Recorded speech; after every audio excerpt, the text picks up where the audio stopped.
racers Akari, CF, Luke, and Thomas released their 3 out of 3 Sherbert-Land tasks, with 1 mushroom used on each lap to just barely land on the track and have the ultra shortcut count. A run clocking in at just 35 seconds. So the focus turned to doing this normally in real time, or RTA. On May 16th, Bryce managed to hit the no respawn version, but used 2 mushrooms in the process and could only do it once, getting a new world record of 140. Just over a month later, Taylor would improve the record to 129 by doing the 2 mushroom no respawn method on lap 1, then using his last mushroom to do the wall clip again and land in the water for a lap skip. This same method would be improved over the following months, down to a 116 by Arthur, which is where the record stands today. As of now, nobody has hit the 1 mushroom no respawn lap skip in real time even once. Arthur got pretty close in October 2020, with his front tire hitting against the edge, but he couldn't make it. So given that, doing this 3 times in a row like the task does seems out of the question. Right now, it looks impossible. But who knows what the future of Sherbert-Land holds. These Sherbert-Land developments can be considered the first major events of the Ultra Shortcut revolution. Over the following several weeks in mid-2019, discoveries went dormant for a bit while players worked on improving various world records. But in July, seemingly out of nowhere, possibly the craziest day in Mario Kart Wii history took place. Remember how I mentioned before that ultra shortcuts in the past had been discovered at the rate of about 1 per year? Well, during these 24 hours, there wasn't a new ultra shortcut discovered. There were 3 of them.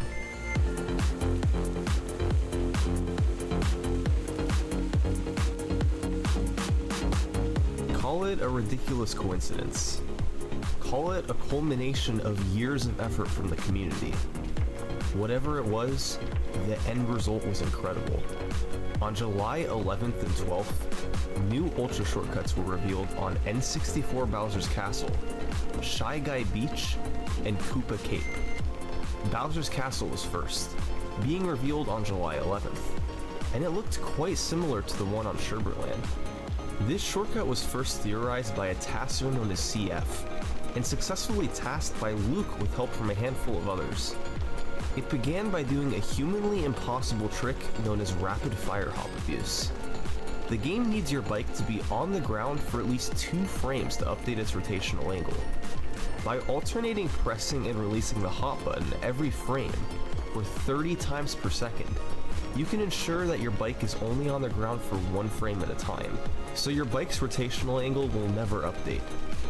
This can only be done in a tool-assisted speedrun.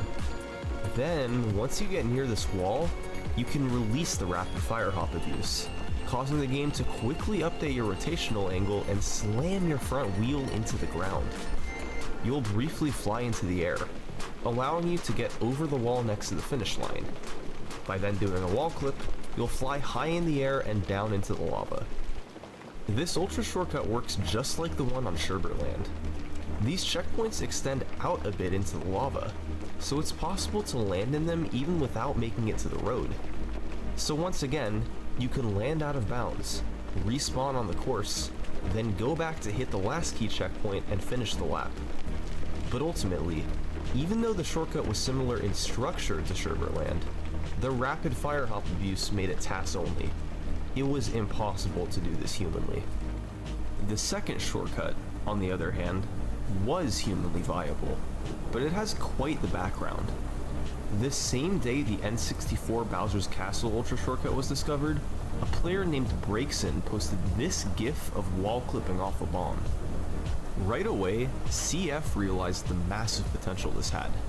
If you could clip off a bomb right in front of the finish line and land somewhere back here, you would then be able to touch the last key checkpoint and get an extremely fast lap. The bombs in Shy Guy Beach operate on a cycle, with bombs landing and exploding at the same times in the same places each time you play. And coincidentally, right when the race begins, a bomb lands in front of the finish line, exactly where you'd want to clip off of it. So naturally, that's what the players were aiming for. But every time they tried, the bomb would explode just too soon. Luke was able to get close with the TAS, but it exploded frames too early every single time. So, CF's original TAS was for the second time the bomb landed there. But that meant waiting for over 3 minutes. That ruled out any hopes of beating the 3-lap world record. But you could still beat the single-lap record. By driving to the end of the first lap, then waiting until 3 minutes on the timer, you could quickly start the second lap, then wall clip off the bomb to the end of the lap, and smash the fastest lap world record. And later the same day, that's what players were doing. Justin became the first player to set a world record with the Ultra Shortcut with a 20-second lap, and he chose to spend his 3-minute wait by eating an entire pack of Oreo cookies. I am eating with no milk, by the way. A couple weeks later, this method would be improved in a task by EJ. By starting the clip sooner, you could clip off the back of the bomb to shave a fraction of a second. Although it was more precise, this method would ultimately be brought to RTA runs as well. The current lap record is a 16.9 by Jack Glusing, one of the most bizarre looking tricks in the game. So those were the first 2 shortcuts, both discovered on July 11th. They both involved wall clips, flying high into the air to skip a lap. But just a short while later, the 3rd Ultra Shortcut in 24 hours was discovered. And this one was the craziest of all. Welcome to Koopa Cape. The credit for this one goes to Blaze, being revealed in a TAS on July 12th. You start by going to the half pipe in front of the finish line and tilting the nose of your bike down. Then you start the rapid fire hop abuse to keep your back wheel in the air as you move forward. By releasing it, you'll get slammed into the ground again and launched high in the air. The rapid fire hop abuse alone makes this humanly impossible, but in case it didn't, this next part would likely take care of that too. By angling your wheel up while in the air, you can then do a wall clip and land inside the barrier while still technically being on the track. Then you maneuver close to the finish line with extreme precision and fall off the course. When you respawn, you're behind the finish line and can finish the lap. As this trick stands right now, it's certainly not humanly viable. Getting across this gap seems to be impossible without rapid fire hop abuse, so until a way around that is figured out, no human will ever perform this outside of a TAS. So those were the 3 Ultra Shortcuts discovered in rapid succession. Including the no respawn shortcut on Sherbertland, that made it 4 Ultra Shortcuts discovered in 2019. Never before had the game seen a period of discovery like this. There had been years in the past with multiple Ultra Shortcuts found, but never had there been 4 separate ones. The next several months of 2019 came and went without any new discoveries, calming the scene for a little while. And then came 2020.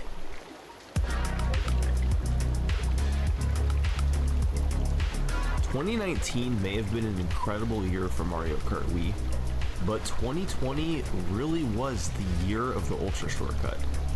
And it all started just 9 days in, on N64 Mario Raceway. This one has to do with the wall in the center of the course. Players knew for a while that if they could somehow get inside of it, they might be able to maneuver around in it to get a lap skip. Issue was, it has a massive invisible wall that extends upward in the sky. Any attempts to get up inside of it would be blocked by this wall. But in early January 2020, a player named Jaden pointed out that a section of this wall by the mushroom extended out past the wall, and the bottom here has no hit detection.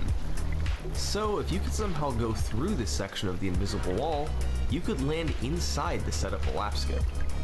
And a player named Snoop figured out how to do that in a TAS, wall clipping off of this mushroom. From there, she then had to get to the end of the lap. You essentially have to go around the rest of the course while in the wall but still touching the road. Doing this is beyond precise.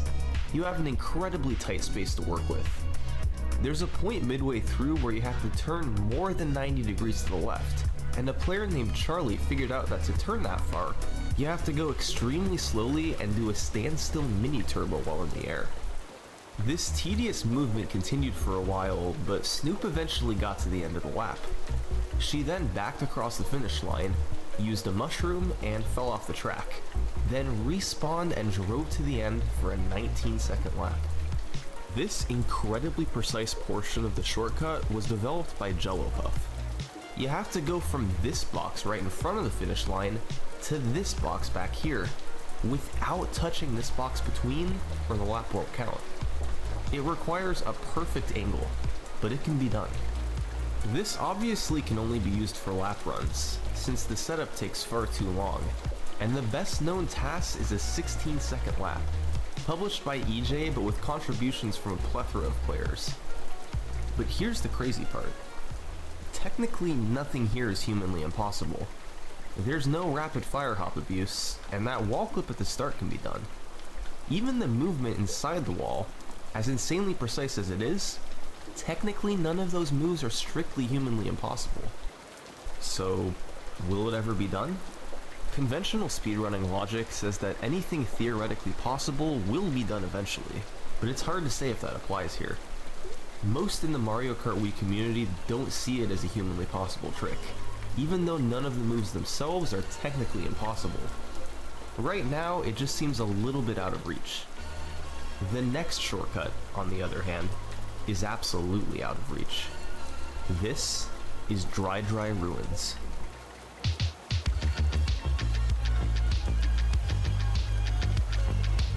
Let's start by looking at the checkpoint map. As with most of these shortcuts, the goal is simple. You go from the box in front of the finish line, out around the finish line and out of bounds, then respawn, turn to hit the last key checkpoint, and drive forward to finish the lap. The key to doing that is getting around the finish line, but here's the problem. Around the course is a massive invisible wall, highlighted here in blue. You can't get around the finish line checkpoint without getting past this wall, and it just goes up and up. So that was the big challenge. Figure out a way to get past the invisible wall. Blaze took it upon himself to solve it. There wasn't a way to go through the wall, but Blaze had another idea. He was gonna try to go over it. Enter the super grind.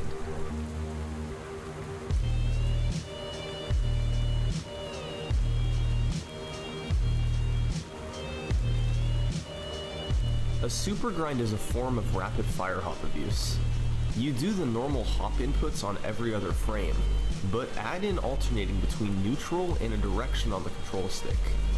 This causes your horizontal speed to build up as well as changing your bike's rotational angle, so when you eject off the ramp, you get sent high in the air. By then doing a wall clip off of the rock, you go even higher, and can eventually make it up over the invisible wall and out of bounds. The rapid fire hop abuse makes this impossible to do humanly, but on January 16th, Blaze managed to get a 27-second lap in a task. That made it 2 ultra shortcuts discovered in January 2020. Just 1 month into the year, and 2 more tracks were already broken. The discoveries did slow down for a few months after this, as February and March came and went without any new ultra shortcuts. But in April, the 3rd ultra shortcut of 2020 was revealed, and this one had been in development for a long time. This is Bowser Castle 3.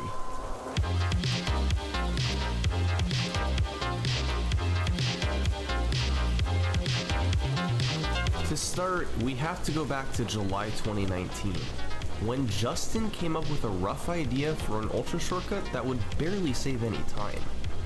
At the end of the lap, you could hop up on the wall and wall clip to cut this corner of the track. Issue was, you'd be skipping the second to last key checkpoint.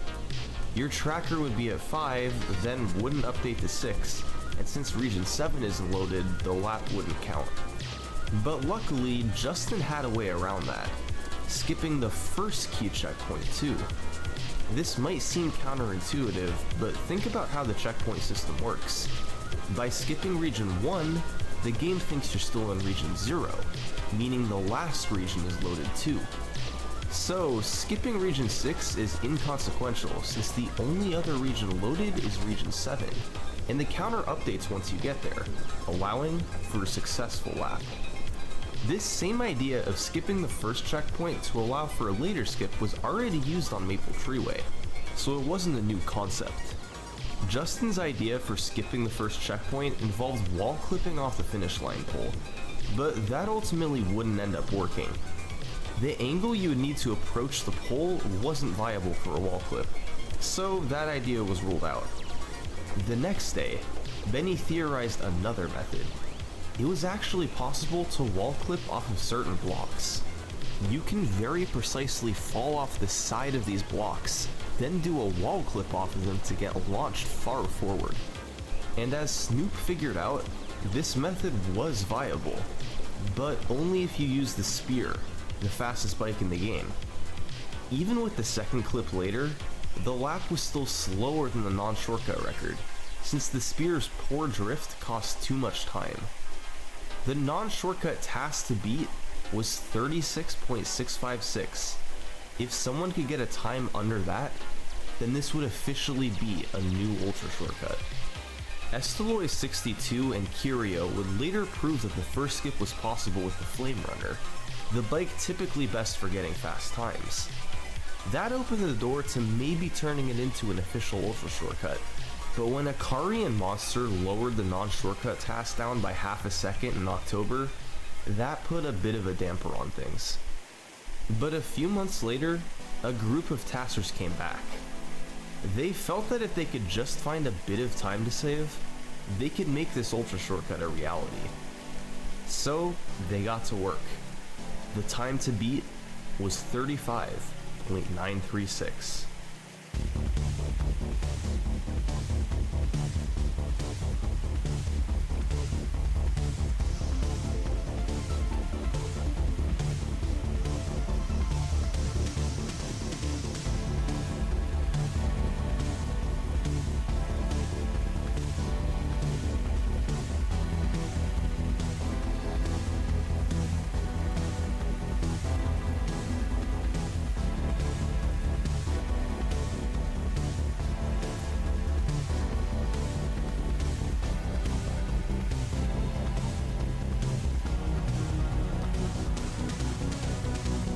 On April 26th, the final task was published, a 35.743, just ahead of the non-shortcut lap record. EJ was technically the first person to beat the non-shortcut task, after finding the faster way to turn for the second skip, but the final product had contributions from Estaloy, Curio, Malio, Marth, Monster, Rocky, and Snoop. A remarkable journey from many members in the community, culminating in a new ultra shortcut by the slimmest of margins, the third of 2020. Now, none of these three had been done humanly, but just seeing ways that a task could break courses was amazing. Still though, there wasn't anything new where you could pick up a controller and perform it. That's what the discoveries of 2020 had been missing. But in July, an interesting development was made to an old one. Waluigi Stadium had an ultra shortcut from back in 2015. You did a massive jump up high to skip the first key checkpoint, then performed rapid fire hop abuse to clip through a zipper and skip part of the course. It was an impressive shortcut, but the rapid fire hop abuse made it task only. End of story. Right? Well, for years, players have been working to make this shortcut humanly possible. One of the earliest efforts was from a player named Sam F. His idea was to jump in the air, hit off the top of the finish line banner, and pass through an invisible wall to later in the track. This finish line banner is technically a horizontal wall, and whenever your bike contacts one, it's temporarily able to pass through all other walls. Although Sam couldn't make it to the track with his method, using the banner for the invisible wall would be explored years later. In January 2020, Justin and Benny came up with a variant of the original task method. You'd do a mini turbo for speed, reach the top of the banner, and use it to clip through the invisible wall, all without using a mushroom. Then, upon reaching the track, Rather than doing the rapid fire hop abuse to clip through the zipper, you do this.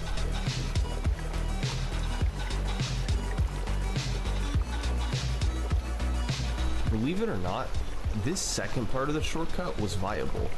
It was the shroomless banner clip at the start that the community was unsure of. Even with the precision of a TAS, you'd just barely have enough speed to make it to the track. So this version was put on the back burner.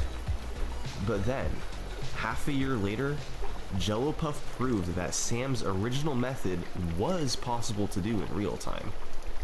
The key was using the bullet bike, and using a TAS to perfect the angle and drift. Once again, nobody knew for sure if this was too precise to do humanly, but the inputs themselves weren't impossible. Players tried to do this for a few days, but ultimately nobody was able to hit it. Back to the drawing board. Until EJ came out with this method 5 days later.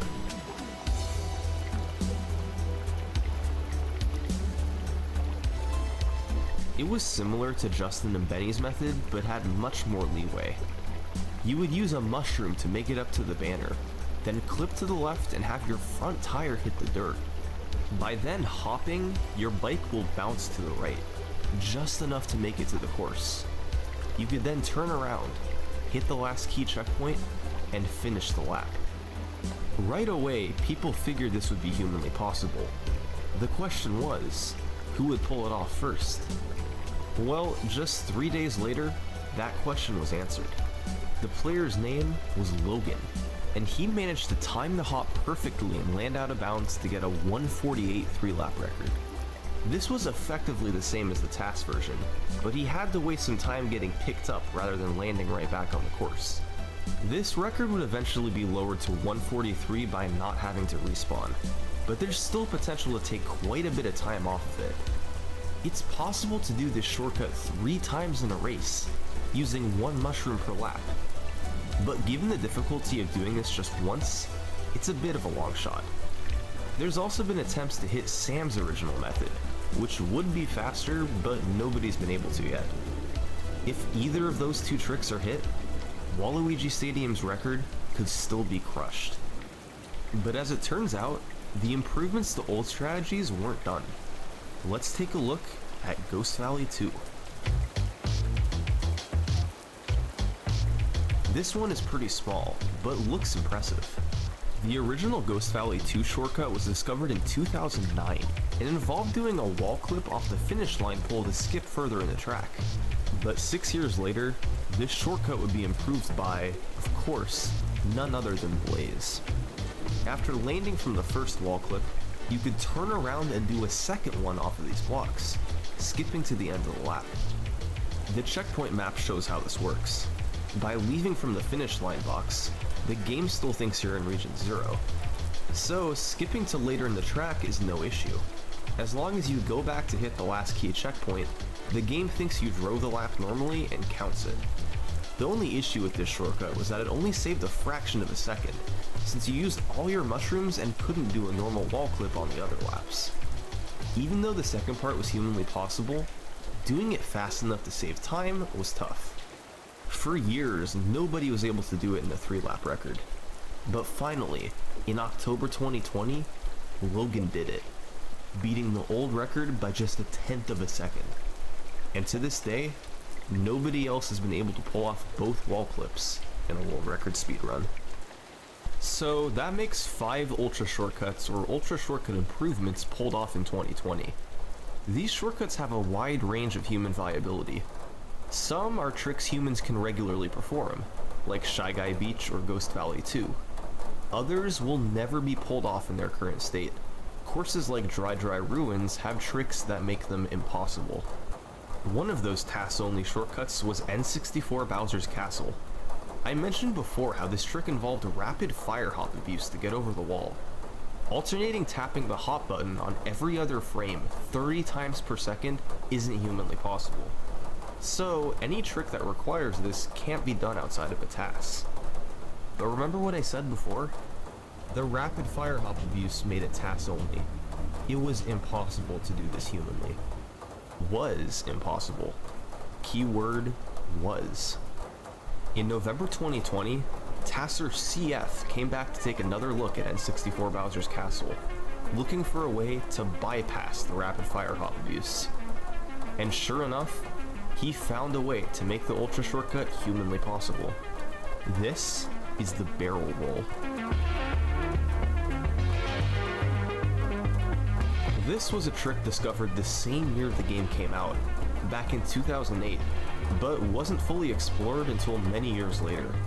You have to go up on a wall, then do a wheelie while you slowly fall over the edge. If done properly, your bike then enters a state where the game won't try to correct the bike's rotation as long as you stay at a low speed. Then, while in the barrel roll state, you can line yourself up with the finish line pole. By using a mushroom, the game will try to quickly correct your rotational angle. And just like with rapid fire hop abuse, this causes your bike to snap back to normal, allowing you to go over the wall and clip off the finish line pole. The end result is exactly the same as with rapid fire hop abuse. Difference is, now you don't need to button mash like a TAS.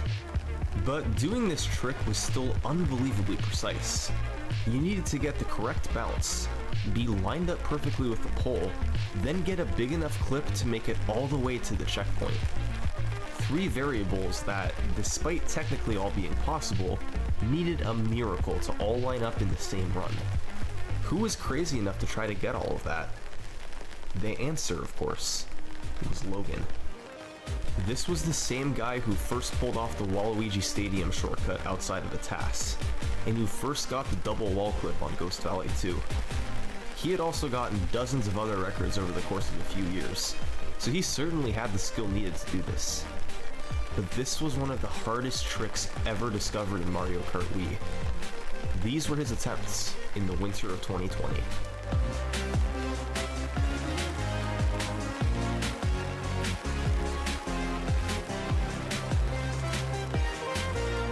No way, no way, no way! Come on! Give it to me! No! I crossed backwards! I crossed backwards!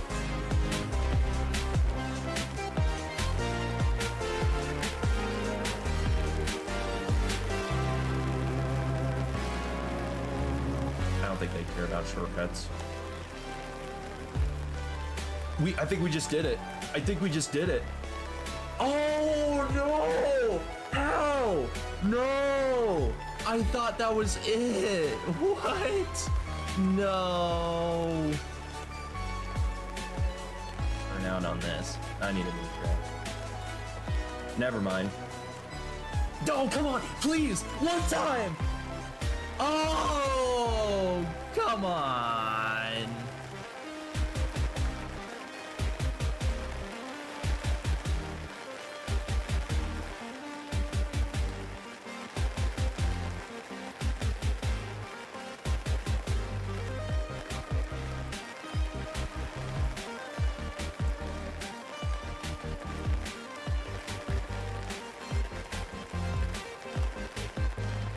Logan's long grind had finally paid off. You could see the top 10 times in the world at the start of his record video. Everyone had a low 231 or 230, except for Logan. He was alone with a 220, a full 10 seconds ahead of the rest, thanks to the ultra shortcut. To this day, nobody else has been able to pull it off. As more time has passed, more old ultra shortcuts thought to be impossible have had new methods discovered. Koopa Cape is an example of this. Recently, Justin found a way to implement a barrel roll to do a wall clip and get out of bounds without needing to do rapid fire hop abuse. This setup would later be improved by EJ, but despite this, it's still unclear if it will ever be executed outside of a TAS.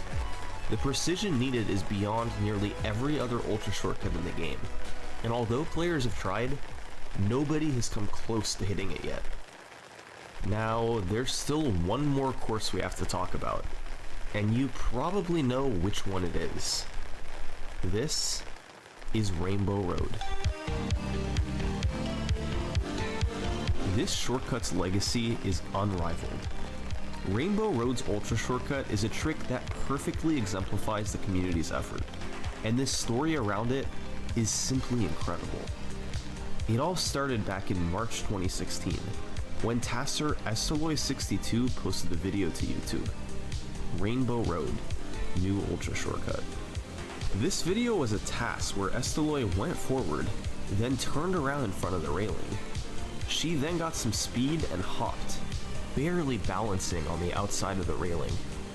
By using a mushroom and performing a spin drift, where you drift to the right while holding left, she managed to spin far to the right while getting a lot of airtime to move further ahead. She then angled the nose of the bike down to get a nosedive, causing a big bounce that threw her over the edge. Finally, once she was halfway to the other side, she used a mushroom for speed and held back on the controller to fall slower. She made it across, and had just cut out almost the entire lap. Now, these inputs on their own are super tough, but the locations of the checkpoints means this is even more precise than it looks. When you move forward to go behind the railing, you leave key checkpoint 0 and enter key checkpoint 1. However, you need to ultimately leave the track from region 0 for the lap to count. So one of the hardest parts was making it back far enough to nick the corner of region 0 before flying off the edge. But if you managed to pull that off, all you needed to do was drive forward through the last key checkpoint and the lap would count. Chaining all of these inputs together was beyond precise. For years, nobody made any real progress on pulling off Estaloy's shortcut. On the task side of things, however, there was one possible improvement. See, Estaloy used all 3 of her mushrooms to make it across the track, and shortly after it was discovered that you really only needed to use 2 of them, one right before the spin drift, and one to provide speed to make it to the other side. Unfortunately, even using just 2 mushrooms meant you could only do this shortcut once per race, since you just have 1 mushroom left over. But what about taking it a step further? What about doing this shortcut with just 1 mushroom? Well, if that was possible, that would mean you could do the shortcut 3 times, once per lap, to finish the race in under a minute. For years, it seemed out of the question, but in late 2020, Tasser started taking a closer look at it. On November 21st, CF made a task that used 1 mushroom before the spin drift, then just barely made it to the track without using a second one.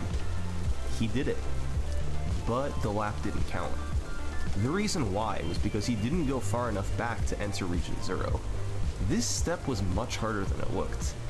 Going far enough back involves delaying when you launch off the edge as long as possible, which means your mushroom will run out faster.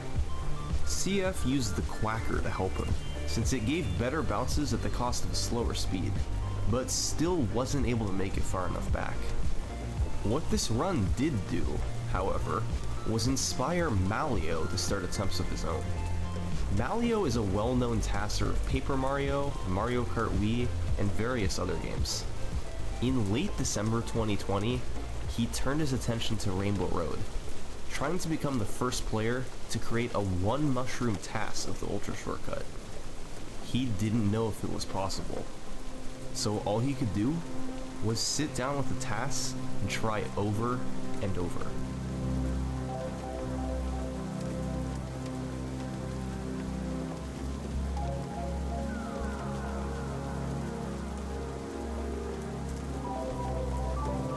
Oh my god, this might actually happen.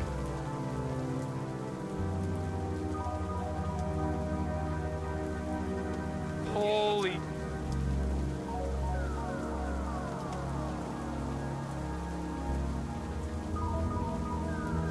Holy fuck, that's so close. Oh my god. This is happening, this is happening, this is happening.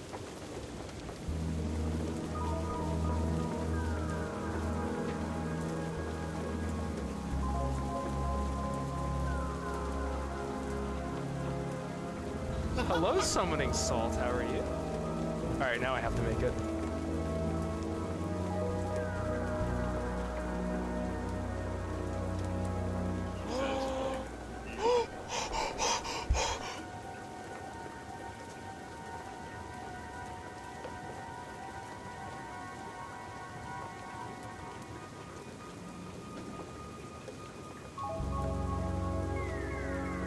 On December 28th, 2020, Malio proved that the one mushroom ultra shortcut was possible.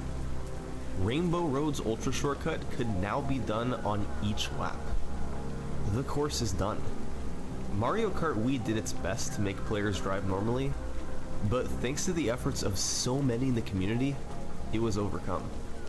Rainbow Road has been fully broken. But what about on the non-task side of things?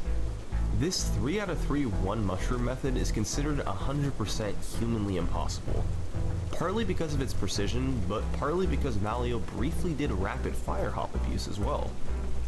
That rules out any human ever performing the Rainbow Road Ultra Shortcut 3 times in a race, and beating the course in under a minute. At least for now. But what about the normal Ultra Shortcut? Well, after Esteloy discovered it, this trick was assumed to be humanly impossible. Community members proclaimed that it would never be done, because the precision was way beyond other Ultra Shortcuts. Each step of the trick had its own set of insanely precise inputs that would need to be performed. For years after its discovery, few serious attempts were made at landing it. But as more and more of these other incredibly difficult and precise Ultra Shortcuts were hit, Rainbow Road's legacy just grew bigger and bigger. It became the holy grail of Mario Kart Wii shortcuts. So, by 2018, the quest for the Rainbow Road Ultra Shortcut began. One of the first serious contenders was King Alex, a player with a long career who's held numerous records over the years. He posted a video in August 2018 of some of his closest attempts.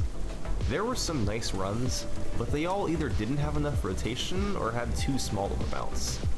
They all ended in him falling well short of the track. In 2019, he did more attempts. This time, the closest ones died because he hit the out-of-bounds planes. These were close to reaching the road, but once he hit the plane, all of them stopped dead in their tracks. Still, these runs looked close enough to the task that some serious excitement was brewing in the community. By late 2019, more players were trying. In November, a player named Taylor had probably the closest call so far, making it really close to the track. But ultimately, Taylor too fell short. In April 2020, esteemed world record holder Justin had an attempt that looked extremely close, but he hadn't gone far enough back to hit Region 0. So 4 years after the Ultra Shortcut was discovered, even though there had been somewhat close calls, players still weren't quite doing all they needed to do to hit it. But in November 2020, players would get some help when CF released his task with the Quacker. I mentioned before how this helped get a 3 out of 3 task since the Quacker gives bigger bounces, but this improvement would also help with the normal shortcut. A bigger bounce meant there was a higher chance of making it to the road, which did help a bit. So now, there was new life for the Rainbow Road Ultra Shortcut. More players than ever before were going for it. Each of them wanting to be the one that would go down in history as the first to pull off the most legendary shortcut in Mario Kart Wii. And on December 6th, 2020, Arthur did this.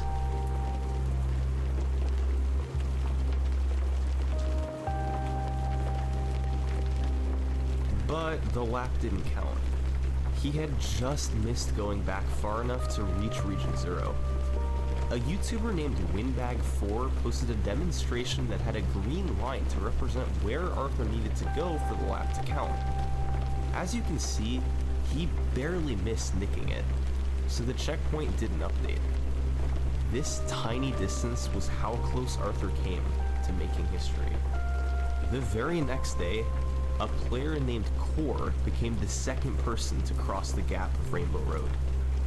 But he too didn't go far enough back. It seems that he was a few pixels closer than Arthur to hitting Region 0, but he still didn't reach it. That was 2 players in the same week who made it across the gap, but just couldn't get the lap to count. And a short while later, a 3rd player made it across, Happy with Sugar. He too reached the other side of the road, but wasn't far enough back to get the lap skip.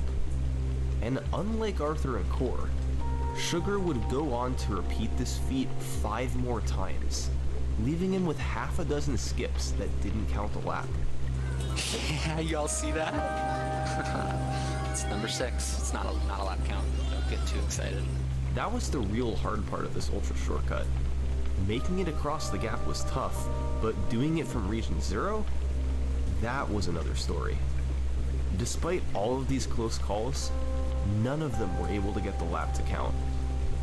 Weeks passed, 2021 began, and still nobody had pulled it off.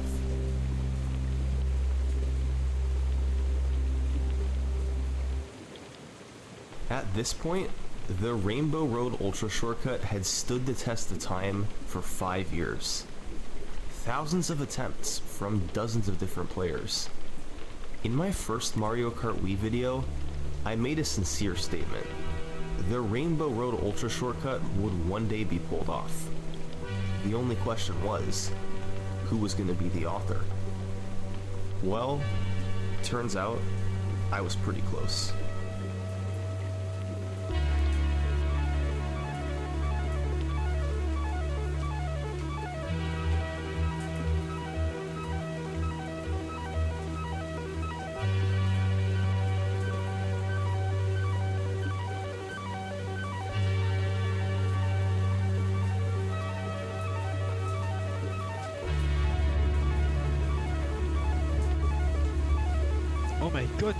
Oh my god, guys, clip that, guys. Oh, wait, guys, I did it.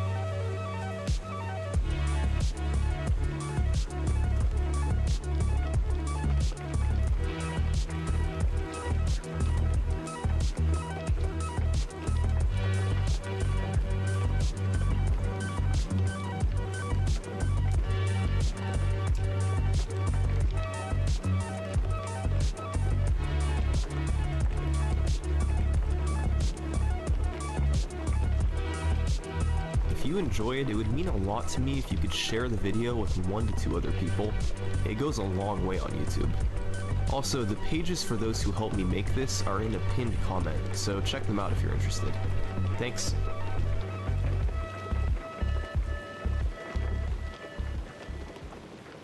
Hello, you absolute legends. For the past 27 years, GoldenEye speedrunners have been presented with a very simple problem. On the level control, we need to get from this door here up and around to this door here in the shortest possible time. Behind this door is Natalia, and we need to reach her to complete the level's objectives. If you run, taking the intended path, this takes around 6 seconds. However, there is an alternative path you can take. By destroying some nearby glass, you gain access to a different set of stairs, giving you a much more direct line. This glass can only be destroyed with explosives, but as it so happens, the level does give you some remote mines near the beginning. So it is possible to use one of those mines to destroy the glass and give ourselves access to the more optimal stairs. And indeed, on the easiest difficulty, Agent, players have been using a mine to destroy this glass since the early 2000s. If done optimally, this alternate path allows you to reach the second door in around 3 seconds, which saves a full 3 seconds, quite a substantial amount of time. And on the easiest difficulty, this strategy is rather elementary to execute. But on the hardest difficulty, 00 Agent, things aren't so simple. On 00 Agent, explosions do far more damage, and if you attempted to do the same strategy as players were doing on the easiest difficulty, you would instantly die because the damage is too great. And that is why on the hardest difficulty, players continue to run the long way around for well over a decade after this idea was first conceived. We just didn't know how to overcome this problem of the explosions being too deadly. And unfortunately, the explosion lasts so long that if you just waited for it to clear, you'd end up being slower than just taking the conventional route. However, over the past decade, GoldenEye speedrunners have slowly and steadily been chipping away at this problem. Step by step, piece by piece, they made progress, eventually getting through the glass without dying to save at least some time. But the strategy was never as fast as it was on the easiest difficulty, and we were still always losing time trying to avoid damage. That is, until today. After almost 3 decades, we have finally cracked the code and discovered how to get through this glass optimally, even on the hardest difficulty. And what's interesting is that the reason it took so long to find this new strategy is because our basic assumptions about how explosions and mines work in this game were completely wrong. Using common sense might be a good thing in the real world, but in video games and especially in speedrunning, it can be a huge mistake. In this video, we will take a look at how the GoldenEye speedrunning community tackled and eventually overcame this small but extremely fascinating problem. I really hope you enjoy. Now, as most of you know, my trial with Billy started this month, and while it's not finished yet, so I don't know the result, what I can say is that in the photos captured by the media, I look pretty damn good. I've been exercising as much as I can, and I've been eating today's sponsor, Magic Spoon cereal. Magic Spoon is a high-protein, zero-sugar cereal. It's for people who want to look really good and who value their health, but they don't want to give up the naughty things in life like cereal. I can fit Magic Spoon easily into my lifestyle because of its macros. One serving contains 13 grams of protein, 4 grams of carbs, and again, no sugar. I usually eat Magic Spoon before bed or as a snack between meals. This really helps me stick to my diet. Magic Spoon also offer treats which are really tasty. These are honestly the best tasting high protein snacks I've ever had. Definitely give Magic Spoon a try, and they are so confident they offer a 100% money back guarantee if you are not happy. There are a ton of flavors to choose from, and you'll need to try them all to make sure you find the ones you most enjoy. So just click the link in the description or scan the QR code on screen and use promo code LEGEND to get $5 off your order today. You can also grab Magic Spoon on Amazon or in your nearest grocery store. Ignoring the problem of getting through the glass safely for a moment, the level control on the 00 Agent difficulty is one of the hardest levels to survive in general. Speedrunners are quite literally forced to run through a gauntlet of guards just to reach Natalia to get her to start what we call the protect sequence. This is a lengthy section of the level where we need to keep her alive while she disables the GoldenEye satellite. And during this period, endless waves of guards come and try to kill not only Bond, but her as well. Survival is difficult as it is, so if we are to find a strategy to get through the glass, it not only has to be quick, but it has to be safe and not cause much damage. On the easiest difficulty, the damage from explosions is far smaller, and survival is just not a problem, so there we can get through the glass by literally blowing up a mine in our face. But on 00 Agent, this is simply not possible. For a long time, we didn't know how to get around the survival issue. So despite the glass strategy being used on Agent since around 2002, by 2013 we were still going the slow way around on 00 Agent. In 2013, Mark Rutsu achieved a new world record of 4 minutes and 7 seconds without going through the glass. But then around a month later, Rayan Isran would tie that record with a new innovation. Rayan would plant a mine on the glass and then wait to be shot by a guard. In GoldenEye, when you are damaged, there is a period of time where you can't be damaged again, which is commonly known in most games as invincibility frames, or iframes for short. As soon as Rayan was shot by a guard, he would detonate the mine, and he would use those iframes to get through the explosion. This strategy was definitely faster, allowing him to reach the door in around 4.5 seconds, which saved 1.5 seconds overtaking the other stairs. And it only cost a single bar of health, which is how much you lose by getting shot. But this strategy was a nightmare to execute in practice. Because you need to wait until you are shot by a guard, that means you are now reliant on getting lucky with guard animations. Guards can take a wide number of actions. They can run around, they can roll, they can take time to start shooting, and they can decide to have terrible accuracy. So in order for this strategy to work quickly, you needed to get very, very lucky. And the last thing you want on a level like Control 00 Agent is to insert another huge variable. However, despite this, Rayan did use this strategy to lower the record to 406 in 2014. It was also in 2014 that a host of new strategies made the level more consistent. One of the most brilliant strategy finders in GoldenEye's history, Henrik Norgren, created huge optimizations that not only eliminated a lot of the luck variables, but also made the level much easier to survive. For example, in the past, we needed to physically clear out this entire room full of guards and drone guns, and then run past even more drone guns just to destroy a single mainframe. But Henrik introduced a trick that involved throwing a mine through the wall by looking down. This basically meant we now didn't need to deal with this entire room at all. New strategies like this made health less of an issue, and this led to the introduction of a different glass strategy called the double mine strat. This is where you place 2 mines on the right side of the glass and then run all the way to the left to get as far away as you can before blowing them up.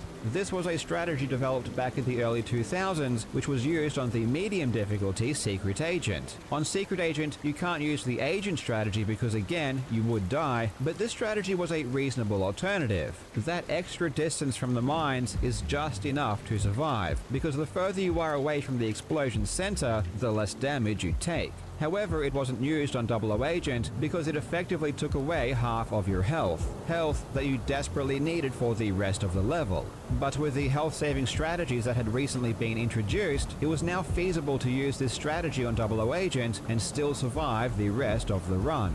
With the double mine strategy, you could now reach the door in 4 seconds, half a second faster than the guard boost iframe strategy, but still at least a second slower than the agent strategy. And the question that might arise is, why are 2 mines used here instead of 1? This is because if you don't place a mine directly in the center of the glass, it will take much longer to break. So because you are placing the mines further away from the center in order to get some distance from them, you need 2 mines to break the glass instantly. Using this 2-mine strategy, Rayan was able to lower the record to 405 in 2014 and then 404 in 2016. In 2019, David Clement would achieve a 403, and again he used the double mine strategy. A couple of months later in 2019, Rayan Isran would again lower the record to 402, and once again he would implement another optimization. This time, he would only throw 1 mine in the center of the glass and then sufficiently get enough distance away to only incur a small amount of damage from the explosion. Now, this strategy wasn't necessarily faster because you have to get so much distance away from the mine, but at least it wasn't slower. And because you only lost a single bar of health instead of half of your health, this made the strategy overall a better option.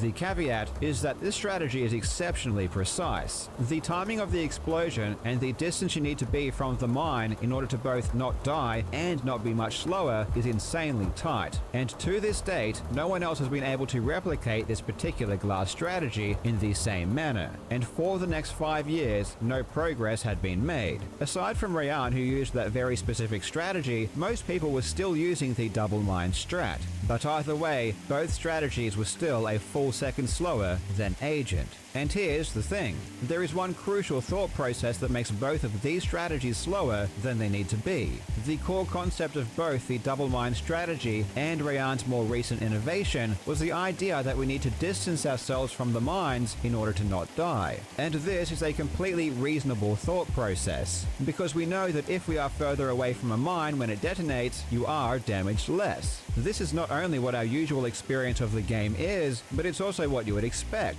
This is how things work in real life too. But as I said in the beginning of the video games aren't the real world, and the rules that govern video games should never be assumed or taken for granted. And there was one very simple oversight the entire community missed for almost 30 years that held us back. And it was one very counterintuitive realization that solved this glass problem almost immediately.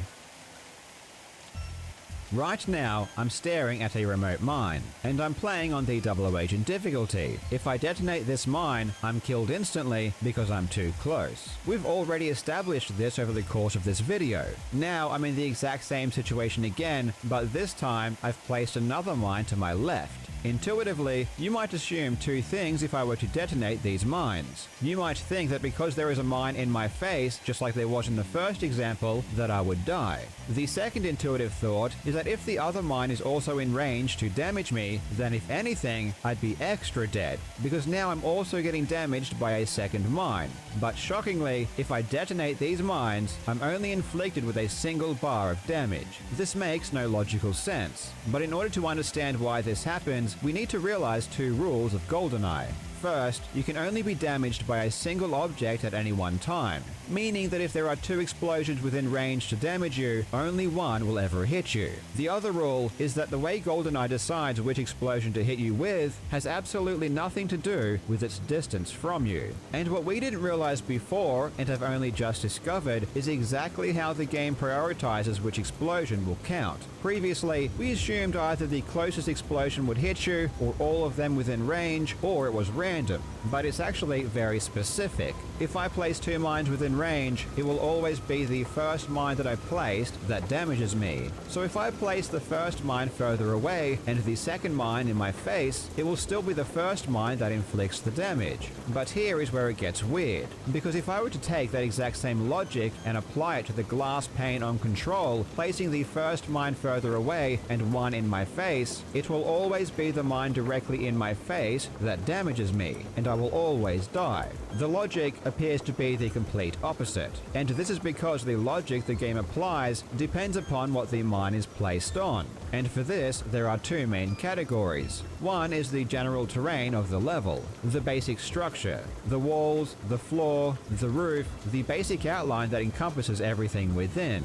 The other is the objects that appear within that terrain. These are the tables, the boxes, the things scattered around levels, doors, and yes, this includes the glass. When prioritizing explosive damage from mines placed on the terrain, it will always be the earliest mine placed, as I previously demonstrated. But when it comes to objects, for example this glass pane here, it will always be the last mine placed. And this is just the result of how the game keeps track of mines stuck to objects. The game needs to deal with them in a specific way, because when you place a mine on an object and then destroy that object, the game has to know to also detach the mine and let it fall to the ground or attach to another object. This is different to terrain, which can never be destroyed, and thus the mine will never need to be detached, and the game doesn't need to keep track of that potential mechanic. When you place mines into terrain, the game adds them into the code in the order they are placed as just another object, which explains why the earlier mine damages you, because the game reads that code first. When you place a mine onto an existing object, it's added as a child to that object. But every time you add a new child to that object, it's added to the front of the list. And that's why in this case, it's always the last mine you place that damages you, because again, that code is earlier and thus is read first. Things get even more complicated though when you mix and match the two. What happens when you have a mine placed on the terrain and a mine placed on an object? In this case, it will always prioritize the explosive damage from the mine placed on the object. This is because the objects of a room are already loaded into the code when the level begins. So when you generate a new object, for example a mine, it will be written into code after those pre-existing objects. And if a mine is attached to one of those pre-existing objects, it will be read first and thus take priority. And then we can go even deeper and ask what happens if there is a single mine placed on 2 different objects? Well, in this case, it will depend on which object appears in the game's code first. So when the game loads a room, the objects will appear in a certain order within the game's code. So for example, this box on the left appears before this box on the right. So it doesn't matter which order I place the mines, it will always be the mine from the box on the left that damages me. And here's another situation which I'll let you speculate on in the comments. If I place 2 mines on a pane of glass, we know the last mine has priority. But what happens if I destroy the glass and let the mines fall to the ground? Does that same mine keep the priority? Does it depend on which mine you threw first originally? Or does it depend on which mine hits the ground first? So when we finally have the knowledge of these unintuitive rules, it becomes understandable why the community was so clueless as to what was going on. These rules aren't consistent, and they are certainly not logical. And what's interesting is that this new understanding has only come about after the following recent strategies were found through extensive trial and error. The entire catalyst for this new understanding was a tool-assisted video from the player Whiteted earlier this month. Here, he placed a mine on the door before the glass, which as we know is considered an object. Then, as he approached the glass, he threw a mine near the center of the glass and detonated it just before it hit. Because the mine is still in the air and hasn't landed on anything yet, it's still considered to be in the terrain. And because the door is read by the game's code first, he is boosted by that mine instead of the mine that's closest to him. And he is far enough away from the mine on the door to suffer only minor damage. This strategy is great in theory, but was too difficult to pull off by a human because of how precise everything needed to be. But it did inspire the player David Clemens to create a version where he placed a mine on the left side of a pane of glass to the left, and then the second mine on the center of the glass we want to break. Remember, if there are mines on two different objects, it depends which object is written into the game's code first. And it just so happens to be that the pane of glass on the left comes first, and thus it's that mine that injures us. And because that mine is further away, we take less damage. In contrast to the tool-assisted video from Whitehead, this altered version is relatively simple to perform, and using this strategy, it now took around 3.5 seconds to go from door to door. And not only that, it barely removed any health. But there is a way to optimize this even further. The shortest path between 2 points is a straight line, so we don't want to be running to the left side of the glass when we detonate the mines. However, if we run to the center of the glass and the mine injuring us is off to the left, this will damage boost us off to the right, which is not ideal.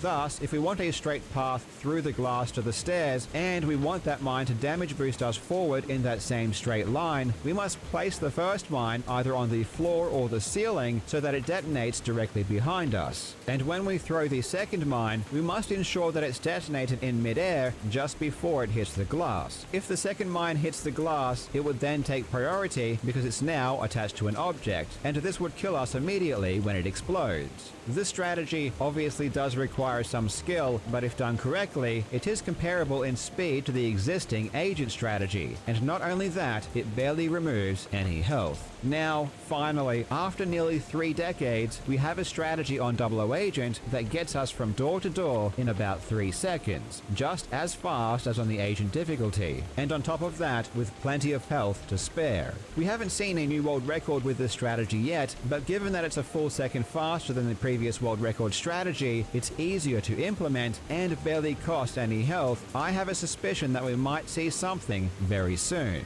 A big thanks to Whitehead for working with me to figure out all of these mechanics. Thank you so much for watching, you legends. I hope you're having a fantastic day, and I will see you in the next video. On August 21st, 2007, the gaming landscape was changed forever when BioShock released for Xbox 360 and Windows PC. With its exceptional gameplay, environmental design, and storyline all envisioned by developer Irrational Games' creative lead Ken Levine, BioShock went on to be heralded as one of the greatest games of all time, spawning 2 sequels that further explored the game's world. While the future of the series is currently unknown, with a 4th game being in development but unseen since at least 2019, as well as a similar film adaptation at Netflix since 2022, I, Suggestive Gaming, decided to finally take the suggestion of my audience to cover this highly beloved and highly requested franchise. Seeing as this wouldn't be a Suggestive Gaming video without a bevy of caveats at the beginning, let's get those out of the way. Luckily, BioShock is a series with only 3 main games, 2 story-based DLCs, and 2 books, all of which I'll be referring to as canon and including in this video. However, I will be ignoring the There's Something in the Sea and Industrial Revolution online materials that were released around BioShock 2 and BioShock Infinite's launches, respectively. There were also several gameplay-centric DLCs released for BioShock 2 and BioShock Infinite that have context within the story, but I'll be leaving those out since their canonicity is questionable and they're pretty insignificant anyway. With that being said, 2007's BioShock and 2010's BioShock 2 explore the underwater city of Rapture, while 2013's BioShock Infinite takes place in Columbia, a city in the clouds. These 2 narratives connect both thematically and in other ways that are way too spoilery for an intro section, but they are indeed separate stories. So for the sake of this video, I'll cover the events of Rapture before looping back around to cover Columbia. It should also be noted that due to the way the story of BioShock Infinite, and especially its DLC Burial at Sea, unfolds, I'm going to recount some of the events of the story slightly out of chronological order. Trust me, I'm going to try to make this make sense, folks. Now, without further ado, this is what you need to know about BioShock. Our story begins in 1918, where we find a young boy named Andrei Ryanovsky with his father Pyotr as the pair flee their home country of Russia to escape the communist regime. During their escape, Andre is forced to helplessly watch his aunt and cousin be executed by the Red Guard for their opposition to the party. Upon arrival to the United States, the Ryanovskys anglicize their names, and Andre becomes known as Andrew Ryan. Growing up, Ryan begins to idealize great individuals, crediting them for the goods of society while blaming the parasites who gained through socialist handouts. At some point, Ryan strikes oil and invests wisely with his newfound wealth to become one of the most powerful men in the country. In 1945 in New York City, Andrew Ryan is shown photos of the aftermath of the nuclear attacks on Hiroshima by his chief of security, a man named Sullivan. Fearing the end of civilization through atomic warfare and seeing an opportunity to rebuild a new world free of government interference, Ryan decides to spend the entirety of his accrued wealth to build a fortress dedicated to freedom. Ryan then calls this project Rapture. Ryan discovers a plumber named Bill McDonough, who shares his pride in individual performance and hires him on as the building engineer and general contractor for his new project. He also recruits Reuben Greavy, another engineer that helps with the design process. While Andrew and his crew work on Rapture in secret, various political and governmental agencies attempt to uncover his plans.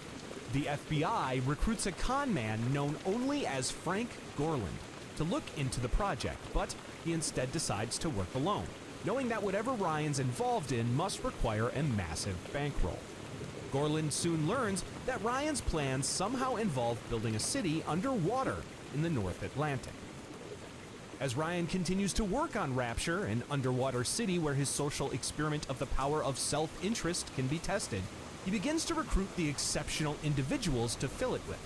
Included among them are eccentric artist Sander Cohen, along with one of his chorus girls, Jasmine Jolene, Irish brothers and architects Simon and Daniel Wales, and genius Korean scientist Yi Soo Chong. Construction on Rapture continues into the next year, and Frank Gorland continues poking around the operation. Soon, Gorland learns that a fisherman and smuggler named Frank Fontaine had been delivering fish to Ryan's workers, and the conman decides that the best way into the construction operation would be by supplying it. Gorland then meets Captain Fontaine and kills the man, taking his fleet and identity in the process. At this point, Frank Gorland becomes Frank Fontaine. The next year, 1947, Ryan completes his grand entrance to Rapture, a large lighthouse based on Alexandrian designs, which houses a remote-controlled bathysphere to take passengers down to the undersea city. Just before, however, Ryan erects a massive statue of himself, as well as his decree for his free market utopia. No gods or kings, only man. With the city's preliminary construction now completed, Ryan spends the year recruiting those like-minded individuals to join him in Rapture, including Bill McDonough, Ryan's secretary and Bill's fiancée Elaine, Reuben Greavy, Sullivan, the Wales brothers, Sander Cohen, Prentice Mill, who develops the Atlantic Express railway system in the city, as well as Diane McClintock, Ryan's new personal assistant and love interest, among many others. His one rule to the city's inhabitants: once you enter Rapture, you can never return to the surface. Meanwhile, Fontaine, or the man still claiming to be him, continues selling fish to Ryan's project while obsessing about gaining entrance to the city under the sea. After he is able to turn Fontaine's fisheries into a successful organization, Ryan takes notice and sends Sullivan to personally invite the man, who he believes to simply be a go-getter entrepreneur, to live in Rapture. This invitation is immediately accepted by Fontaine. Within Rapture, several businesses begin to sprout up, including Sinclair Solutions, founded by pharmaceuticals investor Augustus Sinclair. Sinclair brings up his concerns about a new employee named Bridget Tenenbaum to Sullivan, fearing that she's been conducting some experiments on human subjects that go far beyond even his own loose morals, pointing to her rumored association with Nazi scientists. By 1949, Fontaine gets his Fontaine's Fisheries business up and running in Rapture. While Ryan suspects that the boats going in and out of the fishery could be a source of potential leaks to and from the outside world, Fontaine assures him that his operation will remain clean. Also that year, Elaine, now married to Bill, gets pregnant, and she's examined by Tenenbaum and Dr. Suchong. Afterwards, Bill goes to leave, but overhears Ryan speaking with Suchong about an experiment. Bill investigates and finds another researcher named Gil Alexander experimenting on a man inside of a glass tube whose body is seemingly being fused with metal. In 1950, about 2 years into Rapture's lifetime, Ryan's greatest fear realizes itself when he learns of rumblings of the working class discussing unionization, infecting Ryan's utopia with the very parasites he created it to escape. Additional contraband, such as religious texts, also begin to pop up, showing more cracks in Ryan's envisioned society. To combat this, Ryan plans to start a new program of civic education, bringing in someone to help train Rapture citizens that wish to return to the surface that the outside world is the real prison. This turns out to be Dr. Sophia Lamb, a psychiatrist specializing in radical experimentation, who opens up her own clinic to start treating those who start causing trouble.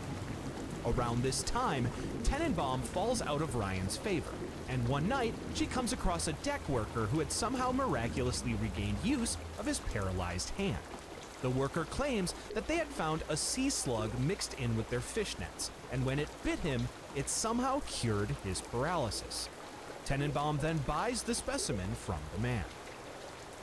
Meanwhile, Sophia Lamb begins to realize that the Rapture experiment will very likely fail eventually.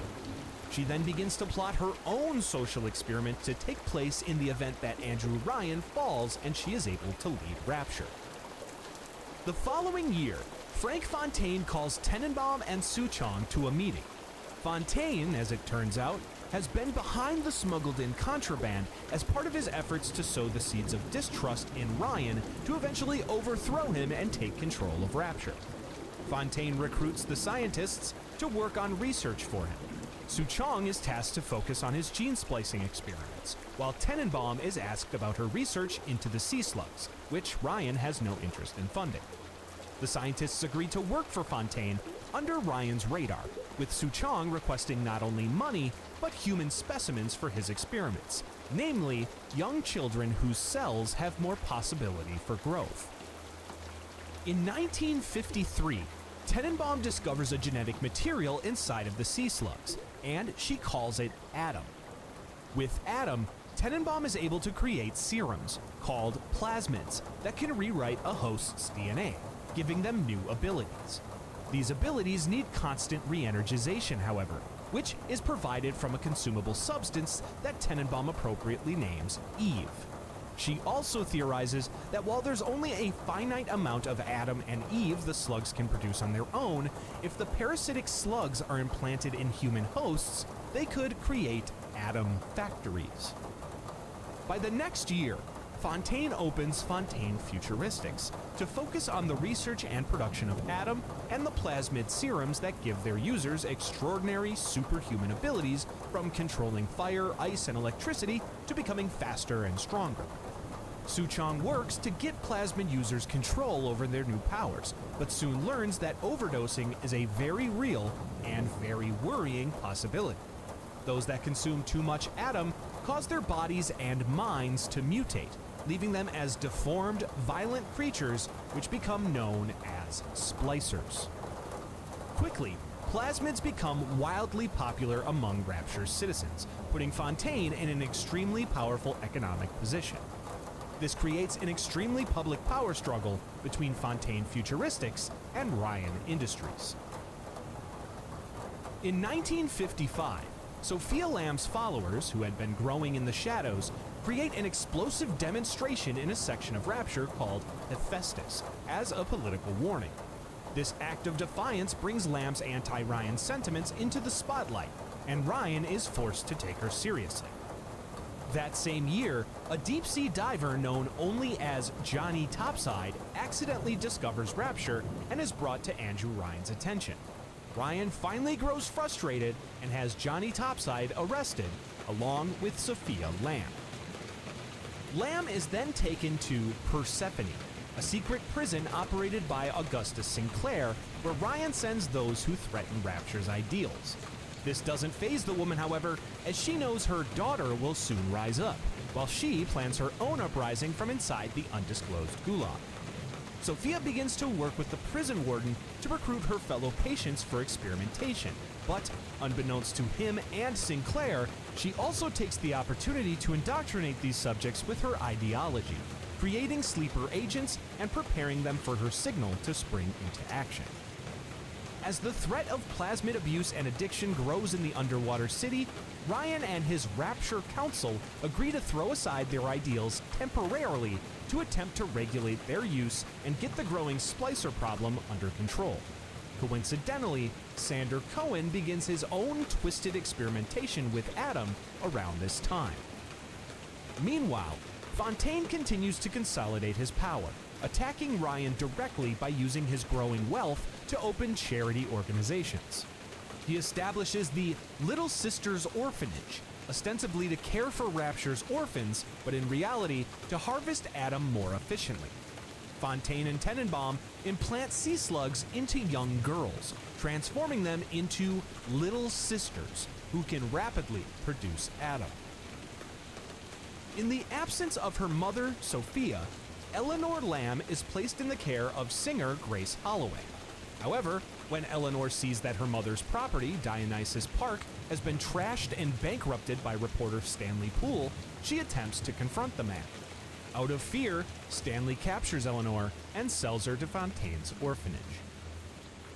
In 1956, Ryan has an ongoing affair with Jasmine Jolene, the chorus girl working with Sander Cohen. This leads to a pregnancy, but Jolene finds herself unable to tell Ryan. Sometime in 1957, Dr. Sophia Lamb enacts her grand plan, as she gives her Signal. This unleashes her army of sleeper agents inside the prison walls of Persephone.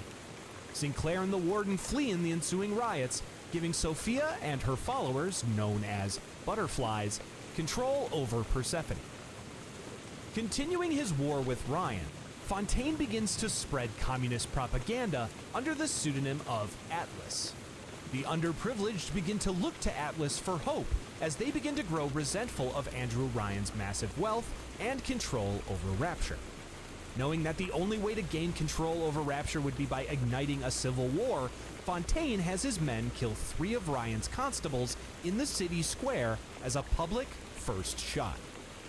Meanwhile, Fontaine Futuristics focuses on ways to keep Fontaine ahead of Ryan. Knowing that the day will come when he'll need to use his own product, Fontaine has his researchers work on a way to minimize plasmid side effects. Tenenbaum and Suchong are also able to persuade Jasmine Jolene to sell her unborn child. With the promise of financial freedom, Jolene accepts, and Tenenbaum extracts the zygote, giving Fontaine his ace in the hole, Andrew Ryan's own son.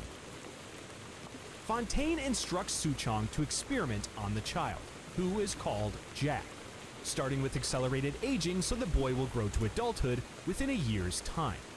More importantly, however, is the mental conditioning Fontaine requests, to be able to command this new sleeper agent to do anything he's asked, regardless of what it is, so long as the right cue words are used.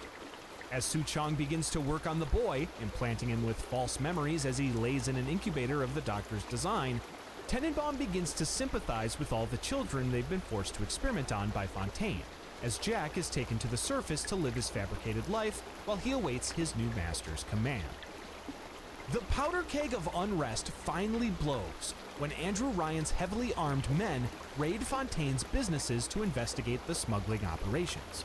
During the raid, one of the constables kills Frank Fontaine, who cleverly foresaw it coming and used the opportunity to fake his own death. In the wake of Fontaine's death, Ryan nationalizes his former businesses, in direct contradiction to his hatred of government control of industry. Soon, Ryan uncovers the truth behind the Little Sisters orphanage. However, instead of ending the operation, he forces Suchong and Tenenbaum to continue their work for him. Soon, however, the pair run out of sea slugs to extract Adam from, and with most of Fontaine's supplies now missing, they're forced to turn to a much more grim solution to keep the newly christened Ryan plasmids in business. The pair of doctors discover that after a plasmid user dies, there's a short period where their atom can be extracted. A little sister who can sense and extract the atom with a syringe, however, must do this process. As the little sisters are fragile, Su Chong works with Gil Alexander on his human-machine hybrids, using Johnny Topside as Subject Delta. Subject Delta's memories are erased, and he's assigned to protect Eleanor Lamb, now turned little sister, and the pair bond together. This surrogate father-daughter relationship repeats itself with every pairing of these large armored diving suit donning protectors and their little sisters, who affectionately refer to their guardians as Big Daddies. Taking up the mantle of Atlas, the man formerly known as Frank Fontaine finally shows his face to the downtrodden workforce of Rapture. Bellowing from his soapbox with a freshly disguised Irish accent, Atlas soon recruits enough supporters to ignite his long-awaited civil war. Along with several splicers Atlas was able to recruit using the atom he was able to smuggle away during his fake death, the group prepare their first strike. On the night of New Year's Eve, 1958, Subject Delta and his little sister, the girl who was once Eleanor Lamb, avoid a group of splicers while on a routine atom gathering. It's at this moment that Dr. Sophia Lamb emerges from the shadows to recover her daughter. Using her influential abilities, she's able to command Subject Delta to take a pistol from her before firing it into his own head, killing Eleanor's daddy before her mother takes her with her back to Persephone. Just after Rapture's elites toast to 1959 during a New Year's masquerade ball, Atlas's army attacks the Kashmir restaurant where the event is taking place. While Ryan wasn't at the New Year's celebration event, he takes the attack personally, and while Bill McDonough, one of his few remaining confidants, pleads with him to instead make peace, Ryan decides that the only way to stop the war is to win it. In the wake of the attack, Rapture's hysterical citizens start flocking to the banks to withdraw their funds. Ryan expects it will cause economic collapse, but his desire for a free market stops him from intervening. Ryan's growing tyrannical actions continue to shrink his circle of trust when he forces his longtime chief of security, Sullivan, to kill a musician named Anna Culpepper for speaking out against him and Sander Cohen, whose growing atom addiction has turned him into a murderous lunatic. Sullivan complies, but his guilt proves too overwhelming, causing him to disassociate from Ryan while planning to take his own life. Similarly, Bridget Tenenbaum has her own change of heart and decides to free the little sisters she had been working on. After escaping Ryan plasmids with the girls, Tenenbaum finds an abandoned dorm she fashions into a safe house. There, she begins to take care of the little sisters, while working on her own, in secrecy, on a way to return them back to normal. Ryan's walls close further in when he learns about Jasmine Jolene's pregnancy, as well as the subsequent sale of their child to Fontaine, from a recording left to him by the scorned Sullivan. Ryan confronts Jolene, and while she tries to explain that Tenenbaum promised the pregnancy wouldn't be completed, in his rage, Ryan ends up strangling and killing his former mistress. Finally, having enough of Ryan's hypocrisy and the increasing level of violence in the war-torn city, Bill McDonough decides to get his family out of Rapture and back to the surface. Still caring for the city, Bill decides that the only way to end the war is to kill Andrew Ryan. Planning on sending off his family without him, McDonough goes to his former employer's office. There, Bill pulls a gun on Ryan, but he finds himself unable to pull the trigger. Ryan attacks Bill with his walking stick, but Bill responds with a strike from the butt of his pistol, knocking the man unconscious. Bill decides to leave Ryan breathing and escapes to reunite with his family. As Bill, his wife, and their daughter take the bathysphere up to the lighthouse, they're met inside by Ryan's constables. Bill reasons with them to at least allow Bill's family to escape, and they say their goodbyes before leaving him alone with the constables. In one final act of mercy to their former friend, Ryan's men give Bill McDonough a quick death in the form of a single gunshot. Back underwater, The civil war between Atlas and Ryan rages on, and it's during this turbulent time that an atom-fueled arm race begins between the two sides. As Atlas's forces discover more powerful plasmids, Ryan's loyalists fight back with their own discoveries, leading to more and more skirmishes throughout the city. Sinclair Solutions takes advantage of the ongoing warfare, using it to field test various plasmids by recruiting volunteer test subjects. In 1960, Atlas finally uses his ace in the hole and sends Jack a package on the surface, disguised as a gift purportedly from his parents, whom he has fake implanted memories of. Jack then boards a plane from San Francisco to London on the auspices of visiting his cousin, who was also fabricated. During the flight, Jack opens his gift and finds a letter along with a pistol. The letter gives Jack instructions to hijack the plane before crash landing it in the North Atlantic, near the coordinates of the lighthouse. More importantly, however, is the way the instructions are given. The letter is preempted by the code phrase Suchong programmed into Jack to obey Fontaine's commands. Would you kindly? Jack, left in a zombie-like state, unknowingly follows the instructions, bringing the plane down at the commanded location. Jack then awakens among the burning wreckage in the water, and he swims towards the only landmark he can find, an out-of-place, massive lighthouse. Meanwhile, one of Sinclair Solutions' field testing subjects returns to their apartment, where they hear Andrew Ryan making an emergency announcement. Ryan informs Rapture's inhabitants that a threat even stronger than the Civil War has arrived. Ryan explains the airplane crash and states that a lone survivor is currently infiltrating the lighthouse. Ryan instructs all Rapture citizens to focus on the external threat until it's contained, using a pheromone gas developed by Suchong pumped through the vents to further control their desires. The splicer subject is then left to simply watch the airplane sink to the depths outside their apartment window. Jack enters the lighthouse and gazes upon the massive statue of Andrew Ryan alongside his decree for the city of Rapture. Jack finds the bathysphere housed inside the lighthouse and enters, feeling compelled to pull the lever inside. Jack then rides the bathysphere below the waters, where he is finally reintroduced, although he's unaware, to his birthplace of the underwater city of Rapture. When the bathysphere reaches its destination, Jack is introduced to his first splicer.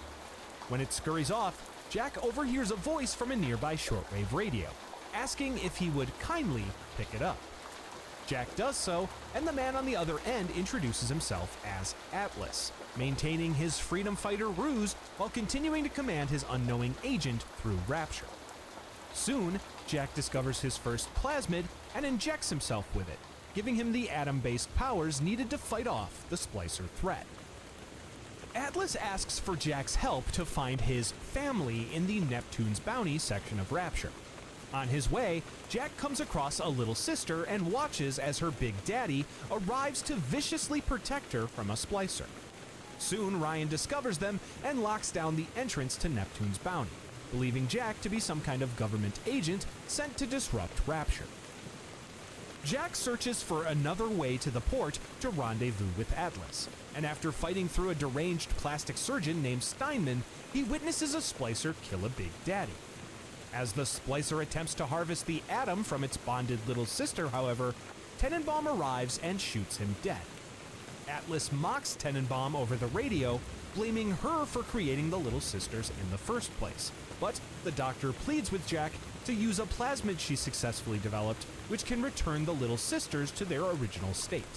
While Atlas instead urges Jack to harvest the pure atom from the sea slugs inside the girls, which would subsequently kill them, the decision is ultimately left up to Jack. This remains the case for all little sisters Jack comes across in Rapture. Once Jack reaches Neptune's Bounty, Atlas tells him that he'll be at Fontaine Fisheries, where his family is in a hidden submarine. To get there, Jack is forced to retrieve a research camera to take photographs of various splicers for a fisherman named Peach Wilkins. While Jack cooperates, the paranoid Wilkins believes him, and by extension Atlas, to be working for Fontaine, and he attacks. Jack is forced to kill the man before heading into the hidden smuggler's submarine bay. Atlas arrives and asks Jack to use a nearby control panel to open the submarine to free his family, but Ryan watches and unleashes splicers to attack. Jack is forced to watch through the window as the submarine is destroyed, separating him and Atlas once more as the two separately escape destruction. Feigning vengeance for his supposed family's death, Atlas states that Ryan must be ended once and for all. With his new destination given to him, Jack makes his way towards Andrew Ryan's office. On his travels, Jack meets Julie Langford, a botanist who Ryan kills after poisoning her trees, as well as the extremely demented Sandra Cohen. While trying to get the keys to Ryan's office from Cohen, Jack is forced to take part in one of his twisted displays of art by killing and taking photos of various former disciples of the artists. While doing so, Jack discovers the corpse of Jasmine Jolene and learns of her affair with Andrew Ryan and the events that transpired. Jack is still oblivious to the fact that he and the purchased baby were one and the same, and he unknowingly leaves the corpse of his mother behind as he continues on. After Jack completes Cohen's masterpiece, the artist reveals himself so he can view it up close. At this point, Jack again has a choice to make: allow Cohen to live with his sadistic monument, or kill him on the spot. Either way, Atlas then asks Jack to kindly head to Ryan's office and kill him. Just outside, Jack observes Ryan's trophy room of corpses of his would-be assassins on display.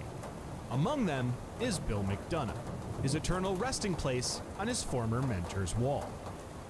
After completing an EMP bomb he finds abandoned, Jack is able to get past the final security defenses between him and Ryan's office. As Jack reaches the office, Ryan initiates Rapture's self-destruct mechanism, declaring that even if Atlas can take his life, he won't take his city. Inside, Jack stumbles upon Ryan's study, where he discovers all of the evidence Andrew had been collecting on the mysterious invader's true identity. As it turns out, Ryan had literally connected the dots and uncovered the truth about his son's fate. Jack then finally finds the man in his office, calmly golfing on an indoor putting green, separated by a large pane of glass. Andrew Ryan gives his final speech, declaring to Jack that a man chooses, a slave obeys. He then reveals Jack's past, explaining that all of his memories up to him arriving in Rapture were manufactured. Ryan then invites Jack into his quarters and demonstrates the mental programming that is activated by the phrase, "Would you kindly?" Ryan then hands Jack his putter and commands his son to kill him. In his final moments, Andrew Ryan forces Jack to confront the horrifying truth. Despite his apparent freedom, Jack has been a puppet all along, manipulated by Atlas. By making Jack kill him, Ryan finally proves his point about the illusion of free will, as his son plants the putter in his skull, killing him and bringing an end to Ryan's rule over Rapture. Jack then takes a keycard with Ryan's genetic code and inserts it into a giant console, disabling the self-destruct sequence. Atlas then calls Jack to congratulate him before dropping his ruse and revealing that he and Frank Fontaine had been the same person all along. With Ryan now gone, Fontaine has no reason to hide his identity, and he retakes the Frank Fontaine mantle, resurrecting Fontaine Futuristics to assert control over the city. As Frank deploys security bots to kill Jack, he is suddenly led to safety by a group of Little Sisters, who react differently to him based on his actions thus far. This leads him back to Tenenbaum's safe house, where the Doctor is able to undo some of Jack's mental programming, allowing him some free will, but not completely free of Fontaine's control. Tenenbaum suggests that Jack find Suchong in his apartment in order to remove the other programming that even she doesn't know about. While searching for Suchong, Jack learns of an antidote to the mind control plasmid called Lot 192. Jack reaches Suchong's lab, where he discovers more about the Doctor's history with the Little Sisters and Big Daddies, while additionally finding the late Dr. Suchong's corpse, murdered by one of his own experiments. After recovering and administering the antidote, Jack heads to once again take down the tyrannical leader of Rapture. only this time, it's Frank Fontaine. When Jack lets Fontaine slip through his fingers, however, he's forced to pretend to be a big daddy in order to get a little sister to open a door for him. After gathering pheromones, a voice modulator, and a diving suit, Jack is able to recruit a little sister who finally leads him right to Fontaine, giving Jack her syringe, telling him to stick it in the bad man. Jack takes an elevator to Fontaine's lair, where he finds the man finally injecting himself with the powerful plasmids he had been saving for his own use. Luckily, Jack has his own ace in the hole, and weakens the hulking mutant of a man by extracting his atom with the little sister's syringe. After a grueling battle, Jack is able to weaken and distract Fontaine enough for the remaining little sisters to arrive and overwhelm him, extracting his atom en masse and sending his body into a massive shock, which ultimately kills the man once known as Frank Fontaine. In the wake of the battle, the events that transpire depend on the actions taken by Jack regarding the little sisters throughout his journey through Rapture. If Jack harvested any of the little sisters, he becomes the fascist leader his father had always feared, besmirching his ideals even further by obtaining nuclear weapons for Rapture to attack those on the surface.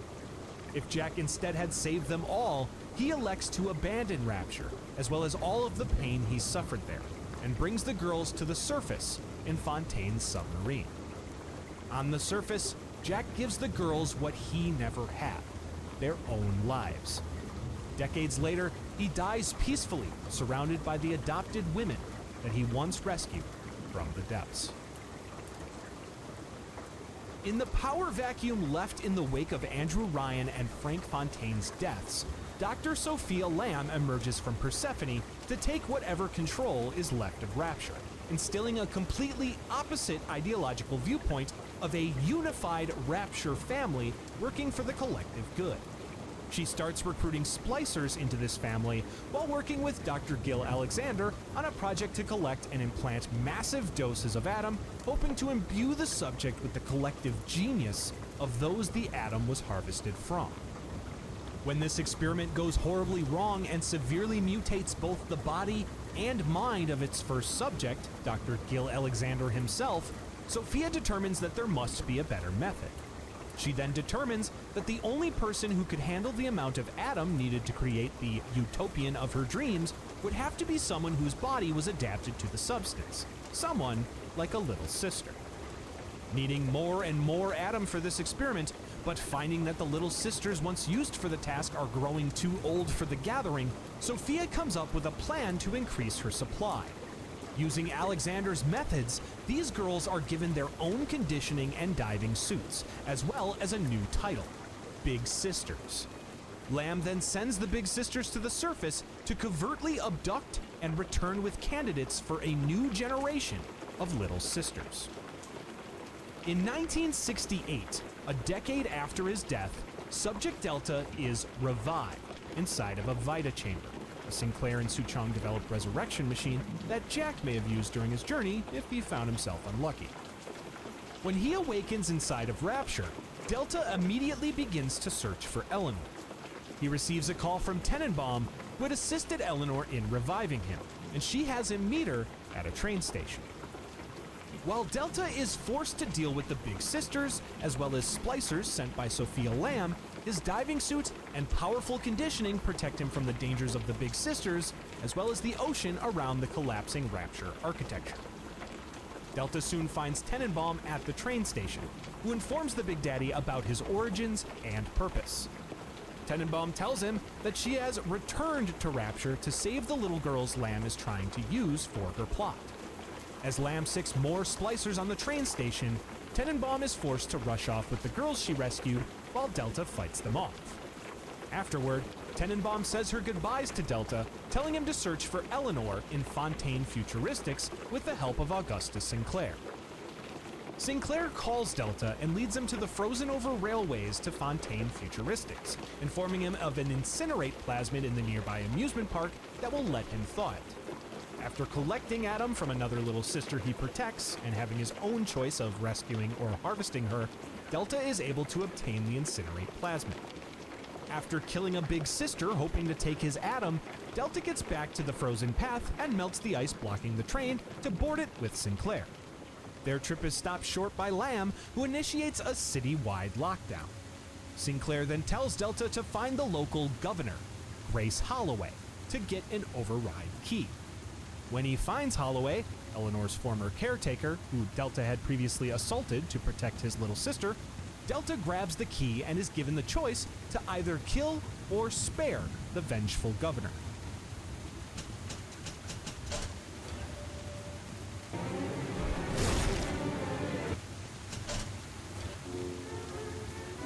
Either way, Delta returns back to the train and continues his trip with Sinclair.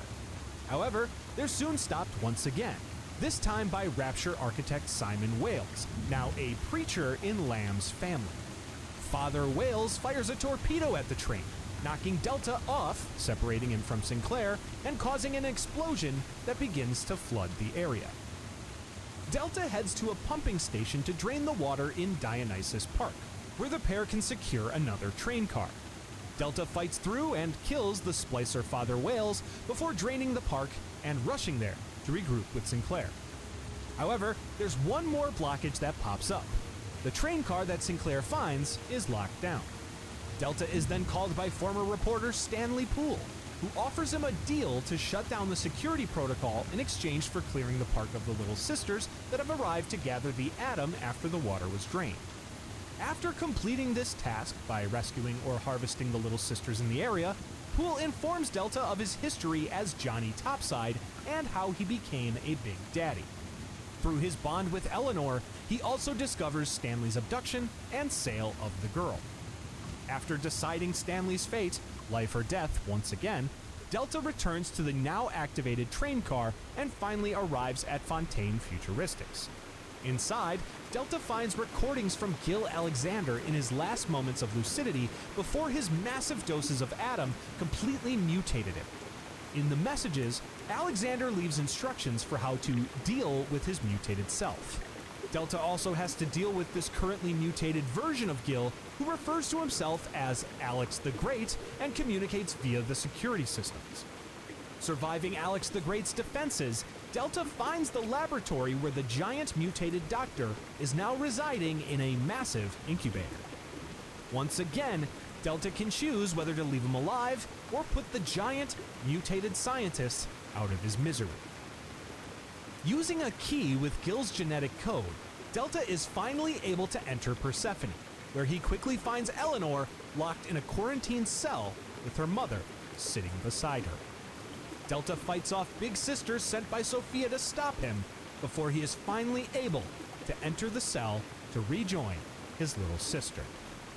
As he approaches, Sophia tells Delta that Eleanor, missing her father, was behind having him revived, and she has been watching his every move since. Now seeing Eleanor as a monster influenced by Delta, Sophia begins to smother her daughter with a pillow, knowing that if the little sister's heart stops, her bonded Big Daddy will fall into a coma. While Delta tries to stop Sophia, Eleanor suffocates and her heart stops long enough for him to fall unconscious, severing the bond between the two.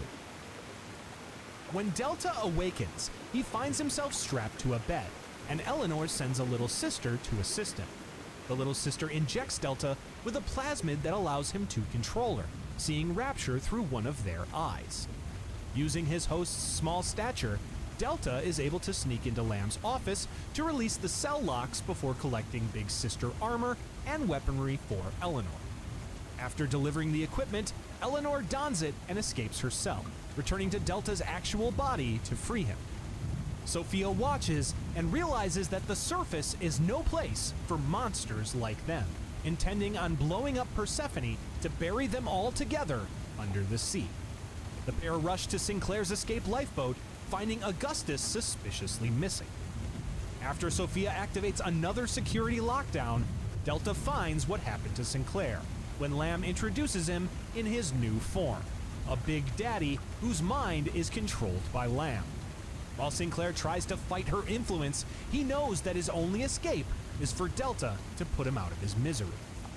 Delta mercifully kills Sinclair, taking the override key from him as Augustus thanks his new friend with his final breath. Afterwards, Eleanor has Delta free the remaining little sisters so they can collectively use their power to boil away water that has filled the lifeboat, so it can float to the surface. He does so and returns to Eleanor at the lifeboat, where she enters the ballast tank with the little sisters. In one final battle with the remaining members of Sophia's Rapture family, Delta protects Eleanor while she boils the water. Once it's gone, the pair flood the docking platform to launch the lifeboat, racing to it as it begins to float. Unfortunately, the pair run right into an explosive trap left by Sophia. While Eleanor is able to escape at the last second using a plasmid, Delta is caught in the blast and is unable to reach the lifeboat as it launches.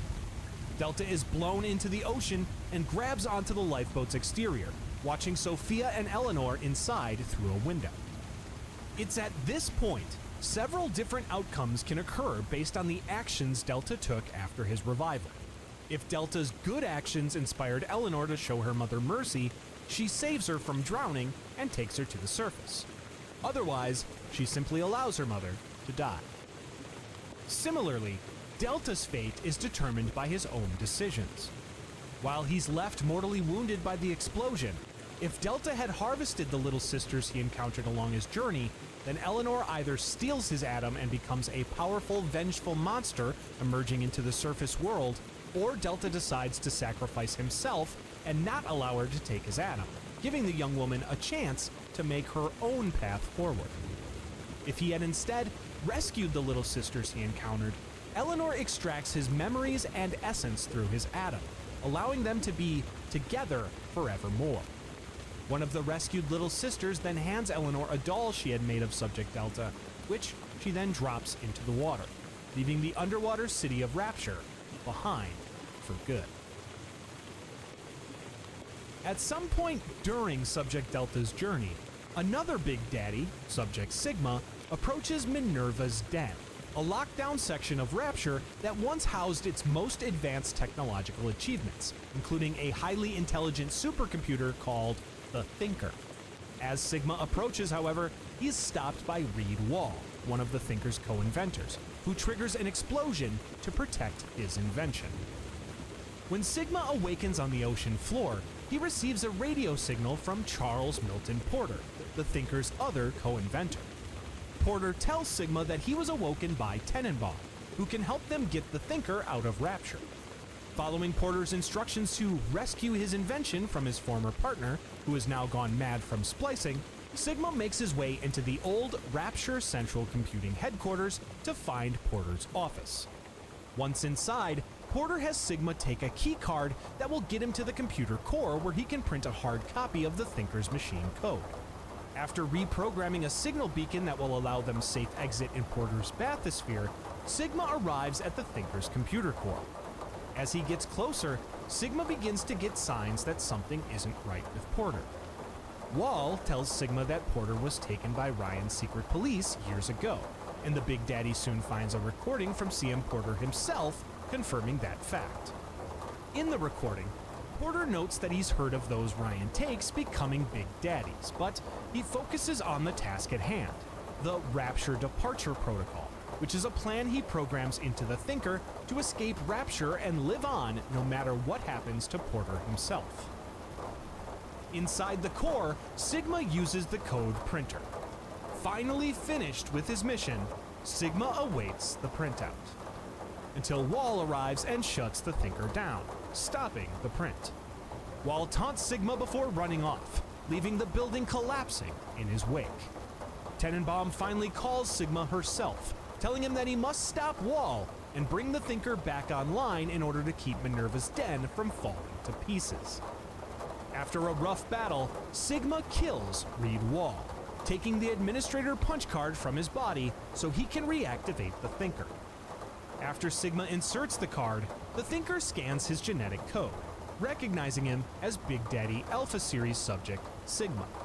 The Thinker then announces the Big Daddy's identity before he was transformed, revealing that Subject Sigma had been none other than Charles Milton Porter all along. Tenenbaum then calls again and tells Porter that he had been speaking to the Thinker all along. Before he was captured, the pair worked together on a plan to get the Thinker out of Rapture so they could use its abilities to finally find a cure for Adam's sickness. They chose for it to speak in Porter's own voice because it would subconsciously be familiar to him, and he would know to trust it. Porter retrieves the printout of the Thinker's code and takes it to his bathysphere, passing through his old study.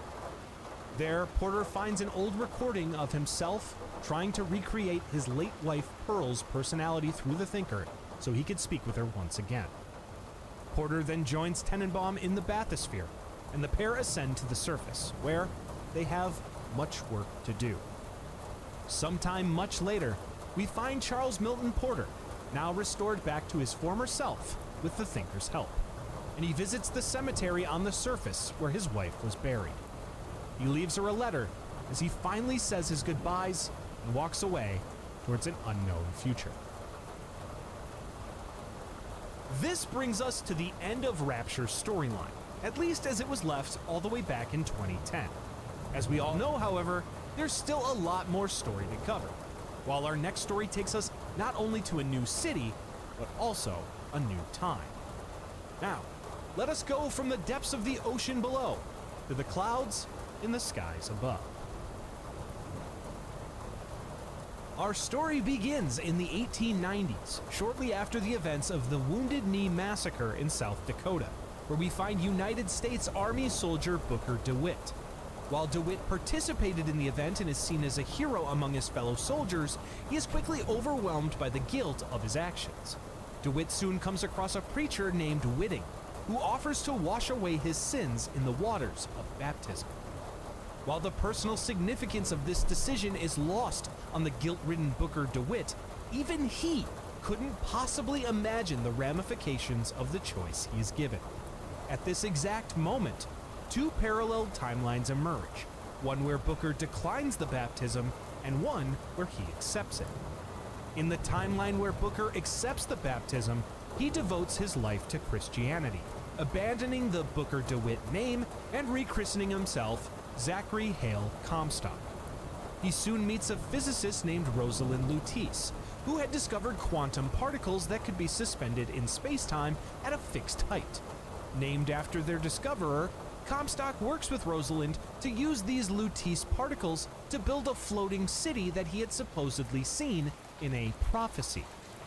During her research, Rosalind is able to communicate with a male version of herself from a parallel reality, Robert, through the Lutece field using Morse code. The twins then work together to develop a device that facilitates the ripping open of tears in the fabric of reality, allowing glimpses into, and eventually access to, parallel universes. The collaboration between the Lutece twins allows Comstock's vision of a city suspended in the clouds to become a reality. This city, called Columbia, is launched in 1893 at that year's Chicago World's Fair. Supported fully by the United States, Columbia begins to travel the world as a monument of American exceptionalism. Comstock envisions Columbia as his Ark, or the New Eden, a sanctuary that preserves the purity and ideals of America as he perceives them. Comstock's beliefs are also deeply rooted in nationalism and white supremacy, leading to his founding of a political party called the Founders. Columbia begins to thrive, thanks in great part to the interdimensional tears utilized by the Lutece twins. Comstock looks through the tears to see visions of other realities, including potential future outcomes. He quickly gains the reputation of a prophet and is worshipped by a large number of Columbia's inhabitants. Comstock shares this technology with businessman and inventor Jeremiah Fink, who begins to bring technologies from other universes to quickly advance the state of Columbia. One of these universes, so it happens, contains Rapture, and Fink collaborates with that universe's Dr. Yi Su Chong. Fink is able to create plasmid-like elixirs called Vigors, which grant their users supernatural abilities without the nasty splicer side effects. Comstock soon sees a vision of Columbia under the divine guidance of his heir, raining destruction upon New York City in the year 1984. He interprets this vision as a sign that the only way for Columbia to prosper is if it is led by someone of his bloodline. Unfortunately, Zachary and his wife, Lady Annabelle Comstock, are unable to have a child due to Comstock's repeated overexposure to the Lutece fields. Driven by his obsession with securing a pure and divine legacy, Comstock demands a solution from the Luteces. Using their abilities to access parallel realities, the twins devise a plan to bring a child from an alternate universe. This brings us back to one of the timelines where Booker DeWitt refused the baptism. In that timeline, Booker continued to live a life of guilt and hardship, joining the Pinkerton National Detective Agency and employing increasingly violent methods. The one bright spot in his life, his wife Annabelle, dies while giving birth to their daughter, Anna. This drives Booker further into a dark depression, leaving his job and spiraling into alcoholism and reckless gambling. Comstock, desperate and ruthless, arranges for Booker to relinquish his daughter in exchange for clearing his gambling debts. Distraught and deep in self-loathing, Booker agrees. The Luteces then create a tear in reality through which Comstock can take Anna. During the exchange, as Anna is pulled through the tear, Booker tries to take his daughter back from Comstock. During the struggle, the portal closes on her, severing the tip of the baby's little finger. This traumatic event leaves her existing within two distinct realities, imbuing in her a natural ability to create and manipulate tears herself. Anna, now renamed Elizabeth, is then taken to Columbia. Booker, meanwhile, brands his own hand with his daughter's initials, AD, so that he may never forget the sin he committed. This proves to not be enough, as the combination of his trauma, interaction with the tears, and subsequent alcohol abuse causes his memories to fog. Over the next years, Comstock continues his overuse of the Lutece's technology, giving him cancer and causing him to rapidly age. Soon, he sees a vision through a tear of Booker somehow arriving in his universe to take Elizabeth back. Comstock begins to preach to his congregation about a false shepherd who will arrive to tempt Elizabeth. Meanwhile, Lady Comstock grows more and more troubled over the situation involving Elizabeth. At the lady's request, Elizabeth is raised outside of their home without any knowledge of her adoptive parents' identities. Zachary then has a tower built on Monument Island to be his daughter's gilded cage. To protect her, Jeremiah Fink creates Songbird, a massive flying fusion of man and machine inspired by the Big Daddy and his collaboration with Suchong. While Comstock unsuccessfully tries to imbue his beliefs on Elizabeth, she educates herself extensively through the books and materials she finds in her tower. After an incident where Elizabeth saves Songbird's life, the pair become bonded, just as Songbird's inspirations did with their own little sisters. While Songbird acts as Elizabeth's protector, he doubles as her jailer, keeping her from leaving the tower. Comstock also installs a group of devices in the tower to siphon Elizabeth's powers to limit her from creating new tears to wherever she went, allowing her only to open existing ones. In 1895, Zachary learns that his wife is preparing to reveal the truth behind Elizabeth's existence. He has her killed, framing their housekeeper Daisy Fitzroy for the murder. Fitzroy is able to elude capture, and she takes refuge in Finkton, Columbia's work district. There, she establishes the militant underground resistance group Vox Populi, which stands directly against Comstock's racist and xenophobic views. In 1901, Columbia, now floating over China, acts without orders from the U.S. military to intervene in the Boxer Rebellion, in which American hostages were taken. Hoping to stand up for America, Comstock uses Columbia's highly advanced weapons to destroy the city of Peking. The United States denounces this decision, recalling Columbia back to America. Comstock defies this order, instead seceding from the Union on July 6, 1902, before the city disappears into the clouds. In 1909, after over a decade of Vox Populi warring with Columbia's law enforcement, Daisy Fitzroy is captured after a mole within her group tips off the police. Fitzroy is then taken to Comstock House Re-Education Center, a research facility where she is to be interviewed and psychoanalyzed by psychologist Dr. Francis Pinchot. Dr. Pinchot begins a series of interviews with Daisy under the supervision of his superior, Dr. Kittery. Despite a rocky start, Fitzroy and Pinchot reach an agreement where they begin to share their own personal histories. As their sessions progress, Dr. Kittery suggests more invasive methods, such as phrenology and even lobotomy. But Pinchot continues his interviews, intrigued by Fitzroy's intellect. During their third interview, tensions flare when Fitzroy's critical responses lead Pinchot to slap her, revealing his true nature. Later, after Fitzroy scores a genius level 149 on Pinchot's IQ test, he begins to listen to her philosophy, reading her manifesto, The People's Voice, and beginning to reconsider his beliefs. On May 13, 1909, Dr. Pinchot faces a moral crossroads when he's asked by Fitzroy to aid in her escape from Comstock House, which is quickly turning into a torture facility. Choosing to help her, Pinchot promises to protect Fitzroy, admitting a grudging admiration for her mind despite his own racial prejudices.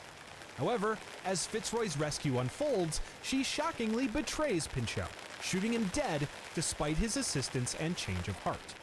Seeing him as just another snake, Fitzroy escapes the facility and rejoins her Vox Populi comrades. Using their machine, the Lutece twins soon see a tear depicting Elizabeth using her unique abilities to fulfill Comstock's prophecy of destroying New York City. Robert then coerces his sister to assist him in sending Elizabeth back to her home universe to prevent this dire fate. Comstock learns of this plan, however, and has Jeremiah Fink sabotage their machine. This causes the machine to malfunction, and they're presumed dead when their bodies disappear after a failed experiment. In actuality, this event doesn't kill the Luteces, but instead spreads them out across all of time and space, giving them the ability to exist and materialize in any universe at any time. Unsatisfied with how things were left in Columbia, Robert convinces Rosalind once again to assist him in getting Booker to the city to reclaim his daughter. They attempt this plan 122 times, repeating the cycle of bringing him to Columbia while Booker is never successful. Despite this, the Luteces continue their efforts, starting one more attempt. In 1912, Booker DeWitt, now a private investigator in his timeline, is hired by the Lutece twins to return a young woman back to New York safely, with only a photograph, her name, and no other information regarding her identity. Unknowingly to him, they take Booker through a tear into the reality where Columbia exists. The twins then row Booker to a lighthouse off the coast of Maine, leaving him only with a case of instructions and a weapon before rowing back to the shore, leaving him alone to begin his journey. Booker climbs the lighthouse, finding its former keeper murdered inside. Per his instructions, Booker activates the lighthouse, stepping inside a pod that shoots into the sky. As Booker passes the clouds, he gazes upon the wonder of the city in the sky as he descends towards the floating Columbia. The pod lands and Booker emerges in Columbia's church, hearing preacher Whitting speaking of the founders. Whitting then baptizes Booker in the name of their prophet, and while he's held underwater, Booker sees a vision of the timeline where Comstock destroys New York City. Booker regains consciousness in the Garden of New Eden, among statues of the founding fathers. Booker then explores Columbia, finding it amidst a celebration of the 10-year anniversary of its secession. On his way to Monument Island to look for Elizabeth, Booker receives a telegram from the Luteces, telling him not to pick number 77. They also show up in the flesh, telling him to flip a coin, which has been heads every time prior. Once again, Booker flips heads, and when he's offered to pick a baseball in a nearby gathering, he picks a ball marked number 77, not giving much hope to this cycle being the successful one. Booker soon sees what this baseball is for, when Jeremiah Fink reveals what the lucky winner, which happens to be number 77, gets to do: throw the baseball at an interracial couple. Before Booker can decide whether to throw it at the couple or at Fink, he's stopped by Columbia police agents who recognize him as the false shepherd. Booker breaks free, stealing one of their sky hooks that allow him to use the city's railway systems to traverse. Booker fights through the Founder's forces, using various vigors he finds to gain his own supernatural abilities to take them on. As Booker makes his way to Monument Island, he receives a direct message from Zachary Hale Comstock, who warns him that not all debts can be paid. Booker is able to board Comstock's Zeppelin to take to the island, but the Prophet shows up himself, commanding one of his followers to set herself aflame. Booker is then forced to escape the fiery Zeppelin just before it explodes, narrowly making it onto Monument Island. There, Booker finds the tower, observing Elizabeth inside as she opens tears and otherwise lives her normal life. Watching her, Booker learns that Elizabeth has an affinity for Paris, France. Soon, Booker crashes into Elizabeth's living quarters and introduces himself to the startled young woman. At this point, both father and daughter are unaware of each other's true identity, as well as their relationship to one another. Suddenly, Songbird senses danger and rushes to Elizabeth's aid. Frantically attacking the tower to get to his bonded protectee, Songbird damages it, causing it to fall as Elizabeth and Booker make a daring escape. During their ensuing skyhook ride, however, the attack from the massive flying Songbird causes them to fall into Battleship Bay, an artificial floating body of water. Knocked out, Booker dreams of the deal he made with the Luteces, starting to put the pieces of his foggy memory back together. Washing up on the beach, Booker finds Elizabeth dancing on a pier. Booker spots the First Lady airship flying nearby and lies to Elizabeth, telling her it's going to Paris. The excited woman runs off with him, and the pair soon find the Lutece twins, who ask Elizabeth to pick a brooch. She then turns the decision over to Booker, who can decide between one adorned with a cage and another with a bird. Despite which Booker picks, the pair move on, with Elizabeth displaying her ability to pick locks so they can get around a police blockade. While trying to board the airship, the pair are ambushed, forcing Booker and Elizabeth to fight off Comstock's followers. As Elizabeth watches Booker kill their attackers, however, she rushes off in fear and anger. Booker then finds her in the gondola to Soldiers Field, where he tries to calm her down. The pair then come to a shaky agreement, and Elizabeth patches Booker up before they continue on. They soon find that they'll need a particular vigor, shock jockey, to get the gondola to the airship moving, and they head to the nearby Hall of Heroes, where it's exclusively carried. While the museum is closed for Columbia Day, the pair get inside, with Elizabeth revealing her ability to open tears to Booker on the way. Booker and Elizabeth find that the hall has already been overrun by Cornelius Slate, a Comstock dissenter and fellow squadmate of Booker DeWitt during Wounded Knee, who is leading a small fringe army. The pair are forced to fight their way through exhibits dedicated to Comstock's history, including Wounded Knee and Peking.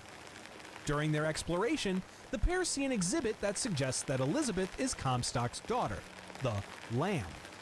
Booker eventually reaches Slate, taking the shock jockey from him, leaving him with yet another choice of whether to kill Slate or simply leave him behind. With the electrical vigor in hand, the pair return to the gondola and power it up, finally boarding it to ride up to the First Lady airship. The pair get inside, and Booker punches in the coordinates to their destination. It doesn't take long for the astute Elizabeth to realize that the coordinates are not to Paris, but instead to New York. The betrayed Elizabeth grabs a pipe wrench and swings it at Booker, knocking him unconscious yet again. While he's out, Elizabeth tries to reroute the airship, but they're stopped by Vox Populi. While Elizabeth is able to sneak away, Booker is captured as their leader, Daisy Fitzroy, arrives to take over the airship. Daisy introduces herself and asks Booker to join their cause, before giving him information about a gunsmith in Finkton who can supply them. Fitzroy promises that if Booker retrieves their guns for them, they'll give him the airship back. Fitzroy drops him in Finkton, and Booker soon finds Elizabeth, who immediately runs from him. As he pursues her, Booker is attacked by a massive half-man, half-machine adversary called a Handyman. Elizabeth reluctantly rescues Booker, and despite her still being angry at his betrayal, she agrees to help him get the airship back so long as she can use it to get to Paris. Working together again, the pair enter Finkton, but they find the gunsmith, Chen Li, missing, with signs of a struggle. They find his wife, Mei, who claims that the founders arrested him and took him to the Good Time Club. Booker and Elizabeth arrive at the Good Time Club, and when they enter, they're greeted over the intercom by Jeremiah Fink. Fink then evaluates Booker for a job as head of security, testing him by sending in waves of enemies and other applicants to fight. After he emerges victorious, Booker is offered the job, but he declines, angering Fink. The pair then reach Chen Li's cell, but unfortunately too late, as they find him beaten to death by his interrogators. Suddenly, the Luteces appear before them and suggest the possibility of another universe where Chen Li isn't dead. Elizabeth then opens a tear and enters with Booker, where they find that in this reality, the soldiers Booker killed in the other one can remember their deaths. Back at the gunsmith's hideout, they find him living a completely different life. However, the man's tools were taken by the police, forcing Booker and Elizabeth to retrieve them so they can obtain guns for the Vox Populi. The two find the tools, and Elizabeth is able to open another tear there to another universe where they're back at the shop. They enter the tear and find a revolution between the Vox and Fink currently underway. Strangely, Booker soon learns that in this universe, he had died as a martyr for the Vox Populi. As the memories begin to bleed over, Booker's nose also begins to bleed. The two go to Chenlin's shop, finding both the gunsmith and his wife shot dead in this universe. The pair go back to reclaim the airship, fighting heavy opposition on the way. While Elizabeth feels responsible for the deaths of the Lins in this reality, Booker is contacted by Daisy Fitzroy.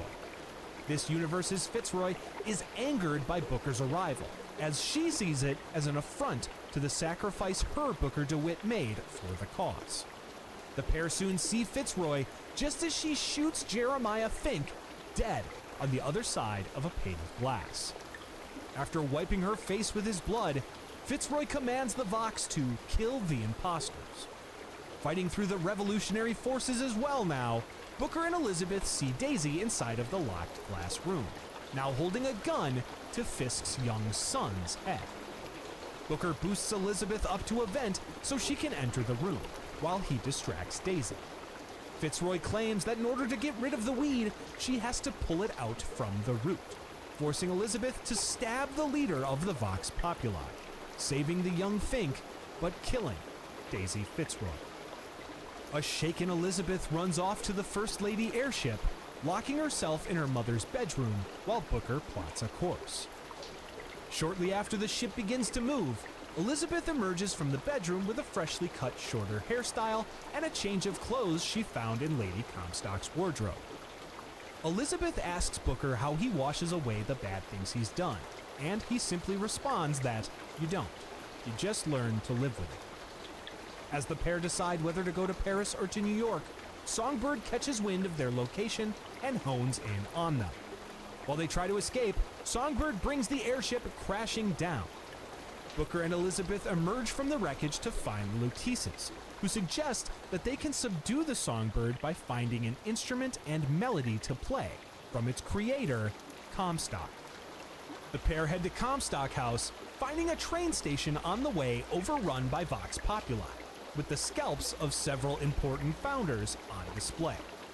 As they take a gondola up to the Port Prosperity District, Elizabeth realizes who the Lutece twins are, informing Booker of their research into the floating particles.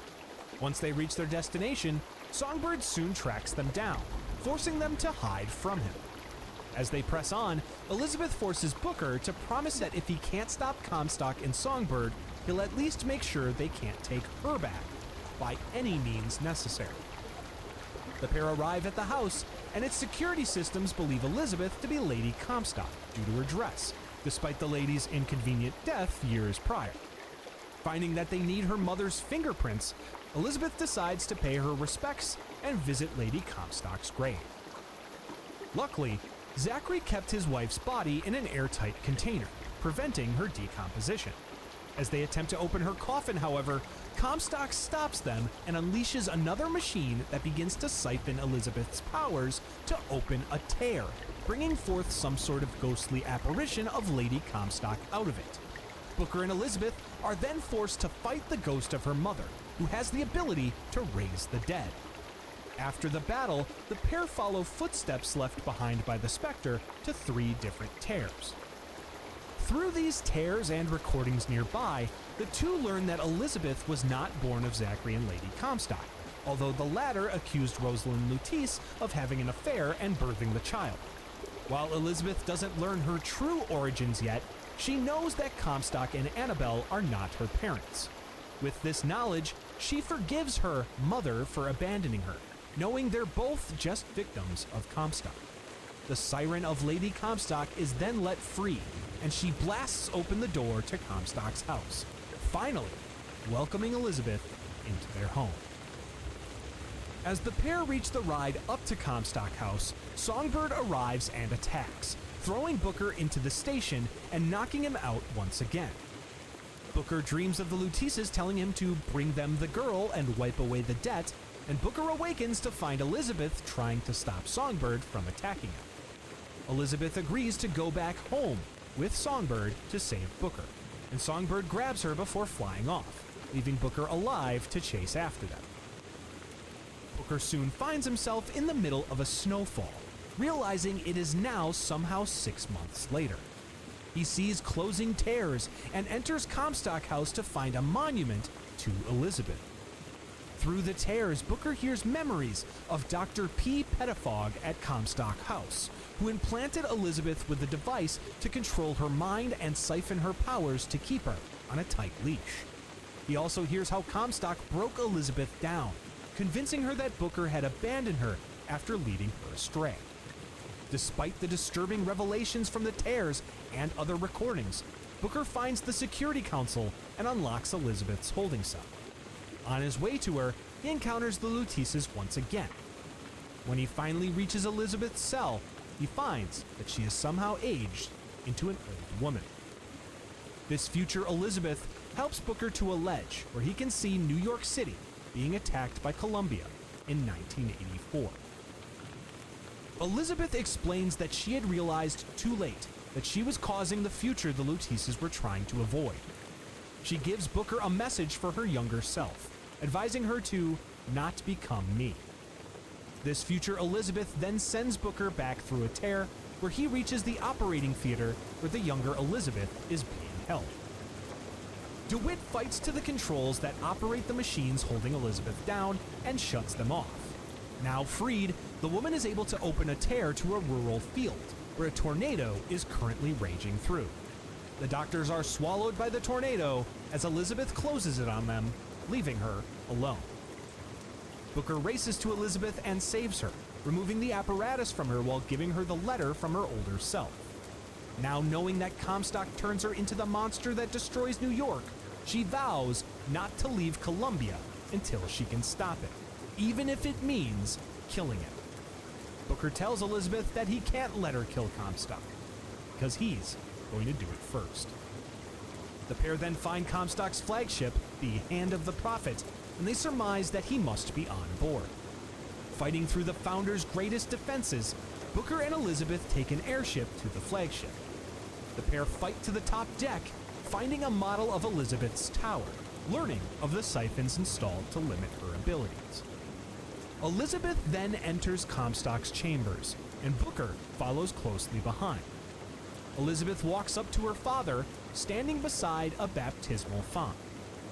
Comstock then reveals that Booker has been hiding something from her, and violently grabs at the woman's hand to confront him about her severed finger.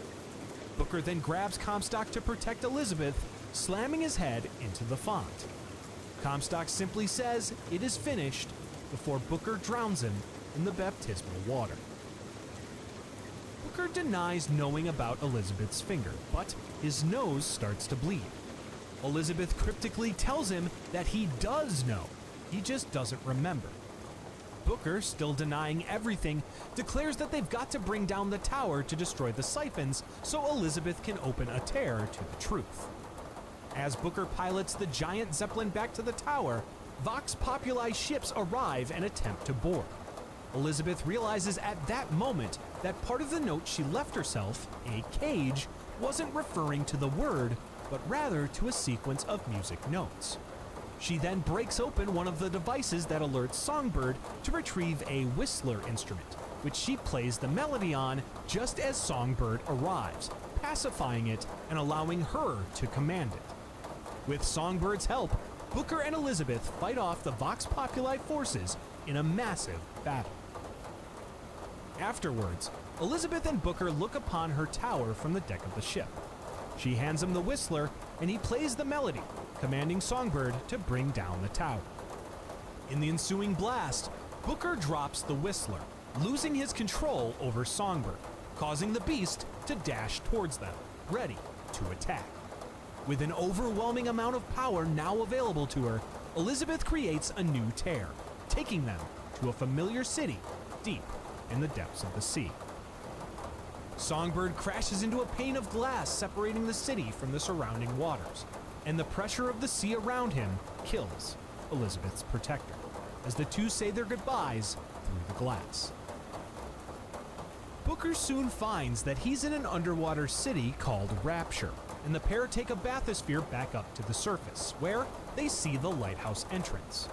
Elizabeth looks to the stars in the night sky and marvels at the thousands of doors opening all at once that she sees in them. When the pair reach the lighthouse, they're able to open the door, but when they enter, they find an infinite sea of lighthouses on the other side. Elizabeth begins to understand their place in the multiverse, telling Booker that there's always a lighthouse, there's always a man, there's always a city. Elizabeth is then able to see all of the possible universes at once, their doors all open to her. She notes the similarities and differences, constants and variables. She then shows Booker all of the versions of them, with every decision to every choice happening simultaneously, now, in the past, and in the future. All of these paths lead to the same place, however, where it all started. Booker then opens the door to another lighthouse, much like the one that brought him to Columbia. On the other side, he finds himself back at his baptism, once again before Preacher Whitting, with the decision to wash away his sins. Initially, Booker takes the preacher's hand, but stops the baptism as it's occurring, knowing no water can wash away his sins. Elizabeth takes Booker through another door, where he relives Robert Lutis requesting the girl to wipe away his debt. While Booker believes that this is the moment Lutis hired him to find Elizabeth, she quickly reveals to him that it was actually when he sold his daughter. Booker is still in disbelief, denying that he ever even had a baby. As his nose bleeds more, Elizabeth takes him back on the boat, rowing to the lighthouse with the Lutises. While Booker believes their work is done since he's killed Comstock, Elizabeth reminds him that he still exists in an infinite number of other worlds. After Booker is forced to relive the moment where he failed to stop Comstock from taking his daughter, he's brought back to the coast of Maine with the Lutises. Booker is taken to the boat once again, but this time his mind adapts, and he puts together the totality of the truth. Still not knowing his adversary's true identity, Booker then determines that the only way to stop himself from selling his daughter in the first place is to kill Comstock, specifically at the moment he was born. Booker then enters the lighthouse doors once again to find himself at the scene of his own baptism. Suddenly, Booker turns to look at Elizabeth, as other versions of herself from other realities arrive beside her. The Elizabeths then tell Booker that while he walked away from the baptism, in other worlds, he didn't, which led to the creation of infinite Comstocks across infinite times. To prevent this, the Elizabeths then smother him in the crib, drowning Booker before he can even make the decision to become Comstock or not. As Booker's life fades away, so too do the ensemble of Elizabeths, as the possibilities of them being created disappear with their father. We then see a scene taking place on October 8th, 1893, in a universe that we don't know. In it, Booker DeWitt, private investigator, calls out to his daughter Anna. He then enters her room, looks in her crib, and the screen fades to black, leaving us to wonder at the infinite possibilities. While this brings us to the end of Booker DeWitt and Elizabeth's possible stories, before the erasure of their existence from the multiverse, there was another story to tell, one that takes place in one of infinite possible universes. This story takes us to the undersea city of Rapture on December 31st, 1958, New Year's Eve. There, we find a rundown private investigator named Booker DeWitt, who is awoken by a potential client, a woman named Elizabeth. Elizabeth offers him a job to find an orphaned girl named Sally, who's gone missing after the closure of Fontaine's Charities. Booker recognizes the girl, but states that she's already dead. Elizabeth simply states that Lost isn't dead, before she exits Booker's office out into the neon-filled underwater city. Booker follows, trying to learn more about Elizabeth's relationship to Sally, but the woman keeps her information close to the vest. As they walk, Elizabeth is shocked to see a group of little sisters, unaware of their existence. Booker asks why she's never seen them before, to which she simply replies that she doesn't get out much. Once the two are alone again, Elizabeth reveals that she knows that Booker had found Sally and took her in, but eventually lost her when she was abducted while he was gambling at the Surprise Casino. Booker tells her that a cop friend of his, Sullivan, later told him that her body was found floating in the docks.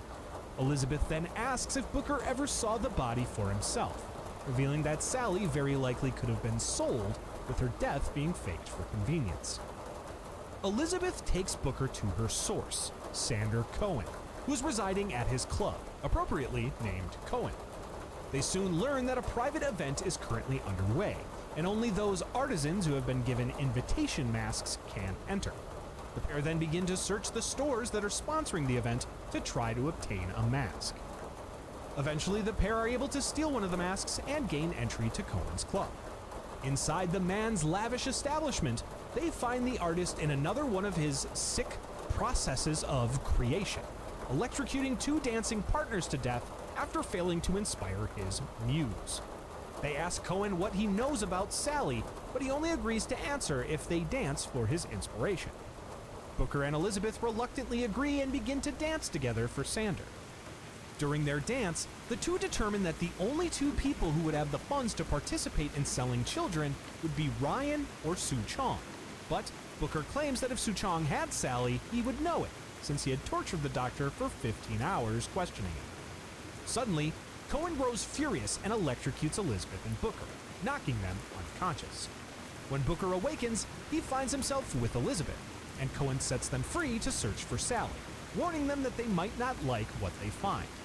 The pair find themselves in an elevator going down below the trenches, where they see what remains of Fontaine's department store, sunk by Ryan after Frank's supposed death.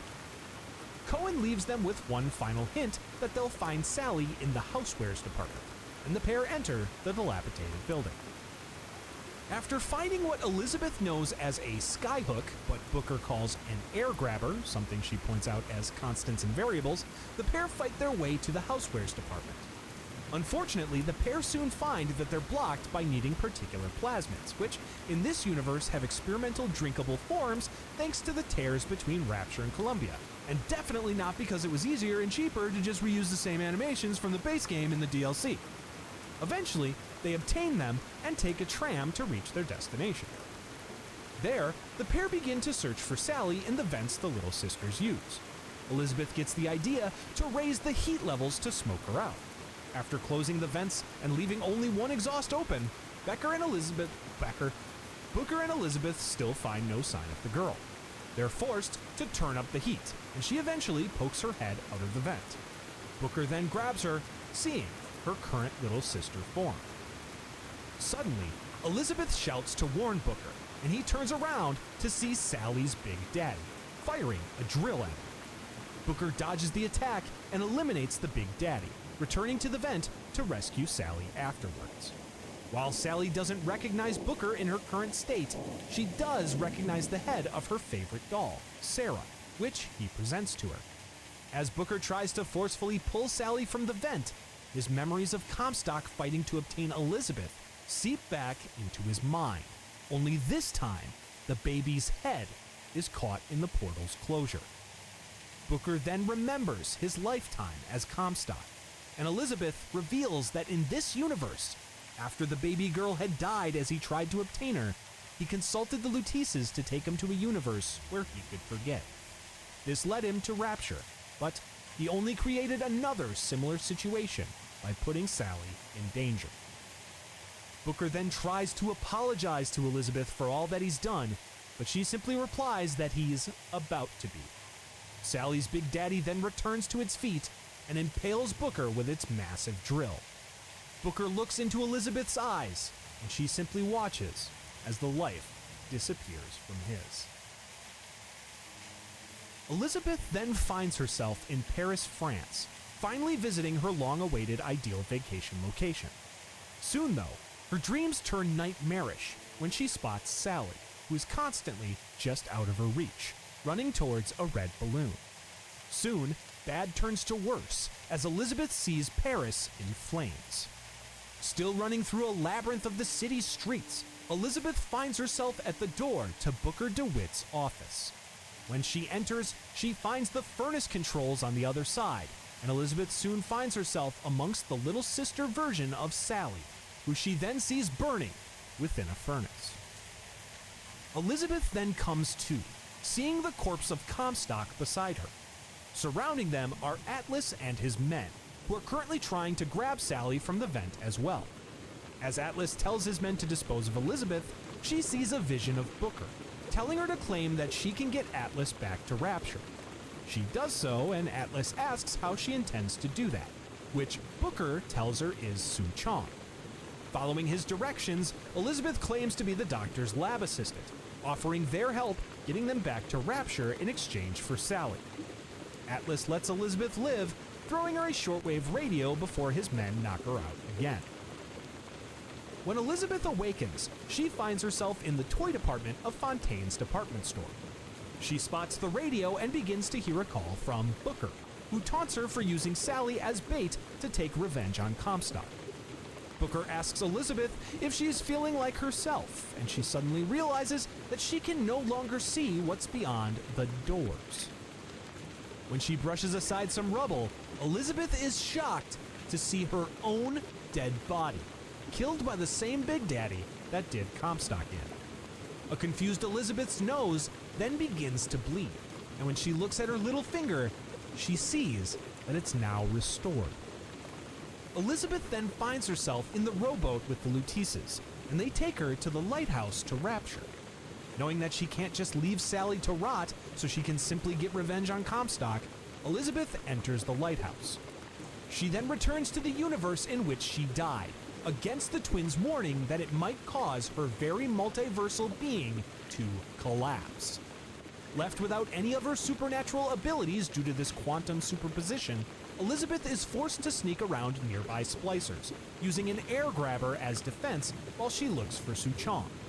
Luckily, she soon finds a crossbow and plasmids that she can use to defend herself. While searching for Suchong, Elizabeth finds evidence of something called the ace in the hole that the Doctor has. While she finds no sign of Suchong in his office, she does find signs that the Doctor was aware of Columbia, Booker, and herself. She then discovers how Suchong was able to know what he knew, a Lutece device in his lab partially opening a tear to Columbia. Elizabeth then realizes that while she can no longer open tears to escape Rapture, she could bring the Lutece particle from Columbia to raise the city back to the surface. While the machine is currently in a state of disrepair, Elizabeth is able to decode Suchong's secret schematics to learn how to return it to working order. Elizabeth then gathers the necessary parts to repair the Lutece device and fixes it, getting the tear to Columbia completely open. She enters it, emerging in the First Lady airship. Knowing it utilizes a Lutece particle to float, Elizabeth grabs its spare quantum particle and returns it to the tear. Unfortunately, she finds it now closed by Suchong, who only agrees to allow her to come back through if she brings him a hair sample from a nearby Fink lab. As she makes her way to the lab, Elizabeth overhears Daisy Fitzroy speaking to the Luteces about how she'll kill Fink, but not his son. The Luteces convince Fitzroy that she doesn't need to actually harm the boy, just give no choice but for Elizabeth to intervene. Fitzroy, trusting the Luteces' word that this will lead to the ultimate downfall of Comstock, agrees with their plan. After using Fink's elaborate clock-based pathway system, Elizabeth finds the way to his lab, seeing the version we saw earlier of herself and Booker being confronted by Daisy Fitzroy. Elizabeth realizes that Daisy sacrificed herself to make her a killer, giving her the strength and maturity to complete her journey. She then finds more evidence of the collaboration between Suchong and Fink, learning of how she and Songbird became imprinted. Elizabeth then finds the hair sample Suchong was searching for, that of a girl who was imprinted by the Songbird. Yes, this means Elizabeth was on a quest to retrieve a sample of her own hair. With the sample in hand, Elizabeth returns to the tear, passing by Fitzroy's corpse on the way. After returning to Rapture through the tear and giving the sample to Suchong, her conversation with the doctor is interrupted by none other than Andrew Ryan, who accuses Elizabeth of being a thief. He then claims that while he had a deal with Atlas, his working with her is a clear betrayal of it, and he further states that if Atlas won't be cooperative, he'll be liquidated. Ryan then asks Elizabeth if she'll choose to work for him or die with Atlas. Ryan's men then arrive, and Elizabeth summons all of her might to fight them off. In the wake of the battle, she determines that the best place to place the Lutece particle would be in Frank Fontaine's office. Atlas gets her access to the private elevator, and Elizabeth takes it up to the office. On the trip up, she receives another call from Ryan, who warns her about working with Atlas. Elizabeth gets to Fontaine's office and places the particle. As the building begins to lift, Elizabeth asks Atlas for Sally. Unfortunately, the man double-crosses her, and his men arrive, knocking her out with chloroform. Elizabeth then awakens after the attack on the Kashmir restaurant, held captive by Atlas. Still believing Elizabeth to be Suchong's assistant, they begin to question her about the ace in the hole. When she denies any knowledge, they inject her with truth serum, which only puts her out of consciousness for another 2 weeks. When Elizabeth finally awakens, she finds the Rapture Civil War well underway, and Atlas continues to question her about the ace in the hole. When she still refuses to answer, Atlas threatens to lobotomize her, but Elizabeth simply tells him that he'd be doing her a favor by making her forget. Atlas then switches his strategy by instead threatening the same procedure to a captive Sally. Suddenly, Elizabeth finds herself before Booker, who awakens the memories in her in which she saw all of the open doors to every possible reality, including ones in the future.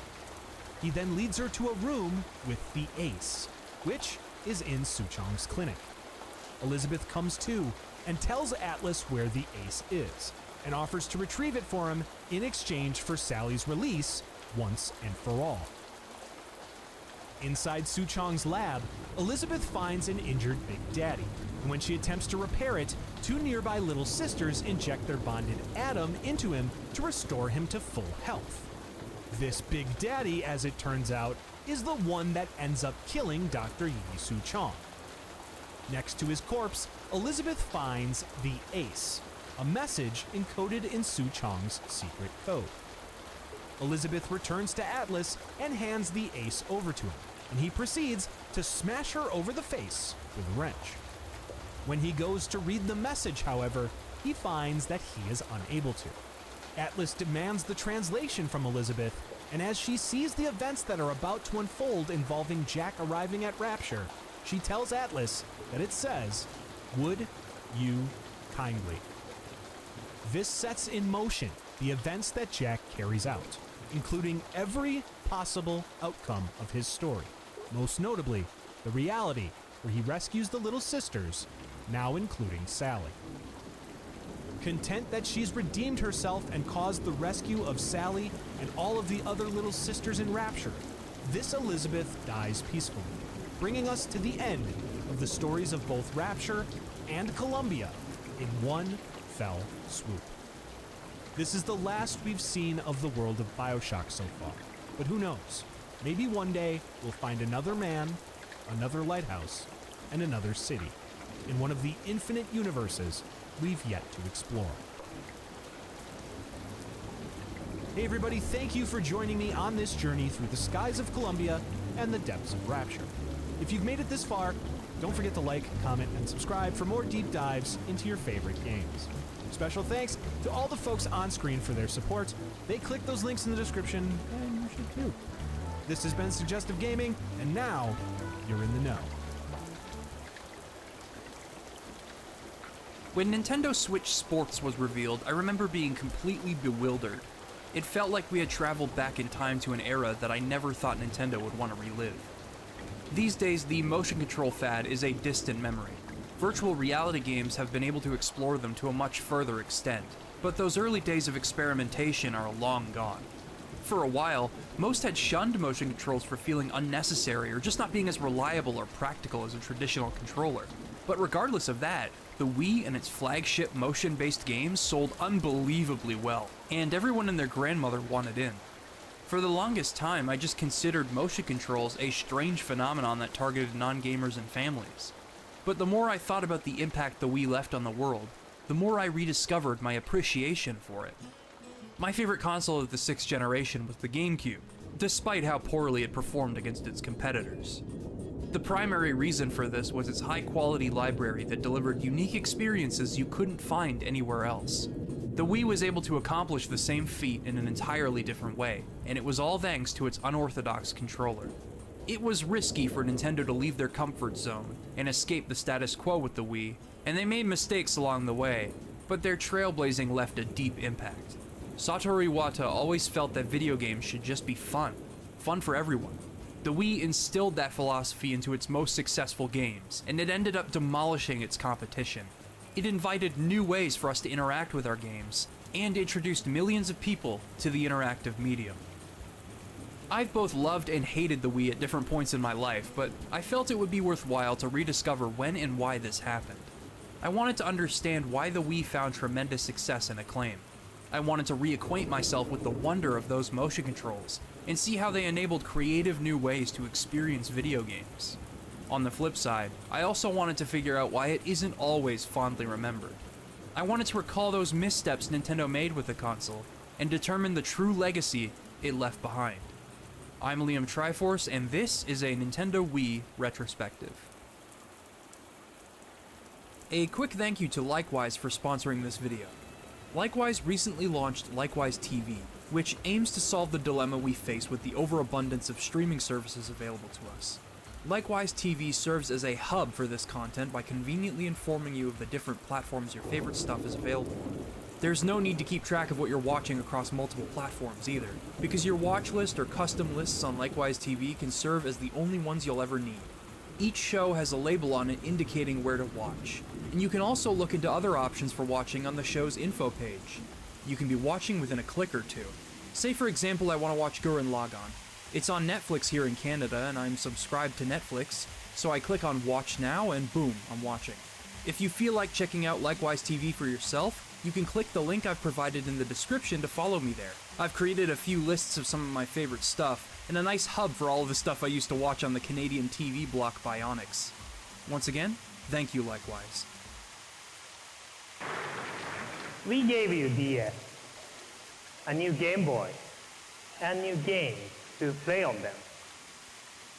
And now you say, you want a revolution?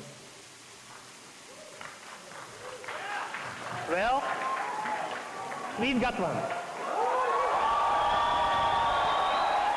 By simply pulling a new Nintendo console out from his jacket, Satoru Iwata cemented the Wii's reveal as one of the most iconic in Nintendo's history at E3. Then known as the Revolution, Iwata wanted the company's next console to have a much broader appeal in the 7th generation of gaming. While the GameCube did have the breadth of its contemporaries in its library, featuring landmark games in a plethora of genres, it failed to hold the attention of third-party publishers for a number of reasons, such as the console's lunchbox-like design, its lack of multimedia features like DVD playback, and barely any online functionality to speak of. The GameCube's focus was on, well, the games, and that was especially evident when it came to its first-party lineup. The experiences the GameCube delivered were consistently exceptional. It hosted definitive games in each genre, and otherwise bent genre rules altogether, resulting in an unmistakably high-quality game library for the ages. That said, the system was not a must-own for consumers, and even though developers adopted a cross-platform strategy during the 6th generation, the GameCube's limitations and narrow focus led them to forego the system altogether to cut costs. For the first time, the game industry was evolving beyond Nintendo, and they had been cornered by their competitors. In May 2002, Hiroshi Yamauchi retired as president of Nintendo after over 50 years in office. He was succeeded by Satoru Iwata, who lived and breathed video games. His background was atypical for a corporate president. Whereas Yamauchi didn't play video games himself, Iwata came from a background of game development and passion for the media. Before joining the board of directors at Nintendo, he made a name for himself at HAL Laboratory, working on games like Kirby, Earthbound, and Super Smash Bros. Under his direction, HAL Laboratory managed to find stability and develop a close relationship with Nintendo, ensuring the company's future. As a person, Iwata felt like he represented the fun essence of Nintendo in how he presented himself and in how he spoke about games and the industry at large. And his desire to share his love of video games with the world drove the development of Nintendo's next home console. Realizing that the company would stagnate if it continued to compete directly with Sony and Microsoft, Iwata decided to double down on Nintendo's uniqueness and creativity in a blue ocean business strategy.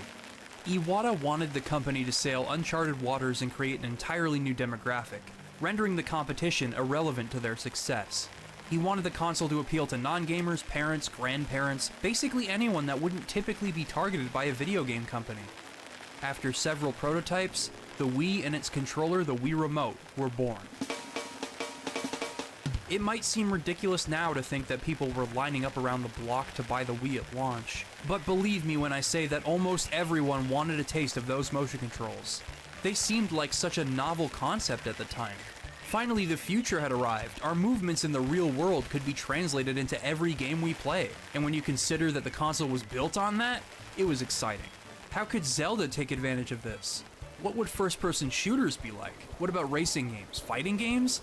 I know it's silly now, and the overacting in these commercials just make the whole thing seem even stupider in hindsight, but the possibilities for games felt endless back then, and I think the Wii's astronomical sales figures should speak volumes. Nintendo had bet on a revolution, their revolution, and it had seemingly paid off. Let's take a look at how that happened. The goal of the Wii and its interface was to ensure accessibility. The ways in which players interact with the console and its games needed to be universally understood. Their solution? Well, let me put it this way. You know how in the electronics department of a Walmart or Target they have rows of televisions all displaying a different channel? That's what they did with the Wii. I'm sure we all have our own memories with the Wii menu, and I'll talk about a few of my own, but the one that is most relevant here is that my parents figured out how to navigate the menu before I did. It perfectly emulated a motion they were already familiar with: channel surfing. All you had to do was point and click, and the plus and minus buttons could flip through pages and channels. The design was clever, but the atmosphere was what sold it for me. Coming off of the GameCube menu, which always seemed to represent the space between games that allowed for a moment of reflection, I was amazed at how the Wii menu managed to carry a similar feeling in an entirely different way. Like the electronics department in a supermarket, each channel has idle animations. Certain channels even display information without you having to do anything, meaning that as soon as you turn the Wii on, you can get a glimpse at the forecast, headlines from your local news, photos from your SD card, questions and possible answers to polls, contests, Mario Kart tournaments, and so much more. As your digital library expands, so too will the amount of things to look at. There was so much life in the Wii menu, and to this day it remains my favorite console interface of all time. It acted as a central hub for everyone in the house, regardless of whether or not they played video games regularly. But it wasn't just the universal accessibility that resonated with people. It was the theming, which was tied together by the ambient music composed by Kazumi Totaka.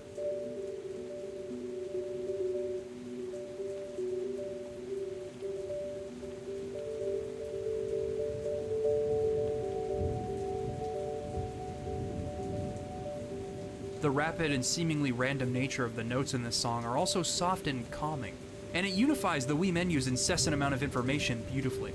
There is a quaint simplicity to the Wii menu in that regard, and I can recall moments where I would just flip through the Wii channels, scroll through my messages, or otherwise just stare at the idle activity without clicking on anything, and just taking it all in. Like the GameCube, the Wii asks you a simple question. What do you want to play? Although in this case, it's more accurate to say, what do you want to do? It poses that question in a stark contrast to the GameCube's Black Void, but the Wii menu is especially memorable in its own right for the variety, customizability, and familiarity it offers. Let's talk about the features of the Wii for a second. For most of the Wii's life, the following channels would come pre-installed. The Disk channel for playing games, the Mii channel for creating Miis, the Forecast and News channel, the Wii Shop channel, and the Photo channel for messing around with the photos on your Wii and SD card. Every game you insert has a little animation to accompany it on the Disk channel, which gives you a taste of what's to come. With my most anticipated Wii games like Super Smash Bros. Brawl for example, it was enough to get me excited all over again.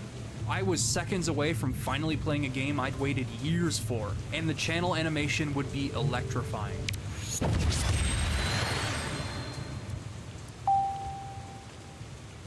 The Forecast and News channels gave credence to the idea that the Wii menu was meant as a central hub for your family. I distinctly remember jumping out of bed every morning and turning on the Wii in my room to check the forecast. The Photo channel was rather gimmicky in hindsight, but its simplicity brought my family together from time to time. It's funny to think about this now, but smartphones rendered these channels obsolete by the time we had reached the early 2010s. That said, it's fun to reflect on the impact they had on the Wii's family-oriented focus. The way we go about our days has changed dramatically since the Wii came out. And it's funny to think that something like the Forecast channel, or applying funny filters to photos, was an exciting prospect at one point. In contrast to the GameCube, which shied away from online functionality in most areas, the Wii was designed from the very beginning to use the internet in as many ways as it could, for the sake of both convenience and fun. Before I had a cell phone, I remember exchanging friend codes with my friends so that we could play online games together and message each other on the Wii message board. You could even post memos on the message board for people in your household to see. I used this feature to provide insightful social commentary, as you can see here. Most of the system's online services operated on a service known as Wii Connect 24. It allowed the Wii's disk slot to glow blue when in standby mode to indicate that you had a new message or that you'd received something from Nintendo. You could even send emails and SMS text messages from the Wii message board, which is a little absurd, but worth mentioning. Still, it attempted to further solidify the Wii as a family hub not just for entertainment, but also communication. I have fond memories of coming home from school and being excited to see the disc slot glowing blue. It always meant that there was something new to check out. There were downloadable channels on the Wii that took advantage of the Wii message board and Wii Connect 24. The Everybody Votes channel would just run polls every now and then that you could participate in, but the Check Me Out channel was where I sunk a lot of time. I shouldn't have to explain what a Mii is. Creating Miis of myself, my friends, my family, and Steve Harvey has provided me with hours of entertainment. The process of making Miis, like most other things on the Wii, is simple and fun, and you have a wealth of customizable options for just about everything on your Mii's head. Miis are so accessible and customizable, in fact, that people have been able to use the tools at their disposal to create Miis of just about any character you could possibly imagine. The Check Me Out channel showcased this best. You could post your own Miis and download ones from around the world, and it held contests in which people had to create Miis that fit into a certain theme. This is where most people gained access to the goofy Miis you've likely seen, if they hadn't just used a Peter Griffin Mii tutorial off the internet. And because you could use your Mii in many Wii games when playing online, you bet I saw plenty of Peter Griffins in my day on Mario Kart. Miis allowed for a degree of personal expression and theming that I don't think any console profile has been able to rival today, at least when it comes to fun, simplicity, and creativity. The point I'm trying to make by showcasing all of these online features is that Nintendo fully embraced the possibilities of the internet in their own ways. While they still implemented online multiplayer and downloadable games as their competitors did, and I'll discuss the ups and downs of those things later, these channels were distinct from anything else their contemporaries attempted and strengthened the overall uniqueness of the Wii. Take the Nintendo channel, for example. It might seem like it only hosted trailers for Nintendo games and pushed promotional material to your message board, but it also hosted Nintendo Week with Gary and Allison. You know the Light Gary and Dark Gary meme? Nintendo Week got there first. The Nintendo channel also allowed you to download demos to your Nintendo DS, which I remember doing as frequently as possible. I couldn't buy many games as a kid, but this at least gave me the chance to try them out. These were elements that made owning a Wii such a one-of-a-kind experience, and contributed to Nintendo's abstract thinking in developing the console. Some of my fondest memories with the Wii have been making and downloading Miis from the Check Me Out channel, or watching Mario collect those coins when downloading stuff from the Wii Shop channel. Unfortunately, Wii Connect 24 was terminated long ago. I haven't seen that blue light glow in many years. The only traditional thinking when it came to the online infrastructure of the Wii was through its phenomenal take on backwards compatibility. Matt! Yeah? Update day!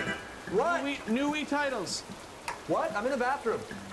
Update day for the Wii shopping channel.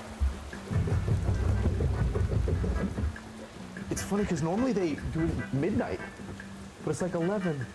It's like 11:15. By far, the most substantial amount of downloadable content from the Wii Shop channel came from the Virtual Console. You might have heard of it. Because everybody knows about the Wii shopping channel, and everybody loves to shop on it every Wednesday. It allowed you to purchase and download emulated versions of past Nintendo games. This was one of the major talking points during the Wii's first mention at E3 2005. Iwata wanted to eliminate clutter in people's households by making sure the Wii could play all of Nintendo's past games. So along with the Wii's native backward compatibility with GameCube games and nearly all of its peripherals, which allowed those that skipped the GameCube to experience everything they'd missed out on, you'd also have the option to buy and play NES, Super NES, and Nintendo 64 games at your leisure. The service would later go on to support Commodore 64, Sega Master System, Sega Genesis, TurboGrafx 16, Neo Geo, even arcade games were on there. At the system's launch, the original Legend of Zelda and Super Mario 64 were available to purchase on the Wii Shop channel to whet players' appetites, but new games would be added every single week. So while there weren't many games at first, the service eventually hosted a plethora of classic games from across Nintendo's history, nearly everything you could ask for, aside from Earthbound. I swear, the Wii had the best backwards compatibility during the 7th generation. The PlayStation 3 came close with its downloadable PS1 and PS2 games, and its ability to play discs from the previous generations, but the removal of the original PS2 compatibility hurt its viability in the long run. And it took a very long time for the PlayStation Store to become as filled out as the Wii Shop channel. I mean, the Wii Shop channel had Super Mario RPG, Sonic the Hedgehog, Donkey Kong 3, Adventures of Lolo 1 and 2, King Snipe, Dig Dug, Juman Fu. Well, you get it. While the Wii Virtual Console's emulation doesn't offer any features or customization to speak of, for the time, it was fairly accurate and one of the most accessible and legal ways to play a lot of Nintendo's legacy content. And now it's all gone. While the Switch Online subscription fee may have earned its price tag now, it took a few years of drip feeding for that to be the case. Meanwhile, within 7 months, the Wii Virtual Console had reached 100 games, and it went strong for several years to come. On top of that, the Switch's emulation isn't always up to snuff. The Wii still reigns supreme in that regard, at least to me. Now, all of this is what made the Wii such a fantastic and feature-complete piece of hardware, but it doesn't exactly speak to the Wii's true purpose. Nintendo needed a compelling game at the Wii's launch to demonstrate how the controller would reinvent video games. Previously, Nintendo's pack-in games at launch have been enough to sell units. When designing the perfect launch game for the Wii, I'm sure Super Mario 64 came to mind amidst both hardware and software developers within the company. That game decimated preconceived notions of what a video game could be, which is what I believe Iwata wanted to recapture with the Wii. Super Mario 64 had the advantage of being developed in conjunction with the hardware it ran on, but it was the philosophy behind the game that made it and the console a success. It wasn't just about 3D graphics, it was about 3D gameplay. Full 360-degree control, freedom to explore and choose your own journey. Essentially, it explored what the Z-axis could do for video games, and it struck gold. Everyone followed in its footsteps, and the industry was forever changed. If Nintendo were to sell the Wii as this revolution that they'd been proposing, they'd better have something similar in the works. Like Super Mario 64, the final game revolutionized the way we think about and play video games. But most importantly, it drew people in from many different walks of life, and unified seasoned, casual, and new players through its unique skill ceiling that didn't rely on knowledge of the interactive medium to play. It realized Iwata's vision for the console, and it's what most people around the world associate with the Wii. That game was Wii Sports.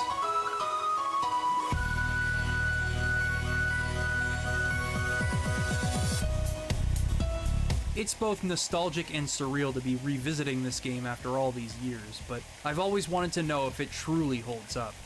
What I said about it has always been true. Regardless of our experience with video games, my elderly grandfather and I both stand an equal chance in nearly all of the sports featured in the collection, and I think that is a testament to how it was able to bring people together. That said, how much of it demonstrated what the Wii was capable of, and how does it hold up as a video game?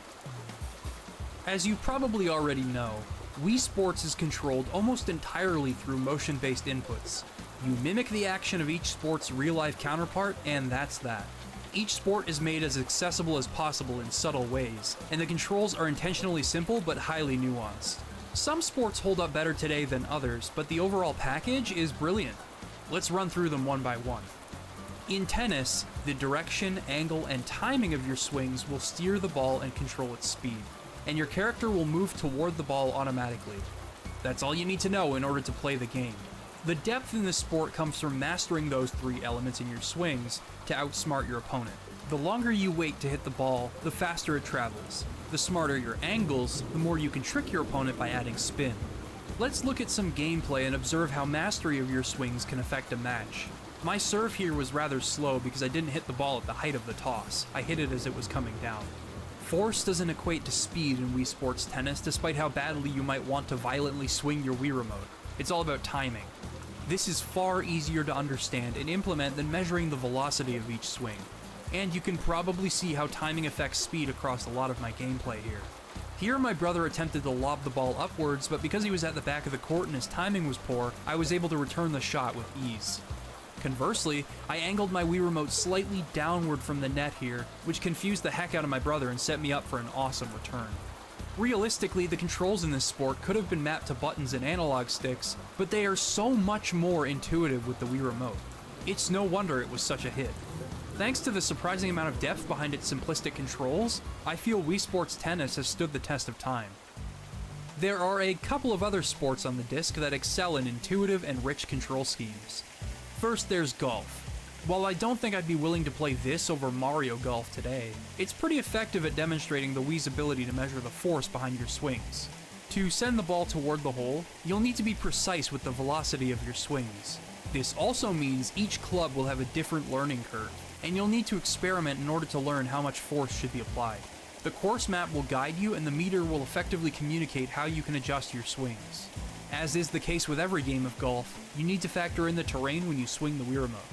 I found that I get the best results across most courses if the amount of force I want to apply is consistent throughout my swing, resulting in one smooth motion and full control over where I want the ball to land. While its mechanics are derivative of other golf games and its courses are mildly appealing to look at, the control scheme is what drives the uniqueness of this particular iteration of golf. However, the real crowning achievement of Wii Sports when it came to intuitiveness was bowling. Man, everyone in my family used to play this one.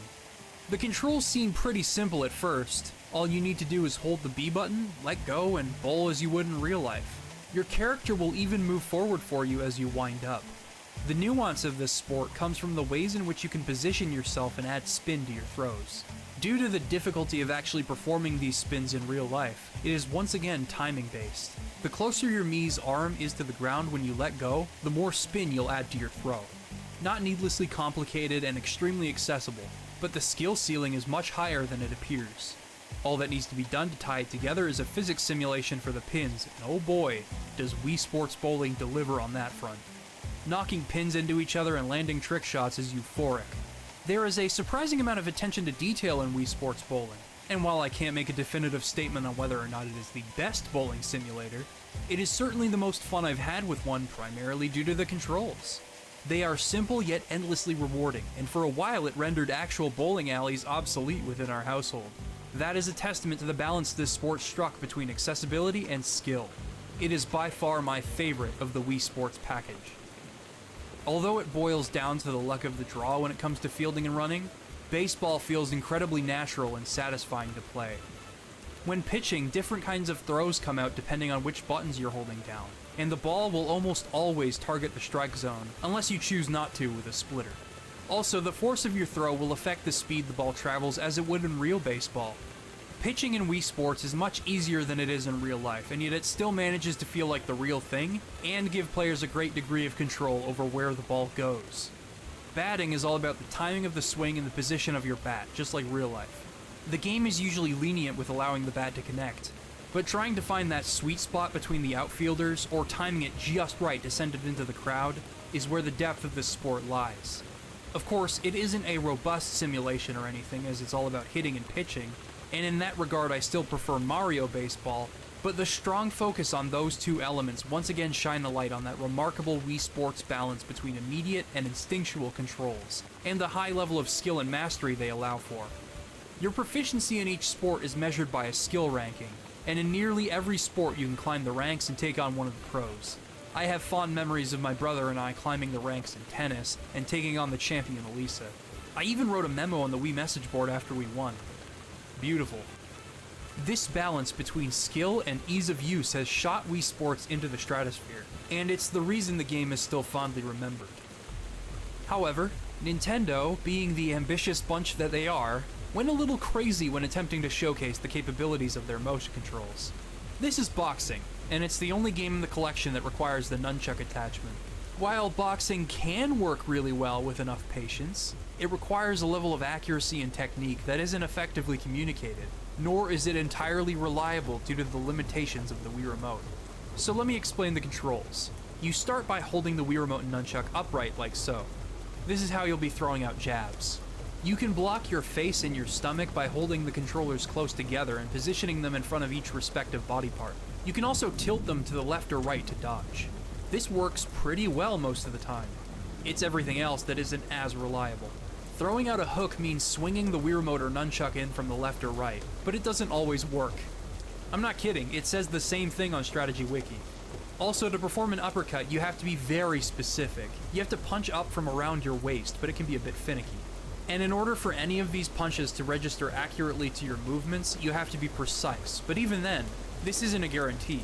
Everyone will accustom themselves differently to the controls, and everyone has a different technique. Regardless of that, though, how much of this is communicated to the player? Positioning, blocking, and dodging are talked about in the instruction manual, but that's about it. It got to the point where I had to look up a tutorial on YouTube to see if I was doing something wrong.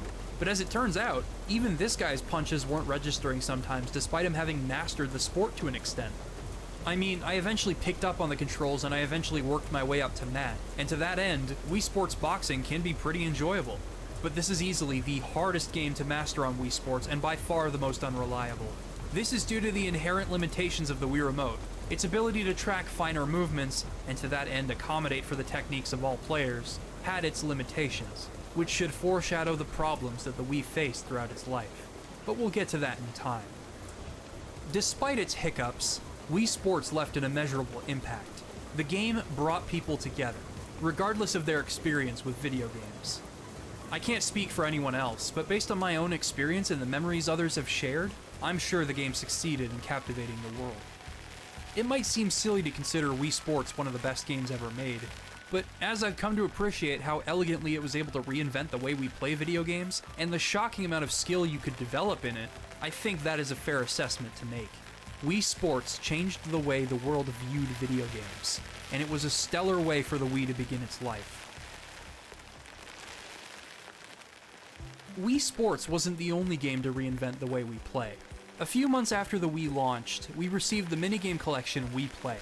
Most of its minigames are controlled by pointing the Wii Remote at the screen and pressing A and B, but it feels like a continuation of the philosophy behind Wii Sports. Accessible controls and a striking amount of depth. Its control scheme was so easy to understand that my grandpa was shooting clay pigeons and going for the gold medal in no time. Nearly every minigame has its own variation on the point-and-click control scheme, with the exception of this cow racing minigame which has you tilting the Wii Remote while holding it sideways. Wii Play feels like an introduction to the Wii and video games in general, but with how addictive and challenging its minigames become as you get better at them, I find myself coming back to this game a lot and trying to get the gold medals. Find Me is essentially just Where's Waldo, but it gets progressively more difficult with different variations on what you need to find. And I loved trying to find the right Miis as fast as possible to increase the time limit. Pose Me gets super intense as you have to twist the Wii Remote and match the pose without letting the bubbles hit the bottom of the screen. Of course, the depth is spread a little thin in comparison to Wii Sports. You've got air hockey and billiards which function as expected with the Wii Remote. The tank minigame is a fan favorite. Being the only minigame playable with the nunchuck, you have to move and aim at the same time in order to survive. This is a super effective way to condition players to games with this control scheme, as a lot of the AAA games on the Wii will require the nunchuck, from Zelda to Mario. The replayability of Wii Play comes from its medal system. Depending on your score, you can be awarded a bronze, silver, or gold medal. This is why I revisit Wii Play. The minigames are both splendid introductions to the console and the medium at large, and rewarding to replay over and over. A lot of Wii Play's controls were universal, and the skill you develop would translate to other games like Trauma Center Second Opinion. This was a Wii launch title and a remake of Under the Knife on DS. The story is utterly nonsensical, and I think the Game Grumps playthrough of this game is more entertaining than any of the game's actual writing, but the fast-paced yet precise nature of the operations are super engaging and often quite challenging, and a prime example of how the Wii Remote's pointer-based precision can work in game design. Elebits also use the pointer as you tear apart rooms to capture those sneaky little critters. It features the most substantial physics engine I've seen a Wii game utilize, and it really tests the increased horsepower of the console.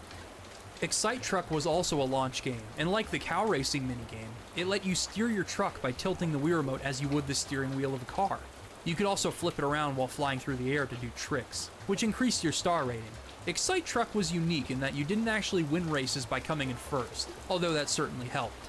You win a race by racking up the most stars. The game also lets you terraform mid-race for massive jumps, and yeah, it's an Excite Bike game. A pretty fun one at that. The horizontal tilt control setup would become the standard for Wii racing games, good and bad. And while it did make the game easier for casual players to pick up, it was less accurate than an actual steering wheel or analog stick. Thankfully, Excite Truck accommodates for these controls through its wide level design. That said, my favorite use of this tilt control setup doesn't actually belong to a racing game. That distinction goes to a WiiWare puzzle platformer known as Fluidity. You control a body of water through a Super Mario 64 Metroidvania-esque world that has you solving puzzles and collecting rainbow drops to open doors and progress. Fluidity works so well through this control scheme because you aren't controlling a single object. You're controlling an entire body of water that can divide in accordance with the terrain, and it uses a full physics simulation that just feels right with the Wii Remote and makes the game more fun to play. That and the concept is ingenious to begin with. But these games are merely appetizers. If you want to see a Wii game that demonstrates the capabilities of the Wii Remote, WarioWare Smooth Moves is an excellent one. Now, I love WarioWare's microgames. So long as the controls were communicated well, WarioWare and the Wii would be a match made in heaven. This game doesn't just work well on the Wii, it only works on the Wii. WarioWare Smooth Moves makes the methods in which you hold the Wii Remote paramount to your success. Not only do we have the remote control, but we also have methods such as the umbrella, the chauffeur, the sketch artist, the thumb wrestler, the waiter, the finger food, the mortar and pestle, and my favorite, the big cheese. The big cheese. With the form baton at your hip, force your chest and hips forward. This dance honors the CEO, unsung hero standing proud on the backs of his employees. These methods of holding the form baton aren't simply gimmicks. They actually make mastering the microgames in such a short time span far more reliable. And in each marathon, you'll need to swap control methods on the fly. Putting both hands on the form baton during the curling minigame makes it easier to sweep. The big cheese makes it easier to actually mimic the motion of a hula hoop. Holding it as demonstrated in the sketch artist intro makes tracing and drawing more reliable than simply pointing the Wii Remote at the screen. The handlebar and the chauffeur have minor differences that can allow for different microgames, and some control styles like the waiter are so unique that they invite creative possibilities for microgames that could only be possible on the Wii. The game strikes a remarkable balance between player control and communication despite its complexity. WarioWare's microgames are designed to be understood within a split second. Because of this, WarioWare's Smooth Moves is so deliberate with how it wants its players to hold the Wii Remote, and it makes understanding the motion controls part of the fun. When it comes to genres that lend themselves well to the Wii Remote, shooters seem to fit the console like a glove. In contrast to other console and PC shooters, wherein your reticle is locked into the center of the screen, most first-person games on the Wii allowed you to point anywhere on the screen to aim, and you'd turn your character and pan vertically by pointing toward the screen's edges. This resulted in a very delicate, immersive, and unique way to experience the genre. Games like Medal of Honor Heroes 2, and especially Call of Duty 4, were great examples of this. Call of Duty 4 was unlike the other Call of Duty games on the Wii. While the other games gave you multiple control options and allowed you to forego motion control entirely, Call of Duty 4 was exclusively controlled with the Wii Remote and Nunchuck, meaning every player had to use this control scheme against one another in multiplayer.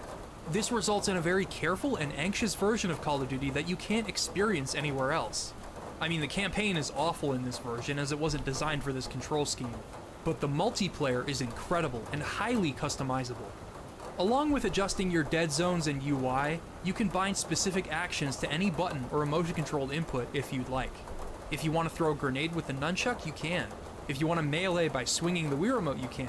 If you want to jump by flicking the nunchuck upward, you can. You can rip out the innards of this game and experiment to your liking, and if you want to learn more about it, I highly suggest watching my friend Lamhoot's video. It's a little old, but it still holds up. Nintendo even introduced a peripheral that was made for shooters called the Wii Zapper, which was bundled with Link's crossbow training. Essentially, it's just a piece of plastic that attempts to further simulate the feeling of using an actual firearm in Wii games. When you move the zapper to the left or right, your character will turn with you, which feels a little less awkward than playing with the Wii Remote and Nunchuck separately. In my old video on Link's crossbow training, I mentioned that it felt unnecessarily restrictive when a game isn't designed for the zapper, and features customizable options for the Wii Remote and Nunchuck separately. While that may be true, I don't agree with what I said in that video at all about playing shooters with the zapper. It doesn't hamper fast-paced gameplay in the slightest. Sin and Punishment's Star Successor is proof of that. Rail shooters and the Wii were made for each other, and the Wii Zapper is the closest you'll get to that arcade experience. Aside from maybe Panzer Dragoon Orta, Sin and Punishment Star Successor is perhaps the greatest rail shooter ever, due in large part to how effortlessly it controls. You point at the screen to shoot, and you have buttons to dodge and melee. The rest is driven by some tight game design, stunning set pieces, an over-the-top narrative, and a delicious soundtrack. It's a playable action movie in the best ways imaginable.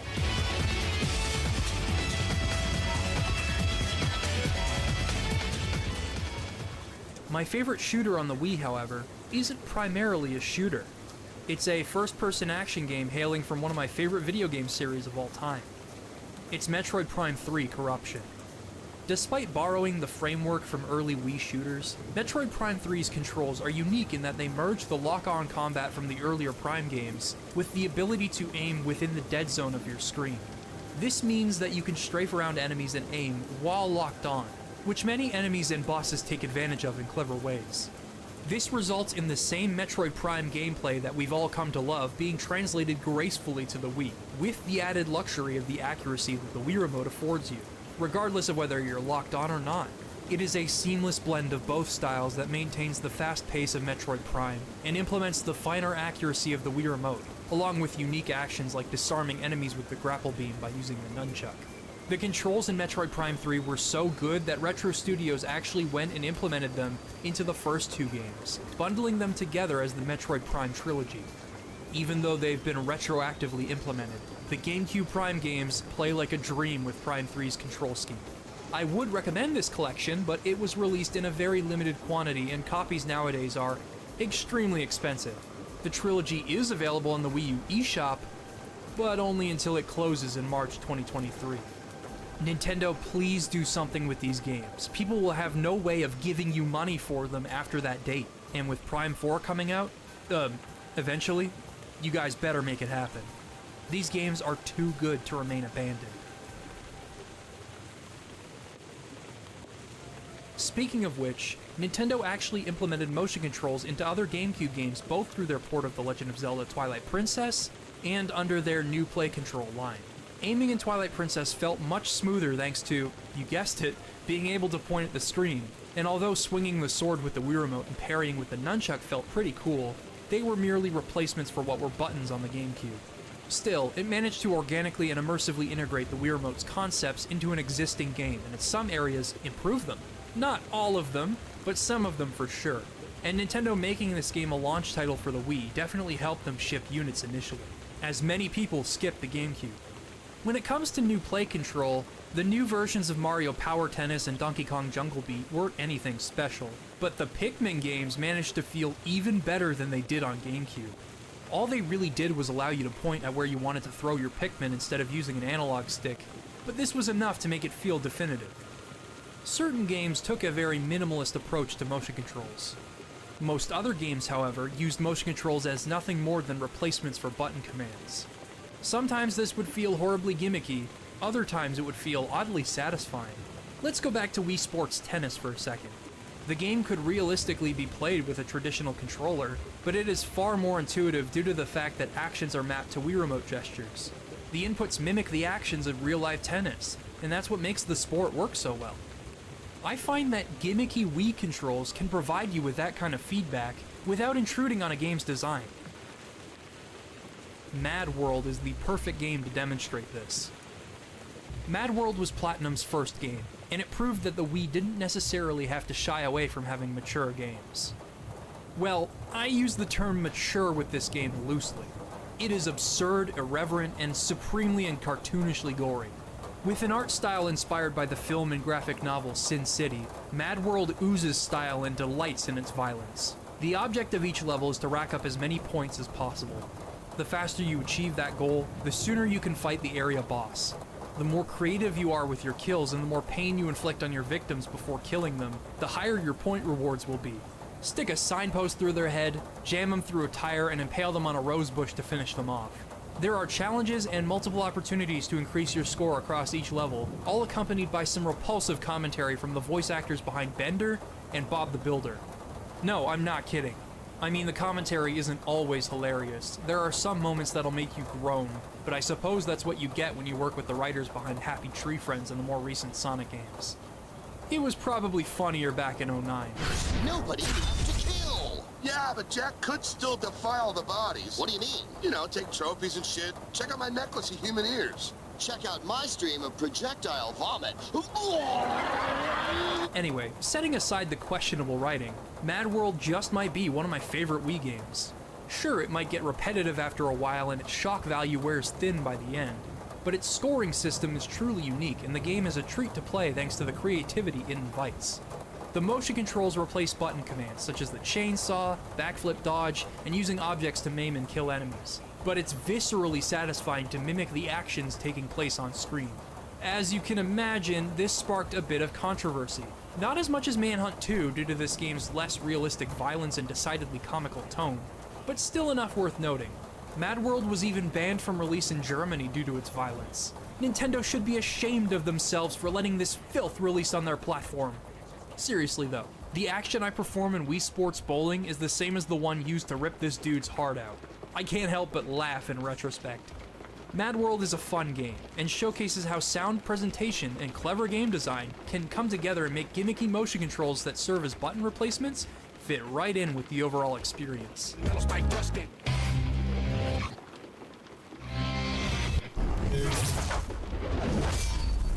No More Heroes is another bloody Wii game that seeps style and personality through every sweaty crevice. Boy. As you can see, you play as a degenerate that calls himself Travis Touchdown, a hitman aiming to kill other assassins and climb the ranks to avoid becoming a target himself. The game is intentionally repetitive. Between hits, you'll find yourself picking up odd jobs around the city, which are meant to be menial in order to have you appreciate the good stuff. The game's sense of humor and self-aware tone carry this monotony, and it's a unique vibe worth checking out for yourself. I mean, Travis uses a beam katana to fight, which can run out of power. You know how you recharge it? Well, I'll show you.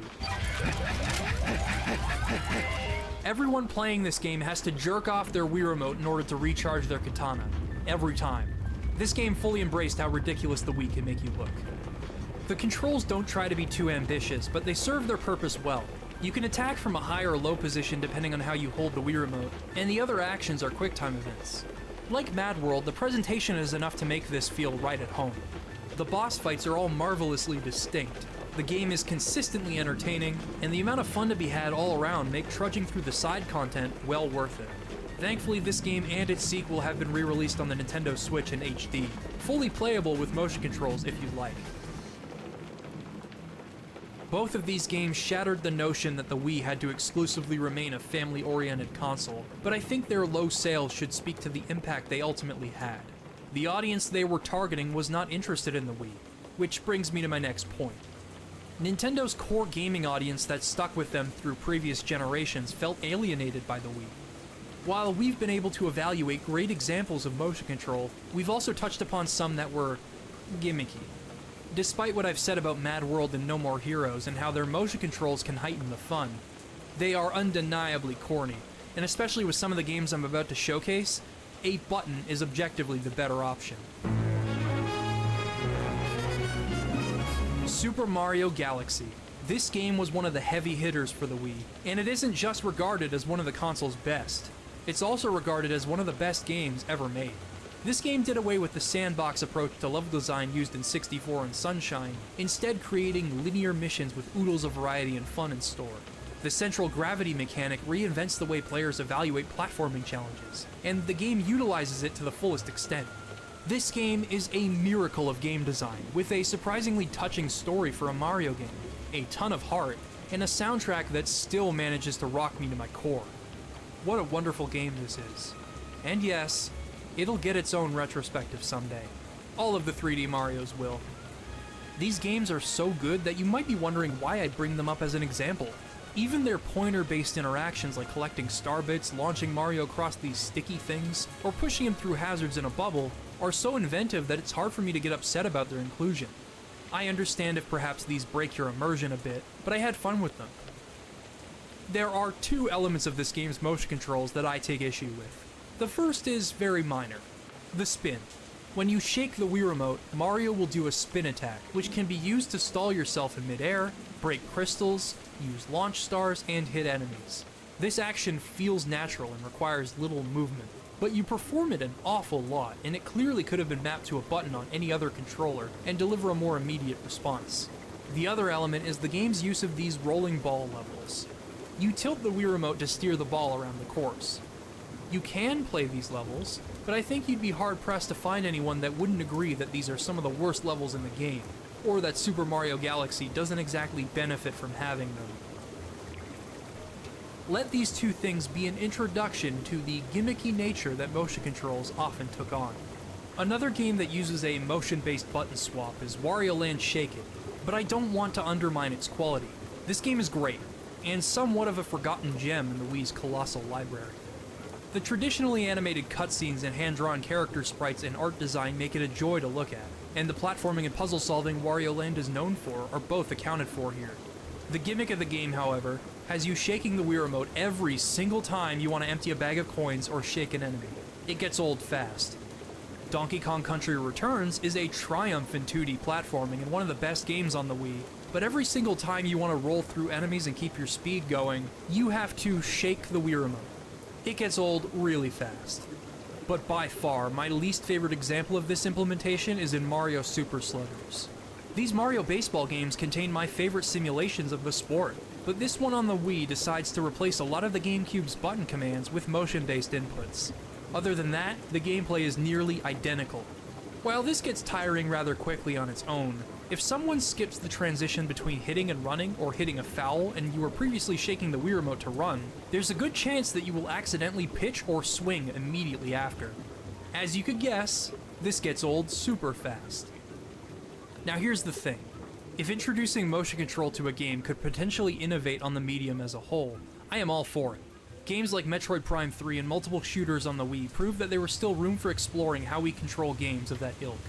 Wii Sports managed to bind the multiple inputs required to simple motions of the Wii Remote, which made the game far more intuitive to control and easier for almost anyone to pick up and play. WarioWare's smooth moves showed us how holding the Wii Remote in different specific ways could actually impact the way we play. A lot of people seem to be sour on the idea of motion control as a concept now, and there are legitimate reasons for this that I will outline shortly. But I'm willing to bet that a lot of the issues raised with certain Wii games feeling unreliable, especially first-party ones, are because players don't understand what they're doing wrong, and that might not always be their fault. Like I said, Wii Sports Boxing was ambitious, and it didn't communicate the proper technique required for each command. After watching a tutorial, I fared much better, and my attacks were starting to register more often. With a lot of the most notable Wii games, it was a matter of questionable communication and necessity.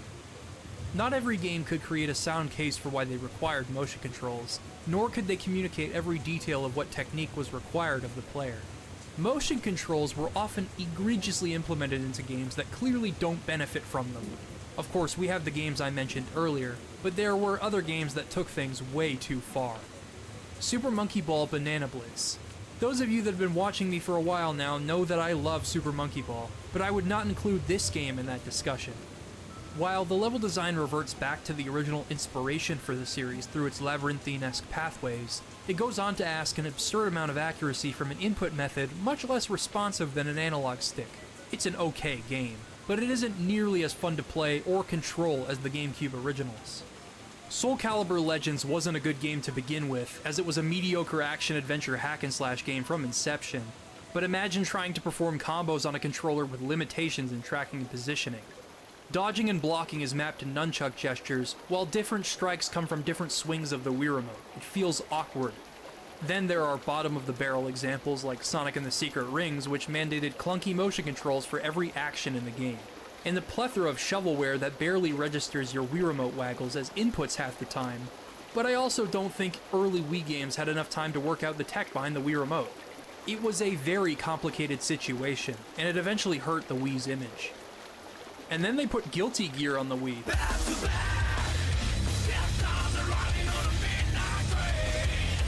Guilty Gear is one of my favorite fighting games, but did you know they actually ported one of its entries to the Wii? How could a 2D fighting game possibly work on a controller like this? Well, here's how. First of all, the 4 main attack buttons, punch, kick, slash, and heavy slash, were bound to each direction on the D-pad. This is probably the only way they could have possibly been bound to match the layout of the face buttons on a traditional controller, but because it is a D-pad and the buttons aren't separate, you're bound to accidentally hit 2 buttons at once or hit the wrong button entirely. We're just getting started though. If you hold C and Z simultaneously and shake the Wii Remote or nunchuck, you perform a super. Usually these are performed through a stick movement like a Z input, half circle, or double quarter circle.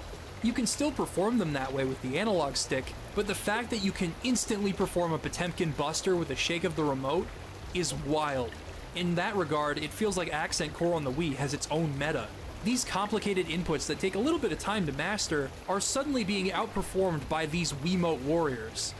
Thankfully, the motion controls are entirely optional, as you can use either a classic controller or a GameCube controller and rebind those buttons to your liking, but that doesn't change the fact that the primary control scheme that comes bundled with the console looks like this. This is perhaps the most ironic thing about the Wii. A lot of its best games are entirely playable with a more traditional controller, and play much better that way. The Wii iteration of Punch-Out is one of my favorite games of all time. You have all these distinct contenders with gorgeous animations and different methods of telegraphing their attacks, and different openings to memorize. The enticing feedback loop of Punch-Out is challenging but immensely rewarding all the same. The personalities of each boxer are significantly fleshed out rather than just being simplistic stereotypes, and the way they arranged the main theme of Punch-Out to match the instrumentation of the Rocky theme is the cherry on top.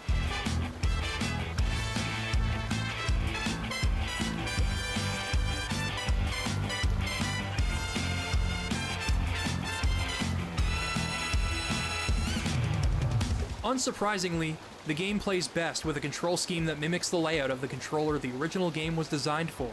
The Wii Remote and Nunchuck combo offers a far more reliable and accurate control scheme than something like Wii Sports Boxing, but the important thing to note is that it gives players options. Then there are games that completely ignore the motion capabilities of the Wii to great effect. Rhythm Heaven Fever, being a sequel to a DS game that used tap and flick motions for its minigames, could reasonably be expected to use some form of motion input to parallel its predecessor. Probably realizing the problems this would create in a rhythm game that requires insane precision and fast reflexes, Rhythm Heaven Fever instead opts to just use the A and B buttons for its minigames. The game is a lot better for this decision, which just adds more shameful irony to the Wii's situation. Nearly all of the Wii's best games, especially the ones made for core gamers, either scaled down its use of motion controls or made them entirely optional altogether. This defeated the motion-based purpose of the console, but it allowed for those high-quality experiences the GameCube was known for to shine through and transcend the console's reputation. Plus, these games were accessible to everyone in their own ways, much like how Rhythm Heaven Fever only required 2 buttons. Mario Kart Wii is perhaps one of the most famous Wii games, primarily due to how it was able to unify gamers and non-gamers through its multiple control schemes and simplicity. It sold 37 million copies and remains one of the most fondly remembered Wii games of all time. It offered not only a selection of enjoyable and well-designed original tracks, but also a selection of ported and reworked retro tracks for good measure. It had a fully fledged online multiplayer suite, and it let you choose between 4 different control schemes. No matter your skill level, Mario Kart Wii was streamlined and had something to offer for everyone. I poured so many hours into this game's offline and online modes, and I played coin runners far more than any of my friends were willing to. There's just something so satisfying about trying to hang on to as many coins as possible when everyone is trying to get you. I don't know, I like that mode a lot. Mario Kart Wii has also cultivated a sizable modding scene, and long after Nintendo's official servers went offline, the fans have kept the game alive. The only game on the Wii to rival Mario Kart in terms of playtime and fan passion would be Super Smash Bros. Brawl. For those of you that are somehow unaware, the months leading up to Super Smash Bros. Brawl's release was one of the most exciting times to be a fan of video games. During E3 2006, they revealed that Solid Snake would be joining the roster. This announcement was massive. It's honestly difficult for me to articulate the impact it had. This opened Pandora's box for nearly every single third-party character suggestion you could possibly imagine. Ultimately, only 2 made it into Brawl as playable characters, the other being Sonic the Hedgehog. I probably should have seen it coming, but the announcement still got me more excited for Brawl than I had ever been for any video game in my life. Aside from Breath of the Wild or Half-Life Alyx, it has been exceptionally rare for any game to match that aura of excitement I felt as Brawl's release date drew closer. While future Smash games may have eclipsed Brawl mechanically, I still think Brawl is my favorite game in the series. Its amount of content was vast, wonderfully diverse, and all an absolute treat to experience. Classic adventure all-star event matches, home run contest, multi-man brawl, stage builder, coin launcher. Oh my god, the coin launcher. This game had everything you could possibly want. Most single-player modes offered 2-player co-op now. The challenge mode was addictive and offered astronomical levels of replayability to the game, and the amount of respect it pays to the history of video games through its trophies, stickers, and especially its soundtrack is admirable. The Subspace Emissary adventure mode remains unmatched. Seeing all of these characters interact with one another and form relationships without dialogue still leaves me giddy. And it all built up to this overarching narrative that concluded this subtle trilogy across the 3 then-current Smash Bros. Games. The fighters in Smash were all depicted as toys, with the master hand being the one playing with them. The implications of the kid growing older and still playing with his toys is personified in Taboo, a name that is very on the nose and not subtle at all, but it makes for a climactic battle in the end. Each character has multiple unlockable routes, but every single one of them could be unlocked through the Subspace Emissary. 3 of them were found via secret paths in some of the levels: Jigglypuff, Toon Link, and Wolf. It was pretty exciting to have options in that regard. Speaking of options, Super Smash Bros. Brawl lets you rebind every single button on every controller you could use with the game, and you could toggle motion inputs on or off. So even if you were stuck using the Wii Remote and Nunchuck combo, you could still customize it to your liking. This was surprisingly rare for a system designed to be accessible to everyone, and I applaud Brawl for taking this step. Like Mario Kart Wii, Brawl was also highly modded. When it comes to custom characters, stages, or music, if you can name it, chances are it has a Brawl mod. One of the most famous mods in Wii history is Project M, which retooled Brawl's physics and combat mechanics to be in line with Melee's. It tweaked character movesets to accommodate for this, creating and balancing its own meta, and you can even play online with the mod active so long as both consoles were using it. It even added a couple of characters that were excluded from Brawl, Mewtwo and Roy, and there were planned to be newcomers at one point before the project was unfortunately discontinued. But as you can see, Brawl's legacy has nothing to do with the Wii, and everything to do with it being a great game with a passionate fan base. The fact that Nintendo released Super Mario Galaxy, Super Smash Bros. Brawl, and Mario Kart Wii within a few months of each other still astounds me. When it came to making beautiful games, their teams were still firing on all cylinders. And like Wii Sports, Brawl and Mario Kart Wii brought people together. Only they were legendary enough to hold the attention of the gaming audience Nintendo was thought to have cast aside with the Wii. There were plenty of hidden gems on the Wii that flew under the radar due to the console's largely casual install base. Muramasa, the Demon Blade, the Klonoa remake, Dokapon Kingdom. There are so many games to talk about in a library this vast that it became overwhelming for me to highlight specific games in this video. I realize I'm leaving out games like New Super Mario Bros. Wii, Kirby's Epic Yarn, and Return to Dreamland, but I don't want to stray too far away from the focus of this video. The point of all this is that it was difficult for Nintendo to expand their demographic while maintaining their traditional gaming audience, and this was further evident in the console's library. Many of its best-selling games were aimed at a casual or young audience, and that includes games that were essentially shovelware. Meanwhile, if the game wasn't a first-party Nintendo title, and it was a single-player game aimed at a specific hardcore gaming demographic, it was almost always guaranteed to fall into obscurity. Also, although the Wii's library was indeed vast, high-quality third-party games would often be drowned in an ocean of mediocrity. The system was easy to develop for, its casual audience was sizable, and publishers took full advantage of those things. The console's focus on motion control also ended up being self-defeating. Ultimately, most of the Wii's acclaimed hits were selective about how much motion they used. And while it is true that Wii Sports motion controls introduced many new people to the interactive medium, and they are a marvel of game design, the insistence that Wii games use motion controls drove some players away from otherwise great games, and also ensured that certain players simply could not play. Players with disabilities have legitimate reasons for not being able to use motion controls, preventing them from enjoying certain games on the system to the fullest. For a video game console that attempted to have such a broad appeal, all of this is tragically ironic. The Wii still had several problems of its own that had less to do with motion controls and more to do with hardware limitations and oversights. For one thing, most online multiplayer games had awful connectivity issues. Even with an Ethernet adapter, Super Smash Bros. Brawl lagged to infamous degrees. Certain games like Mario Kart Wii, Monster Hunter Tri, and Mario Strikers Charged fared better, but the majority of games that attempted to have online multiplayer shared the same fate. On top of that, Nintendo felt that giving each game an individual friend code for you to share with your friends was a good option, as mere scraps of an online infrastructure were scattered across the Wii's many features. Sure, I appreciated their originality, but being able to play games online with my friends shouldn't have been as difficult as it was. Then there's the topic of third-party support for the Wii. We've discussed the shovelware and hidden gem side of things, but what about major multi-platform games?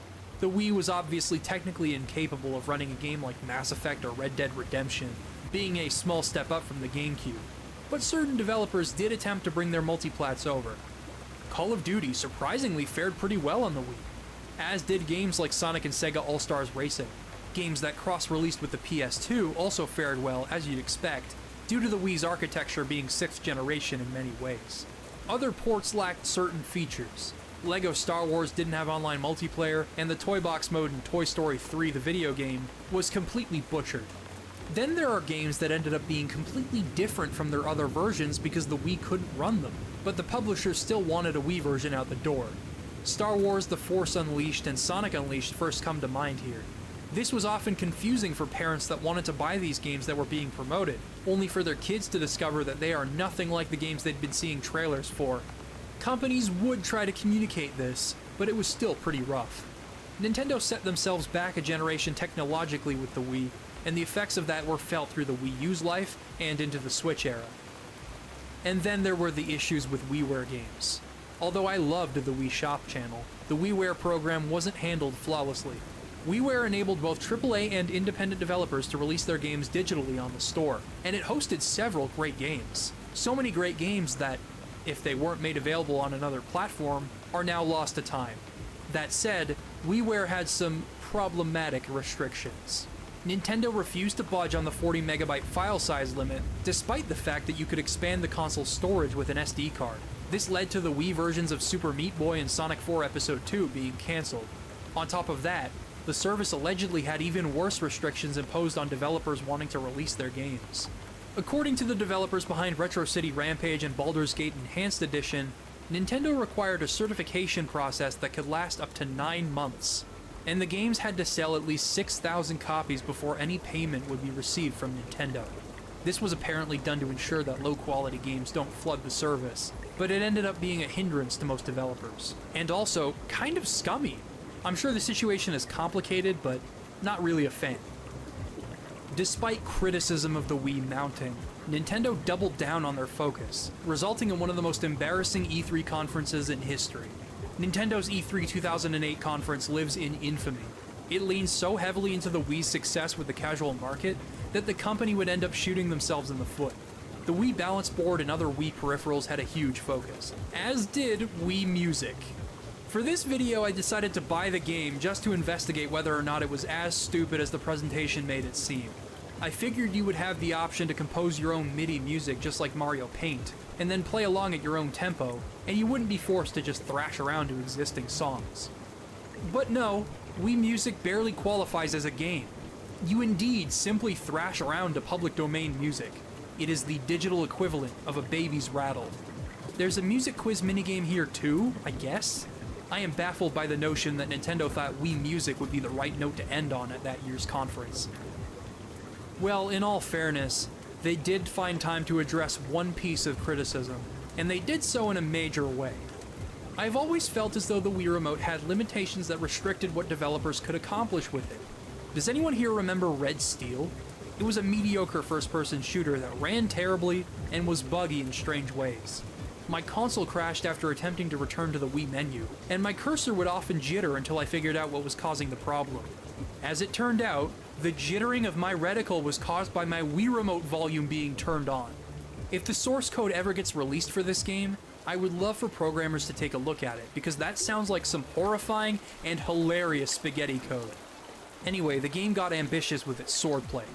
Sadly, the Wii Remote could not track the position of your sword as accurately as the developers probably wanted, resulting in promising but ultimately weak sword fighting in the end.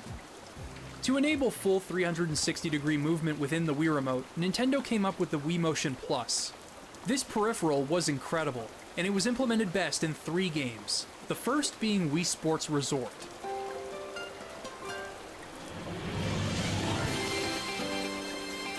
It sounds silly, but it felt like there was a lot riding on this game. It was a sequel to one of the biggest games of the 7th generation, and it was being bundled with new technology as well. But dare I say, I might enjoy this game more than the original.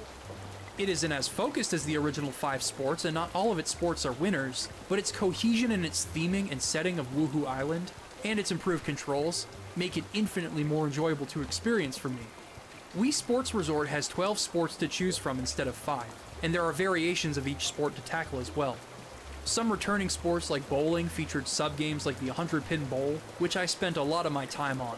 It is so satisfying watching all of those pins fall on top of each other. Another returning sport, golf, had more accurate measurements of force to work with on top of the new Frisbee golf version. But by far the most effective demonstrations of what the Wii Motion Plus could do lie with swordplay, table tennis, and air sports. Table tennis can take advantage of nuanced serves and returns, as well as the force that you apply to the ball. You could twist and turn your wrist in any way you wanted and the game would react accordingly. This makes it one of the best table tennis simulations I've ever experienced, even counting virtual reality, because it features the automation and subtleties that made Wii Sports accessible in the first place, like your characters automatically moving, and the ball's highlighted trajectory. Air sports showcase the accuracy that 360-degree movement could allow for, and although you could explore Woohoo Island at your leisure and see how part of the island was connected, the dogfighting was where the real twists and turns of the Wii Remote happened. But by far, my favorite sport in Wii Sports Resort was swordplay. Swordplay finally implements the finer movements of the Wii Remote that boxing could not allow for in the original game. You can swing your sword from any direction and block attacks accordingly. It feels exceptional to control. Being able to attack from so many angles and cut through your opponent's guard was tremendously satisfying. My brother and I used to pop Wii Sports Resort in just to fight each other in duels, and Speed Slice was a ton of fun.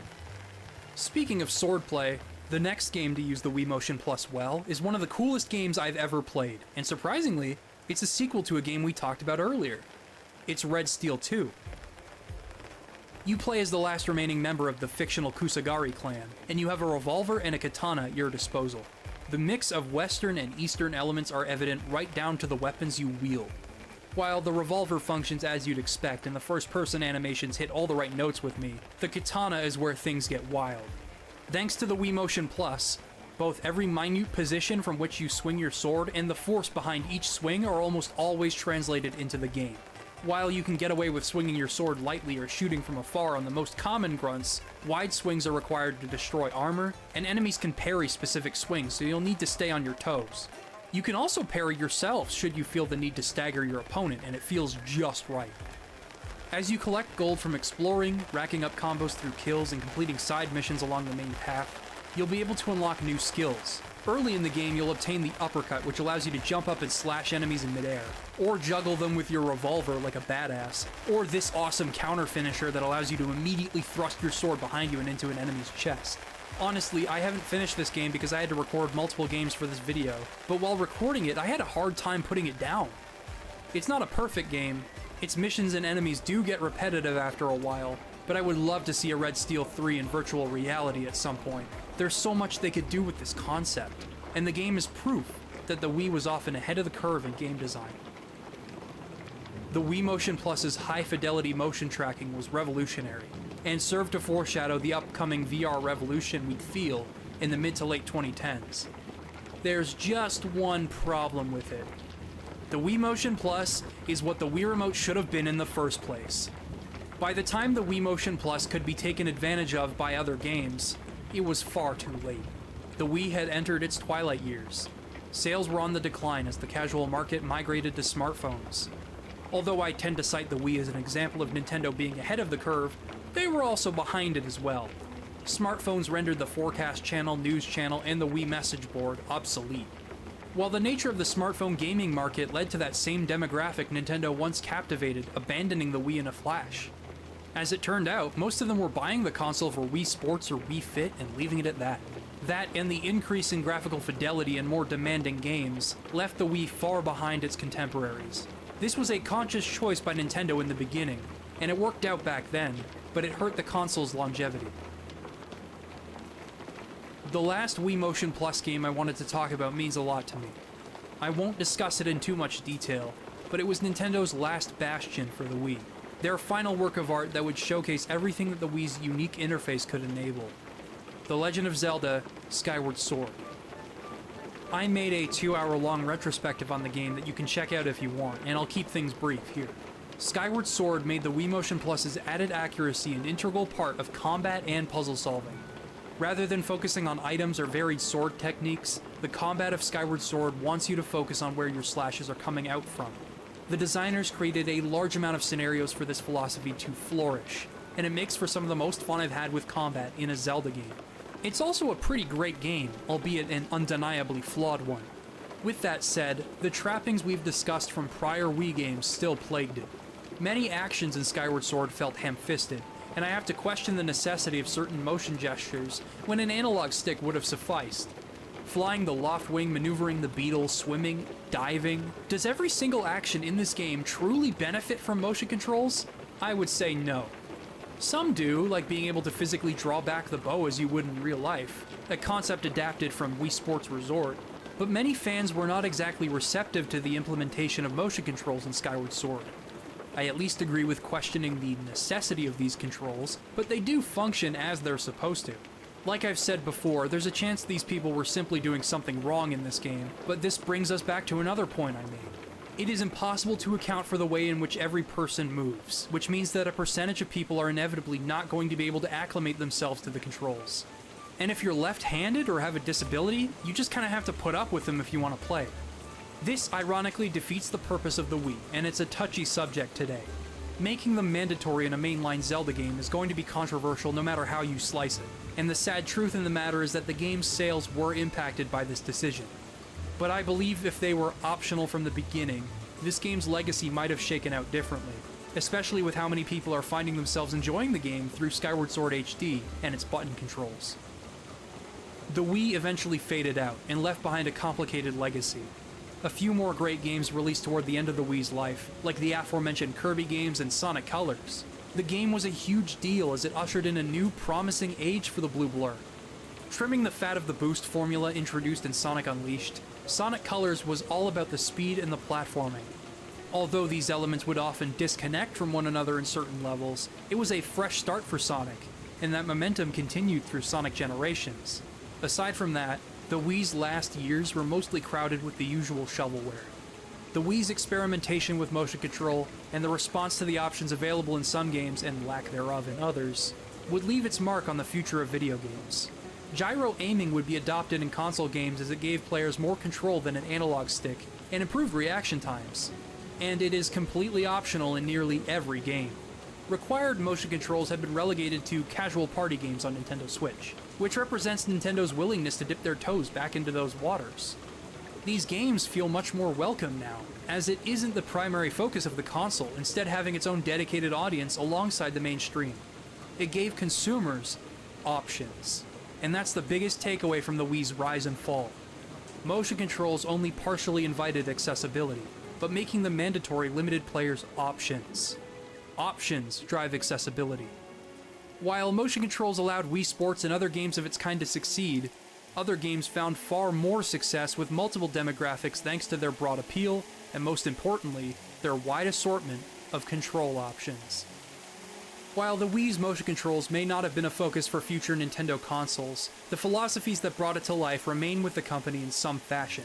The Wii U's asymmetrical multiplayer and gameplay possibilities continue to represent Iwata's unorthodox manner of thinking, while the Nintendo Switch incorporates multiple control styles and ways to play in order to give players and developers freedom to experiment. Iwata left a deep impact on the company and video games in general, and he will never be forgotten. If there's anything to take away from my experience revisiting the Wii, I believe one thing remains true today. The Wii was a social console. From its roots as a central hub for your family to gather, to its simple learning process and innovation in Wii Sports, to hiding Wii remotes around the living room and playing Word Hot Potato in Wii Party, to the multiplayer memories we share with Smash Bros. And Mario Kart, the Wii was designed to bring people together, no matter their background. To that end, I believe the Wii succeeded, and Satoru Iwata realized his vision. It's just unfortunate that its best games were forced to grapple with its unorthodox control scheme, and its hardware limitations prevented it from having a more stable life cycle. With that said, I'd like to discuss one more game. It's one of my favorite games of all time, and its message reflects beautifully on the life and death of the Wii. And it almost didn't come out in North America.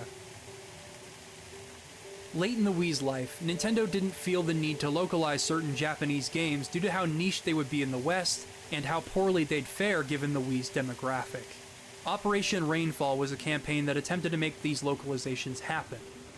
Although Nintendo initially stated they had no plans to localize the 3 games Rainfall was campaigning for, all 3 games were eventually released in English.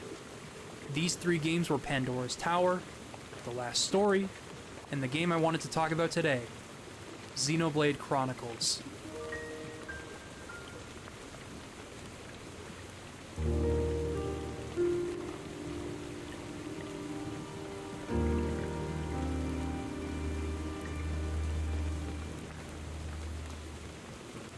This game was great in spite of everything that would have held it back. Hardware limitations and an awkward control scheme were of no concern thanks to clever use of the system's architecture and the option to use a classic controller. Monolith Soft worked with the system's weaknesses and delivered an experience that no one thought possible. It was a true-to-form open-world game on the Wii, and it would often leave me speechless. Xenoblade is a technical marvel. It's hard to articulate the sense of scale, as it presents 2D images of a 3D space. But when you pan the camera out and see just how much of the game there is to explore and observe, and how much is being rendered at once, This game's existence seems almost impractical, and yet, here it is. The game featured a revolutionary real-time action RPG combat system that was relative to you and your partner's positioning and synergy, a hard-hitting orchestral soundtrack composed by a host of talented musicians, and an emotionally rich and deeply resonant narrative about revenge and the future. Shulk has the ability to see the future. However, this ability, while useful, creates an air of tension around everything he and his partners do. Eventually, he realizes it is best not knowing what the future holds. That's all I'm going to say about the game's narrative in case you haven't played it, because its thesis is relevant to the leap Satoru Iwata took with the Wii. Iwata committed to his vision for the Wii, despite the scrutiny it ended up facing. While his vision did seem to be realized initially, unforeseen consequences ended up putting the console in hot water. That and many elements of the maturing game industry rendered it obsolete. Still, he gave it a shot, despite not knowing what the future held, and his efforts left their own impact. We can't predict the future, but we can influence it. It's more worthwhile trying and not knowing than knowing and not trying. And that's exactly what Shulk and Satoru Iwata have in common. For every wise and poor decision he made as president of Nintendo, he stood for change. And for that, I will always respect him. I've been Liam Triforce. Thanks for watching.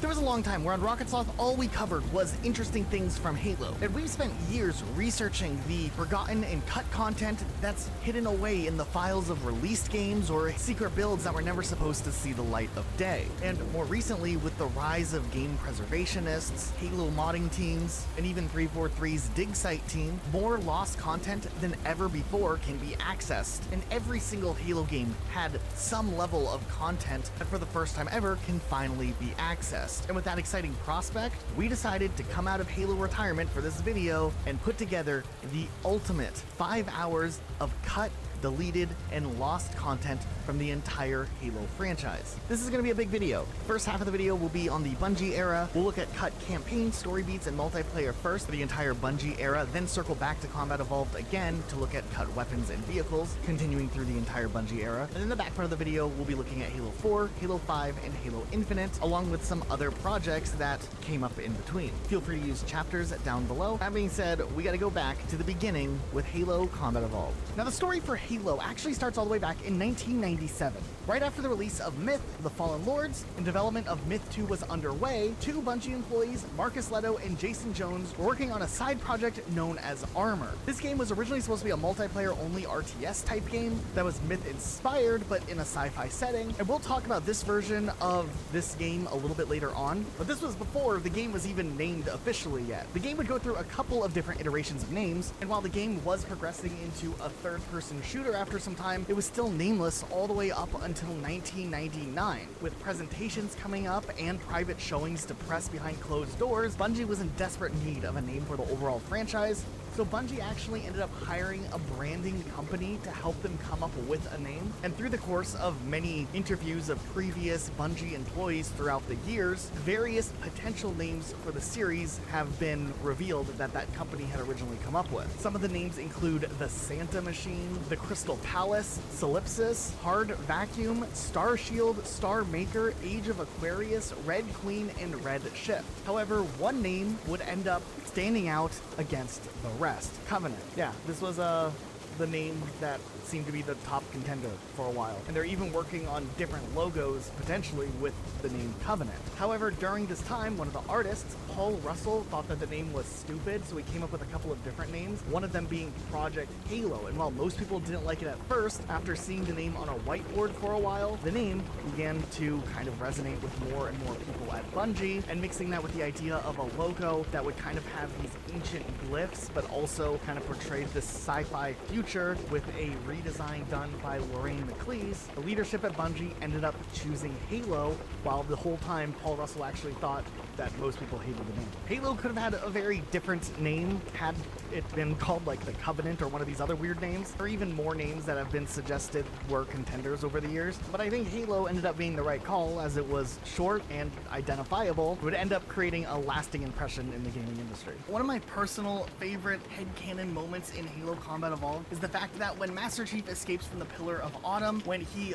crash lands on the Halo ring, all of those Marines, they just didn't make it. And in my head, I always assumed since Master Chief didn't buckle up, he just kind of ping-ponged around inside of that drop pod, and yikes. And while this can totally be canon because I decided that it is, I actually tweeted out about this as a joke, and Halo Combat Evolved game designer Jamie Griesemer from Bungie back in the day actually replied to my tweet talking a little bit behind the scenes as to what went on there. He actually explained that as it turned out, all of those Marines ended up dying because the exit animations were going to take too long to finish. And when Duquesne23 suggested just having them spawn outside of the pod, Jamie replied that they tried that, but they would slip and fall off the waterfall bridge half the time anyways, and it didn't fit the mood they were trying to set. So while it is interesting to think that those Marines almost did make it, it also is kind of hilarious to think what it was like during the testing phases when all of those Marines were just sprinting off the bridge accidentally. The Halo Combat Evolved level, the library, always gets a lot of hate for how repetitive the level overall is, but one thing is interesting. This level actually went through a ton of overhaul from what was originally planned for the level, and it actually was originally incredibly ambitious. Now, the biggest and easiest source to hear about what this level originally would have been like is actually when some of the Bungie employees who worked on Halo Combat Evolved back in the day got together to do an IGN reacts to Halo Combat Evolved speedrunning. And during that commentary, if you watch all the way through to the library section, there's a little bit of insight as to what the original idea of this level was, and it's really cool. Listen to this clip. It was a giant ball with this like cool corkscrewing like staircase that went all the way down, and the whole time you could see this giant pulsating index in the center. And then at the last minute, they just couldn't pull it off for perf. So they just had to wall off the whole stairwell. So you can't see the big chamber. You can't see the big index. Right. That was you have so no painful. idea where you are. But like originally playing it was really cool because guys would be jumping from different levels and you're constantly working your way down. You could see that your objective the whole time. It was really awesome. All the way back in the early stages of Halo Combat Evolved's production, there was a company known as Soul Corps, which would have been like a fictional human government in the Halo universe, which later ended up getting changed to the Unified Earth Government, which was essentially where the UNSC came from. The original UNSC Pillar of Autumn originally would have had the hull classification symbol SCS, which likely was something relating to Soul Corps, and eventually in Halo Infinite, Soul Corps would be revived into the Halo canon as the graphic can be seen on the Bulldog shotgun. Also, apparently in Halo Combat Evolved on the level Keys, Master Chief originally was going to have to burn through the Proto Gravemind biomass and retrieve Captain Key's implants that way, rather than just like punching his hand through like he did in the actual cutscene. There was even a bottle created for a burnt skull, which apparently would have been gruesome according to Halopedia, but since the flamethrower got cut, this also allegedly got cut. On the level 2 betrayals in Halo Combat Evolved, if you no-clip through one of the doors in this certain section, either by modding your game or maybe pulling off a glitch that can get you through the door, you actually find that there is a room that is fully in the game that is completely inaccessible in 2 Betrayals. Now, what it turns out this room most likely existed for was the possibility of a 4th reactor core you would have to travel through when playing through this level. However, obviously, with the length of 2 Betrayals being so long, seriously, this level was so difficult for Luke and I to try to figure out how to get through on Legendary, they probably decided to cut it down to just 3 reactor rooms, or maybe it's possible they were switching up reactor room locations and decided to just leave this one unused. Still, nonetheless, it is very interesting that this room still exists and is still functioning as a regular room would be all of these years later, and can be accessed by modding the game. In another video we did a while back talking about the Warthog run on the Pillar of Autumn and that odd bridge that was there, upon doing a little bit of further research, it actually does look like at one point there was a concept art for the Pillar of Autumn hanging over a cliff. It actually is really interesting, and while we don't have 100% confirmation that this turned out to be the bridge that we saw, it would make a little more sense as to the long-term plan that the Warthog Run may have had, where there would have been an opening section always planned in for that part of the game, though we honestly have no idea. Just the fact that it is really interesting that at one point there was plans for the Pillar of Autumn to be hanging over a cliff more than just straight up the way that it is in Combat Evolved. Of course, this game didn't have as much as some deep cuts to the narrative side of things that, say, a different game that had a very hectic development like Halo 2, for example. However, it is really interesting if you take a close look at some interesting things that were used during the early promotional stages of Halo Combat Evolved, especially after they announced that Halo would be coming on the Xbox. Like, for example, there's this amazing presentation where we see Joseph Staten on stage all the way back in 2001, showcasing Halo on the Xbox, and we do see some in-game cutscenes that very much so were not in the actual release of the game. In some instances, they're just little demonstrations, more than likely, that never actually fit their way into the narrative itself. It is really interesting that during this phase, they likely still had a lot of placeholder voice actors, and hearing Master Chief talk in this is a little bit interesting. Hostiles have been neutralized. Say again? Over. The drop zone is clear. But yeah, ultimately, while there were other demonstrations over the years, like the 1999 Macworld presentation and other things that were likely more just demonstrations, it is cool to see this slightly closer to release footage, especially getting to see Joseph Staten on stage showing what Halo is all about. A couple of years ago, we covered this Easter egg that was hidden away in the Halo Combat Evolved Alpha that went to be one of the longest standing Halo mysteries, as this picture would remain on bitmaps in the game files, and finally, years later, modders discovered the secret room on the level boarding action. We did a video covering this story, which was pretty cool, but one thing that's really interesting is allegedly the contracted developer that hid this Easter egg in the game commented on our video and said that this mystery girl is now his wife. Kind of a wholesome story. Now, if you've been following Halo for a long time, some of you may remember that a couple of years ago, 343 announced that they were putting a team together of community members who would look through old files that 343 has archived through the history of Halo and see if there's any content that can be restored so that players can experience them directly in Halo the Master Chief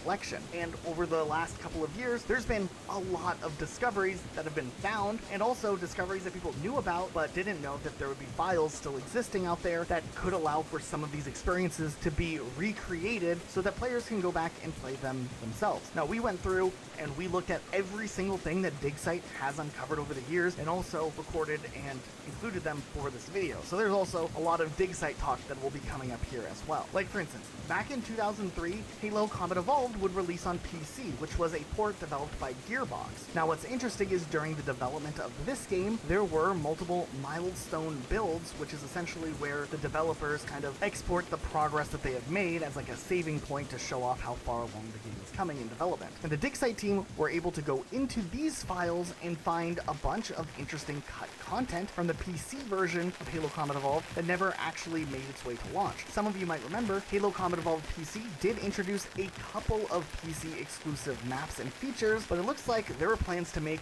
Halo PC way more ambitious. Not only in these builds were there things like design documents, source data, and even feedback from Bungie directly, but some of the maps were actually pretty close to finished that ended up getting scrapped before release. Like, for instance, there's the map Indoor, which would have been, well, a close quarters indoor map location that would have allowed for combat with smaller groups of players. It's interesting, there's some hallways, there's grenades here, and a lot of uses of ladders, which was surprising. And during the DigSite search, not only did they find a bunch of textures that Gearbox had prepared for Halo PC that weren't used, but they decided to clean up the map a bit to make a new version of the map, which is known as Underground, which still is very visually similar. There's a lot of layout similarities, but a couple of small changes, and both of these maps were later released for players. So if you're on the PC version of MCC, you can get these off the Steam Workshop with like 2 clicks. Very easy to get to experience this type of cut content. There was this other map that was known as Dusk, which was an outdoors map that was also being worked on for Halo PC. It probably got cut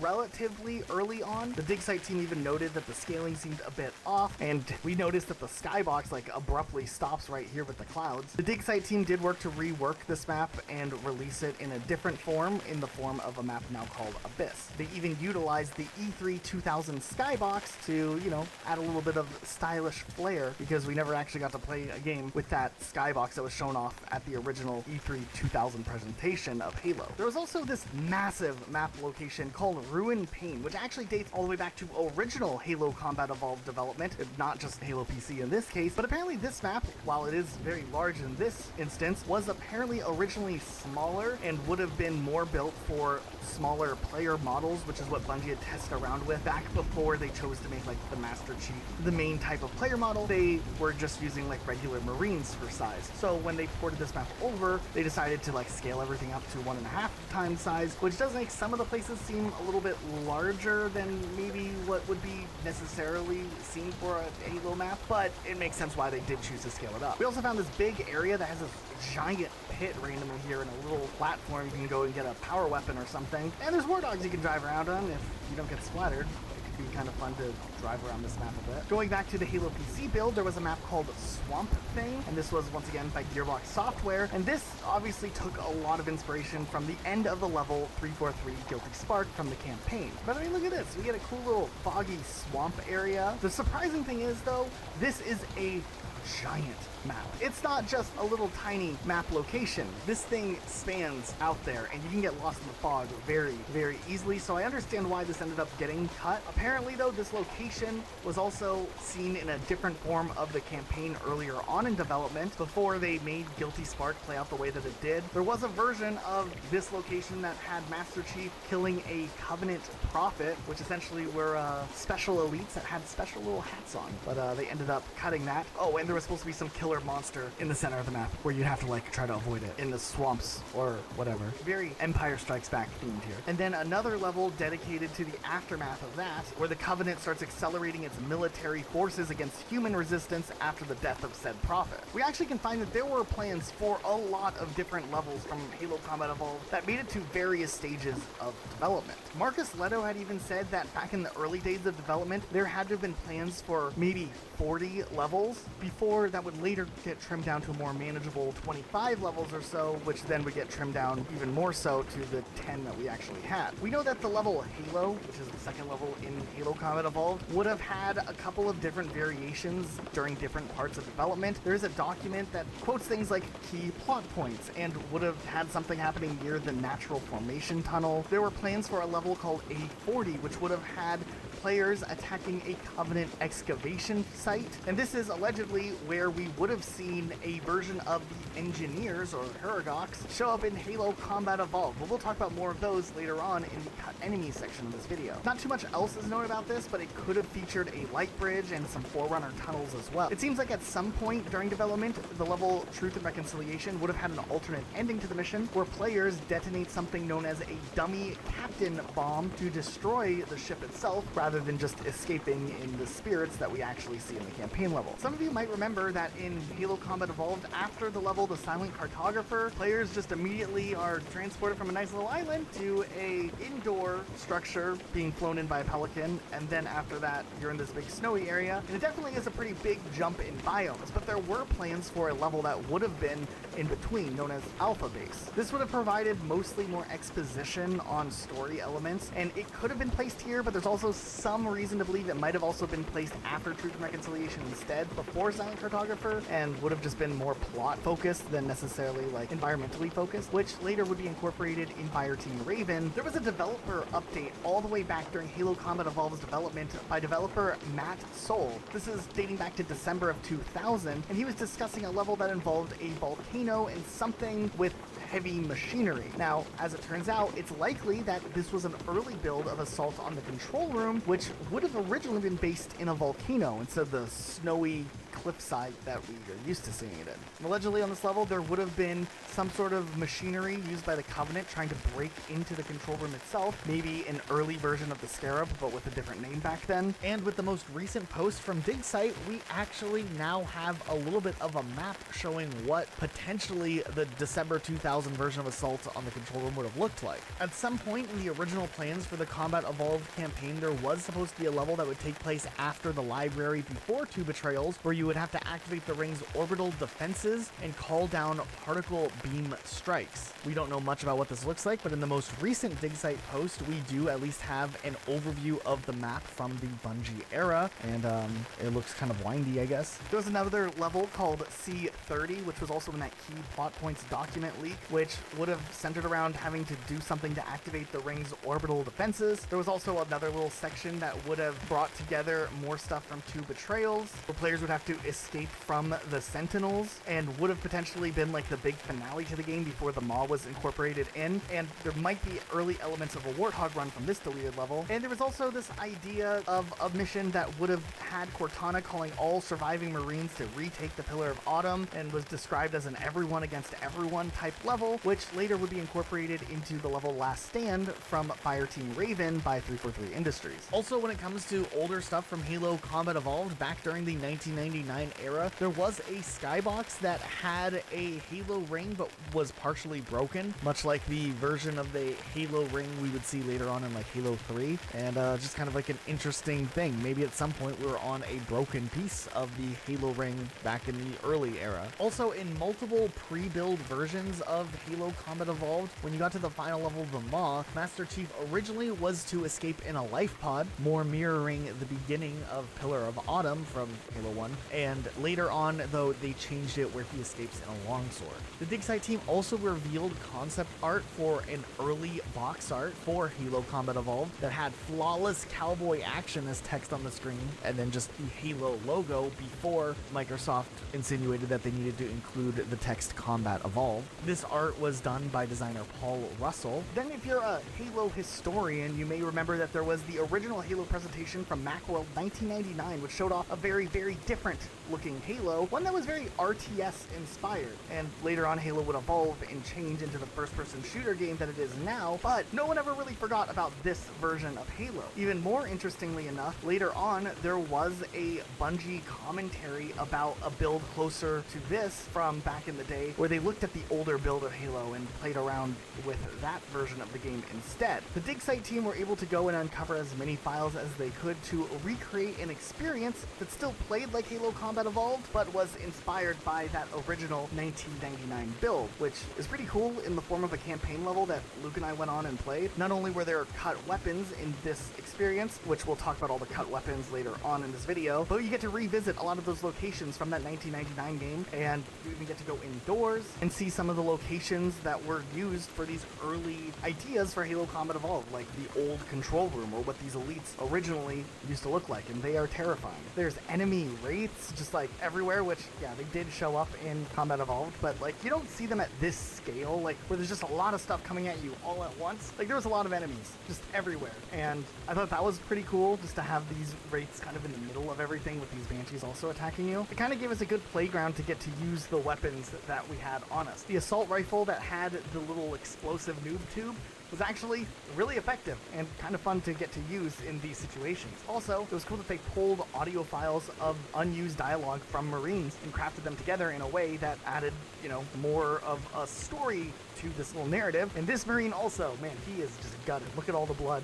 He's not doing too well, is he? It was cool also how they like crafted these little cutscenes together to bring things all together. And we got to use, you know, the old school Master Chief helmet that looked like this. And I just love that for sure. And even in the cutscenes, you could see the second player in co-op, which made me feel included whenever Luke was the one activating some of the stuff. And since this level did like an open world approach, we're able to split up and divide and conquer rather than just like going in, you know, having to stick together or whatever. So I actually really like that about this level as well. Okay, so if you're watching this far into this video, we don't have a sponsor set up for this video, and this is a massive undertaking putting this video together. So if you want to help our channel out, all we're gonna ask is that, you know, maybe you subscribe if you're not subscribed already. It takes like 2 seconds. If you're on TV, I know it's like a whole extra step, but it does help us out a lot, and you'll get our videos recommended more often. often. And if you want to support us more, you can use code RocketSoft when purchasing gamer subs. Okay, that's it. Let's go ahead and continue on. Also, while we're just talking about the dig site stuff that they added in for Combat Evolved, there was another extra experience called Splash Site, which came out, which was pretty interesting. This wasn't an original level, but throughout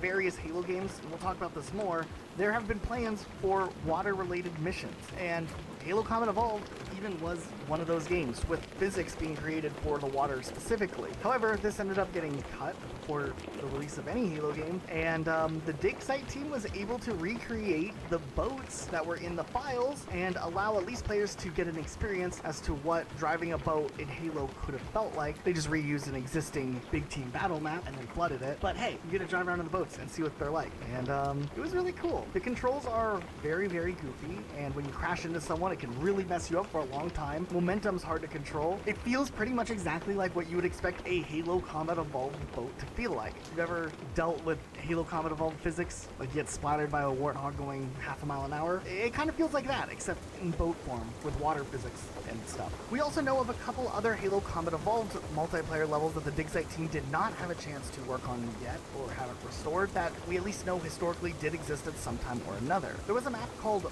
Mofo Cross, which was created by Max Hoberman and might date all the way back to 1999 Bungie, which would have been this island with a racetrack running through it, and apparently you'd be able to race in things like warthogs and ghosts around the island. There was also another map found in the files of Halo Combat Evolved for something called Race Day, which is speculated it was a concept map built into Halo Combat Evolved, but during the development of Halo 2 actually, and was based around some concept of like a Car Wars style game mode. Now this was cut very early on utilizing Halo Combat Evolved's engine, and we don't know whatever actually ended up coming of this map. Mind you, Car Wars was a game from 1980 where players control armed vehicles in this like post-apocalyptic future. Pretty primitive, but still kind of a cool nod here that was discovered years later.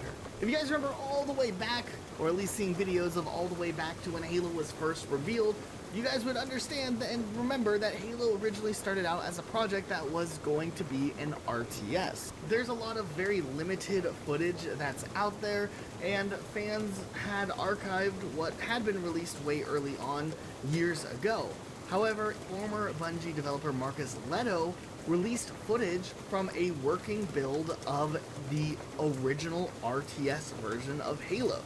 It's absolutely wild that all of these years later, those files are just still in Marcus Leto's possession, but sure enough, we got to see an in-depth and amazing reveal of a really old build of Halo. It's very likely Marcus Leto will never release it publicly, but still, the fact that, to an extent, there is a version out there and Marcus Leto went and archived more content for the Halo community by showing some of these earliest versions of what Halo came from is something that's really cool. Now, before we fully go into Halo 2, there is something very interesting that kind of has been discovered by the dig site team in between Halo Combat Evolved and Halo 2. This is essentially content that was developed and worked on in the period of development very early on in Halo 2, where a lot of stuff was being built for ideas or prototyping for Halo 2 that was essentially using a lot of work in progress engine builds that were coming out of Halo Combat Evolved, and essentially we're kind of lost to this limbo state of being content that is too new for Halo Combat Evolved to be backported in through MCC, but also too old of an engine to be front ported into Halo 2. So while we don't have all the details to everything that's been lost, there is still a lot of content that hopefully one day the dig site team will be able to recover from this like in-between era. However, as of just a few days ago from when this video's gone up,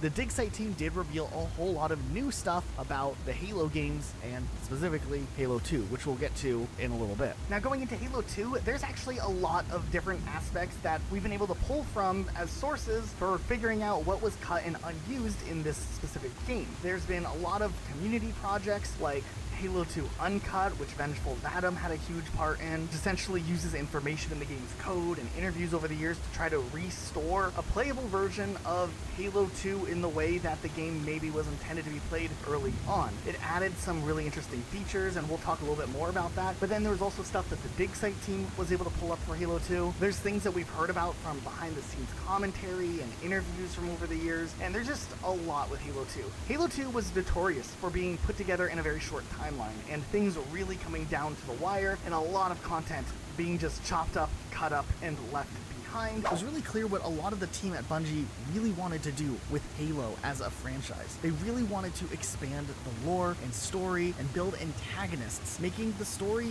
something much larger and greater than, Big Green Spaceman does some stuff. Key Bungie employees like Jason Jones and Joseph Staten wanted to make Halo 2 not just a good game, but an experience that rivaled cinematic storytelling. Bungie had some of the most talented employees in the entire industry, whether it was the game's music and sound department, or it was the game design and coding departments. It seemed like during this time, everyone was really excited to be working on Halo. There was, of course, these massive plans to make technological improvements and really unique animations for various player models. Work was done scaling large environments that would be much bigger than anything experienced in Halo Combat Evolved. There would be a ton of weapons, and players would go on a journey through levels that were unlike anything not only players had seen in the Halo franchise, but any first-person shooter.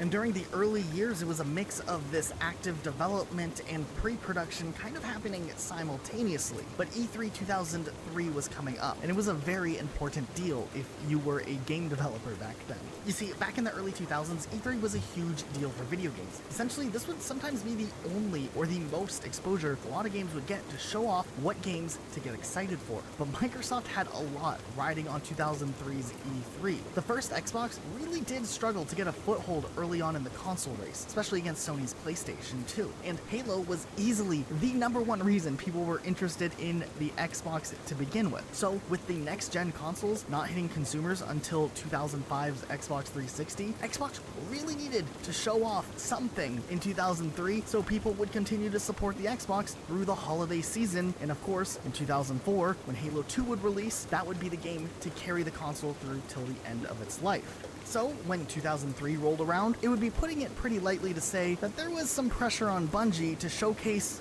potentially the coolest demo of the year. And while a lot of games go for a trailer or maybe a pre-rendered tease, with one of the main design goals at Bungie to bring this cinematic experience to the gameplay, when it came to Halo 2, Bungie wanted to showcase the game that people would be experiencing and show how these movie-level moments would be experienced by the player in the gameplay. And this was some pretty revolutionary stuff by 2003 standards. And the demo for E3, though, was something quite different. Audience members were introduced to Sergeant Johnson, filling them in with what was to come, detailing how there was no smoke and mirror stuff. Now, this was all real gameplay. And for the first time, players saw Earth, dual-wielding, brutes, ghost, hijacking, so much stuff along the way. And honestly, this gameplay, audience members were dumbfounded. Halo 2 had easily stolen the show. Watching the demo and you climb up on the cruiser and kick the guy off.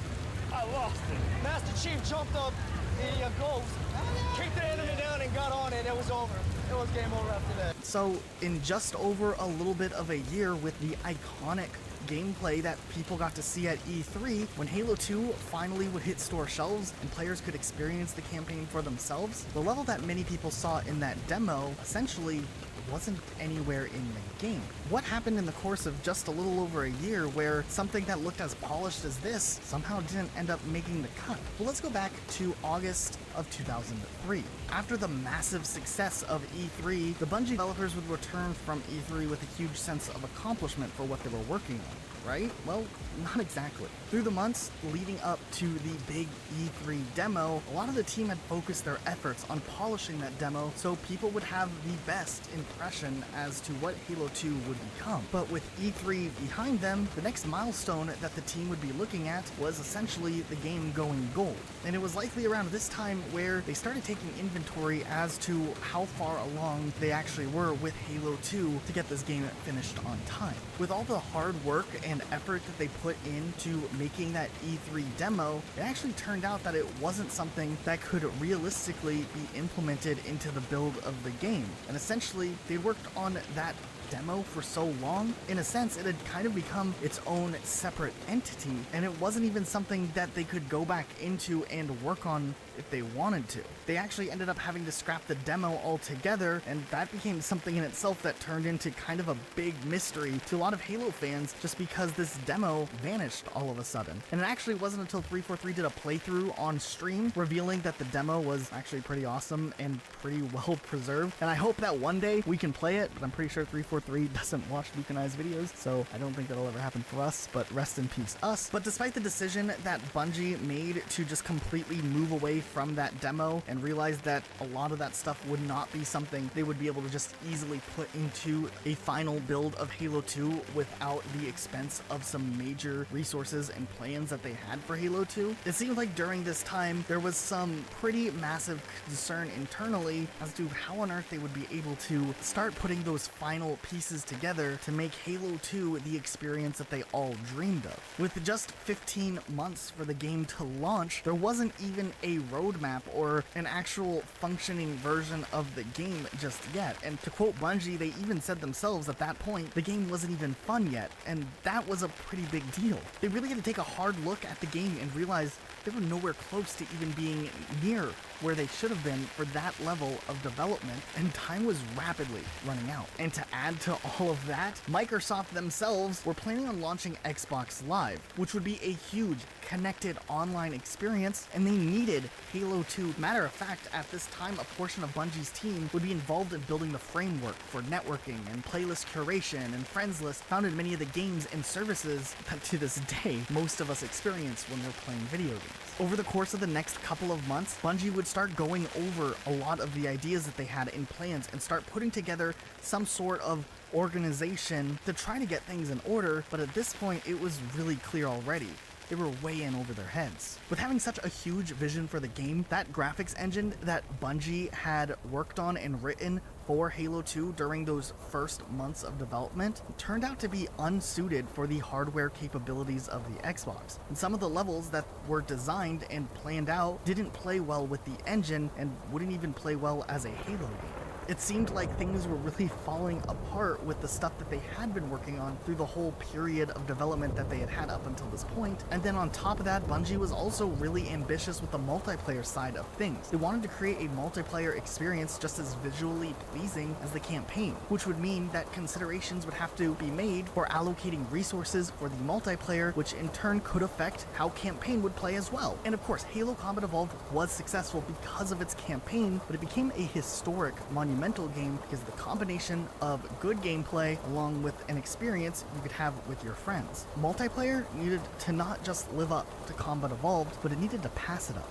as well. But campaign levels were taking way longer than expected to complete, and the story would also need rewrites along the way to fit into what was capable in the games. And it wouldn't be until December 2003, just 10 months before the expected launch of the game, where Bungie was faced with one of the biggest decisions that would directly impact the game and the potential it could have for success. Matter of fact, there's rumors out there that execs at Microsoft were pretty heavily looking at Bungie and putting pressure on them because they needed Halo 2 to work. And upon seeing the state that Halo 2 was in at this point, they believed that the game would be impossible to be completed in time. It would need another year at least. The game could not wait another year, so Bungie would have to make some pretty massive decisions. Should they cut content from the original version in hopes that they could still make a good game, or would having a larger sandbox with quantity of features but a less polished overall experience be the preferable treatment for the Halo franchise moving forward? Bungie opted for the first option, cutting content to make a polished game rather than releasing a low quality product. So Bungie took their precious project with all of the ambition and ideas that they had been working on for years to the cutting board and essentially developed a 10-month roadmap that just maybe would allow Bungie to be in a position to pull off the biggest Hail Mary play the gaming industry had ever seen before. If we really look at any of the earlier stages of Halo 2, if we looked at any of the pre-released footage of the game that they show off, whether it be a trailer or whether it be actual gameplay, we get little looks at areas from the games that kind of got scrapped or repurposed in other ways. For instance, a good example of this is at the end of Cairo Station. There was going to be this drop pod sequence, much like we see at the beginning of Delta Halo, except Chief just yeets himself out of the ship to go to the Covenant carrier, and it's interesting, in this trailer, he's just flying to the other ship without the bomb that is so iconic from what we saw in-game. As it turns out, there was going to be a whole level dedicated to boarding the Covenant ship and blowing it up from the inside, and while we can assume there's some traces in the actual game of Halo 2 that released that we can experience if we go into that last section right before we reach the bomb, you can see the geometry is different. There's a big door. It likely was to possibly kick off into the cutscene that would lead into that next level right there. It did end up being completely scrapped, which does lead us to speculate that they finally decided to revisit this idea in Halo Reach, and while there is no confirmation that this is what they did, a lot of the community believes that this idea was just kind of held off on until they got around to using it in Halo Reach. Later on, we would get more information about the cut Covenant ship level, suggesting that there would have been some vehicle use in this level as well, perhaps ghosts or wraiths, which Master Chief could use to actually destroy part of the core of the ship itself, which, you know, that would have been kind of cool. And then with releases of storyboards and whiteboarding and even some models from the level itself, we can kind of get a bigger picture painted as to what would have actually happened in this cut level. And actually, it seems like there were multiple different iterations as to how this campaign level could have gone, but in favor of saving time, that whole level ended up getting cut and kind of turned into this cutscene where we see Master Chief just flying through space, somehow jumping all the way back to the other ship with a light little bounce here. And it's one example of how Halo 2 kind of had to jump forward with moving the plot along using cutscenes to at least make sure everything made sense if they were going to have to cut out some massive levels. This is a similar situation with the Gravemind introduction, as originally there were plans for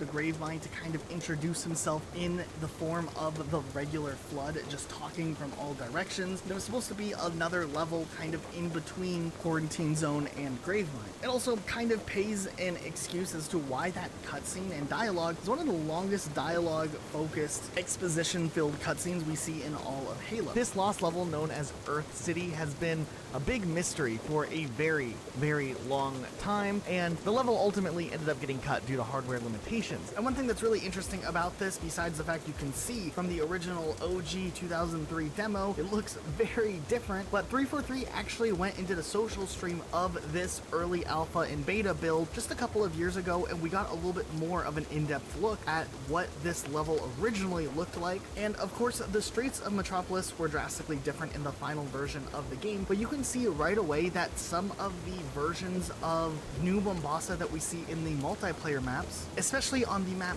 Terminal, which was a DLC map released later on in the Maptacular pack, you can see a lot of the different textures and stuff that we see in this early build of the game utilized here. And while of course this map isn't an exact replica of this early beta build, you can definitely see that there were a lot of assets that were in the beta version of the level but didn't make it into the final release version of Metropolis, which was drastically different, probably rebuilt from the ground up, though these assets do make a reappearance in Terminal. So Terminal kind of is this middle ground showing us what New Mombasa could have looked like had Bungie had a little more time to polish up Metropolis. On the other hand, later on in the level, there's a section where we see Master Chief driving in a Warthog, and you can actually see some of the shadows driving next to him, and this looks like an open-up version of the previous level, Outskirts, in the tunnel, but of course it's out on a highway instead, and they might have just decided to remove the shadow appearance in Metropolis and do the tunnel section in Outskirts instead. There's also supposed to be a flooded tunnel at the end section where you typically have to get out of your vehicle, or at least you're supposed to. You all drove past it. But because they couldn't get the water to work well here, they ended up scrapping the flooded section of a tunnel, though we can see elements of the tunnels flooding over in Halo 3 ODST, specifically on Kikuwangi Station. You can see it firsthand. There's of course all the sections out of bounds of Metropolis also that weren't filled with stuff that may have been intended to be used at one point or another, but nonetheless, it's really interesting. We do know for sure that the Dig Site team has revealed that they do have plans of trying to recreate and release the cut E3 campaign level, and while that hasn't released yet, they did release a interesting Halo 2 E3 inspired level, which doesn't quite match up to the E3 demo, but could be more based off of this Earth City level, but it utilizes a lot of the aesthetic and themes that were found in the E3 demo, so we did get to play a little bit of this until our games crashed. Now on the other hand, Alpha Moon is a really interesting cut campaign level that was worked on during the development of Halo 2. For a long time, a lot of people didn't even know that there was a cut campaign level like this until there was a Halo 2 E3 demo that was shown off by 343 Industries about 5 years ago by Frank O'Connor and Brian Gerard. It's actually insane that this footage even exists because it was just a chance that Gerard actually found a Halo 2 era Xbox dev kit in his home as he was the community manager all the way back for Bungie back in the day. Now this was a very, very early build from what we can tell because it looks like it still was utilizing a lot of the Halo Combat Evolved assets and game engine here. Even the plasma rifle and plasma pistol look like the older things, but there are some interesting things like some of the enemies are utilizing Halo 2 implementations. The game has a very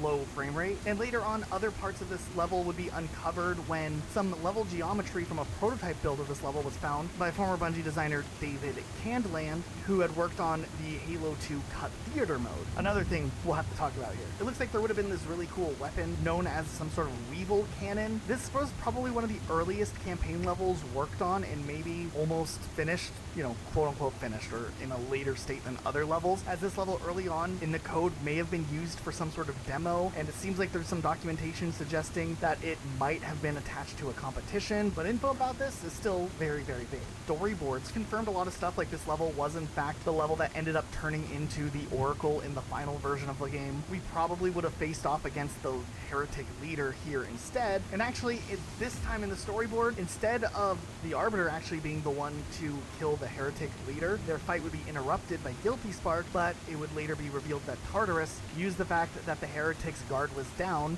to his advantage to kill the Heretic leader, and then he kind of got brutally murdered. Ultimately, when this level ended up getting cut, it seemed like it was moved over as an area for multiplayer, and we do have some information about the multiplayer version of this map, and that would also go through a couple more iterations before we got to the final version of the map that we did see in the multiplayer side of Halo 2. Now later on, there was more information about this cut level revealed, giving us even more insight as to what this level would have looked like. Now, while the multiplayer level is during the daytime, from this screenshot it appears that the original version likely would have been a nighttime map, and there's actually an interview with Chris Butcher who shared a little bit of information about what the original goal with this cut version of the map would have been, and we recruited Luke to read the quotation here. We were building stuff that just couldn't be played in any engine. We built and detailed and went a huge way down the path with a whole bunch of environments and levels for the game that just totally didn't make it. If you look at the level with the flood inside the quarantine area, that is the remaining 20% of a gargantuan, sprawling level that was meticulously built and hand constructed, but that could never, ever ship in any engine. There was another Halo 2 mission that I actually didn't know about called Infinite Sucker?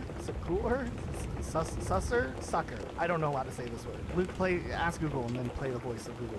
Sucker. But apparently during early production of Halo 2, concept artists Eddie Smith and Robert McLeese tested out ideas of doing like flood-infected Covenant ships. Apparently some of these ideas would later be shown off in the 2006 Halo graphic novel with the short story The Last Voyage of the Infinite Sucker. But I can't help but to wonder if some of these ideas also were used again by the time Halo 3 came around with the level Cortana. It seems like also somewhere along the lines of Halo 2's campaign after the Great Journey, or maybe an early version of the Great Journey, there was some sort of level called Delta Control Room, and people have loaded into it and have looked through the files. It's mostly unlit and untextured, and it seems like players would have started by something known as a Scarab dock structure. Not too much is known other than a Banshee, a Phantom, and a Wraith would be there, and the vehicles can't be boarded, but there are a lot of documentation suggesting that during the Great Journey, the last level of the game, players would have faced off against potentially 2 Scarabs, similar to the final big Covenant fight in Halo 3. If you play the Halo 2 Uncut mod, this is something that they realized in the level where you do have to face off against 2 Scarabs, which is pretty cool. Another one of those very easy to access mods that you just click 2 buttons on the Steam Workshop and boom, you can try a whole new way to play through the Halo 2 campaign, which is really awesome. It seems like there was also possibly an alternate version of Delta Halo earlier on in development called Delta Temple, which would have actually had the campaign level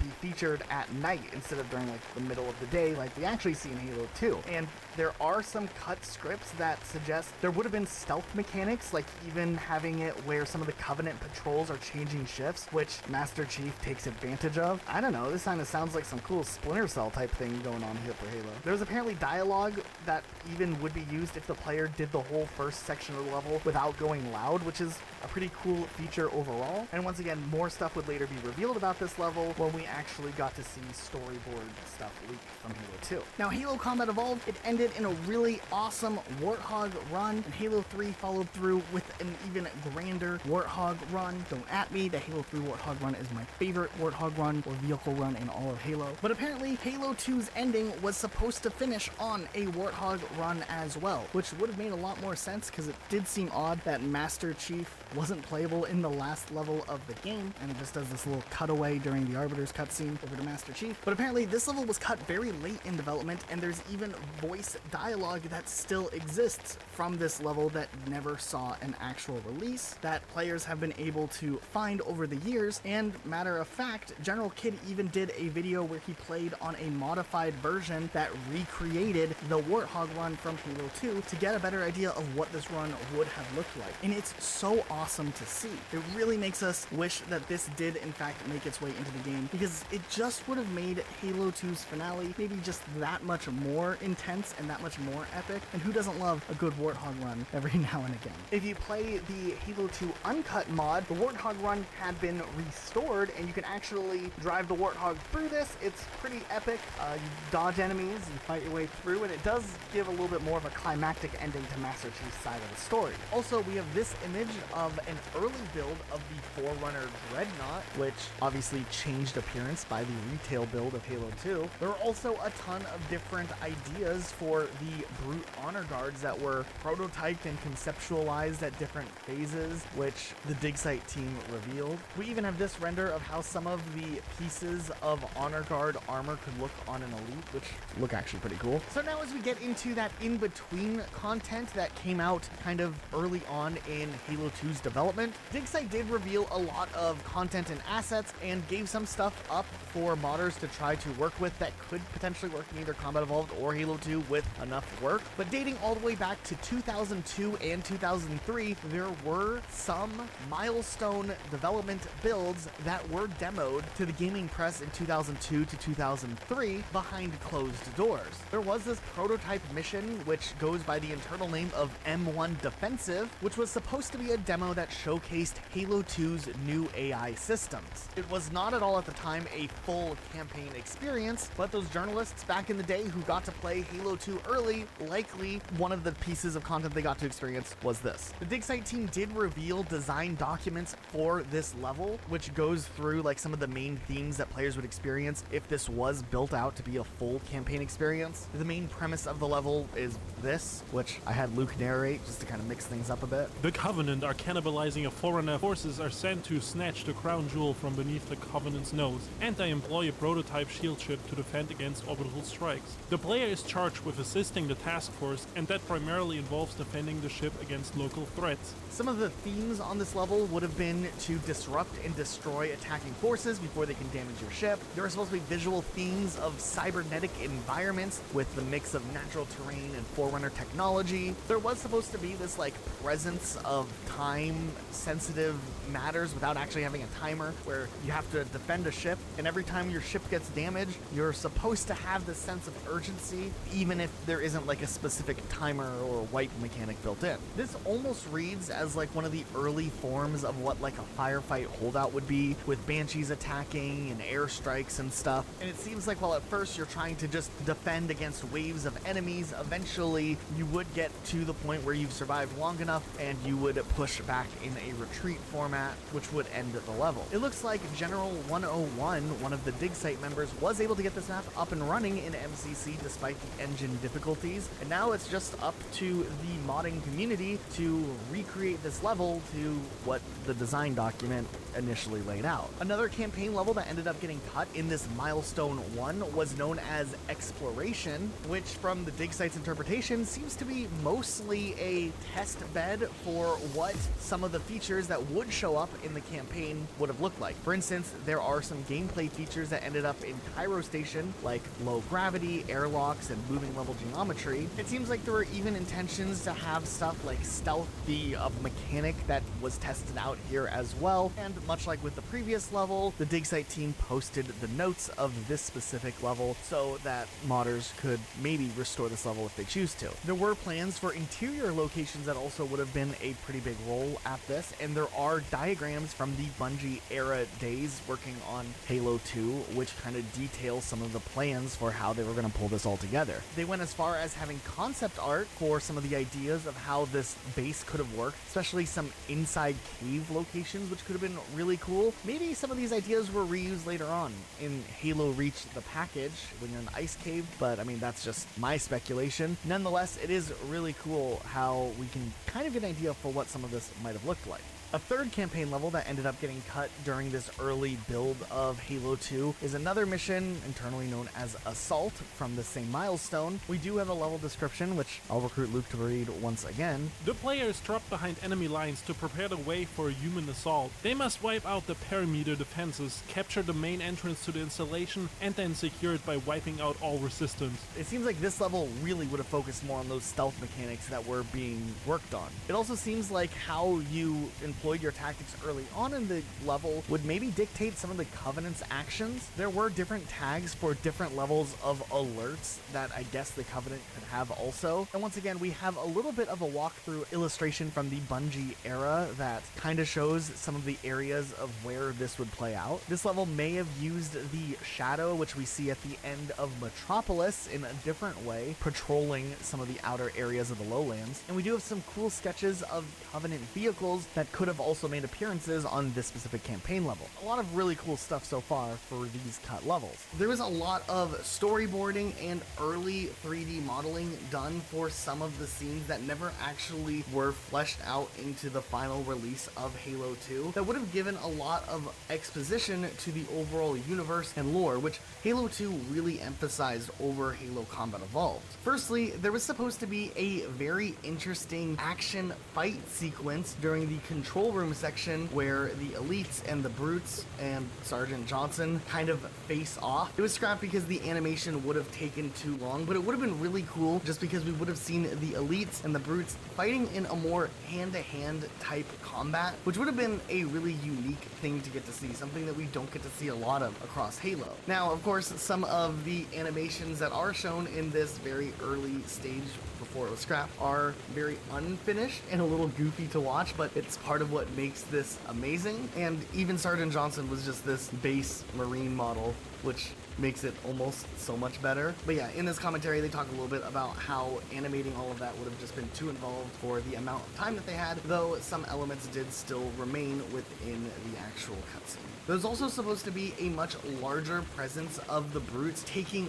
over the elite's role in Halo 2, with a big section of exposition just serving here where the brutes are in charge, and we can hear the elites kind of retelling what is going on, and just listening to the audio exposition and the voice acting, while of course it probably wasn't final, it is really interesting just to hear this elite's perspective on what is going on and why the brutes are taking over, while we see these very basic animations that were used as placeholders. What has happened? The prophets blame us for that braggart Regret's demise, and decided to replace our best warriors with these imbeciles. And then during this time in the narrative, we would have seen a massive exposition dump as far as what the role of the Sangheili are amongst the Covenant and how the prophets are kind of incorporated into all of this. They were going to have these holy murals that were going to serve as a storytelling device, but it ended up getting cut because the exposition was just so long, and Bungie just wanted players to be able to jump back into the action without having this long, drawn-out cutscene that was likely to run way into the 7-minute range. Now, once again, the way that the prophets look in this are pretty amazing. I just love looking at these early cutscenes, and honestly, hearing a little bit about the Covenant religion explained here is interesting nonetheless, but definitely not necessary to the story. Listen to this clip. Hungry for power and dominion, our ancestors met on the field of battle. Indeed, I suspect we would still be at each other's throats had the prophets not found evidence of the Forerunners and their great journey. Interestingly enough, these concepts still remained in Halo 2, just a lot of the ideas cut up, spliced, and kind of sprinkled throughout the actual game where you're playing and you're hearing audio while you're playing the game, which was probably the better way of handling this. Something that I think some other Halo games down the road would suffer the fate of, where there's too much exposition going on in a cutscene, where maybe they can kind of mix some of the exposition during the actual gameplay itself. And Joseph Staten talks a little bit more in this old commentary about why they cut it, and it is really relevant. Now, back in the day, Halo 2 was slightly criticized because the story did seem to end rather abruptly, and Bungie's always been pretty transparent that there was a third act that was planned for Halo 2, and the game would have had this bigger conclusion, though with time constraints at the end, they just had to start chopping things off so that they could give themselves an efficient amount of time for testing out the game and getting bugs fixed and polishing up the overall game. There was an interview in 2016 where Marty O'Donnell actually explained how Halo 2 was originally supposed to end, and that they recorded a lot of the voice lines for that ending that never actually came into fruition. Basically, you were supposed to go back to Earth City, find the Ark, and at that point, that was the Ark that opened up. Right. Remember the thing coming down? Yep. And that was where the Ark was. It wasn't some other place. That thing on the Earth was where the Ark had been buried by the Covenant. And the Prophet of Truth had come back to there, and the ending was you and the Arbiter chasing, or I think together. You and the Dervish. Yes. Chasing the Prophet of Truth through the Ark, and having a grand and glorious conclusion on Earth, finishing the fight right there on Earth. What's really interesting is Lee Wilson, who was a storyboard artist for Halo 2 and was with Bungie for many years, actually straight up released or leaked the original storyboard ending for Halo 2 that revealed much of what Halo 2's original ending would have been. Now, General Kidd actually has a great video on this. You should definitely go check it out, where he looks at the entire storyboard, but some really interesting things here. Originally in Halo 2's ending, the Ark was just a location on Earth. It wasn't a portal that took you elsewhere. It was just like a thing that the Forerunners had buried on Earth. From there, we would have seen some really interesting things where Halo 2 kind of leaves off. We would have seen the Master Chief and the Arbiter actually finally teaming up within that game, not something pushed off until Halo 3. We would have seen the Arbiter finally make the step to execute the Prophet of Truth. However, with the Ark activated, all of the Halo rings are getting prepared to fire off, and the Arbiter and Master Chief have to deactivate it, which causes like this big earthquake or something. The brutes are pushing in. Arbiter actually ends up being the hero and tells Master Chief to go and that he would hold off the brutes. And then we would see this epilogue juxtaposition to the beginning of the campaign, where we see the Master Chief being honored once again. This time he wouldn't be in a suit, though his face would still be hidden. And while they're celebrating Master Chief and defeating the Covenant / saving the universe, the Arbiter is kind of trapped in the tomb of the Forerunner while everything is going down. We would cut back to seeing the Marines up in space overlooking Earth and kind of have a Star Wars Episode 5 like ending, where it's kind of vague optimism overlooking a beautiful set piece, but you know, there's still some loss because the Arbiter is presumed dead, who was kind of an ally, like what we saw in Star Wars Episode 5 Han Solo. I don't know, that's just my impression off of the little storyboard art. While all the stuff in the Ark is going down, the Arbiter, which was called the Dervish back then, moves deeper inside and finds a sarcophagus, and in the sarcophagus, human remains, confirming what fans had believed up until this point for quite some time, that the Forerunners were in fact ancient humans. This was later retconned clearly by 343, though there was speculation that during the Halo 3 times, this concept might have already been shifting away, though it's not very clear, but it definitively was changed by the time Halo 4 came around. Then Guilty Spark, who was in the Ark alongside the Dervish, actually helps the Arbiter escape by grabbing onto his light bulb. The Arbiter later will reunite with his elite homies. They kind of look off in the distance, Star Wars Episode 5-esque as well. And then, of course, there would be the big ending revealing what's going on High Charity with the Flood and Cortana being there with the Gravemind. That was always the way the story would have ended. So it is interesting to see that there were storyboards written all the way through this. We know that a lot of these lines may have been actually recorded, as the whole switch of the name of the Dervish to the Arbiter was done very late in development, but still, these storyboards are huge and one of my favorite pieces of forgotten cut content from Halo 2. Now, there are a couple other deleted scenes from the Halo 2 era as well. There's the Another Day at the Beach, which was included in the multiplayer disc, so it's not really a deleted scene, but one that not a lot of people have seen, which is like the story of some ODSTs during Metropolis, and may have served as the inspiration for the game ODST. It's always interesting to watch this cutscene. It was later remastered alongside MCC. Once again, a bonus cutscene that not a lot of people have seen. It's definitely worth checking out. Halo 2 did the same approach that other Halos had, where they used test audio recordings to see how dialogue could have worked in the main story, and some of the dialogue that ended up not making into the game are kind of interesting to look at. I'll let Luke read some of these to you. Thanks, Chief. I owe you one. Take me now. All right, this is the me hunting heretic. Tartar sauce must complete his tasty condiments. In Halo 2, the character, the Arbiter, was originally referred to as the Dervish.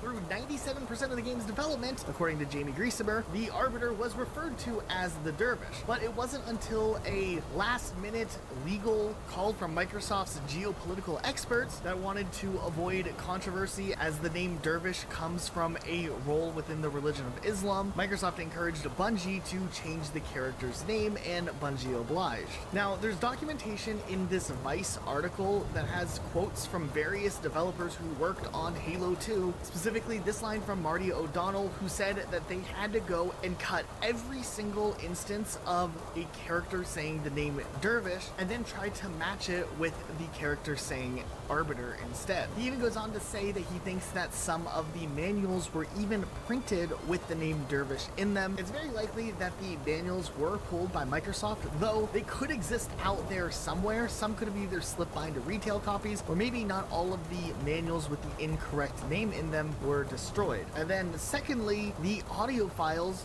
originally with the recordings of the actors referring to the character as Dervish are also essentially lost media. Now, there was more audio that was cut from Halo 2, like the ending that would have taken place on Earth's Ark, and recently some really cool storyboard art has surfaced online, but there was also audio files that were cut from that ending that did show up in a Halo Reach DLC build randomly years ago, but it shows that there are cut audio files that did exist as of at least years ago out there, so maybe it's possible the Dervish files can be recovered. During this E3 presentation showcasing Halo 2's multiplayer, you might notice that this team all have different usernames associated with the various prophets from the Halo lore, except one of these prophets has never been elaborated on anymore, which is the Prophet of Pity. It's led a lot of people to be curious, who was the Prophet of Pity, and why was his story never elaborated on ever again? This is similar for the other person in the same match with the name Disdain, which makes us wonder if that was another prophet that never got elaborated on either. In the early version of the Halo 2 script, there was supposed to be an object known as the Monitor's Garland, which would have been in some sort of scene with Tartarus and the Arbiter, where Arbiter catches the garland, but we don't really know what that means, and it was cut at some point early on, but it was revealed in a portion of the script shown off in a vidoc. Halo 2 also had some things that technically weren't cut, but were also never supposed to be intended to be found in the first place. Like, for instance, there was an error code that was .ass, and if you were loading it on like a computer program, if you got this error, you would get a picture of one of the Bungie developers, well, ass. This wasn't really that big of a deal because nobody would have found these files originally. It wasn't until later on when Microsoft commissioned a Halo 2 port for Windows Vista where this became an issue, because the team that worked on the Halo 2 port for Vista wasn't Bungie. They didn't know about this error image being something that was visible, and it wasn't until after the game released on Windows Vista and players were on PC, they realized they had access to look at different files that were a part of the game, this would become uncovered, which ended up being a huge controversy and a huge issue where the game had to be recalled because now all of a sudden there's sexual content or nudity hidden in the game. This actually apparently caused an issue where then afterwards all Easter eggs and secrets had to go through like a chain of command moving forward before they could be approved for implementation, and I don't know whose fault it really was, because the people who originally put this joke in there thought they were putting the joke in just for other developers, knowing that Xbox players wouldn't have access to see that, and then it wasn't until another company took over for making the PC port that they missed pulling that file. So I don't know who's at fault. There is some information about some maps that were supposed to be in this game for the multiplayer side of things that never actually made their way into the final release. Now, over the years, we've heard developers who worked at Bungie talk a bit about some of the processes that go into considering what maps would make the final cut. And early on during Halo 2's development, apparently 4 to 5 maps were cut out of the game altogether, and they were cut out relatively early on just based off of their block out stages. At the time, Max Hoberman talked about it in an interview and even went ahead to say that it was the right call to make at the time. Though interestingly enough, it does seem like back in Halo 2, a little bit more progress was made on a map that was going to be called Anchor Point, which would have taken place in a multiplayer version of the campaign level Arbiter. Vic DeLeon actually revealed this on Twitter, and interestingly enough, the level itself would have played more like a 2v2 Banshee aerial map, and that already sounds like a very ambitious type of multiplayer map compared to the different types of multiplayer maps that were core in Halo 2's release, but still interesting to think of what could have been had this level ended up releasing. Then during the development of the Halo 2 map pack, the Blastacular pack was actually supposed to release alongside 3 multiplayer maps, which would have been the 2 remake maps that we saw in the official release, Desolation and Tombstone, and there would have been a 3rd map that would have been brand new and original. Unfortunately though, the time that it would have taken to finish this map would have put the release date for the Blastacular pack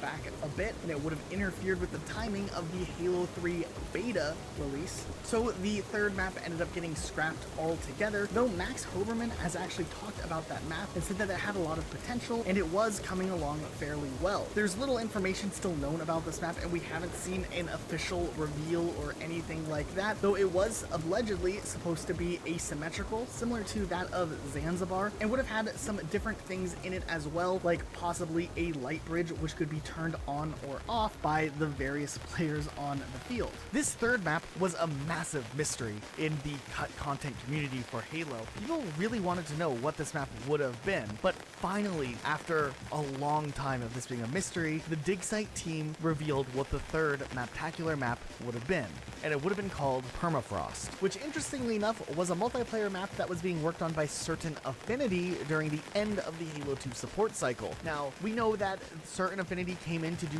DLC maps for Halo 2, but Certain Affinity was made up by former Bungie employees like Max Hoberman, and they were obviously very familiar with Halo 2 at the time. Also, it seems like designer Mike Klopper was one of the authors working on Certain Affinity's design documentation for the Permafrost map, and we do have some visual concept arts and map layouts for what the map could have potentially looked like. There's design documentation going as far as even showing where some of the weapon placement would have been. Also, while we're on the note of Halo 2, the level Lockout, which is definitely a fan favorite level when it comes to Halo 2 maps, was actually a level that was originally supposed to be in Halo Combat Evolved, which was called The Cage. Now, this map never ended up actually happening until a Halo Reach Forge recreation was made and shipped alongside the game, but nonetheless, it is interesting to look at some of the concept art for what this level would have been, and then to see how it evolved into Lockout for Halo 2. You guys all know that Headhunter mode that was popularized in Halo Reach. It was one of the new big game types where you run around collecting skulls and you have to deposit them before you get killed and lose all of the skulls you acquired. This mode was actually originally intended for Halo 2, though it ended up getting cut in the stages of development. There's the example multiplayer level, which was used as an example to show how you could customize your own Halo 2 maps. This introduced the suppressed SMG for the very first time in all of Halo history, and it's a pretty chill, small map. But then in the game files, apparently Game Cheat 13 discovered that there were some cut levels that were existing in there, and a hired gun employee leaked the actual files of the maps themselves. But essentially, there were 2 extra example type maps that were supposed to be shown off, one which was called Earth City, and I really like it. It's a small little map. It might not be the best for multiplayer, but it's a cool little location. And there was also this other map called Beach Battle, which is kind of interesting. There's No, it's a beach. I guess you battle on it. Kind of neat. And there's also the Covenant sample map as well. Fortunately enough, while these are maps that oftentimes many people never actually got to play, the Dig Site team did restore these and import them into the Master Chief Collection. So finally, if you download the Dig Site mods, you can just like play on these maps freely, which are pretty cool to finally see maps like Earth City. They're relatively small maps, but it is cool to see how they translated into this at its time. Also available from the Dig Site are 2003 variants of various multiplayer maps from Halo 2 that were found when the Dig Site team uncovered them, which they did restore into a playable state. And some of these maps look a little bit different when you actually play on them. Some look dramatically different, and Luke and I went and checked them all out. We finally were able to take a closer look at an early build of Ascension, which actually looks pretty close to finalized, which shows that this was one of the maps that had its layout pretty much locked in place very early on. There was this early build of Burial Mounds, which is a little bit different here,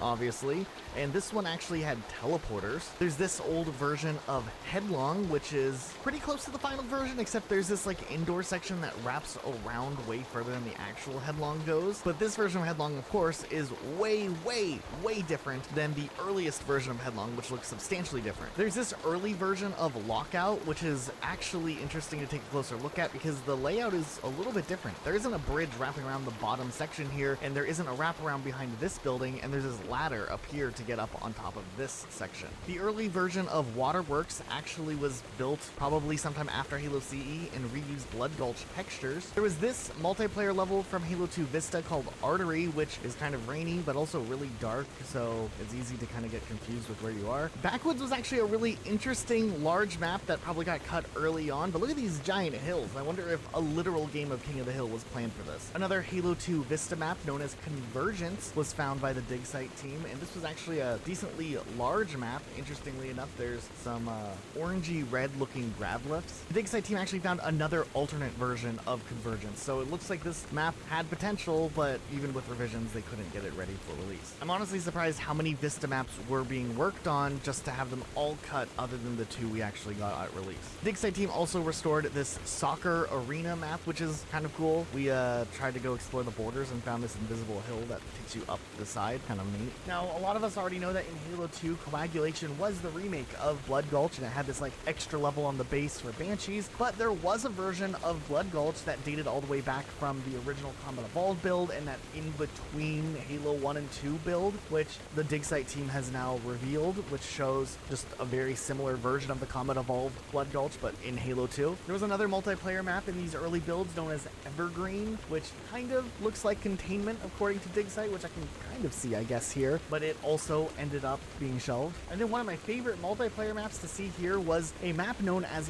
Fourth Station, which was a DLC map that was worked on by Certain Affinity that never saw its release, and it actually is a remake or a re-inspired remake of the multiplayer map Mars Needs Women from Marathon. It sadly, unfortunately, got cut, but I can see the similarities of how this would have resembled the map from Marathon specifically. And then we have the multiplayer map Gauntlet, which was a Bungie map that was actually teased by Max Hoberman himself last year, and the Dig Site team, fortunately enough, was able to bring this to attention and make it public. It looks pretty unique, actually, unlike a lot of things we would see from Halo 2, but it also seems to maybe draw some inspiration from Halo Combat Evolved as well. So I think there's like a good in-between middle ground with what we saw from the design document, even though it probably was still very early when it got cut. Other design documents for Gauntlet show very different biomes, so we don't really know where this one could have gone. There was another map called Missile Beach, which would have had elements of Blood Gulch, but scaled down for faster-paced gameplay. The Dig Site team says that this idea survived all the way into Halo 4, but I'm not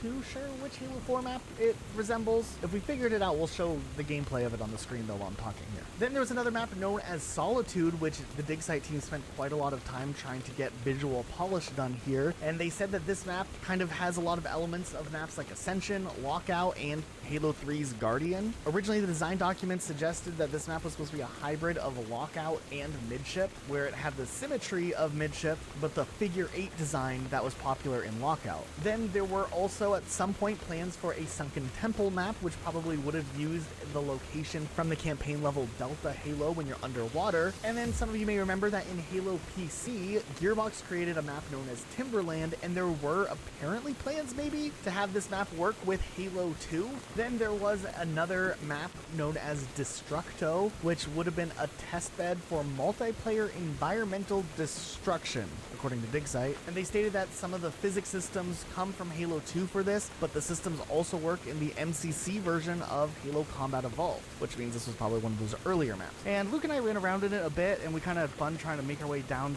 the building. And it's a cool area. There's a lot of glass, but it's cool. Then there was another map known as Overboard, which might have been a very last-minute find, apparently, for DigSite, but this would have been developed in the very early stages of Halo 2, maybe even older than some of those milestone stuff that we talked about, and it looks like one of the DigSite members, General 101, was able to quickly convert the map into something that would run in engine. There were design documents saying that this middle area was supposed to be a fruit cellar, whatever that is, but now some players can walk it. Then there were design documents for another map known as Cloud City, which could be a reference to Star Wars maybe, I don't know, and it was designed by someone internally nicknamed Danger Boy in 2002, and that's about all we know, other than that the map kind of looks like this, and there's some design documents for it. Also found in the Halo 2 files is a single player testing level that has just like various objects on it that you can test with. It's kind of neat, I guess. Ever since I was just a youthling watching YouTube videos back in middle school, the early content of Halo was definitely a very different place back around 2007. And while this was a time where there was always Halo speculation and fans talking about what would come in the future, whether it was images that were clearly from a Halo 4 game that never actually were real, to rumors of Halo coming to the Xbox 720, there was one other discussion that was common in the Halo community, and it was whether or not Halo would make its way to the Nintendo DS. Now, these are things that were talked about amongst Halo fans a ton back in the day, whether or not Halo would make the jump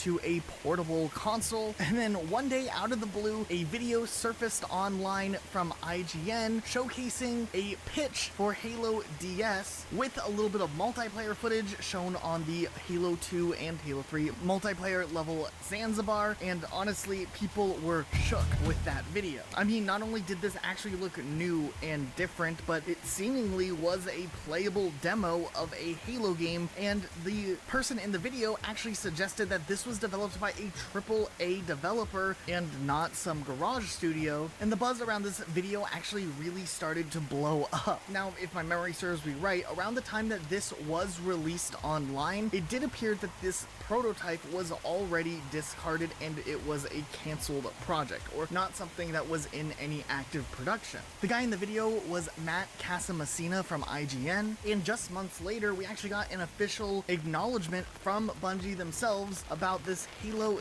DS game, which definitely kind of put a cap on a lot of the rumors, where both Frank O'Connor and Brian Gerard stated that it's very likely that somebody at some point in time created a prototype and tried to pitch it, which is probably what Casamassina was talking about. So boom, just like that, rumor dead. The Halo DS wasn't ever something fully in development. They even went on to explicitly say that there has never been any officially funded or sanctioned development of any sort of Halo DS game. Okay, cool. So then what are they playing in that video? Well, a lot of people really jumped into looking into the video itself, analyzing everything that was there. In the actual gameplay, it did show some interesting things, like the SMG and plasma rifle being dual wielded. It seemed like the bottom of the screen would be used for a motion tracker, and if you're just trying to figure out how controls would have worked, because it's a Nintendo DS, there's no analog sticks back on those old ones. If it was anything like the other first-person shooter games that released on the DS, you likely would use the D-pad and the left trigger to walk around and possibly jump, and then you would use the stylus to move around and maybe either tap on a certain part of the screen or just tap on the screen to shoot the weapon, as that's how games like Metroid and Call of Duty usually worked. Some eagle-eyed Nintendo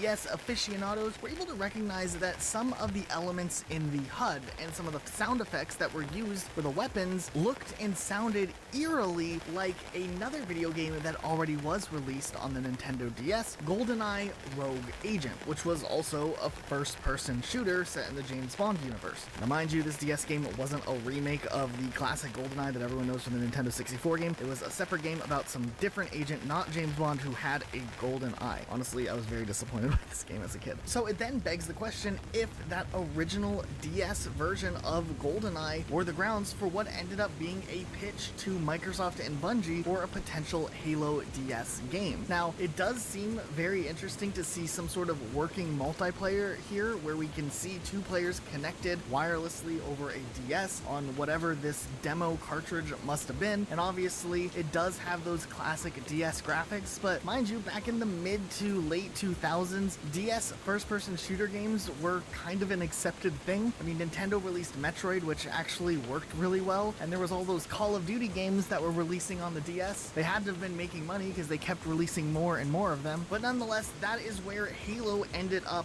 when it came to this massive speculative mystery that triumphantly ended nowhere. But still, it is really interesting to think back that at some point or another there was this demo that was made, and at least someone had the idea as to what if Halo was released on the DS. And it is interesting to think back what Halo's community nowadays would have looked like had it did see a release on the DS, and even more interestingly, if the DS version was really good. I mean, back in the day, the DS games were hit or miss when it came to FPSs. It would be really interesting to see a bunch of fans of Halo who didn't have an Xbox or a PC back in the day, and they were introduced to Halo through their Nintendo DS of all things. Interestingly enough, just based off of the footage that we had from Zanzibar, I feel like they could have done a very interesting adaptation of an existing Halo story, like Combat Evolved, where maybe it wasn't an exact one-to-one replica, but the same story was being told, and it might have actually been kind of okay. And then when players eventually got up and got an Xbox and got to experience the game in all of its original glory, it probably would have been a really hype moment. But it did, in a way, kind of end the speculation as to whether or not a Halo game would ever be available in a portable form, but then also made some fans take matters into their own hands. After that Halo DS video was out, there were a ton of people who didn't want to give up on the hope that maybe there would be a Halo portable game one day. Some people loved the idea. They decided to troll online, and they would use a DS flash cart and load up a low resolution video of some Halo footage or whatever, and then they would play it back on the Nintendo DS, and then they'd make sure to have some shaky camera or something like that and press the buttons and pretend that they were playing the Halo game, even though there was no way that that would be possible. There also were some big fan projects for the PlayStation Portable in an attempt to recreate the Halo experience in a unique way for the PSP. There's a couple projects that were really popular using the Quake engine, like J-Lo, and one of them that's still playable to this day that is kind of somewhat popular is actually a game called Halo Revamped. And our buddy Arash actually did a video breaking all that down a while back, and you should check it out because this is news to us, and we were just looking up stuff about Halo DS, and this popped up, and we're like, that's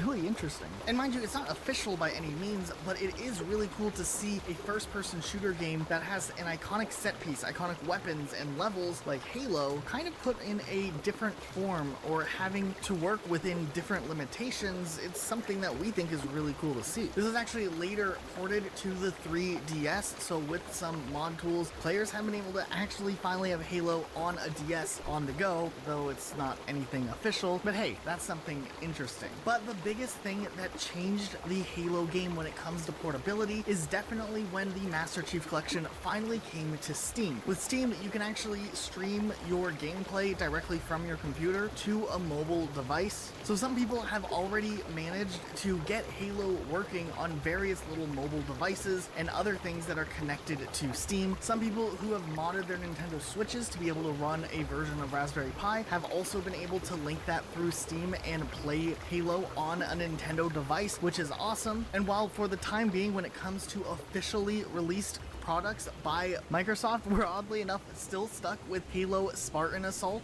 from 2013, which originally released exclusively on Windows devices that were under Verizon, before slowly having a rollout to all Windows devices, and then slowly a rollout onto other phones and consoles as well. But technically, when we're going by official releases, Spartan Assault was the main thing that we got. Still to this day, I would really love to be able to take a closer look at Halo for the Nintendo DS if that ROM ever gets put online, or something like that, just to see what it was like or what the idea was behind it. While we fully expected to play a lot like GoldenEye Rogue Agent, it'd still be cool just to see the little detail that was put into recreating Zanzibar on a portable console. But nonetheless, I'll always appreciate seeing that old viral video that circulated online just because of how much of a discussion starter it was back in 2007. Halo 3's development likely started at the very end of 2004, early 2005, and likely was a time period for Bungie to finally implement many of the ideas that they had originally planned for features or campaign beats from Halo 2, but didn't have enough time to realize these ideas. That whole third arc that was supposed to be intended for the end of Halo 2's campaign would be reworked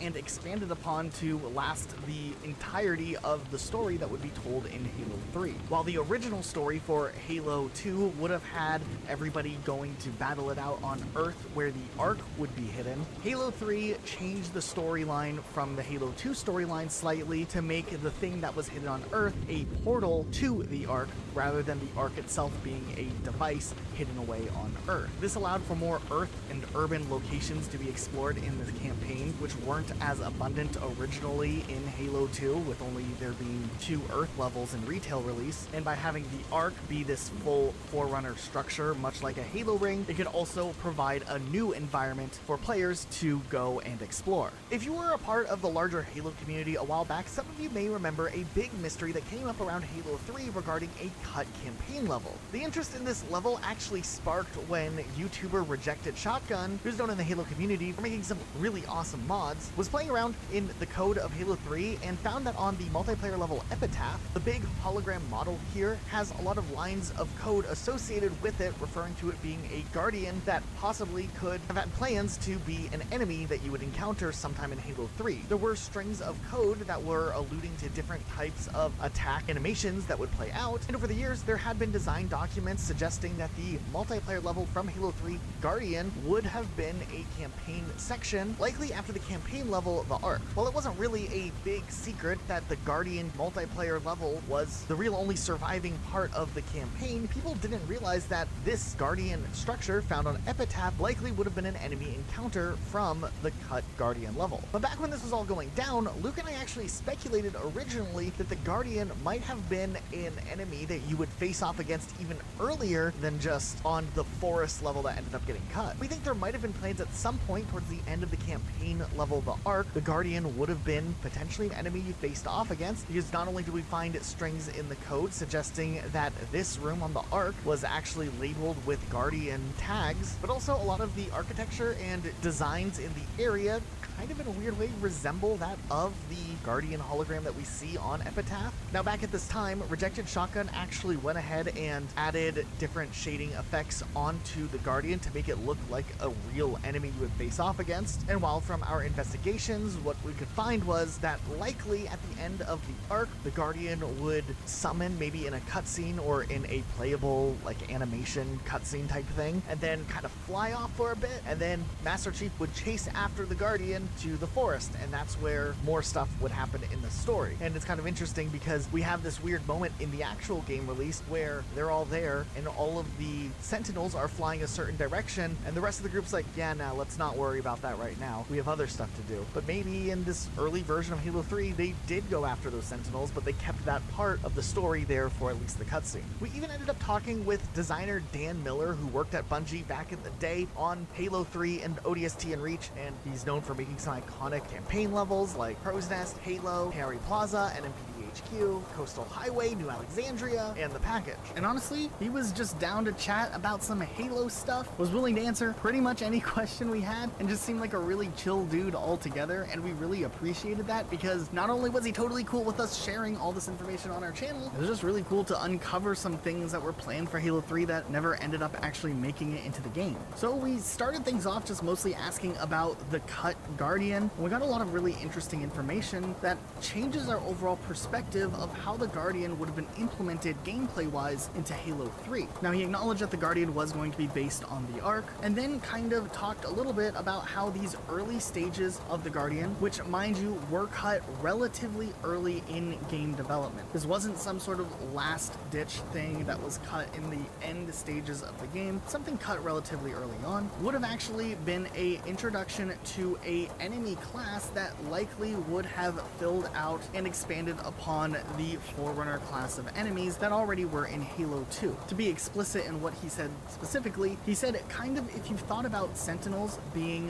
the grunt, the Guardian would be agile and powerful like an Elite is, but nothing like the Elite in terms of character or animation. In fact, the Guardian would have only been fought one-on-one, or with Sentinel reinforcements. We would have introduced it in my level that was cut, Guardian Forest. Now, he even went on to say that there would have been a final fight with the Guardian at the top of the ziggurat in the final Halo level. We were looking at carving out the ziggurat to fight it, but we were having problems making that work. Likely where that standoff at the door is when you typically have to wait for Spark to open the door, or when you're on your way out going to the Warthog Run section, just the top of this building here. So then I asked him to elaborate a little bit on the Halo level involvement of the Guardian and asked if it would have been like a final boss fight. And he said, yeah, it was a final boss, kind of like Hunter class mixed with Elite, which to us kind of changes the perspective of how we perceived this encounter. Now, of course, we're basing this off of a text conversation, so it's hard to get the full perception here, but we would think that these Guardians would have been more like a heavy reinforced enemy that you face off against in a shorter encounter than a long drawn out boss fight type thing. I asked a bit more about the inspiration behind the Guardian Forest level and what it would have looked like, considering the Guardian multiplayer level aesthetically looks so amazing, and Dan Miller gave us a little bit of information saying that Guardian Forest was a large ambitious level. It was probably a little too ambitious. It also told the story of how the Covenant fleet was destroyed, which answered a question I didn't even get into yet, which would have been what significance the Guardian would have had in the overall storyline of Halo 3, and he talked a little bit about what the first encounter with the Guardian would have been like. It would have had just one form, and it was going to feel kind of like a one-on-one Slayer match. I then went on to ask if that boss fight with the Guardian on Halo would have been the same Guardian from Guardian Forest or a different one, kind of like how we fought multiple Scarabs as these types of encounters throughout Halo 3's story. And this was the next part that was incredibly interesting to me, where Dan Miller said, I think the intent is you'd fight maybe 6 total across 4 levels. We had plans to do a Forerunner city. All of this was trimmed down early though. So like we were starting to assume, the Guardians actually were likely to be spread out as specific encounters, kind of as a mini boss fight or just a stronger enemy class you would face off against, with the one on the level Halo at least acting somewhat like a Hunter class enemy. You know, a bit quicker, but the idea of encountering or facing off against a special class of enemies when they drop in always has a significant feeling when you are playing through a Halo campaign. So of course, because I wasn't willing to give up the idea of the level Epitaph maybe being connected to the Guardian, I asked him if he knew anything about the hologram of the Guardian in the level Epitaph and how the name Epitaph might tie into something. And he pretty much just said, I think the multiplayer guys liked the look of the Guardian, so they just kept it in Epitaph. Answering some more questions I had about the level Guardian Forest, he said that it started on a Forerunner train. My idea was to have a series of elevated tracks through a forest and have a collection of supply cars coming together and next to each other, forming different layout configurations, forcing players to react to different spatial setups with Covenant coming in on them. Kind of like an aerial fast version of the Halo 2 level with the Forerunner skiffs. After that, you fought up through these massive tree tower structures like the Guardian multiplayer map. That's where you were introduced to Guardians and fought them. He also elaborated that on the level you would fly between 3 large structures trying to interact with them, and he kept this idea, even though this level was cut, and rebuilt it into New Alexandria for Halo Reach.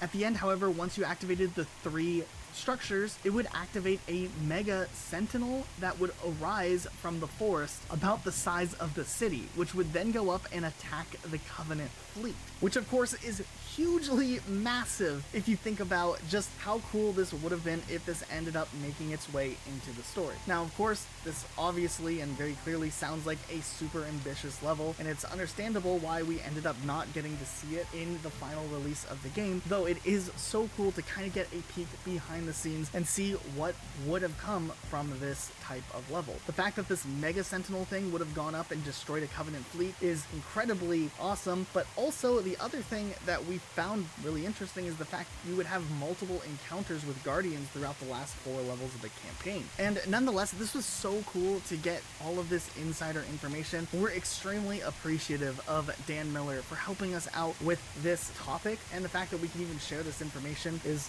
really cool. I asked him if he was okay with me sharing it, and he was like, yeah. I mean, the game's 13 years old, and I've talked about it with other people before, so go ahead, or something like that. It was really funny. If you've seen Halo Legends, some of you may remember during the episode Origins, this massive Forerunner structure that appeared to be this prehistoric city for many of the Forerunners. But what you might not actually know is that this structure, at one point, was in development to be a location featured in the Halo 3 campaign titled The Lost City. And not only were there a ton of different 3D models and very carefully crafted architectural designs that were made in the development time period after Halo 2, but there were full-on concept illustrations and story plans for how this would play a role in the Halo 3 campaign. Now, as we know, we never did end up seeing this lost city show up within Halo 3's story, but the history behind this cut campaign level's development and inevitable cancellation is incredibly fascinating if you're a fan of Halo 3. So we have in the past talked a little bit about this cut campaign level, but we never really went into detail to the interesting and unique development that this structure slash cut level ended up going through. Now, of course, the most popular name for this campaign level was quote-unquote the Lost City. However, internally, it did seem to have a couple of other working names that probably were just project names that they used at Bungie. Occasionally, it was referred to as Forerunner Condo, and designer Vic DeLeon called it Cuesta Verde. Thanks to Halopedia for all of these very obscure notes about this cut level and what Vic DeLeon called this structure. Now, interestingly enough, Cuesta Verde is actually a suburban neighborhood located in California, which is where the events of the popular Poltergeist movies take place, or at least started. So maybe at different points in development, the ideas and the lore behind this structure were varied a little bit, whether it was more supposed to be a condominium for Forerunners or maybe a little suburbia for the Forerunners. Either way, there were some interesting working titles for the Lost City. Now, beyond just the memes of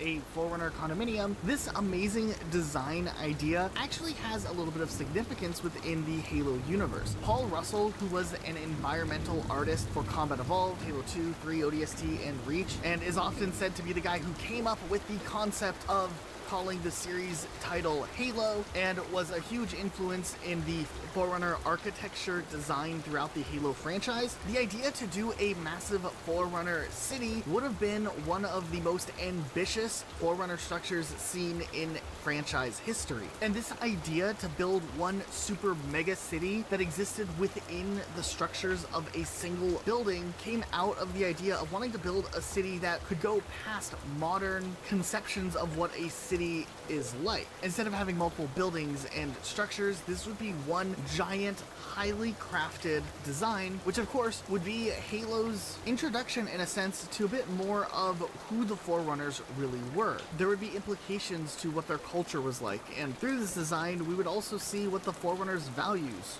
were in a way like. Paul Russell even said on Twitter that this project was one of the most interesting things that he took on because it wasn't just cool shapes with mysterious purpose. This city would be telling a story. Now, unfortunately, a lot of the tweets that he had shared about this cut level have been lost to Twitter randomly suspending his account, though fortunately enough, Halopedia came through with having these archived in their sources. Now, by far one of the most interesting things about this level is that development on it started incredibly early. Right after the release of Halo 2, various different designs of what the city could look like were already being drafted up. And during the conceptual phase of this Forerunner city, Paul Russell said that there were at least 10 different versions of the city that were produced. However, once the final blockout was made for how the structure structure would look. It was then passed along to the design team, which Vic DeLeon was a part of, who worked to bring the overall structure design into this aged setting where the city would be overgrown with vegetation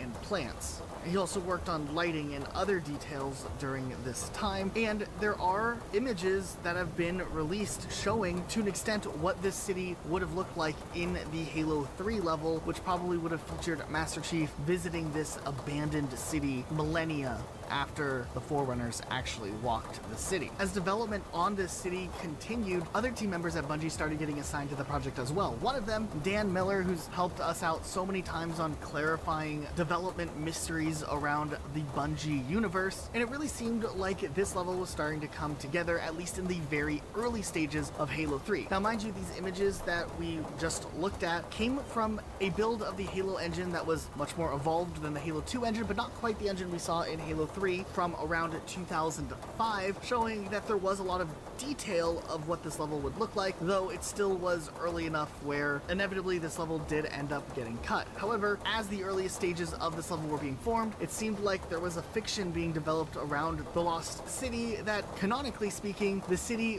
would have served as a housing complex for Forerunner scientists living on a Halo ring, and some have speculated that it could have even been the Librarians team. However, as development on Halo 3 progressed and things started falling into place for where the story would go and what settings would be featured and how everything would be put together, ultimately this level ended up getting cut out of the game. And then all the way back in a Twitter conversation that we had with Dan Miller, he did elaborate with us a little bit on the fact that the Forerunner city was cut early in development, citing that they chose to pull back this concept in order to return the Forerunners into being more mysterious, not necessarily relatable. And he explicitly said that they did not want to quote-unquote Boba Fett the Forerunners, which, mind you, this interaction was in January of 2021, but Boba Fett in Star Wars typically had the reputation of being this super mysterious character that then just kind of has nothing done with the character, and then we learn about his backstory in the prequels and it's kind of shoehorned in.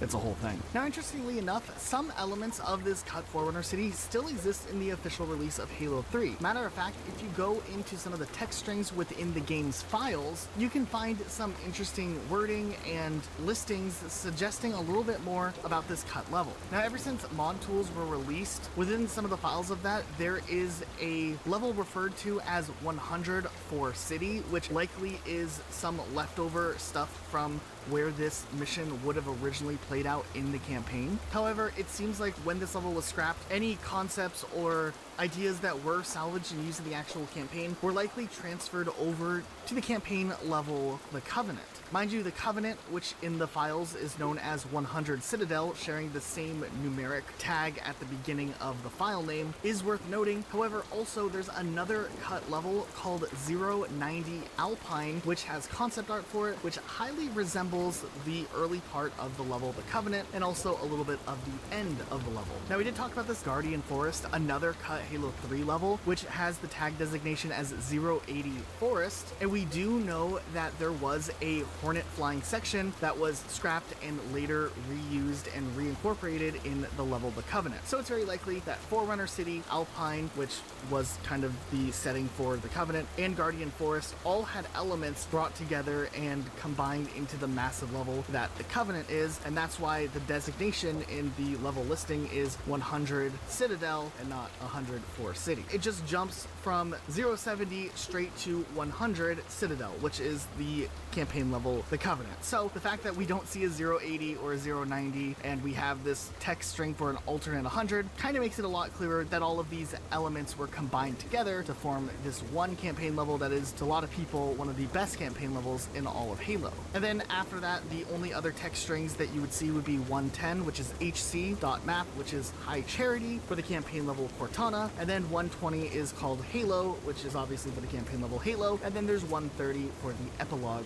cutscene. So it is really interesting to see how these pieces kind of play together. Now, another interesting thing to look at is if you actually look at concept art for Citadel or the Covenant, and you look at some of the earlier designs, it does seem like the structure itself, that Citadel where you go through and stop the ring things from being lit and stop the Prophet of Truth, did see many different iterations over the conceptual phases where the structure changed in style and design multiple times. And these are really interesting to look at because you still, in a sense, can feel vibes from Forerunner City, even if they chose not to necessarily go down that route for what they wanted to show in Halo 3. So while ultimately this level was completely removed from Halo 3, this idea did continue to live on, as we know that the Forerunner City's design was used in that Halo Origins animation. Right before the release of Halo Reach in August of 2010, Paul Russell, who came up with the whole idea for Forerunner City, actually ended up leaving Bungie and joined Certain Affinity, which was founded and consisted of many former Bungie employees. And while Paul Russell did end up leaving Certain Affinity to start his own company about a year after starting at Certain Affinity, Forerunner City did pop up one more time more recently, which does have a lot of us questioning as to whether or not Paul Russell did try in one way or another to bring this idea of a city back, though this is complete speculation at this point. But last year in 2021, a development build of Halo 4 was leaked online, and in that build there were a ton of level tags and files containing partially developed and conceptual maps for the release of Halo 4. Now, a lot of the maps that are featured in this build of Halo 4 come from a contracted company known as Digital Extremes, who were to help in the production of various DLC map packs. However, some of the maps included in this build of the game were cut Certain Affinity maps who also worked on the Halo 4 multiplayer maps as well. And amongst these files, there was one level called CA City that had the name Forerunner City, which was a map designed by Certain Affinity, and we don't know who worked on the map, what the idea of the map was, or any real details. We can't help but to wonder, since this development would have lined up with the same time that Paul Russell was working at Certain Affinity, if this idea maybe got brought up again and some of the teams started working on a potential map. But there's very little information about this, and Unseen Halo actually was able to make this map playable in a very early stage, and yeah, you really can't tell what the aesthetic is going on here. But it is interesting just to note that Forerunner City, those two words together, did show up in Halo 4, and that was only uncovered by Galaxy. Still, it's something incredibly interesting to see. The level Floodgate is incredibly interesting to us, besides the fact that it's one of Luke and I's favorite levels in all of Halo. There's something really interesting going on if you listen carefully to Miranda Keyes' line at the very beginning. The flood. It's spreading all over the city. How do we contain it? Find the crashed flood ship. Overload its engine core. We either destroy this city or risk losing the entire planet. Do it. Chief, make your way to the crash site. Yeah, so she orders you to do that, but we never actually do that anytime in this level. However, later on in the level Cortana, which shares a very similar aesthetic to the flood-infested Covenant ship that we see at the end of this level, we do kind of exactly that, though. And seemingly in the process of saving time with production, they ended up choosing to split up this level that would have had Master Chief going into a flood-infested Covenant ship at the end of Floodgate into two separate levels, where Master Chief travels through a small hallway at the end of Floodgate and locates a message from Cortana instead of Cortana herself, and then later on he is on High Charity in a very similar looking level where he goes and retrieves Cortana later on in the story. Matter of fact, during one point in production, there was a level that would have actually looked more like High Charity did in Halo 2, where Master Chief would have gone through there instead. But since they already were going to be cutting out the other level that was already mostly done, they kind of just ported it over and did the best they could at making it look like High Charity by doing major things like adjusting the skybox.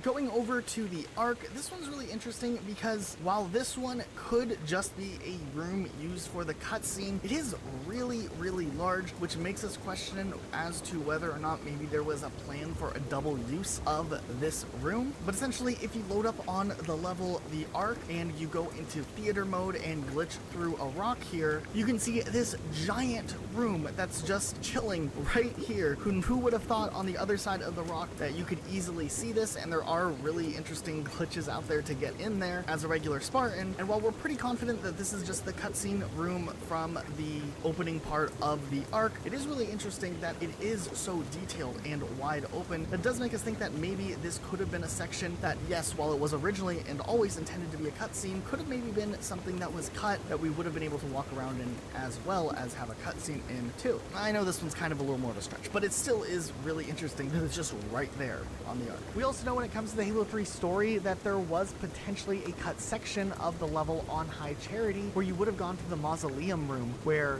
the Arbiter originally got the mantle of the Arbiter himself, but this time Master Chief would have to face off against a ton of flood-infected Arbiters. And we do, at the very least, have some concept art during the early storyboarding phases of the game suggesting this was so, and man, that could have been a really crazy and badass moment to have to play against. Now, in the same post that Vic DeLeon posted about the Covenant condos and possibly this Forerunner city that we would have gotten to experience, he also shared a little bit of information about a cut section from Halo 3 that's still relatively elusive. He said at one point he spent roughly 3 weeks working on a test for Savo Township, which ended up getting put on hold, before he ended up moving over to work on maps for Halo 2's DLC. So maybe there were more plans for Savo Highways area beyond just what we actually got to see in the final version of Halo 3 that ended up getting scrapped altogether. This tied to other speculative cut missions from Halo 3, like an old Mombasa level or something along those lines, making us wonder if these are maybe the same mission together, or perhaps there was just a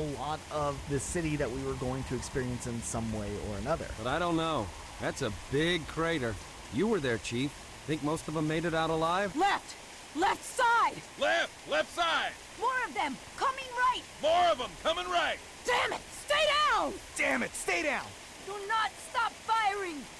Do not stop firing! We also got a lot more information regarding the campaign level 090 Alpine, which probably would have taken place after the cut Guardian Forest level, but before the Forerunner City or Citadel level. A lot of this level likely was combined into the main storytelling that the Covenant would eventually turn up into. There are now design documentations detailing how this level would have played out, along with images and layout sketches of the map itself. It seems like sometime at the end of the Guardian Forest level, Master Chief would have been rescued and he would head over to this location with Sergeant Johnson and the Arbiter to chase after the Prophet of Truth, but then they would be prevented because of a barrier protecting Truth. A lot of this already is very similar to how the Covenant plays out, and we would have also seen the Flood enter the fight the same way they did in Halo 3, but maybe from a different perspective, where there'll be like a Marine updating Master Chief with what's going on, when all of a sudden like a piece of the Flood High Charity will come and just crash down. The impacts might have been a little more extreme than what we actually ended up seeing. There might have been a couple of different set locations we didn't actually get to see, like some concept art here shows a bridge, which would have been cool, and just some different design aspects as well. Overall, cool stuff for a level that evolved into a much bigger thing.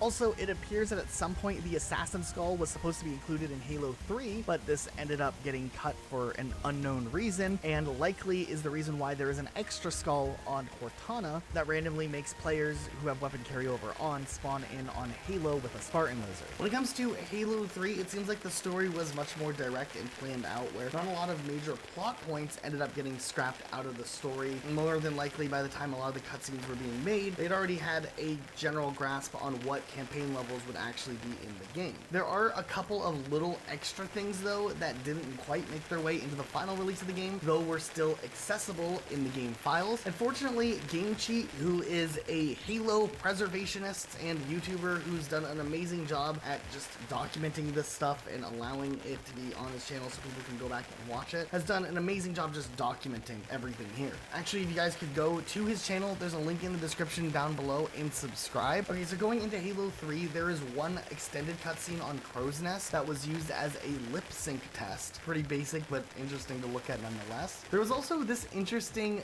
video calibration scene that had Sergeant Johnson going through some visual settings with the player, and it's just interesting. There's this part, which is extra cool. There were also a couple of scenes from Halo 3 that originally originally were supposed to be more cinematic moments that would take you out of the game. You would look at the cutscene and then go back into your gameplay. That was cut out of the game in favor of just having the sequence happen while you're in game. For instance, on the storm, when the scarab climbs over, it originally had a cutscene version of that moment happening rather than it just happening when you're walking around. Some of you may remember the cutscene on Floodgate where Master Chief is talking with Guilty Spark and is kind of questioning him. And there was a similar scene like this on the Ark right before Guilty Spark opens the door, and there's this amazing animation where Master Chief points at the door. And then on the Covenant, there was another cutscene moment where the scarabs would drop in. But we see that Master Chief really does care about the Arbiter. And good thing Master Chief stopped the Arbiter from taking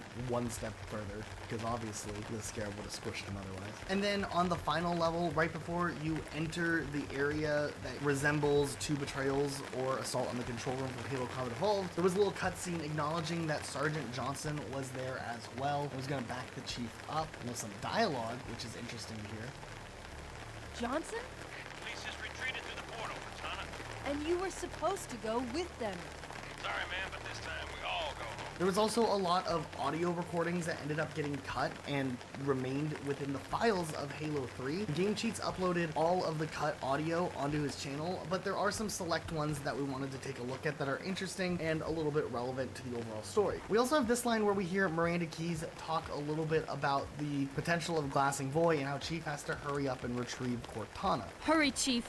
Find Cortana. The elites are going to glass the city, whether you're in it or not. This happens, but Master Chief doesn't go and retrieve Cortana. He just gets a message from Cortana instead. There's also a ton of really interesting dialogue with Cortana and Gravemind during the rampancy scene from Cortana. There's some really, really interesting lines that don't make their way into the final release of the game. They're definitely worth listening and checking out. It was the coin's fault.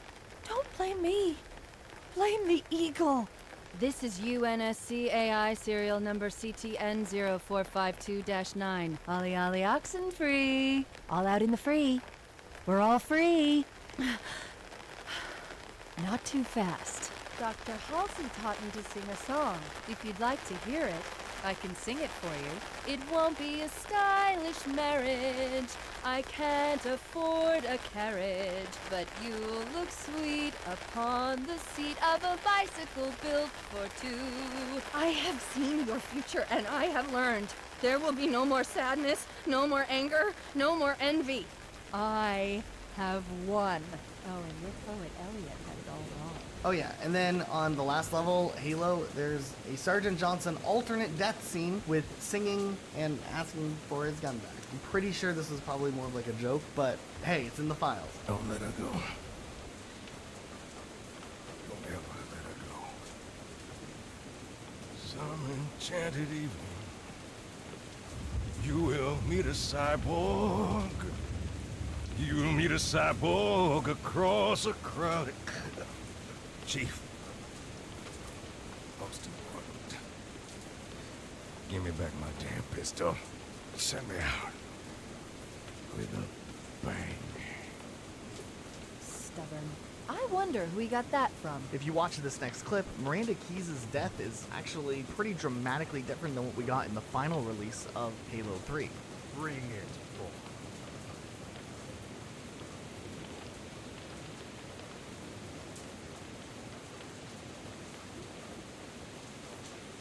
Now. You bastards used me once, I won't.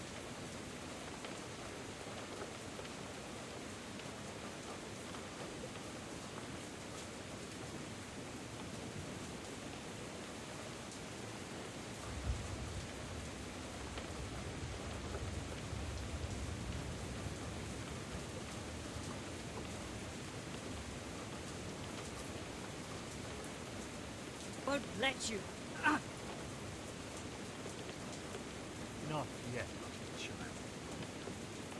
Through this impious vessel, let my purity triumph and my will be done.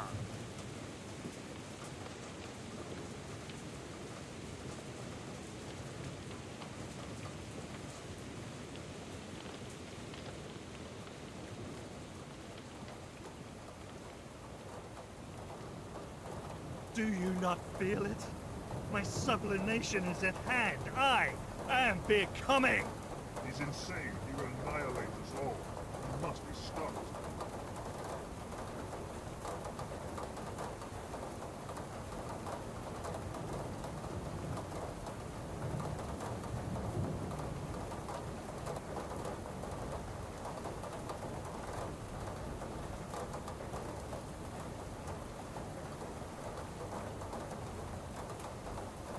And then this one is clearly my favorite, but typically when a game like this is in development, sometimes a placeholder dialogue is used so that when they're creating the level or a cinematic, they can kind of pace it out right before they have the voice actor lines to implement instead. And for whatever reason, there's still dialogue for Miranda Key's death cutscene, but it's just like maybe some Bungie intern recording the lines.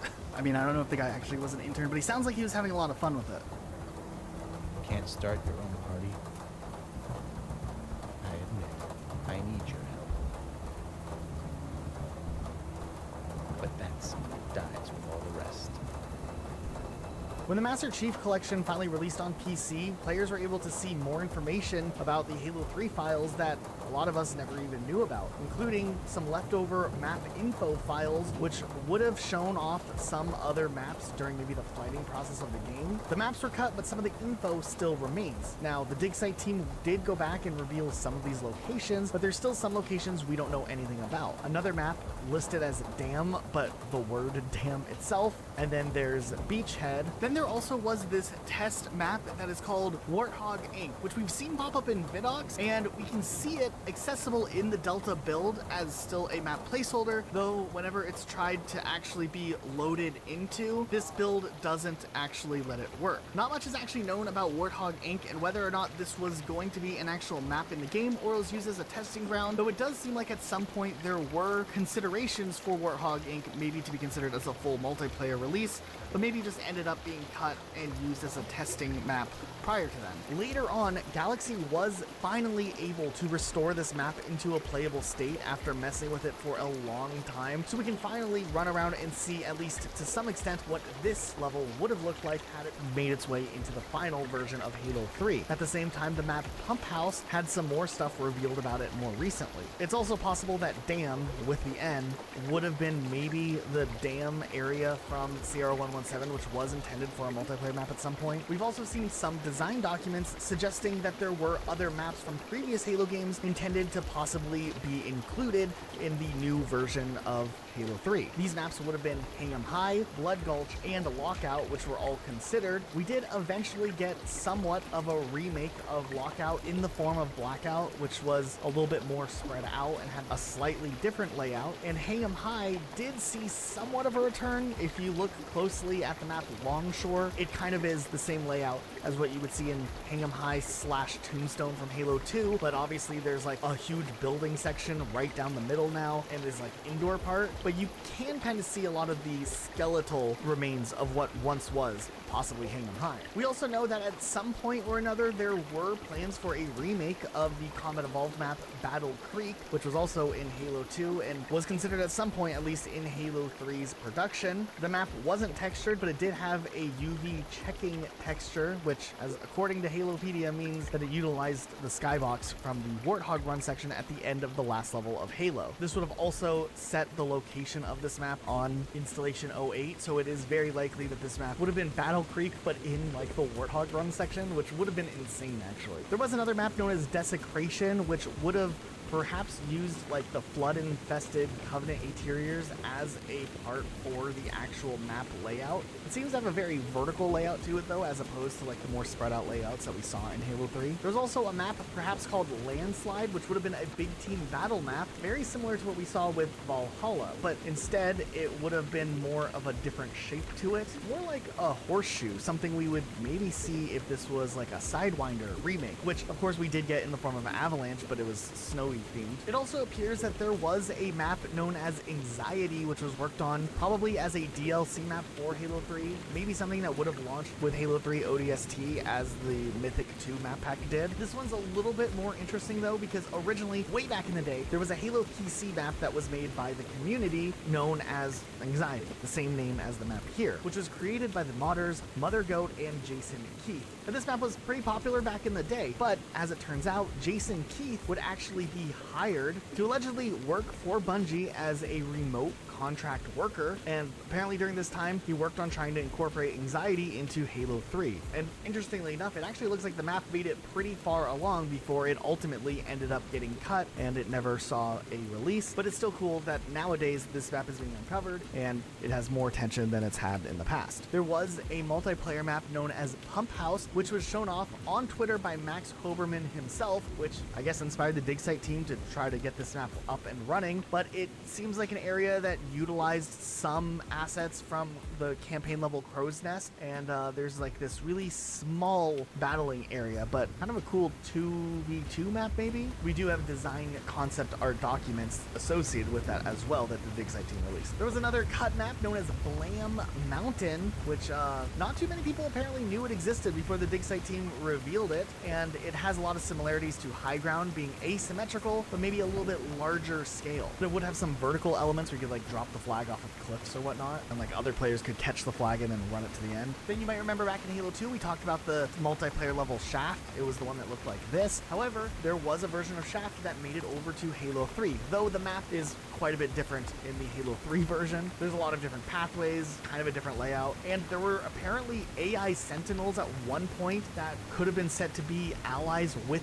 players and have some sort of functionality in a game mode that never made its way into final release. Something Dig Site shared that we never even knew was something thought about for Halo 3, so that's really cool. Interestingly enough, the design documentation for this suggests that the single player environment would pull from Delta Halo, which would have been, from Halo 2, which is an interesting thing to pull from, something that we didn't really see too much in Halo 3. I think the only map location I can remember that actually pulled from Delta Halo was Cold Storage.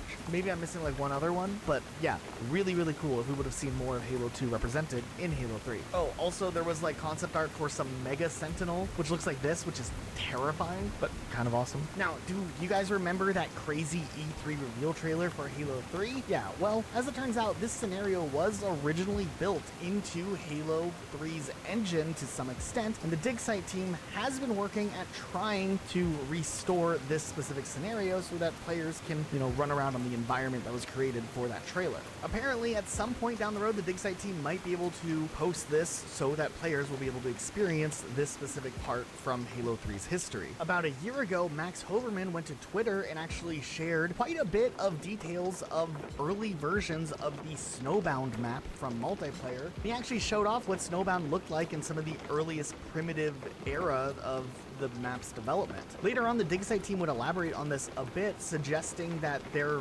may be builds perhaps all the way back to the Halo 2 era for Snowbound, but we couldn't really confirm anything there. But nonetheless, there have been various versions of this map that we've known about from betas and whatnot that have been leaked online from this map, and we know that this map has changed many, many times through development. Later on, Max Hoberman would even share early pre-production images of Construct coming all the way back from 2005, which is crazy to think about. Now, fortunately enough, when it comes to some of the other cut maps from Halo 3 we don't know too much about, Modern Galaxy was able to restore some of these maps into a playable state, was able to do like walkthrough videos that we're now able to see and take a look at what these maps would have looked like. Like this map, for example, is Landslide. Later on, when mod tools came out, Galaxy was able to recreate the Desecration map, which is the map you're seeing on the screen right now. And Galaxy was also able to restore the map Beachhead, which looks really nice. It does seem to reuse some assets from Last Resort, but ultimately this map would have been a kind of nice tropical locale to go and fight some fellow Spartans on the battlefield. Also, if you've watched early vidocs or you see the main menu for Halo 3 that was used in the beta to show off the multiplayer map Valhalla, you can see that there were some trees that were like broken here, likely to do some world building to make it look like the Pelican crashed into trees before settling in its place on that map. And these trees actually were removed pretty late on in development before the retail release of the game. We do actually have access to a build called the Delta build, which Galaxy has gone in and explored a little bit, and it is really interesting to see some of the things that were in this version of the game. For instance, from this, you can actually access the background map that is used on the main menu and use it to build on, which you can access the background map in Halo 3 from the main menu also. But it is interesting looking at the prototype version here, where you're able to lay out all of the different objects that are available in the game. I think Galaxy might have gone a little bit too carried away with what he was able to spawn into the background menu of the game, as it is a living map, and he just had all these Spartans just in the background while he's navigating through the menus, and it's kind of hilarious. I don't know, in general, it does look like it could be a ton of fun messing around with these prototype builds, as you just get access to things that you wouldn't think you normally would be able to do in a Halo game. Also, in this build,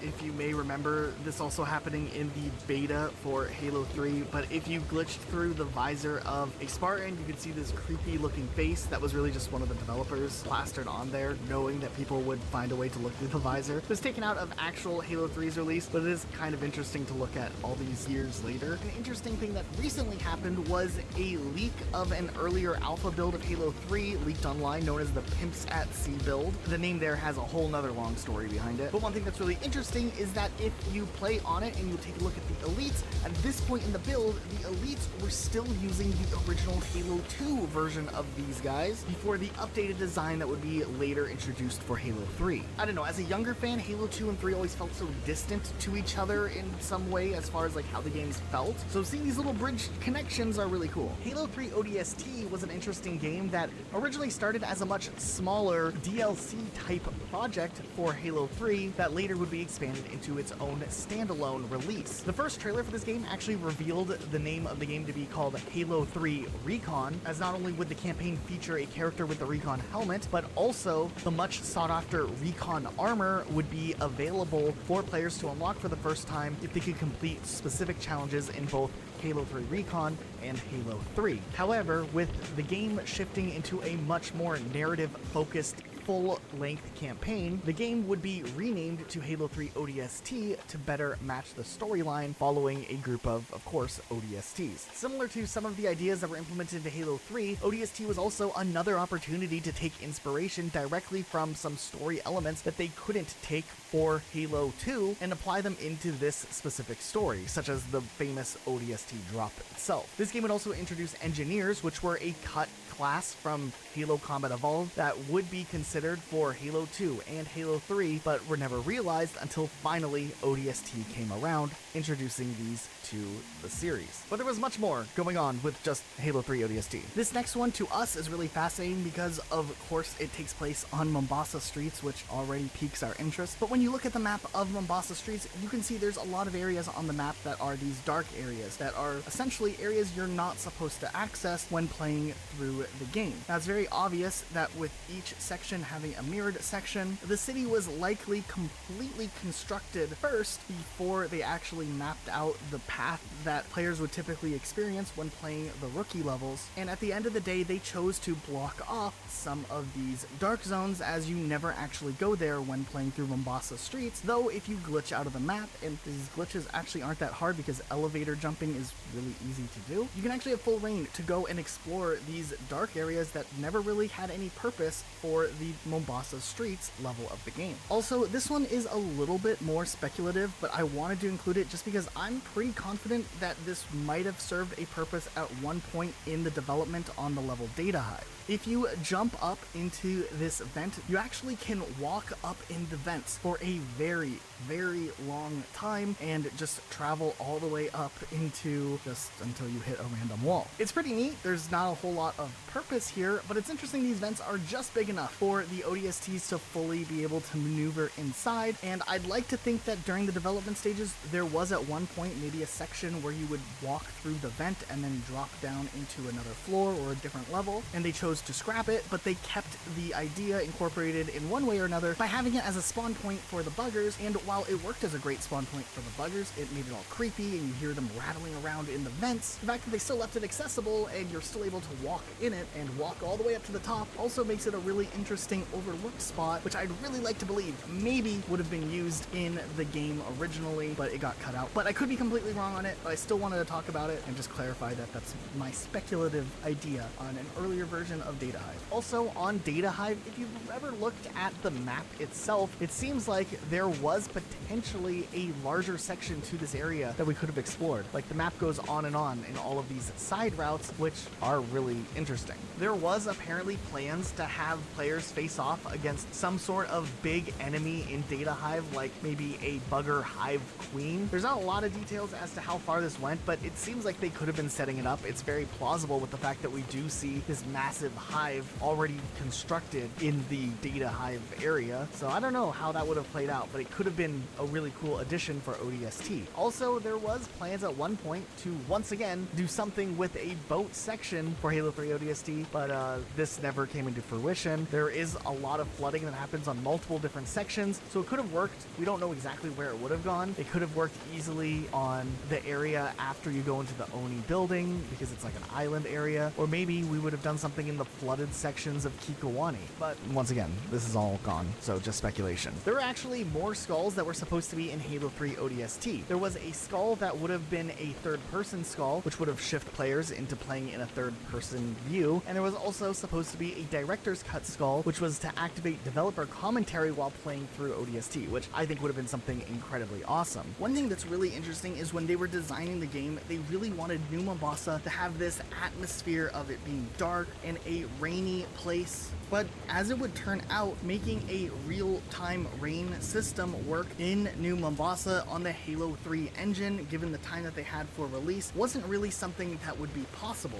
However, chances are when you think back to Halo 3 ODST, you remember the rain, right? This is actually one of the coolest things about Halo 3 ODST, but as it turns out, they used different sound effects and a musical soundtrack that kind of built the illusion of rain, along with a few visual effects to make it feel like you're in this wet, abandoned city, whether it's things like a little splish splash when you're walking down an alleyway or just the general aesthetic that went throughout New Mombasa. It's one of the coolest little details and the coolest way that using other techniques to portray an idea have been utilized in Halo. And then in Halo 3 ODST, there's not too many things that were actually cut out of the main story. There was a cutscene showcasing the scarab that would have shot at Dare's Oliphant, though it looked like it was a little bit janky and was ultimately scrapped pretty early on because we can just see the scuffed version of it that still exists in the game, but it is kind of fun to look at. During the promotional period for Halo 3 ODST, at the very end of the initial reveal trailer, there is this screen that pops up alluding to the side story that you can find through the audio logs in ODST. However, you'll notice that the superintendent is searching for a character known as Maddie, and in the final release of ODST, the character was Sadie. However, after this trailer released, there was some people who were a little bit confused by this ending, thinking that this was actually a real-world and heavily publicized missing person, Madeline McCann. In 2007, while Maddie and her family were traveling on vacation in Portugal, Maddie, at the age of 3, disappeared from her bed in the middle of the night, and sadly, Maddie was never found. Though there had been a ton of investigations and reports to this day, the family is sadly still looking for answers, and in 2020, after being missing for 15 years and 10 months, authorities have stated that she is presumed dead in absentia, though many of the departments investigating this missing person will continue to treat this case as a missing persons case and won't give up until justice is served.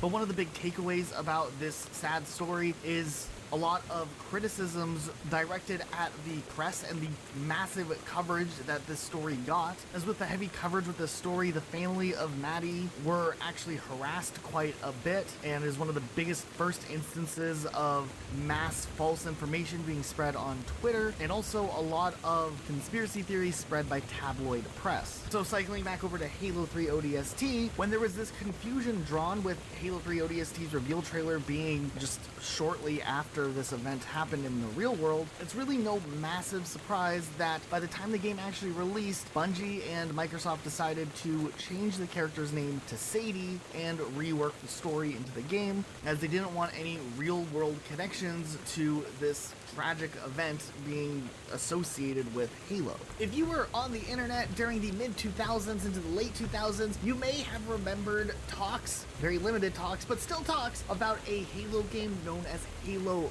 Chronicles, which was a video game that was supposed to exist in the Halo universe in development for the Xbox 360, which would have had episodic interactive storytelling. It was going to be developed by a studio known as Wingnut Interactive. Development actually started back in 2006.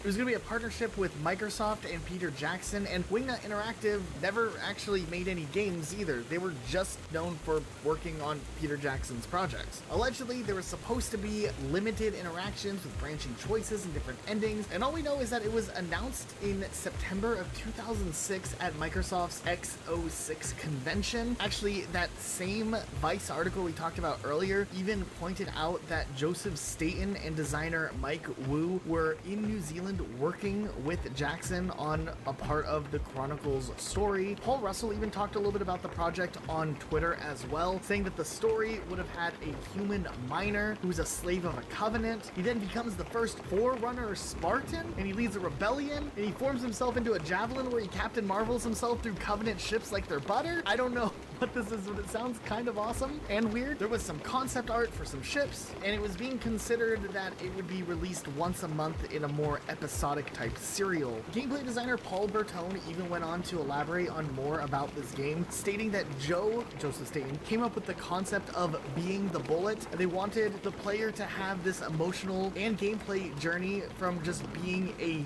human to being a modified human. Not modified in the sense you just put on armor, but there's biological shit actually happening to you. And essentially, we see the very first introduction, essentially, of what would become the Forerunner Prometheans with this old Bungie concept art that eventually did surface from this project. Now, the whole project was confirmed canceled by 2009, and we don't know what extent the development went into, but a 3-year development cycle and all of the serious talks between Bungie and this Wingnut Interactive and Microsoft seems like there was a lot of stuff put into this project, and we really don't know the full extent of everything that ended up getting cut that still may be out there somewhere on some hard drive maybe, but it is really interesting for the little bit we do know about it. Even after the deal with Peter Jackson fell through, Microsoft reaffirmed that they were not canceling the project and continued to hire for the job of developing this game for at least a couple of months later, before finally stating that they decided to put the effort just on hold to prioritize resources on other upcoming games like ODST, Reach, and the animated series Halo Legends. During the development of Halo Reach, after Bungie was able to secure their own studio's future away from being tied to Microsoft directly, Bungie began work on what would be their final game in the Halo series before the franchise IP would be passed off to Microsoft to choose to do whatever they wanted with it.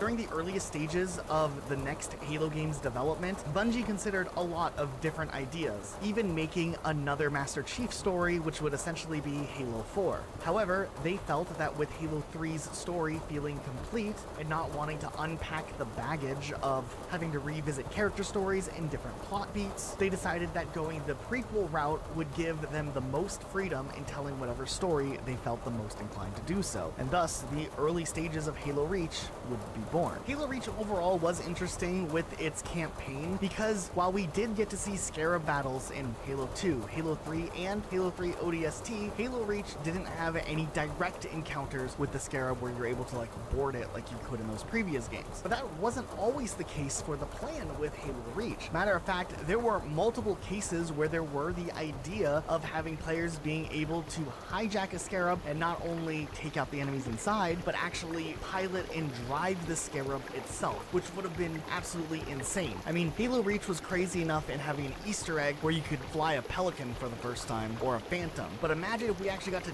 drive a Scarab? Apparently, early ideas for this level would have been maybe on New Alexandria, where players would be able to drive the Scarab through the remains of the city after it already started to be glassed. This probably would have been an interesting experience for New Alexandria, getting to walk around as a Scarab, but ultimately the performance took too much of a dip with the Scarab being an aspect here, so the whole entire campaign level ended up getting reworked, instead drawing inspiration from the cut Guardian level of Halo 3, where players would have taken that Hornet and flown, building to building, doing those things, and they incorporated those ideas into what would become the New Alexandria that we got in retail. However, that was just the hijacked Scarab section that ended up getting cut, but there were other Scarab encounters that might have also appeared where players would have to potentially take out a Scarab like we did in Halo 3 and ODST. Perhaps on the level Tip of the Sphere and Exodus, there might have been Scarab encounters as well, as there are cut dialogue found in the game files which reference the Scarab. Also, at some point, there was plans to have players, once again, potentially be able to board hunters and have some cool animation play out, much like what they had tested in older Halo games, but this ended up getting cut pretty late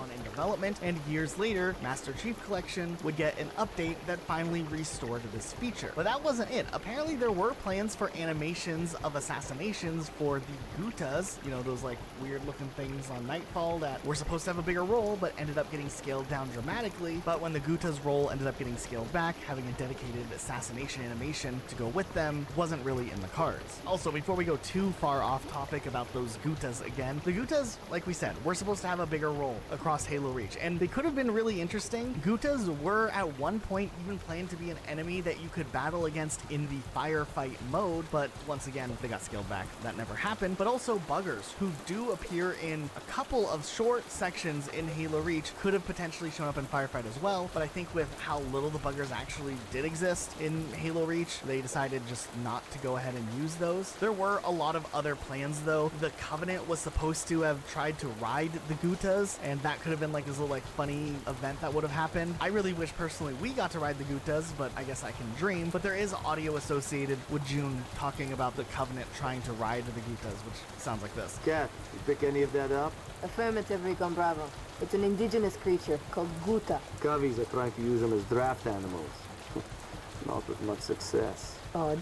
I'll report it. Also, on that level, Nightfall, June was supposed to have a special, unique sniper scope that would have had a laser sight on it. I don't know how effective it would have been, but hey, it would have been cool to see a sniper with a laser. Though that might be more revealing than stealth, which is supposed to be like a stealthy part of the level, so I don't know. This next one's not quite a level, but it is possibly remnants of a section of a level. But on the level Exodus, if you fly out of the map, you can actually access this Pelican that's just sitting there, and you can even glitch inside of the Pelican and just take a seat and sit in the back seat of the Pelican. It actually seats up to 4 players as well, which is kind of funny. And this is actually one our friend Tepig showed us when we were doing the underwater glitches video a little while back. It's kind of cool. You can just chill in the back seat of a Pelican and do not that much else. And you just kind of clip right through it, which is funny. There was allegedly supposed to be a sequence where June would have died that was scrapped altogether, as they needed to have a character serve as an escort to get Halsey off of the planet. And so that scene that allegedly is rumored to exist doesn't actually have any real existence out there. So Reach is definitely very rough when it comes to what we know about the story and what happened with the story. A lot of this was likely kept under wraps. In 2010 at PAX, Bungie actually did a panel talking about Halo Reach, but they weren't ready yet to showcase too much about Halo Reach. This was still right before like the official marketing push for Reach began. So instead, they showed footage and ideas of things that they'd been testing earlier on in Halo Reach's development. And they even say during the panel that all of the footage that was being shown off was from around 2008-ish, which would have been well before Halo Reach released, but after Halo 3 released, and that's why we see so many Halo 3 assets here. But we can see interesting things like early versions of hunters being boarded by a Halo 3 era Master Chief. There was space warfare, which obviously did make its way into the campaign side of things. However, we never got to see the full multiplayer space warfare vision that Bungie had originally planned on having included in Halo Reach. There were these terrifying looking giants, which are super cursed. They obviously use some of the brute chieftain armor here, but I don't even know what I'm looking at here. What is this? There was also some tests of like a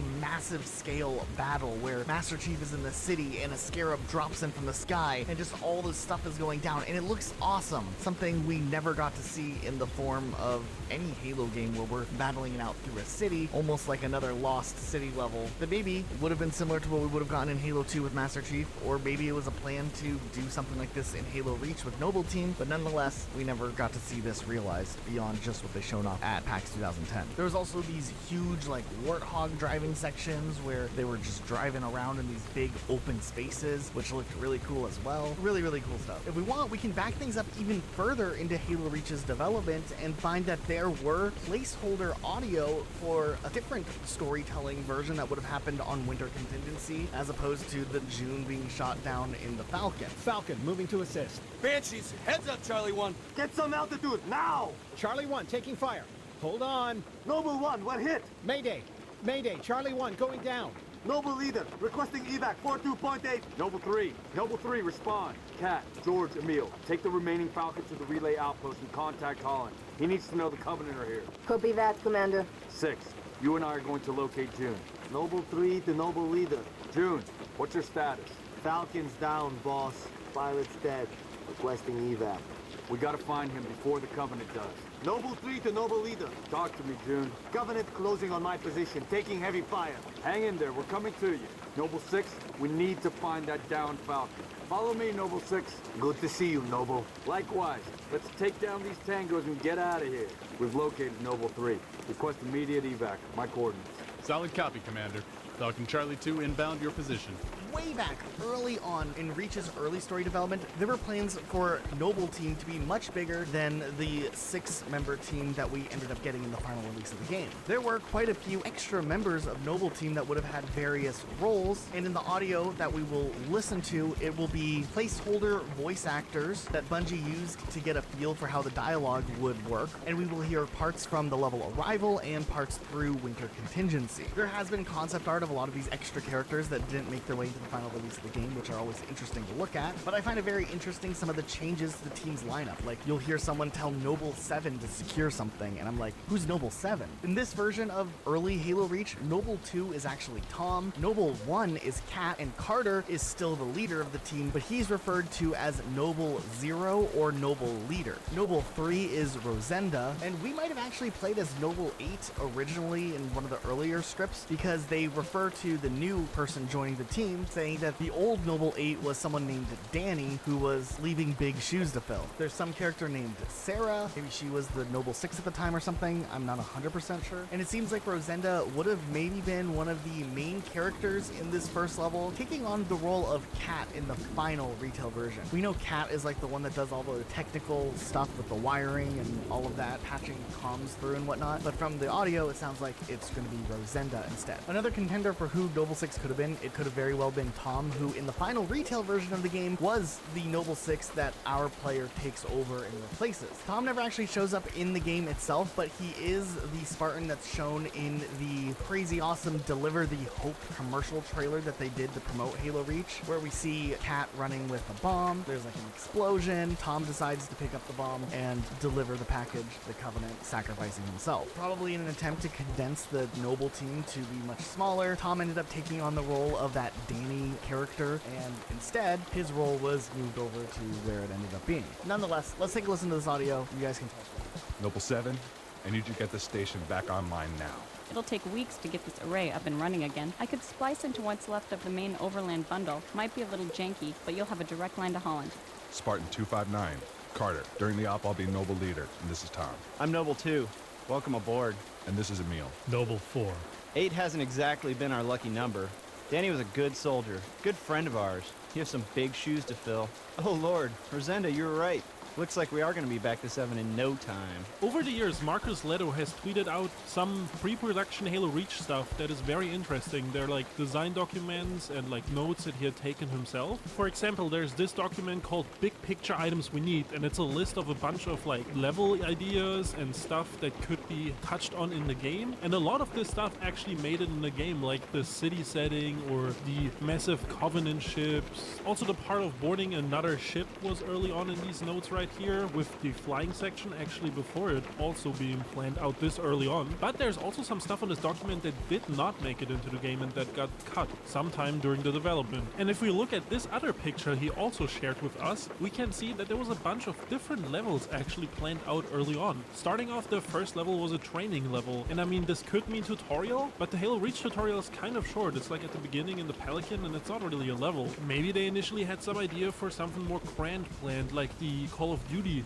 training missions. Next would have been this opening infantry battle, and I think this is a cutscene because it is grouped together with the thing below it, which is ground vehicle training, which is another training level, but it could also just been an introduction to the vehicles and not quite like a tutorial level, more just like a soft introduction to driving a Warthog or something. And after that would have actually been a quite interesting level. It would have been a boat level, and this has been an idea floating around Halo for a while, as you might know if you watched this video this far. But also there was this PAX panel that Elijah talked about earlier, and during that PAX panel they also showed off these boat mechanics and maybe showed off a little bit what this boat level would have looked like. Now this is very early on, and you know, there's no real level, I guess you can see, no real structure. It's just an ocean and you just drive, but I mean, these boat physics were probably being made for this boat level that was planned at the early stages of Halo Reach development. Now later on, when the Reach DLC test builds got leaked, there was a level found that was called 40_boat, which is that boat level that we saw in Marcus Leto's documentation, which makes me think there was a lot more work put into this boat level than some of the other ideas that Marcus Leto had early on. So since this level has the tag M40, it would have been between Tip of the Spear, which is M35,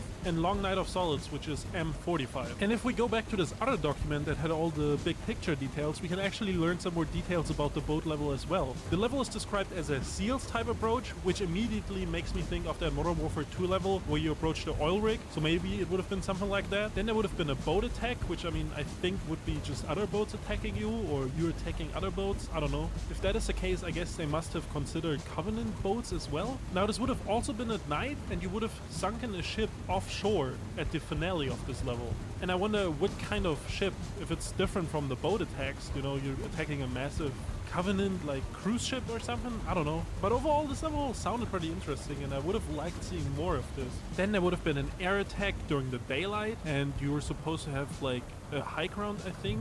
You had like an area above, that's all these notes say, and this would have actually been together with the sniper training level, which once again could just be the introduction to the sniper, but this would have been in the evening, and you're supposed to remove leadership from power, so this sounds like an assassination mission actually. But I mean, we did get the sniper level that was at night or in the evening, I guess, so that part stayed. But that level wasn't much sniper focused, right? You could just run through it and play it normally. It wasn't like an exclusive sniper assassin mission. Also in these beta builds that got leaked, they found a level called 45 Fighter Tone, which is that aircraft air attack level. Now this actually kind of makes sense that this level was changed because it became Long Night of Solace, because Long Night of Solace ended up being 45 within the level structure. The next level would have been this Hold the Line section where it's during dusk and you just hold this bridge apparently, and I mean, this is probably just a firefight level. This would have probably been like any other firefight sections where you like have to wait around for all the enemies to be cleared. Now this next level describes a low orbit aerial platform attack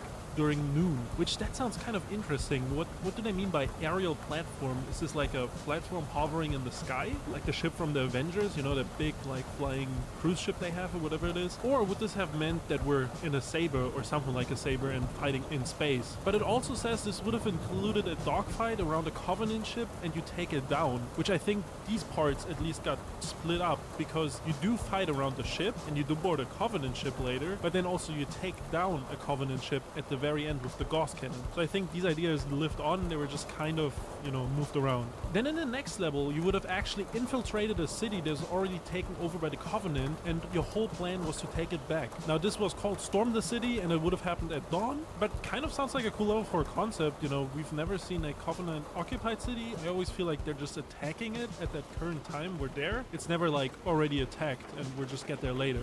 I think at least. I'm probably just not remembering it. Now the city level and the Covenant ship level beforehand would have been grouped together according to these notes, so I don't know if that means they're one level and just two parts, or if they're two separate levels. I just kind of have to go back to back in order to make sense. Now the last level sounds kind of generic, and I mean it's just called Last Great Battle in the afternoon, and there's wave after wave of massive brutes, elites, I don't know, I can't read this word, maybe it's battles, but yeah, there would have just been a lot of fighting in this last level. And at some point Marcus Leto also posted this map that he drew early on, what Reach was supposed to look like, and there's some details about the planet and maybe about some characters within the story, but I think for the most part these details kind of made it into the game, but it does talk about trees and livestock brought from Earth, so I'm not sure if that happened, because I feel like Halo Reach had its own set of animals and its own set of like trees and stuff. Also, this map is kind of different than the maps we've seen of Halo Reach. I think the planet, you know, would obviously shift around and not exactly look like this early version that Marcus Leto posted. Now, when it comes to Halo Reach's soundtrack, there actually were a few tracks that went completely unused in the retail version of Halo Reach. Some that surprisingly sound really, really cool, which makes us wonder, why were these cut from the retail version? Because they sound really awesome. Some of these could be earlier versions of the tracks that ended up getting used, but in some cases they seem like completely original sounds. So we'll just play a couple of them and you guys can let us know what you think. So this first one is Orc Pulse 1. That's the file name attached to this sound. The last one does sound like a slightly different variation of what we actually got in the retail version, which is a similar situation with this next one known as T-Pulse 1. It sounds like part of the track was maybe used in the Invasion game mode, but we never actually saw the full version of the song ever released.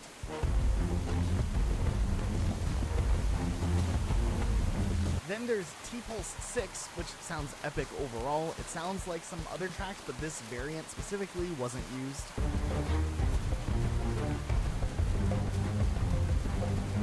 And then my personal favorite one is Act Pulse 6, which is like this interesting beat that has piano parts with this reverb sounding off, and it just really fits the mood of Halo Reach, but I guess they just couldn't find the right place to fit it in.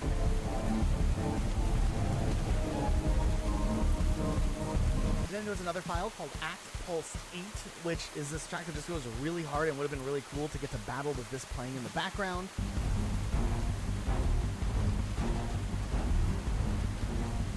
And then there was Act Pulse 9, which has more like heavy upbeat strings used in the music. Then lastly, another really cool find by Galaxy, once again, who archived all of these if you want to listen to them, was a music track for the Game Awards reveal. This has the main melodies of lines that you hear in the Halo Reach soundtrack, except it has a lot more gritty guitar sound with it, and it just sounds like a heavier version of what we actually got in the retail, and it sounds really cool.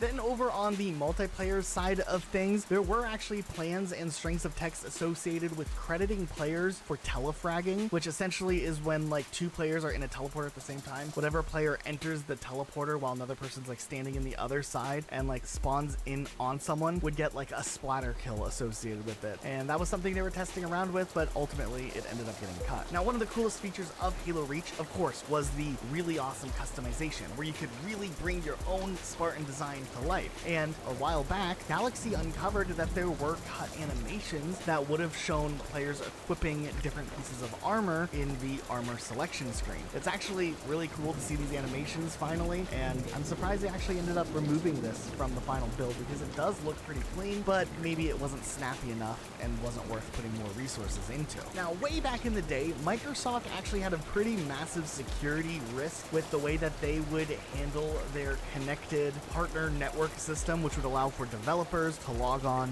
download files directly from their development Xbox kits. However, there also was the case where other people would get their hands on development Xbox 360s and find a way to connect to the PartnerNet program. In turn, this would be a major way that a lot of Microsoft properties, specifically Halo, would have leaks back in the day. And once those files were downloaded, they would be secure there. And if a development build ever appeared elsewhere, someone would be able to access these files. And this is apparently what ended up happening with the DLC map Anchor 9, which ended up getting leaked from PartnerNet back when that was still a thing. And eventually the build with that map in it ended up being leaked online, and Galaxy was able to go and archive the leaked version of the map years later. So this is interesting because it's technically before Anchor 9 would be released, which was a DLC map, but we can look at a version of an in-progress build of the map to see how it ended up being different from the actual release we saw. Now, for the most part, this map is pretty similar to what we would end up seeing. There are a few interesting differences though, like if we take a closer look at the saber here, it also seems like a lot of the visualizations, the final touches, and just the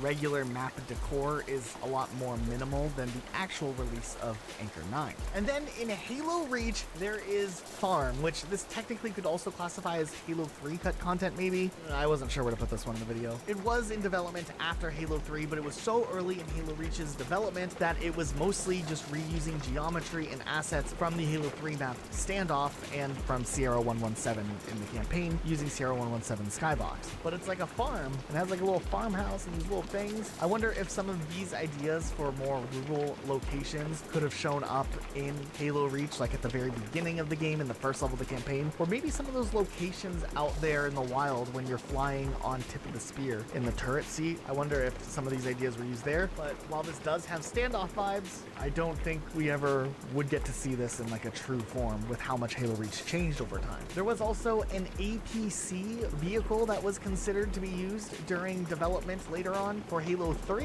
where dig site user Krevel was able to bring in concept arts and reutilize other aspects of Halo 3 to create the vehicle once again so we could see what it would have looked like. If you remember back to when Halo Reach released, they introduced Forge World, which was this huge map where you could build your own maps in it, and that was a really cool feature.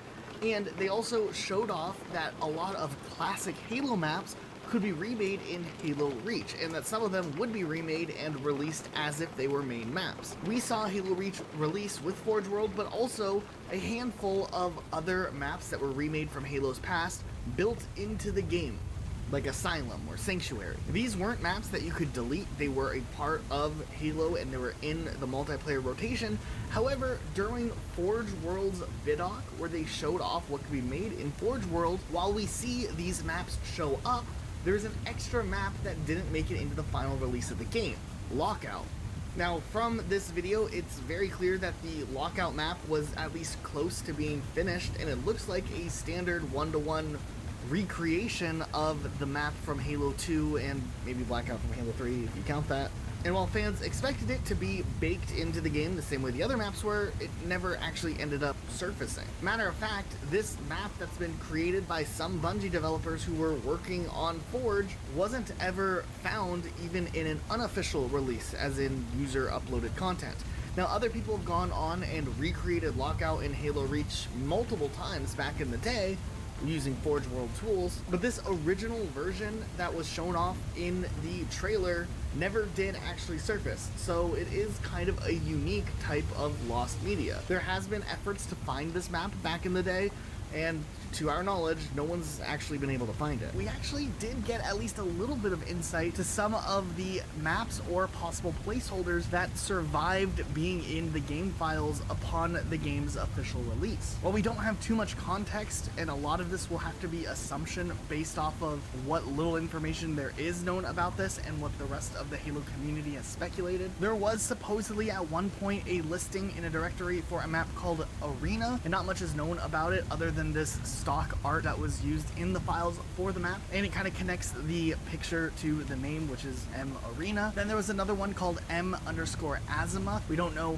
anything really about it. However, there's obvious reasons why some people suspected that this was a remake of the Halo 2 map Ascension, and that's just going off of the little image that's associated with the file. We don't really know too much more about it. However, interestingly enough, of course, Ascension was recreated in Forge World, but as a main map in the the game and was in multiplayer, so perhaps it was scrapped in favor of Reach's Forge mode. Then another map was called M_Badlands, and this is another map we really don't know what the intentions or plans were. However, it looks like the opening area from the cutscene in Noble Actual. So maybe there was either intentions to let players play in this area at one point, or maybe this was just something that was used as a testing palette or something really early on in development that just managed to survive in the different iterations and builds of the game. Next on the list, there's a map called Blockout, and this is really interesting because there's actually concept art alongside this one, which does make it a little more confusing to figure out what on earth or what they could have been going for with this map. It doesn't really look like anything that's connected directly to any campaign level, and it kind of resembles something like a canyon with this massive storm or something. We don't know. But it is interesting though that this name of the map obviously sounds very eerily similar to that of Lockout. And we know that there was a Forge version of Lockout that was built that also never shipped alongside the game, which makes us wonder if during the earlier stages of development, maybe Lockout was in consideration for making a return, and then maybe it got moved like Ascension did to getting to be a Forge only map, only to be scrapped later on. That's just our speculation. Nonetheless, it is really interesting to take a look at. The next one being a little bit heartbreaking, there was one called M_Gulch, which of course looks like a Blood Gulch remake that would have been built as a standalone map at one point. However, obviously during the development of Forge World, they incorporated Blood Gulch to be this big open area that played a pretty big role on that map, and it's likely that either Blood Gulch was turned into Forge World, or instead when they were building Forge World, they constructed Blood Gulch within it and didn't have a use of having two Blood Gulches. But honestly, I'm a fan of every single iteration of Blood Gulch as it releases, so it would have been cool to see a Reach themed Blood Gulch that wasn't Forge World alongside Forge World also. I don't know, it's just an interesting idea. Then there was another map called Powerhouse. It's a little confusing because there was actually a map named Powerhouse that did ship in Reach, but this looks like a canceled map that had nothing to do with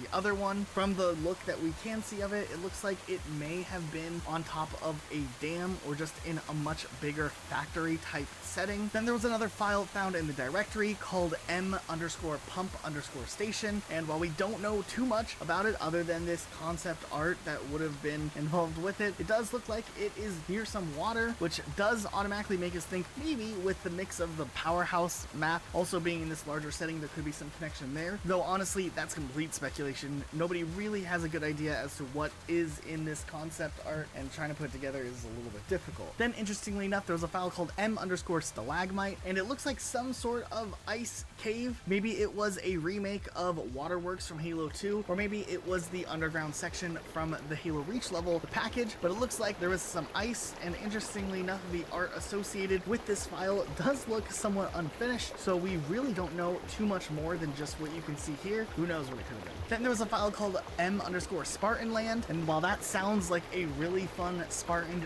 themed amusement park, it isn't, but it is a really interesting map since you can see in the background of the little image we do have, there is a standalone gauze turret, which is so cool and something I would have loved to see added to the Forge sandbox. It definitely does share a lot of similarities to a Forge World aesthetic with some regular structures on top of that, so maybe there was some crossover there, or maybe, who knows, they were building their own base type map. And nonetheless, it is interesting to see something a little bit more in-game and finished with items placed around them. And then there was one more file called M_AftShip. While we don't know too much about this map, it does look like you can see the Covenant carrier from the campaign level Long Night of Solace just in space, and there is a level file called 45_alt ship, which is the map Zealot. This has led some, including us, to speculate that maybe this was the multiplayer map that would have been used if the cut Saber Slayer game type did end up making its way into the final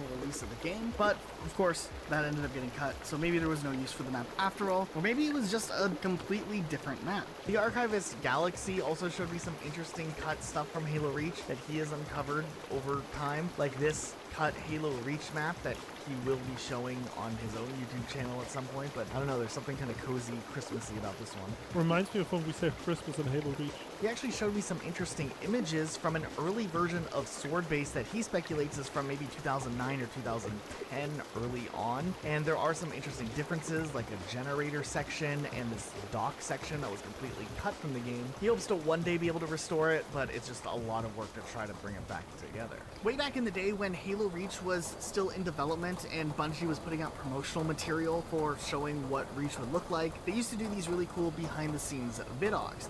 And some fans noticed that in a sequence where they were showing some stuff on the screen, when testing out AI, it looks like, for a brief moment, the Halo Combat Evolved campaign level, the Silent Cartographer, is briefly shown. What's really interesting is that this was a AI testing grounds used in Halo Reach to test out the AI that they were using for that game. And in turn, they built this very small half version of the Silent Cartographer island with various rocks and other things to use for cover so that they could test out the AI in Reach, but in a familiar setting, considering a lot of the developers who worked on Reach were still there back in the Combat Evolved days. So far, for the most part, this level, obviously not being intended for release of the game, is just half of the island with the structure that you can actually go inside that you typically would go all the way down to the bottom of in the real campaign level, but in this case you can just go inside the most shallow part of the level. But otherwise, it's just something really cool that now this little thing that we could see in a vidoc is now fully explorable because of this prototype build being accessible online. But one thing I think is really interesting about a lot of the test maps that are used during the development process are the ones that are used over a long period of time and are brought back in later games to test out different features. One map that has been brought back throughout various Halos during the Bungie era was a map called the Stripey Room, which essentially was a hallway that had a ton of different textures and environments built into it and vehicles and whatnot, so that when they were working on the sounds for the game and the audio, they could test out what things would sound like in different types of settings. Essentially, they had a room that had every type of material, every type of character, vehicle, weapon, and they could just test out whatever they wanted. And we can actually get a really cool look of what this map looks like. And while this, of course, was a map that had been used throughout Bungie's tenure at Halo, this also was used in Halo 4, which is what we're looking at on the screen right now. This is just something we think is really cool, especially since it's been a part of Halo for a long time and a way that the developers have been able to test out different types of sounds and whatnot, that after all these years, we can finally actually see what that testing ground looked like. Also found in a Halo Reach prototype, there was a map called Lighting Reference, which is a map that has been used throughout development of various Halo games. It was used by Bungie and 343 for Halo 4, and essentially this map just was a mid-sized area that had various different objects placed in it so that developers could test out various lighting effects and test out different things for lighting references. For instance, there's this big Colosseum type structure on the map, which is kind of interesting, unlike anything we've really seen before, and the exterior does kind of resemble these large dams, maybe something that you would see out of Halo 2's Quarantine Zone, or maybe even Sierra 117. Just the architectural design is reminiscent of that. There's a lot of different grassy areas and a ton of mountainy areas, alongside a couple of caves here and there. And while we're looking around at what was used for the Halo Reach version of this light testing map, you can actually see screenshots from a Halo 3 version that you can notice the same structure is in the background that we look at in the Reach version. So this map's definitely existed for quite some time. Also, while we're editing this video, we did notice that this one little canyon area does resemble this one section of the Combat Evolved mission Halo in one little area, so maybe they were inspired by that cave waterfall area too, but it could just be our imagination too. But let us know what you think. We're also able to see a little bit of water, which probably played a role in testing off of reflections. And just in general, it's kind of cool to see that this is something that also had appeared in vidocs in the past, but is finally fully explorable, which Galaxy was able to explore and get this footage that we were able to use. After the departure of Bungie from Microsoft and them leaving the Halo franchise, Microsoft toyed around with a couple of ideas before establishing 343 Industries. It's been confirmed that for a while, Microsoft was close to inking a deal with Gearbox to take over the Halo franchise and release one or two more games after Bungie departed from the franchise. However, the decision was then changed to create 343 Industries. Also, during the time that Halo 4 was in development, Microsoft originally eyed to see the Halo franchise become a yearly released game, and in an older video on our channel, we actually uncovered that there likely was a tech demo for a new Halo title being prototyped by a studio known as Microsoft Game Studios of Vancouver. And for a small amount of time, this studio may have even been planned to be renamed to 343 Industries Vancouver, and when we were doing research on this, our sources even suggest that the game would have been built in the Unreal Engine. While there is concept art speculated to be a part of this canceled prototype, it seems like the game was never greenlit for full-on development, and it also seems like the studio was soon renamed again to Black Tusk Studio, and a different game was being prototyped for an Xbox exclusive title that would have been a AAA big budget game that would have been only on the Xbox 360 or the Xbox One. We did get a brief demo trailer of this game that was in development, though it didn't really show too much, but at least hinted at this big project. However, this mysterious Black Tusk project would also end up getting canceled, as the decision was then made to move this studio into taking over the Gears of War franchise, begin development on the Gears of War Remastered and Gears of War 4 and 5. The studio would then also be renamed to the Coalition. That's not the only Halo spin-off game, though, that has been canceled altogether. We also know that there were plans for a Halo MMO game known as Project Titan that was being developed by Ensemble Studios, the creators of the original Halo Wars game, and it had made its way through pre-production and early development before the game was altogether canceled. Now, we don't fully know for sure that this would have been a console release as well as a likely PC release, but it has always been an intriguing part of Halo history knowing that there was an MMO at one point planned that never came to fruition. There was one vehicle that was completely unique called the Aardvark, and it just looks like a single seat type vehicle. It might have been a mount of some type since it was an MMORPG, or maybe it was a fully functioning vehicle. The idea of a Halo MMORPG is still kind of mind-blowing to us, and it's so interesting how much stuff was developed in this game just for it to ultimately get scrapped, but still, a little piece of lost content that never actually got to make its way out there. Now, back in the day, there were earlier milestone builds of Halo Combat Evolved that had leaked online eventually when developer consoles ended up getting in public hands. Early milestone versions of Halo Combat Evolved could then easily be dumped online, and anybody could download them and essentially play these different versions as to what Halo Combat Evolved was at retail. Now, one of the most commonly known ones is the 1749 beta, which would have dated back to just a few months before the launch of the game, and we can see a couple of differences right away. There's quite a few, so we'll go pretty quickly through them, but they are worth mentioning here nonetheless. Vengeful Vadam's done a great deep dive on Combat Evolved's betas, so if you ever want to see more specific things, definitely take a look at his channel, and thanks to the Cutting Room Floor for having documentation of a lot of this stuff that we can just kind of quickly go through. So upon launching up the game, there's no Bungie or Microsoft logos in this version of the game. Also, load game is its own menu item instead of tucked away inside of like the regular campaign menu. There's no sound or music on the menu, and in this version of the game, there's no easy difficulty, just normal, heroic, and legendary. According to the Cutting Room Floor, the shield recharge time is also different, and it doesn't change on heroic difficulty or legendary difficulty. Also, the sound effect of the shield recharging is noticeably higher pitched. Pelican Echo 419, anybody reading me? Repeat, any UNSC personnel respond.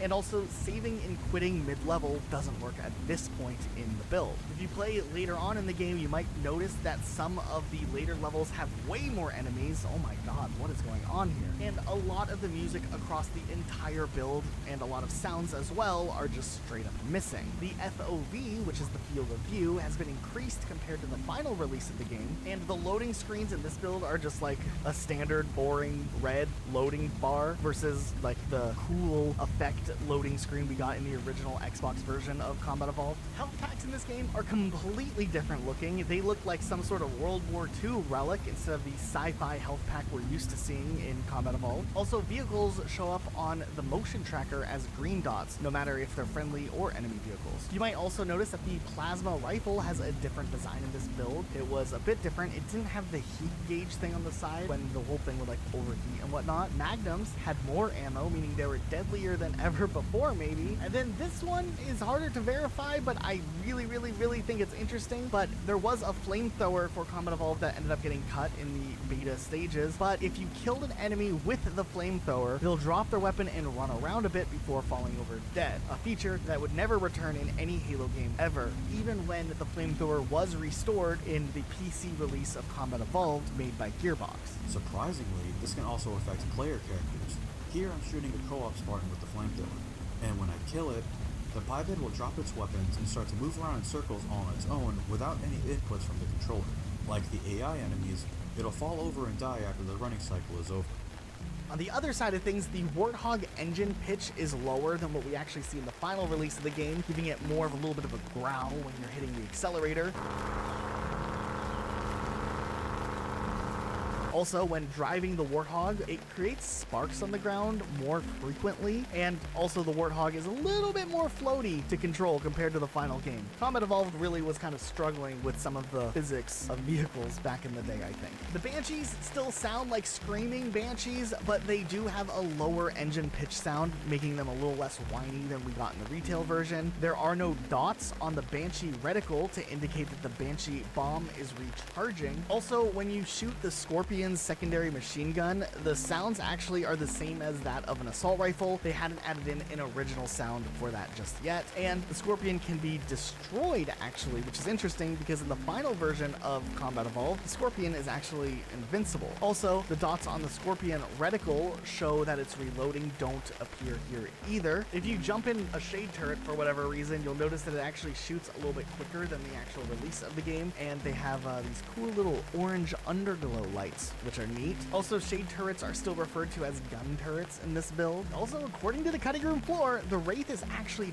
drivable in this version of the build, though this would end up not being the case in the final release of the game, and a Wraith wouldn't be something you could drive until Halo 2 would come out later on. Also, some other interesting things from the cutting room floor. You can play split screen without the need of a second player. There is a quick launch option in the multiplayer that'll just throw you into the game with default options on. Also, when the game's paused, you can actually still move around, but you can't jump for whatever reason. But you can move around. The whole way that invisibility worked back in this version of Halo was quite a bit different. You were way more invisible originally before they changed things in the final build, and you wouldn't become visible when you were shooting either. So you had like a lot going for you if you picked up an invisibility. Also, if you already had overshield or active camo and you picked up another one, it would replenish your power-up, which doesn't happen in the final release. You have to wait until you're fully out before you're able to pick up another one, so you don't just like hog the thing by standing in one place. There's a couple of other interesting things, like the teleporter sounds are missing. Battle Creek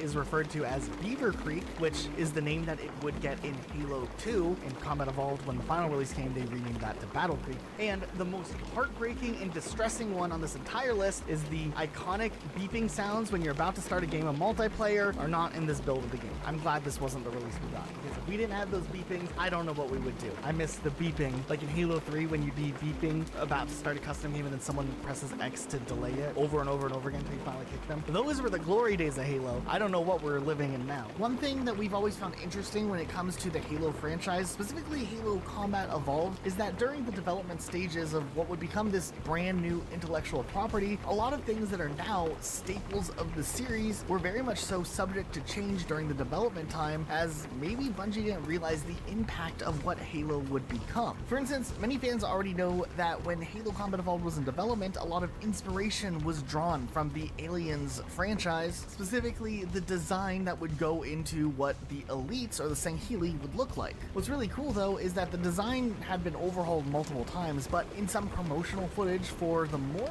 modern version of Halo Combat Evolved, you can see that the Elites actually wouldn't have that split jaw design that they are now known for and is kind of a staple feature of this species in the Halo universe. They actually had these regular mouths and jaws that just kind of moved up and down, and looking back now are kind of goofy looking, but still kind of one of my favorite little obscure details from back in the earlier days of Halo. It seemed like there was going to be a lot of native creatures that you would interact with in Combat Evolved, like the Morolath, also known as the Blind Wolf, which was a creature designed for Combat Evolved by Marcus Leto. It was this two-legged creature with saber-tooth-like teeth that was supposed supposed to only be able to see with this bug type thing attached to it, kind of like a parasite. You can actually see a herd of them during the trailer, and apparently players were even able to ride them, which would have been kind of fun, though it did end up getting cut because of issues with the AI. In Halo 2, there's actually a reference to this in the announcements on Terminal, and this idea was briefly brought back again for that canceled Halo MMO that never ended up actually happening. Even more interestingly enough, that Minecraft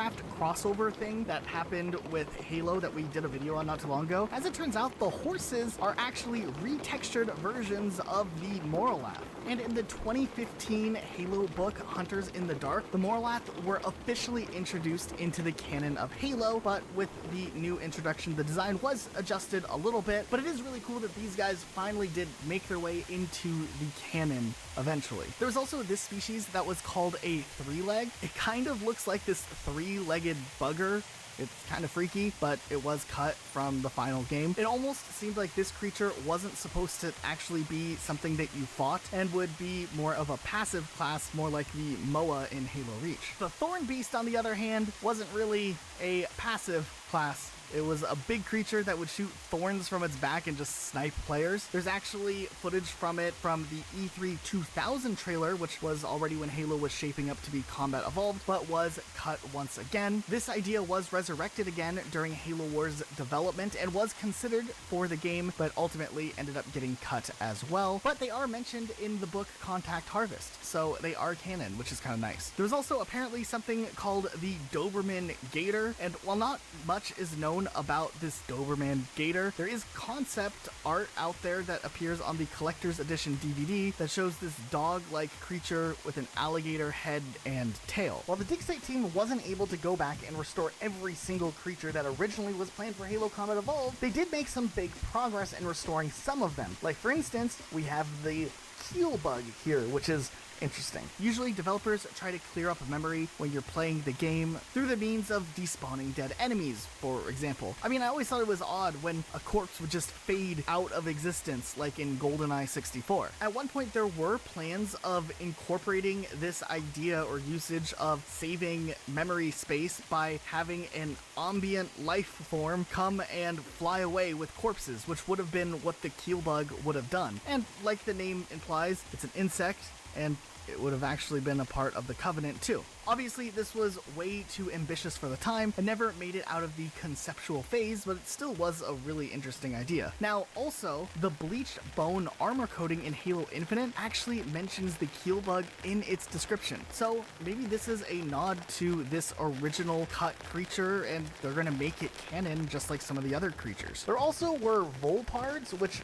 look really similar to like those quad wings you might find on Halo 3 Guardian or something like that. They made it a point to say that in dig site it probably would not have been rideable, unlike the blind wolf we talked about already. The rockworm is actually an interesting creature that would have existed from maybe back during the whole 1999 Macworld era of Halo, but it was cut before the shift to first person mode. This creature was interesting. It actually would have been disguised as a rock until you got close enough to it, and then it would come out and start like attacking you with its boulder type head. There also was another type of quad wing, which we've seen those in Halo 2 also. Should have been in Halo Combat Evolved, but ended up getting cut. And the dig site team did take another look at this creature known as the Thorax, and it would have been on the level 343 Guilty Spark.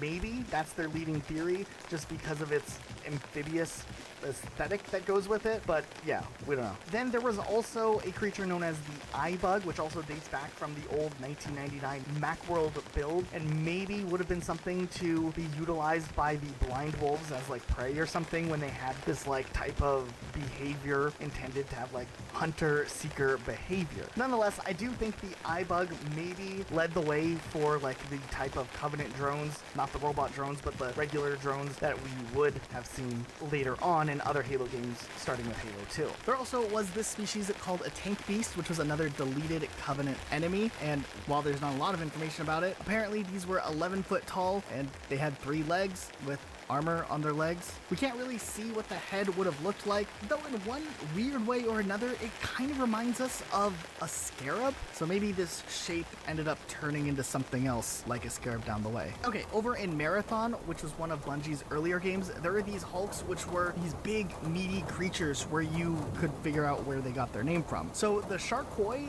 were probably an inspiration or later evolution of this idea, and you can see them in early builds of Halo Combat Evolved. They're actually like double the height of the player. And even though they were cut from Combat Evolved, they were considered once again for Halo 2 during development, and actually went as far as having concept art of them actually made. When I first did some research for this, I found these drone engineers, right? And they're called drone engineers. They look like drones, like the buggers, right? And they're like purple, and they have the name engineer. So it's likely that they're maybe like giving players shields, but they were part of the Covenant too, and they were buggers, I guess. Or they could have just been early forms of the buggers that were purple. But then there's also these actual engineers that people like General Kid have managed to restore, and they do actually look like the engineers from Halo 3 ODST, more or less. So since they are able to be restored in this way, and there's a full model and stuff, and they kind of move around with animations, it is safe to assume these were also cut really late in development, and they almost made their way in. They just don't have the function of giving players shields, I think. And also they did consider putting them in Halo 2 as well, but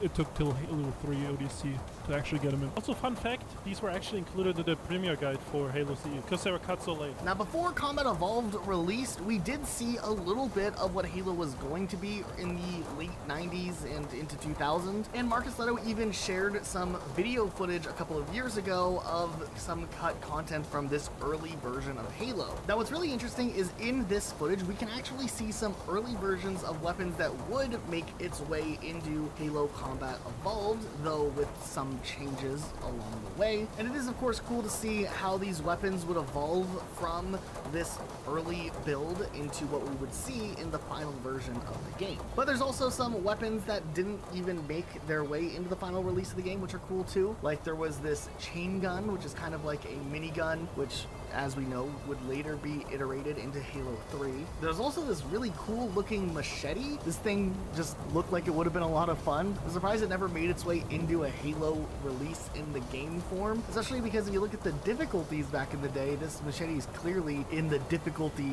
design. It would have been an interesting weapon, maybe something that could be comparable to an energy sword in one way or another. There was also a spear gun, which was labeled as a Lamprey Sub-Ed, and it likely would have been used for some sort of underwater combat against sea creatures. It would have been pretty cool. Maybe this would stick to targets like the Needler or something, or it would act something like a spiker. This idea eventually maybe came back in Halo Infinite in the form of the skewer. And there was also this submachine gun that looked pretty cool as well. Finally, after all of this time, the Dig Site team was able to restore some of the weapons that were in the early builds of Halo that never made their way into the final release of the game. And honestly, being able to do the little Dig Site experience and getting to play the map that they released, getting to try out these weapons was really cool from like a historical standpoint, if you look at the significance of what this actually is that you get to play with. There also were some other interesting little prototypes of weapons that were kind of circling around that people didn't know too much about. There was this gun called a Space Luger, which I think would eventually be the main concept used for Combat Evolved Magnum, or maybe Halo 3 ODST's special pistol there, but it's cool that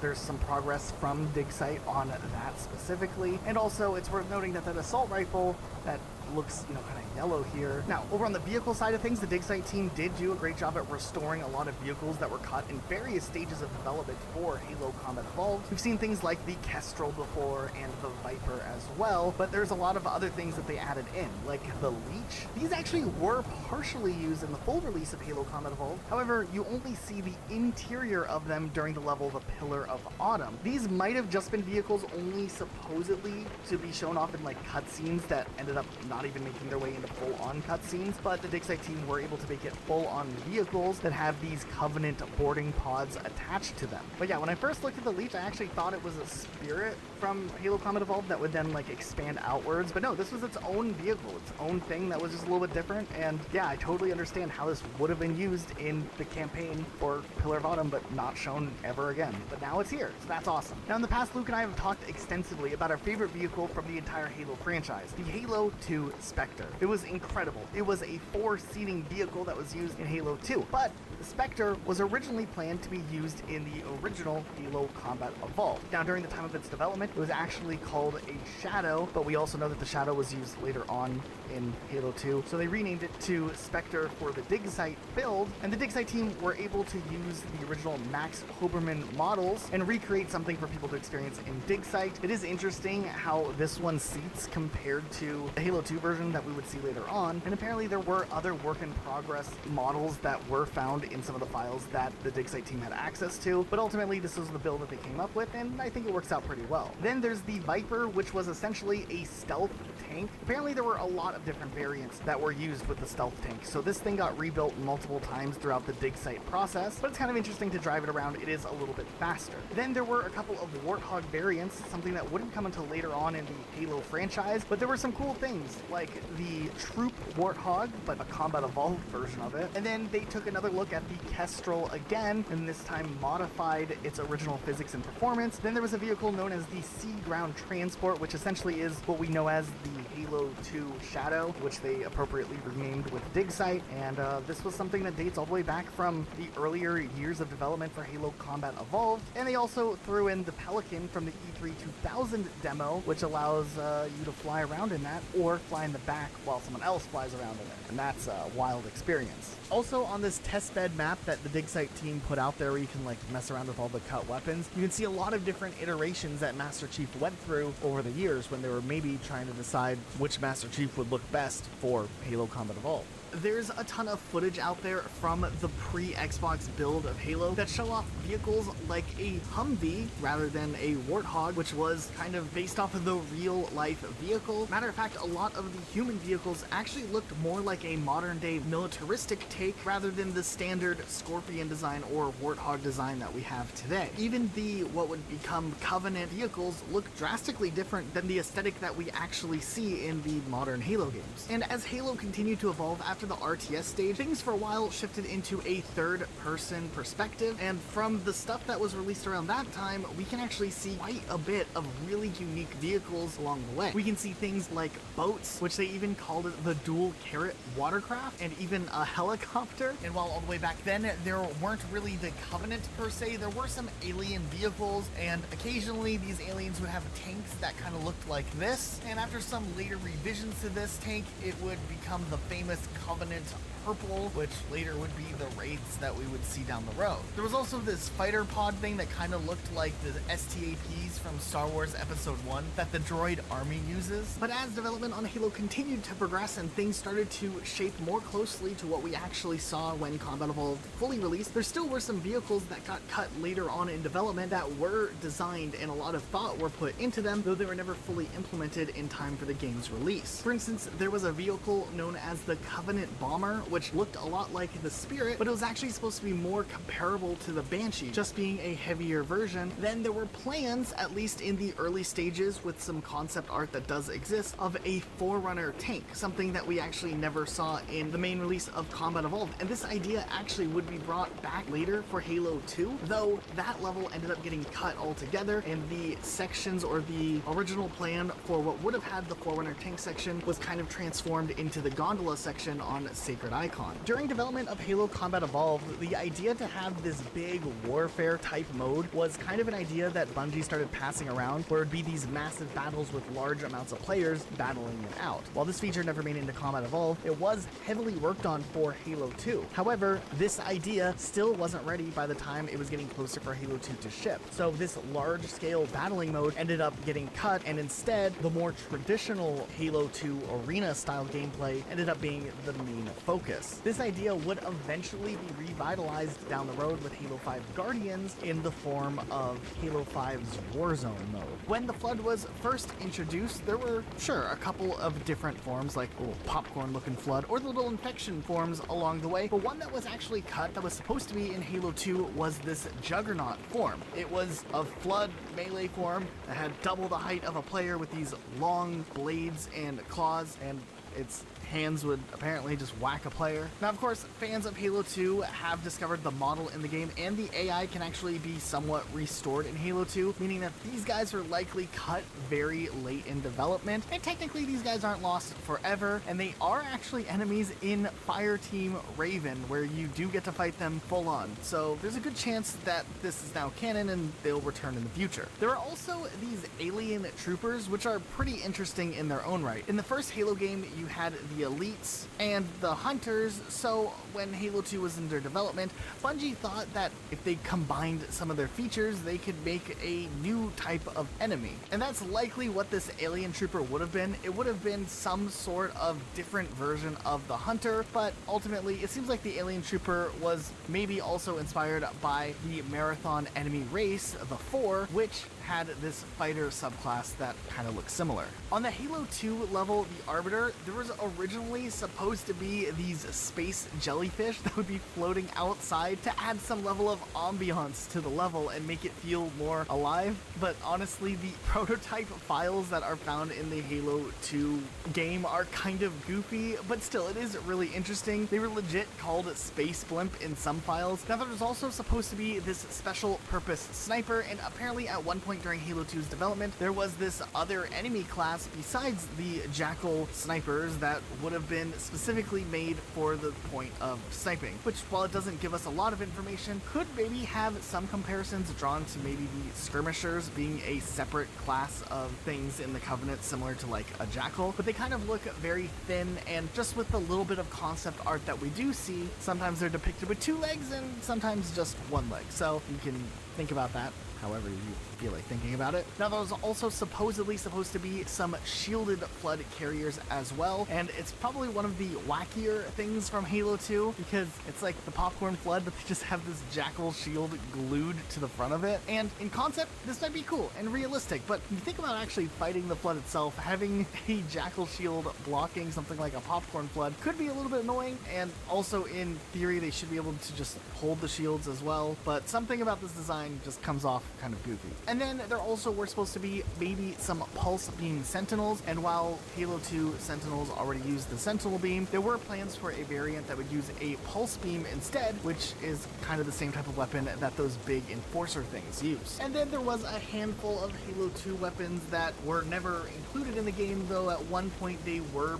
planned on being included. Once again, the flamethrower was here. There was apparently supposed to be some sort of flashbang grenade that's referenced in the documents. There's also references to a general purpose machine gun, which would have been kind of like a first person heavier machine gun, maybe something like the SAW in Halo 4, but different. And then a machine gun turret with a grenade launcher on it, and that would have been really fun to use. And then in Halo 2 Vista, in the custom and forge mode, they did introduce the silenced SMG, which was really cool. It was silenced and it shot kind of a little bit differently, I believe.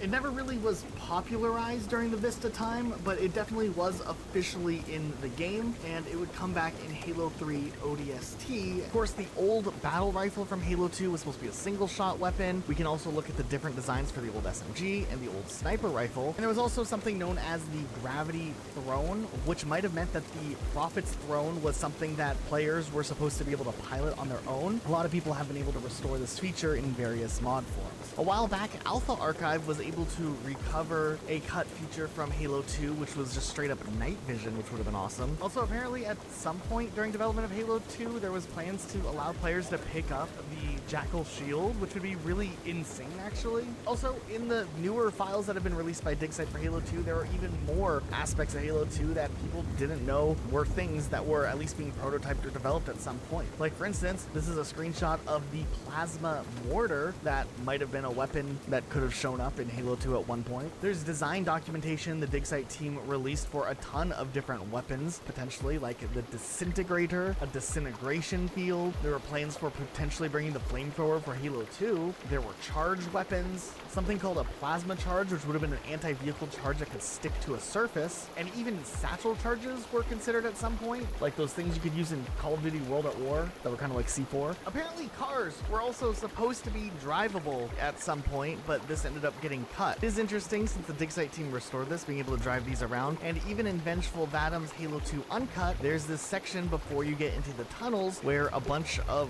grunts driving cars come driving out of the tunnel and there's like buggers on them. I don't know what's going on here, but it's pretty wild. There was a watercraft vehicle called the Doozy, and it straight up was like a jet ski with 2 seats on it. It just looks like so much fun, and I feel like they maybe held onto that design in the back of their minds and maybe turned it into a Sparrow in Destiny when that finally would come around, even though it's not a water vehicle. Still, there's just something really unique about this concept. And then interestingly enough, the name for this vehicle, the Doozy, was still brought into the Halo canon, though it's actually a snowmobile and not a watercraft version of it. Still, there's a vehicle in Halo canon called the Doozy officially, and that's still kind of neat. Okay, the next one, if you played Halo Spartan Strike, you might actually recognize it, but the Kestrel was actually a vehicle that was originally intended to be the UNSC equivalent of the Banshee. Matter of fact, Bungie actually talked about this vehicle in a behind the scenes for Halo 2 and suggested that it was too hard to get the physics in the engine to work correctly, so it ended up getting cut altogether,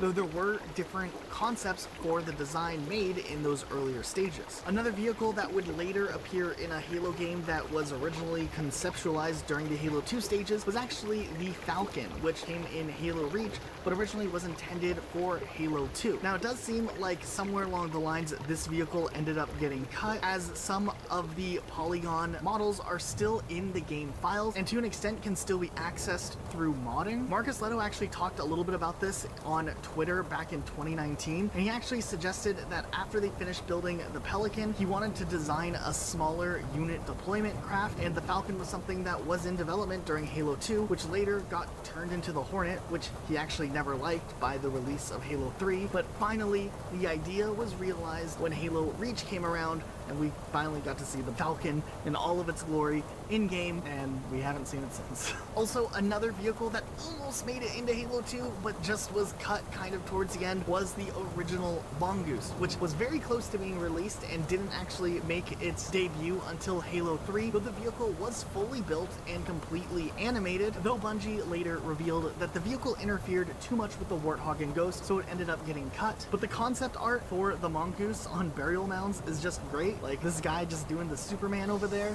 I appreciate that. There also were different Warthog variations that would have been possibly put into Halo 2 as well. The one that is my favorite by far is the snow variation. It just has those gull wing doors, and just something we really appreciate. Also, if you remember on the Halo 2 level outskirts, there is the shadows that drive by and they're carrying ghosts. There was a version that would carry troops, though it ended up getting cut out of the game and we never actually saw it, but it looks like it would just be like some little sofas or some sort of little hangout room for the Covenant to ride on before they have to drop in. I mean, not really, it's really just a bench, but you know, interestingly enough though, when Halo 2 Anniversary released, in the game files, they did do a full visual update for this vehicle that never actually appeared in the game. Now, we're just assuming here, but it is possible that when the assets for Halo 2 Anniversary were sent over to whatever studio was developing the remastered versions of them, that asset was included and they were made even though they never actually showed up in the game. We know that there's concept art for something called a Brute Cycle, which probably would later be brought back as the Brute Chopper, and the Brute Cycle honestly doesn't sound as intimidating. There was also supposedly a vehicle known as a Covenant fuel truck, which we have no idea what that would have been or how that would have been incorporated into part of the game. We don't even know if we'd be able to drive it, but it does sound interesting nonetheless.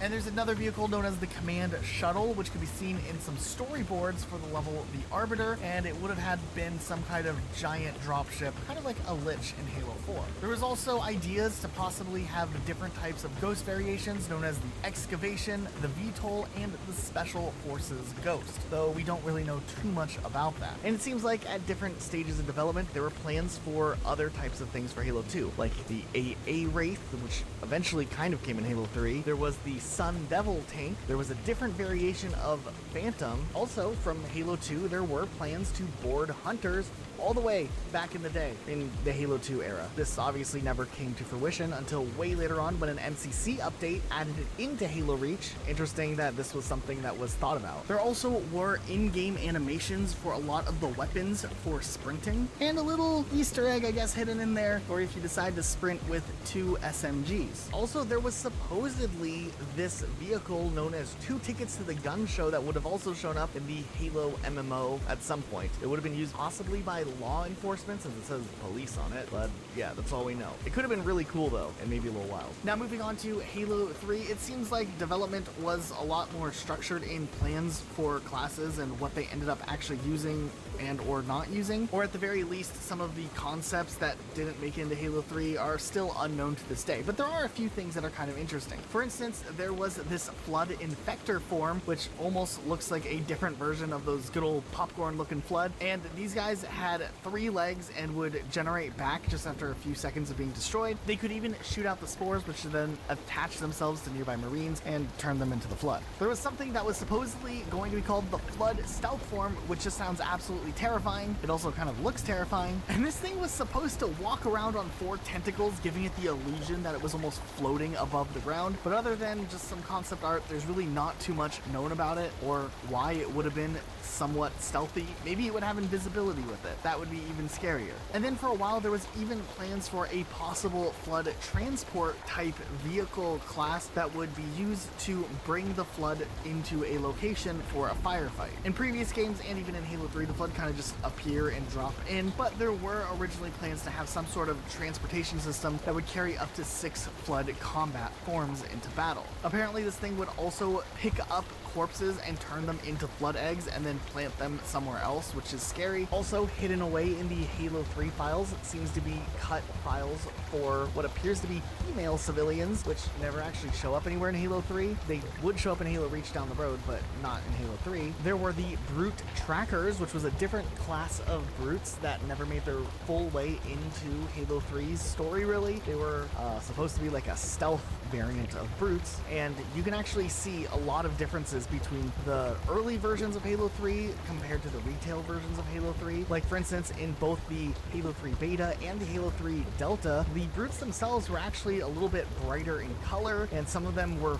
furrier than the fully bald look that they have in Halo 3. There's also files for things known as stealth elites, and just stealth saying Healy. The stealth miners and stealth major elites would have brown, darker coloration, but they never made their way to the final release. There was also some more ambient bird files that were found in Halo 3 that could have been really cool to get to see, you know, more birds flying around. We could have done an extended version of our birds in Halo video had they made their way to the final release of the game. There's also a few notes for another Flood type known as a Flood Banger form, which sounds intimidating enough in its own, but this ended up getting cut. And it seemed like the Halo 3 team from the dig site also was able to pull together various versions of Master Chief from different builds of Halo 3, showing how the Spartan model changed over different stages of development. You could really see that the material used in the armor makes a lot of things look different, especially like the grittiness. But one thing I like noticing is that the visors are very consistent in having like those real-time reflections, something I suspect was a major plan for Halo 2 back in the day, because if you watch that old E3 Halo 2 trailer, you could see the reflections in Master Chief's visor, something that wasn't the case in Halo 2 gameplay or cutscenes. And then Halo 3, that was like a big part of it, that they had the real-time thing. So I feel like that was a feature that maybe they didn't have the power to do back in the Halo 2 days, but it was a staple for how they were going to approach Halo 3. And all these development versions of Master Chief, while they all have their own variances and differences, they have the visor thing down. Also, that second to last Master Chief here kind of reminds me of Halo 4's Master Chief.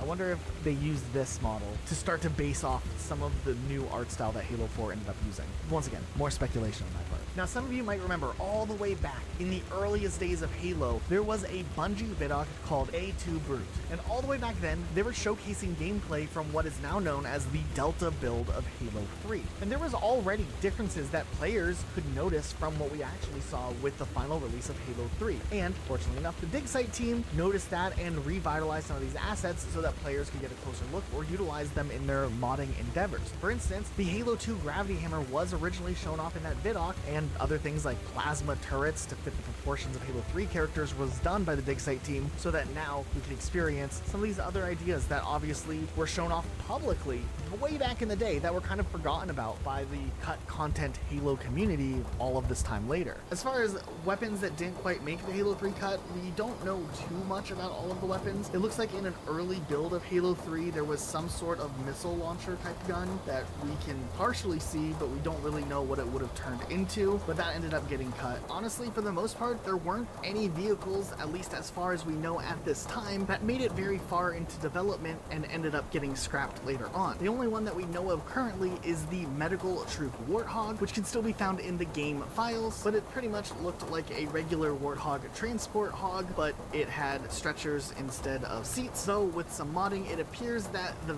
Marines still just sit on it instead of laying out on the stretchers, so it likely wasn't fully finished by the time it ended up getting scrapped. We know that there wasn't too much as far as what the Covenant would have that didn't make it into the game, but there was this interesting Mantis Walker type shade turret hybrid that would have been this interesting little thing we got to drive around with legs. I love that the modding community has taken this idea and has ran with it a little bit, but it's a really cool concept. There is some cut content from Halo 3 originally where players were able to recreate a string of text in one of the early builds of Halo 3, showing a menu option where you could set game modes to automatically save theater clips. It seems like at some point there was maybe the possibility where you'd be able to save your clips automatically without having to manually do anything. There's speculation that this feature ended up being cut because some players could have accidentally turned it on and then filled up their hard drive's cache without realizing it. The dig site team also found that in the Halo 3 toolkit debug menu, there is something known as a vortex equipment. It would be something that would drag players and other objects towards it, which would make players stuck in that orbit. Maybe it's something kind of like Zarya's ability in Overwatch nowadays, where you can like shoot something and it drags everyone into one spot, making them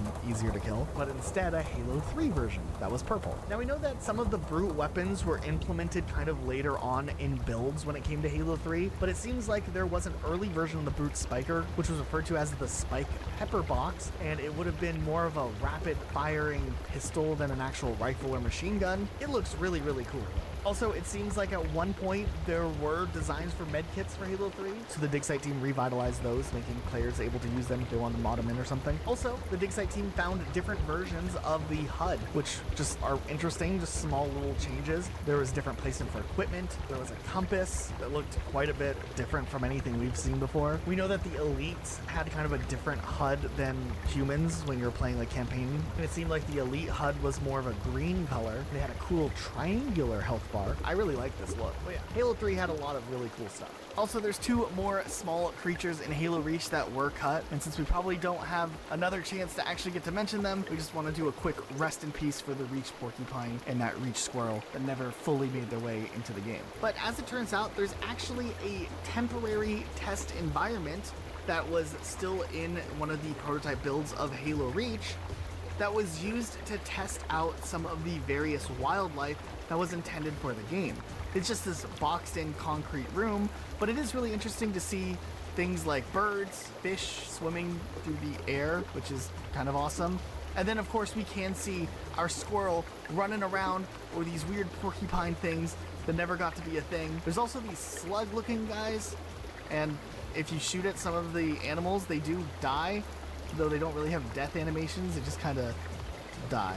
Squirrels are invincible though. They do bleed, but they can't die. During the early stages of Halo Reach, there were plans to have special weapons that only civilians would have. There's different types of design documents and concept arts for this. Also in Halo Reach, there were plans for weapons such as a Covenant mortar and also a Forerunner staff. There's actually some really interesting unused armor abilities that were discovered in the game files that never actually made it into the final release of the game. For instance, we see the final names of Ammo Pack, Power Fist, Repulsor, Sensor Pack, Super Jump, EMP Pulse, and Shield Generator, meaning that there were definitely some considerations to other types of interesting armor abilities that would have possibly changed up the gameplay quite a bit. I really like the idea of Super Jump, and some of these other ones kind of got tied into existing armor abilities like an EMP Pulse and Armor Lock. When it comes to Halo Reach, there were some vehicles that had concept art for them, though we don't know the full extent as to how close these vehicles actually made into a full release in the game. For example, there's a vehicle that has concept art for it called a Kodiak APC, and it looks interesting, but one thing that is really cool are these little Warthog boats. I don't know if or how this would have been implemented into Halo Reach, but I just really love the way that these things look. There were different versions of drop pods originally shown off at the E3 2010 trailer that ended up getting replaced in the final release. There was a different version of what looks like a Halo Reach Revenant that seems to be more hovering like like a Covenant-type Warthog, and there were also plans to let you do things like drive a big mobile fortress in one way or another. Those things would have been cool. Unfortunately, it didn't make its way into the final game, and now it's time we enter the Dark Ages. Now, in the years leading up to Bungie's departure, 343 Industries would be formed as a secondary studio to begin organizing and archiving information about Halo from Bungie directly. There were a couple of Bungie employees that were hired on to work for 343 Industries in its earliest days, not as many as they suggested maybe in some of their vidocs, but a couple. And while 343 Industries was staffing up its team that would inevitably work on the next mainline Halo game, they also commissioned another studio, Saber Interactive, to work on a remaster of Halo Combat Evolved, which would release 1 year after Halo Reach. 343 Industries would also commission Certain Affinity to work on a multiplayer experience for Halo Reach, which recreated multiple maps from Halo Combat Evolved in the Reach form, but ultimately, their first claim to fame was the full release of Halo 4, which would bring the Master Chief back into the forefront of the story for the first time since Halo 3 in 2007. Halo Combat Evolved Anniversary actually had a skull that never saw its way into release. According to a 343 Industries podcast, there was a skull that was supposedly set up to replace all weapon sounds by various 343 employees saying noises for the weapon, such as bang or boom or something like that. Elijah went on a vacation while we're working on this video that he had planned for a while and isn't able to record right now. So I'm just gonna record myself and add a few things about Combat Evolved Anniversary because there's actually something interesting I found. So basically, when you program a game, you gotta do a lot of debugging, right? And in Halo Combat Evolved Anniversary, they actually left in the debug mode. So by going into the files and changing some values, you're actually able to press ambient RT to open up a debug menu that looks like this. Not all of these options actually work anymore, but there's like a mission select where you can select any of the missions from and load straight into them, which is kind of interesting, but the real interesting thing is the cheat codes actually. So basically there's a bunch of cheat codes that you can enable, like Deathless Player, which enables invincibility, Infinite Ammo, which obviously enables infinite ammo, Bottomless Clip, which your gun never runs out, which is different from Infinite Ammo, I guess, technically. You can drop all your weapons that you have in your hand, you can toggle the AI, which if you do that, the AI just stands there and does nothing. There's a kill one shot, which means everything dies in one hit. There's a Medusa cheat code, which is kind of funny. Basically, if an AI looks at you and notices you, they just die. There's a bump possession cheat code, which allows you to take control of an AI, which is very interesting actually. There's also like a switch camera cheat code, which enables you to switch between free cam, third person and first person. There's no clip, which obviously, you know, lets you fly through everything. And there's a screenshot cheat code, which is also very interesting. Also, the debug menu has more options like unlock all the skulls, unlock all the bonus skulls, unlock the connect functionality, which is something they actually had in this game for some reason, where you could say throw a grenade and then the game throw a grenade, which was kind of useless. One that doesn't work and actually would be so nice to have in like current day is disabling the main menu startup intro, which would be huge actually if they added that into MCC, because, you know, why do I have to look at the 343 logo and the Xbox Halo logo every goddamn time? And there's a few other things like they'll tell you coordinates or other debug info that you need, I guess, during game development. But now back to Elijah. The development of Halo 4 is always really interesting to take a closer look at, because not only was this 343 Industries' very first Halo title, but the actual development process in making this game moved along very quickly, with most of the development happening in 2011 and 2012. Interestingly enough though, over the years, development kits containing pre-release builds of Halo 4 have surfaced online. Some of them popped up a few years ago. Another one was randomly found on eBay, which was an EA development kit that for whatever reason had a undiscovered Halo 4 build on it. Like 2 years ago, there was a Halo 5 pre-production build, which was a final build of Halo 4 with new things being considered for the future of Halo and kind of a testing ground. And then just a couple months ago, there was a rare 2011 Halo 4 build, which was the most recently found development build of Halo 4. And while we don't actually have development development kits ourselves to take a look at some of the files that had come up when these development builds of Halo 4 were leaked online. We actually partnered up with Galaxy, who is a gaming preservationist, data miner, and modder who has a small YouTube channel focused on documenting this type of stuff. So we decided to partner up with him to take a closer look at all of this really interesting cut Halo 4 content that was at some point in consideration for the final release of the game, but never actually made it into the release. So there's definitely a lot to unpack. But to start things off, we wanted to look at the Halo 4 campaign, because so far there's actually 3 separate campaign levels that are accessible in some of the earlier builds of Halo 4, and it's really unique to take a closer look at these. For instance, we can take a look at Dawn, which obviously looks much more bare bones than what we see in the final release of the game. Just besides this being very early in development, it is interesting to notice a few things, like for instance, in this build, the voice actors are actually not the voice actors that we are familiar with for characters like Cortana or Master Chief. They ended up using placeholder voice actors, so things already feel a little bit off when you actually watch this. Listen to this. I'm not leaving without you. Our only hope for getting home is down there. Then we go together. Chief, I'm trying to protect you. What is it with you and Long Goodbye? Go! I'll find you. Just find your way home.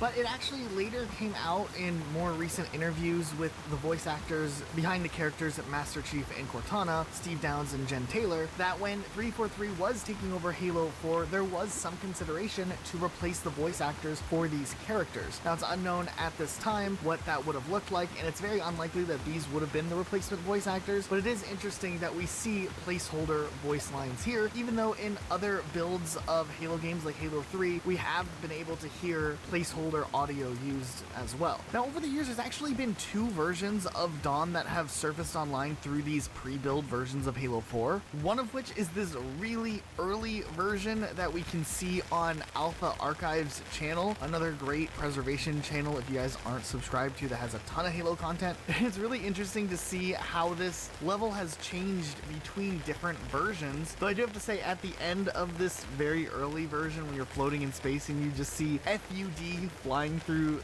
space to represent what the Forward Unto Dawn will look like in that whole thing, and there's this jetpack stuff going on. It's pretty wild to take a closer look at. Now, Galaxy was also able to go into Halo 4 and find different variants of multiple campaign levels and compare them in earlier builds to how they actually ended up playing in later on builds. At this point, if you aren't subscribed to Galaxy, you really should go, but for instance, let's look at these levels. When it comes to Dawn, the first level here, there was an alternate version of how this level would have played out that showed up in a different build. This one doesn't end with Master Chief flying through space and some giant text flying through. Instead, just like this big part of an explosion when you're in a ship that kind of implodes on itself, the screen fades to white, and then the text Halo 4 shows up. On the campaign level Shutdown, it looks like towards the end of one of the earlier builds of Halo 4, you actually would have fought through the liches instead of just the cutscene that plays out in the actual retail version of the game. So that would have been a little bit interesting, but I guess they decided to cut this level a little bit shorter. On the campaign level Composer, back as of December 2011, it seems like the level was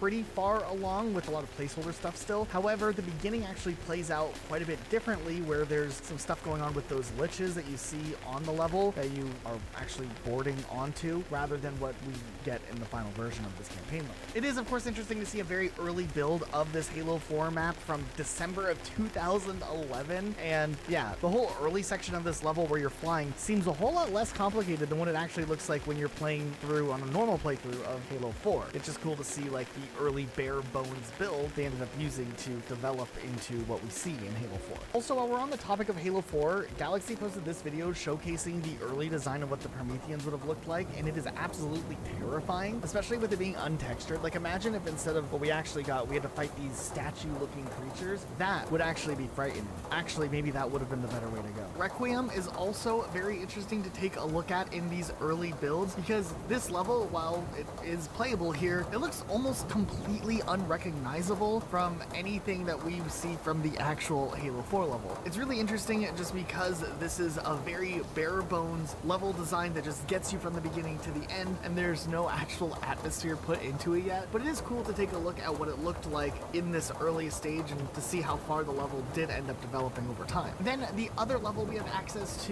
is Infinity, which is where the Forerunners made their debut. So this mission was probably very pivotal because it was probably the first implementation of the Prometheans and where they tested out how it would work in atmospheres based on an actual level structure. Once again, you can tell this build is probably even more primitive than the other two level builds that we looked at already. And if you look at the HUD, they also have Promethean vision just labeled straight up as X-ray. I just think that's kind of an interesting detail. But we do see some combat with the Prometheans, and we see how this level was incorporated and built from the ground up first. Actually, on the topic of armor abilities with this whole X-ray vision, a found cut armor ability that was tested out in Halo 4 called Stasis, which would kind of be this force field thing that would explode. Yeah, I don't fully get it, but I mean, it's here. It's something. Also, the Prometheans look absolutely terrifying in this early build of the Halo 4 campaign as opposed to what they ended up looking like when the game actually released. I don't know, there's just something spooky about the way that their faces look here. It kind of gives me some Elden Rings PTSD vibes looking at these now, but still, maybe they were just a bit ahead of their time. Also, before they added the Promethean burst animation on the Knight's death, it turns out that there was this alternate animation that they considered, and it's a lot more eerie as you see these souls type thing leaving the bodies of the Promethean Knights. Later on though, we can see that they hadn't fully mapped out how the Mantis would look, or they didn't have a model ready for this build. So instead we have this giant Spartan looking thing that serves as the Mantis for testing out the end section of this level, and it's absolutely hilarious. Seriously, this version of the Mantis is by far my favorite. I know we'll never actually get to see it in game, but just knowing that this later turned into this is okay enough for me. Also, you might have noticed this in the first level, but there is an interesting early concept of a cutscene where we would have to see Master Chief leave Cortana behind. We don't really know where this would fit into the overall story because this part never actually played out in the game. Chief and Cortana stick together pretty much for the whole campaign until the end, though this seems like some sort of foreshadowing that could have happened earlier in the story that ended up getting scrapped altogether. But we get a good look at the placeholder character models and voices here. It is interesting. Let's take a look. This is Sierra 117, Starship Forward. We're on station, ready to assist. Negative copy. Sounded like you said forward up the dog. Come again. Signal's bouncing in and out. I can't keep it up. Light up their friend or foe tags. We're going to need something to zero in. Sure. But the gunfire won't be enough. There's this moment of Chief and Cortana talking in an early build, and along the way when you're looking at these early cutscenes and storyboard versions that were included in some of these leaked builds, you can just notice that some of the dialogue was altered a little bit later on before the final release, or just some of the conversations and stuff were changed completely. Like this scene. What? This is just a little off. Off or not, we've got a shot at getting you back to Halsey. We're taking it. In this next scene, there's also just a little bit of wording that's different from what we actually see in the game, even though the voice actors, of course, here are also placeholder voice actors. This is the Forerunner symbol for Reclaimer. What's the symbol for humanity doing on a Forerunner military stronghold? The real question is it an invitation or a warning? Can you pinpoint the coordinates? This next one was really interesting because the most unique thing here is the fact that the Prometheans sound a lot more like monsters and more menacing than the more tech-type sound that they have in the control game. Just thought it was worth noticing here.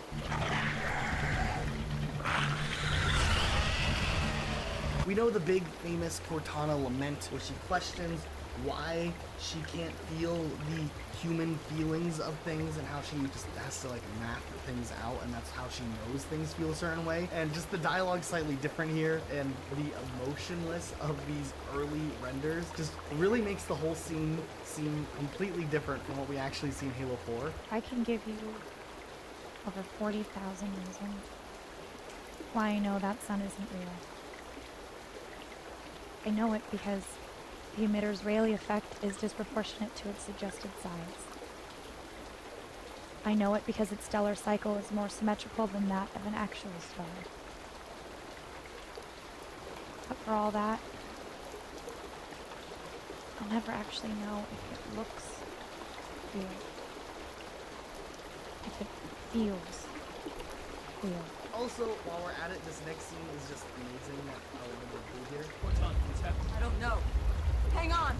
They're jumping into slip space. Get below deck. No time.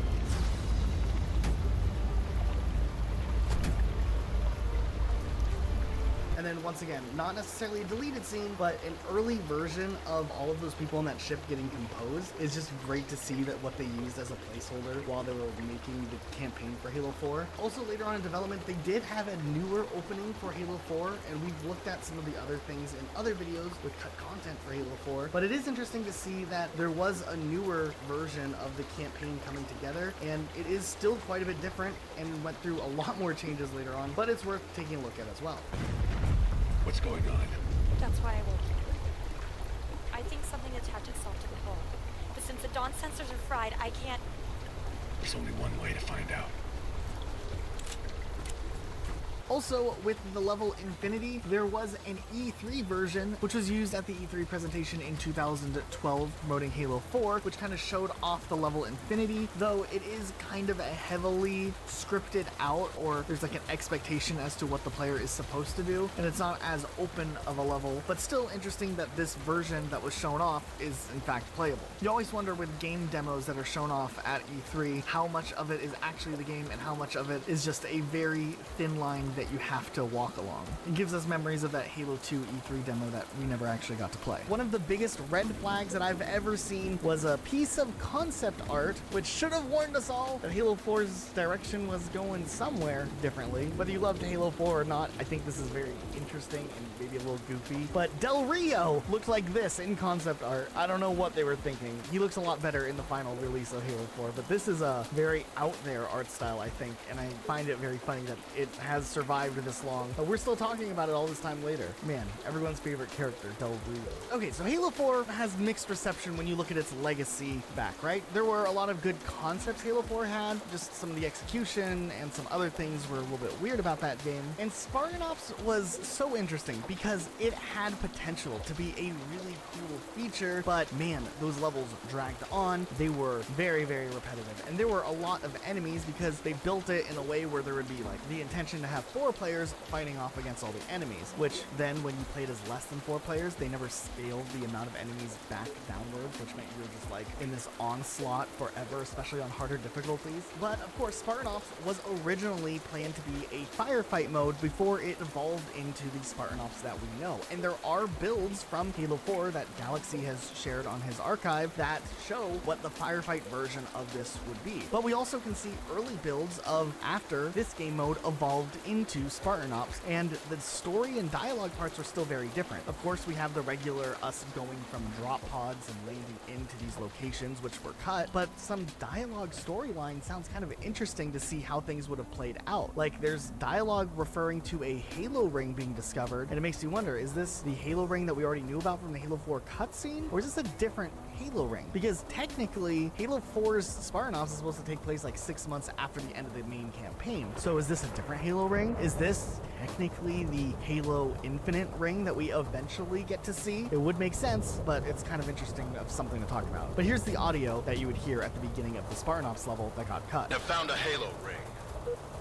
We can find out where it is by tapping into their network. They are going to self-destruct the area to prevent network access. Disable their power cores, Spartans, to prevent the self-destruct sequence. You only have 10 minutes before the whole area is rubble. Over on the Cutting Room Floor's website, there's actually leftover messages that would show up on the screen next to the player's name or below the player's name whenever someone would die. These aren't in the final release of the game, but we can still see the strings of the text as to what they would have said. There's "Try not to die next time. Though this may be play to you, 'tis death to us." Whatever that means. Trollololololololo. You tried your best and you failed miserably. The lesson is never try. That sounds like a Don't die. The buddy system is essential to survival. It gives the enemy somebody else to shoot at. So yeah, interesting quips here. There was a cut map called Forerunner City, which we can take a look at, and it is very interesting. Obviously, it's in its very primitive blockout stage, but you can get an idea that this could have been a really unique take on what a Forerunner City would have looked like, especially if it would have gotten the full environmental design team working on something like this. Now, this map was, of course, developed by Certain Affinity, who worked on many of the Halo 4 multiplayer maps. However, some of the cut maps were also developed by Digital Extremes, who was contracted by 343 Industries to help with the production of the game's DLC map packs. Fortress was another map that didn't make its way into the final version of the game, which is probably one of the maps that would have been the coolest had it did make its way into Halo 4's launch, just because it is this massive map that almost reminds us a little bit of Sandtrap or Sandbox, as it has a similar setting with those giant Guardian towers surrounding it. Though this map never made the final cut, there was another map known as Dish, which would have been a little bit of a smaller to mid-size map, and in this footage you can actually see Galaxy driving around the map and driving in a Revenant, which was a vehicle that was cut out of Halo 4 from those Halo Reach days. This level Island looked like it would have been way more industrialized than maybe what you think it would have actually looked like. There's just this big factory powerhouse type vibe with it. There's some water over here you can look at, and this indoor type area. It's kind of a really unique build. Interestingly, of course, it was also cut from the game. Then there was another Certain Affinity map called Station, which we can't really tell what the aesthetic would have been, but based off the title, we could assume it would have been some human type structure. Though, if you look at it right away, it does kind of give us a little bit of vibes as to maybe the Club Herrera area from Halo Reach's campaign, or maybe the Sunken Plaza in Halo 3 ODST, though without having actual textures, and we're just looking at the blockout version, it could literally be anything whatsoever. But it is interesting, there's kind of this indoor area with some ramps and an outdoor area that circles around back, and it is one of the more unique maps that didn't make its way into Halo 4 either. There's this map called Peanut, and we really don't know too much about it. To me, it kind of resembles Halo Reach's Tempest a little bit, if that map was in the shape of a peanut. But yeah, otherwise, there's not too much really known about what their plans would have been for this map. There's another space level called Shipyard, which actually looks like a small to medium-sized map that would run kind of very linearly in a rectangle with cross sections in the middle. And then the one level that a lot of people would recognize and would have loved to have in Halo 4 was a remake of Standoff from Halo 3. Now this map, you can actually quite clearly tell that is what is going on in this level, but it ended up getting cut, and it doesn't look like they made it too far into the actual development, as you just see the most basic layout of Standoff being recreated here. Also, it is worth noting that there are tags and visuals and a working concept for Halo 3's Sandtrap within Halo 4 that never made its way into final release. However, this was actually never considered for an official inclusion in the release of Halo 4. It was just used in development testing for random things in the sandbox. We'll still keep holding out that we'll get a true form Sandtrap remake one day in the future. Then there was also files discovered of concept art for DLC maps that never ended up actually happening. One called Arrowhead that looks like this. Another one was some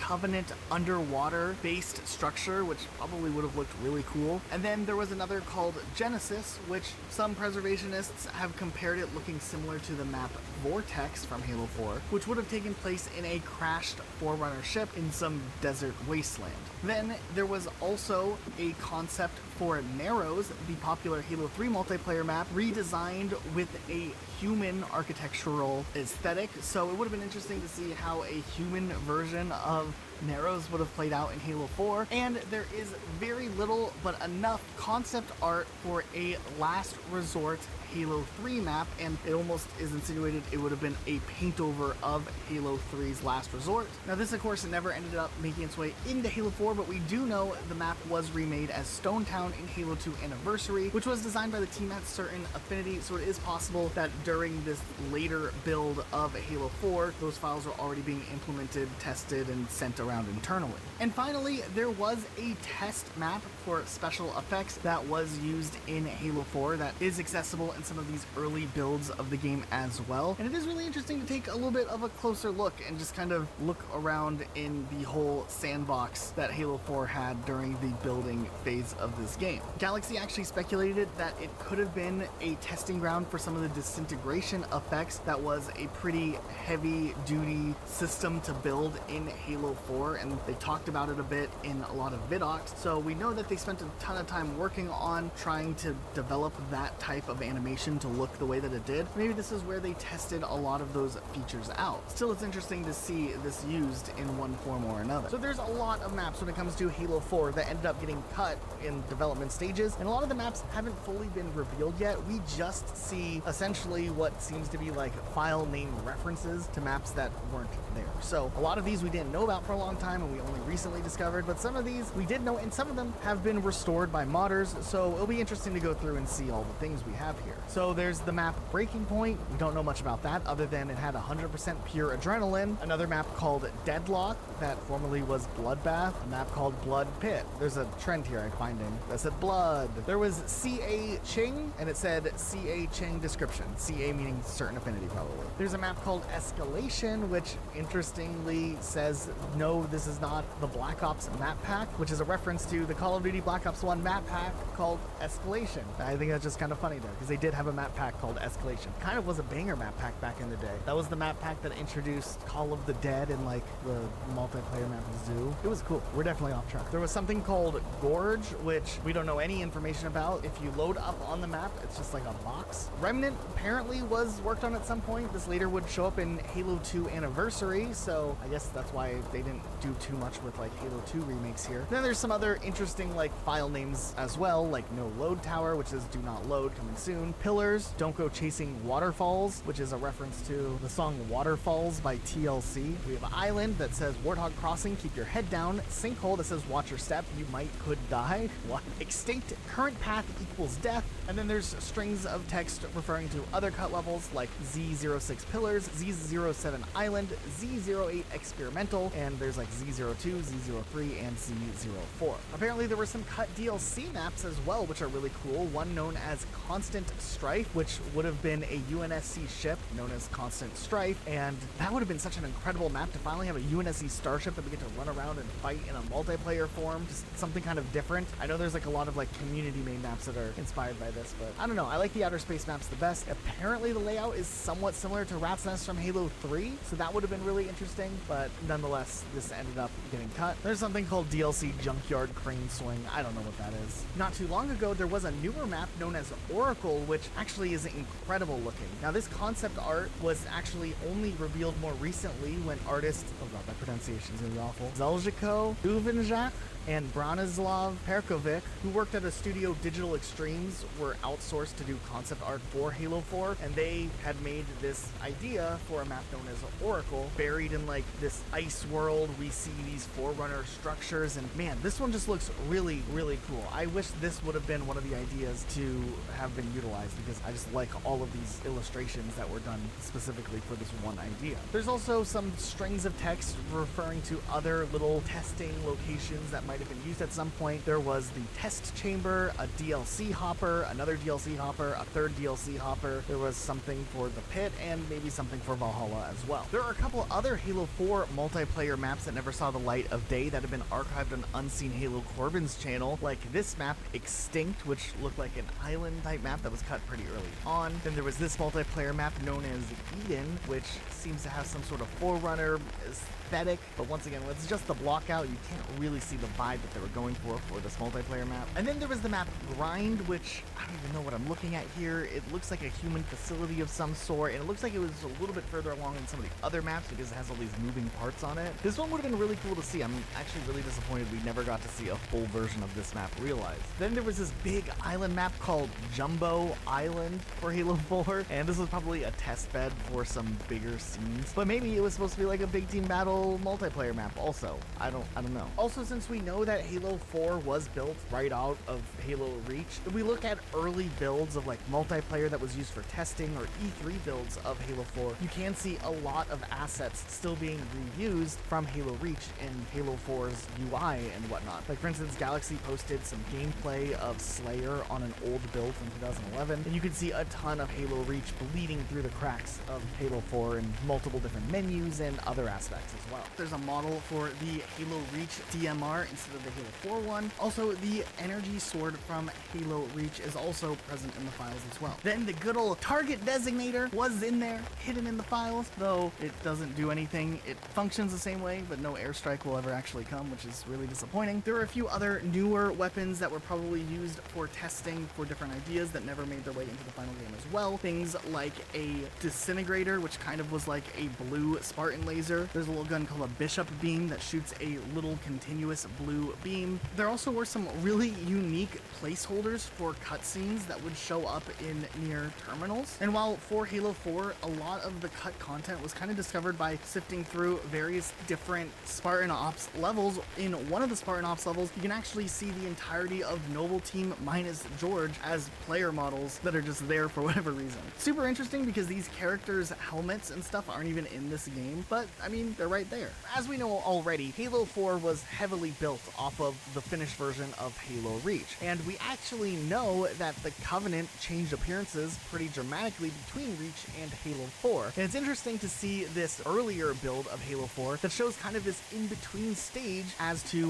what the Covenant in some cases could have looked like back when they were testing out the different variants for these characters. Because we know that the grunts looked quite a bit different in Halo 4 than what we saw with Halo Reach, and we can start to see the early stages of this coming into formation all the way back in this earlier Halo 4 build. There's concept art also from Halo 4 of the drones that were in Halo 3 and Halo 2, 3, and Reach that didn't appear in Halo 4, suggesting that not only were they maybe intended to be included, but also there might have been a new sniper variation of the Halo 4 drone, which would have been pretty interesting to fight against. Also, on this Halo 4 mission, there's this flying squid thing in the early reveal footage of this map. This was one of the campaign levels that was revealed earlier on, and you can see this in the distance, but it's not there in the retail release of the game. The 2011 build of Halo 4 had something called a homing rifle, which would have been a Forerunner gun that probably later got passed up in favor of some different type of Promethean weapon like the light rifle maybe. There's this weapon that's called a mortar launcher, which is just amazing.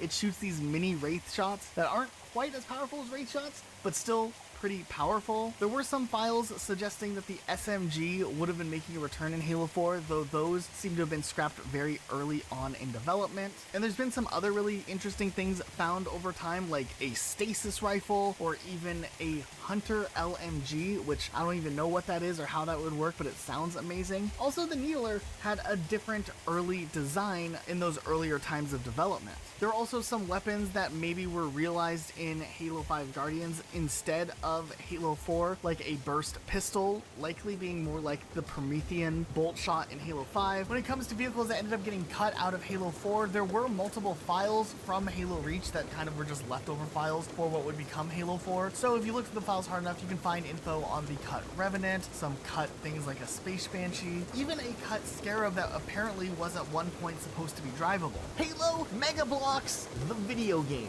Something that could have existed, something that almost existed, yet at the end of the day, this project ended up getting canceled. It's a sad story. It's a sad tale. We could have seen Master Chief in a way different adaptation than what we have seen currently. And honestly, I think this project is really interesting. It's kind of unfortunate that it did end up getting canceled or scrapped or not greenlit past the prototype phase. So we wanted to take a look back and analyze this lost and forgotten prototype for a Halo Mega Bloks video game that probably would have been kind of cool. Back in 2017, YouTuber PTOP Online leaked an unreleased Halo Mega Bloks game that was in development a few years prior. While a lot of information around this project is still kind of shrouded in mystery, it was later officially confirmed by 343 Industries to be a real prototype that was in consideration to be greenlit for a full game. But what actually happened to this canceled Mega Bloks game? Why was it canceled, and who was responsible for it? Now, while details are still very vague as far as the development process went for this video game, this prototype build of the game appears to have been worked on somewhere between early 2013 till November of 2013 by the studio N-Space, who are responsible for making ports of other game franchises like Modern Warfare 2 for the Nintendo DS or James Bond Rogue Agent on the DS, and this game was programmed in the Unreal Engine 3. Now, if you watched our video about the Halo DS prototype, there were actually people speculating that N-Space was responsible for that Halo DS demo, though there isn't any full confirmation. It appears that that DS demo that was used was probably a modded version of Rogue Agent, though anyone really could have taken the game Rogue Agent and modded it to fit the Halo aesthetic for just a prototype build to give the idea of what Halo could look like on a handheld. So we still don't know to this day whether or not that DS prototype was actually from N-Space, but nonetheless, we do know that this Mega Bloks build was definitely theirs. And honestly, we love looking at the types of Halo games that were prototyped at one point and then canceled.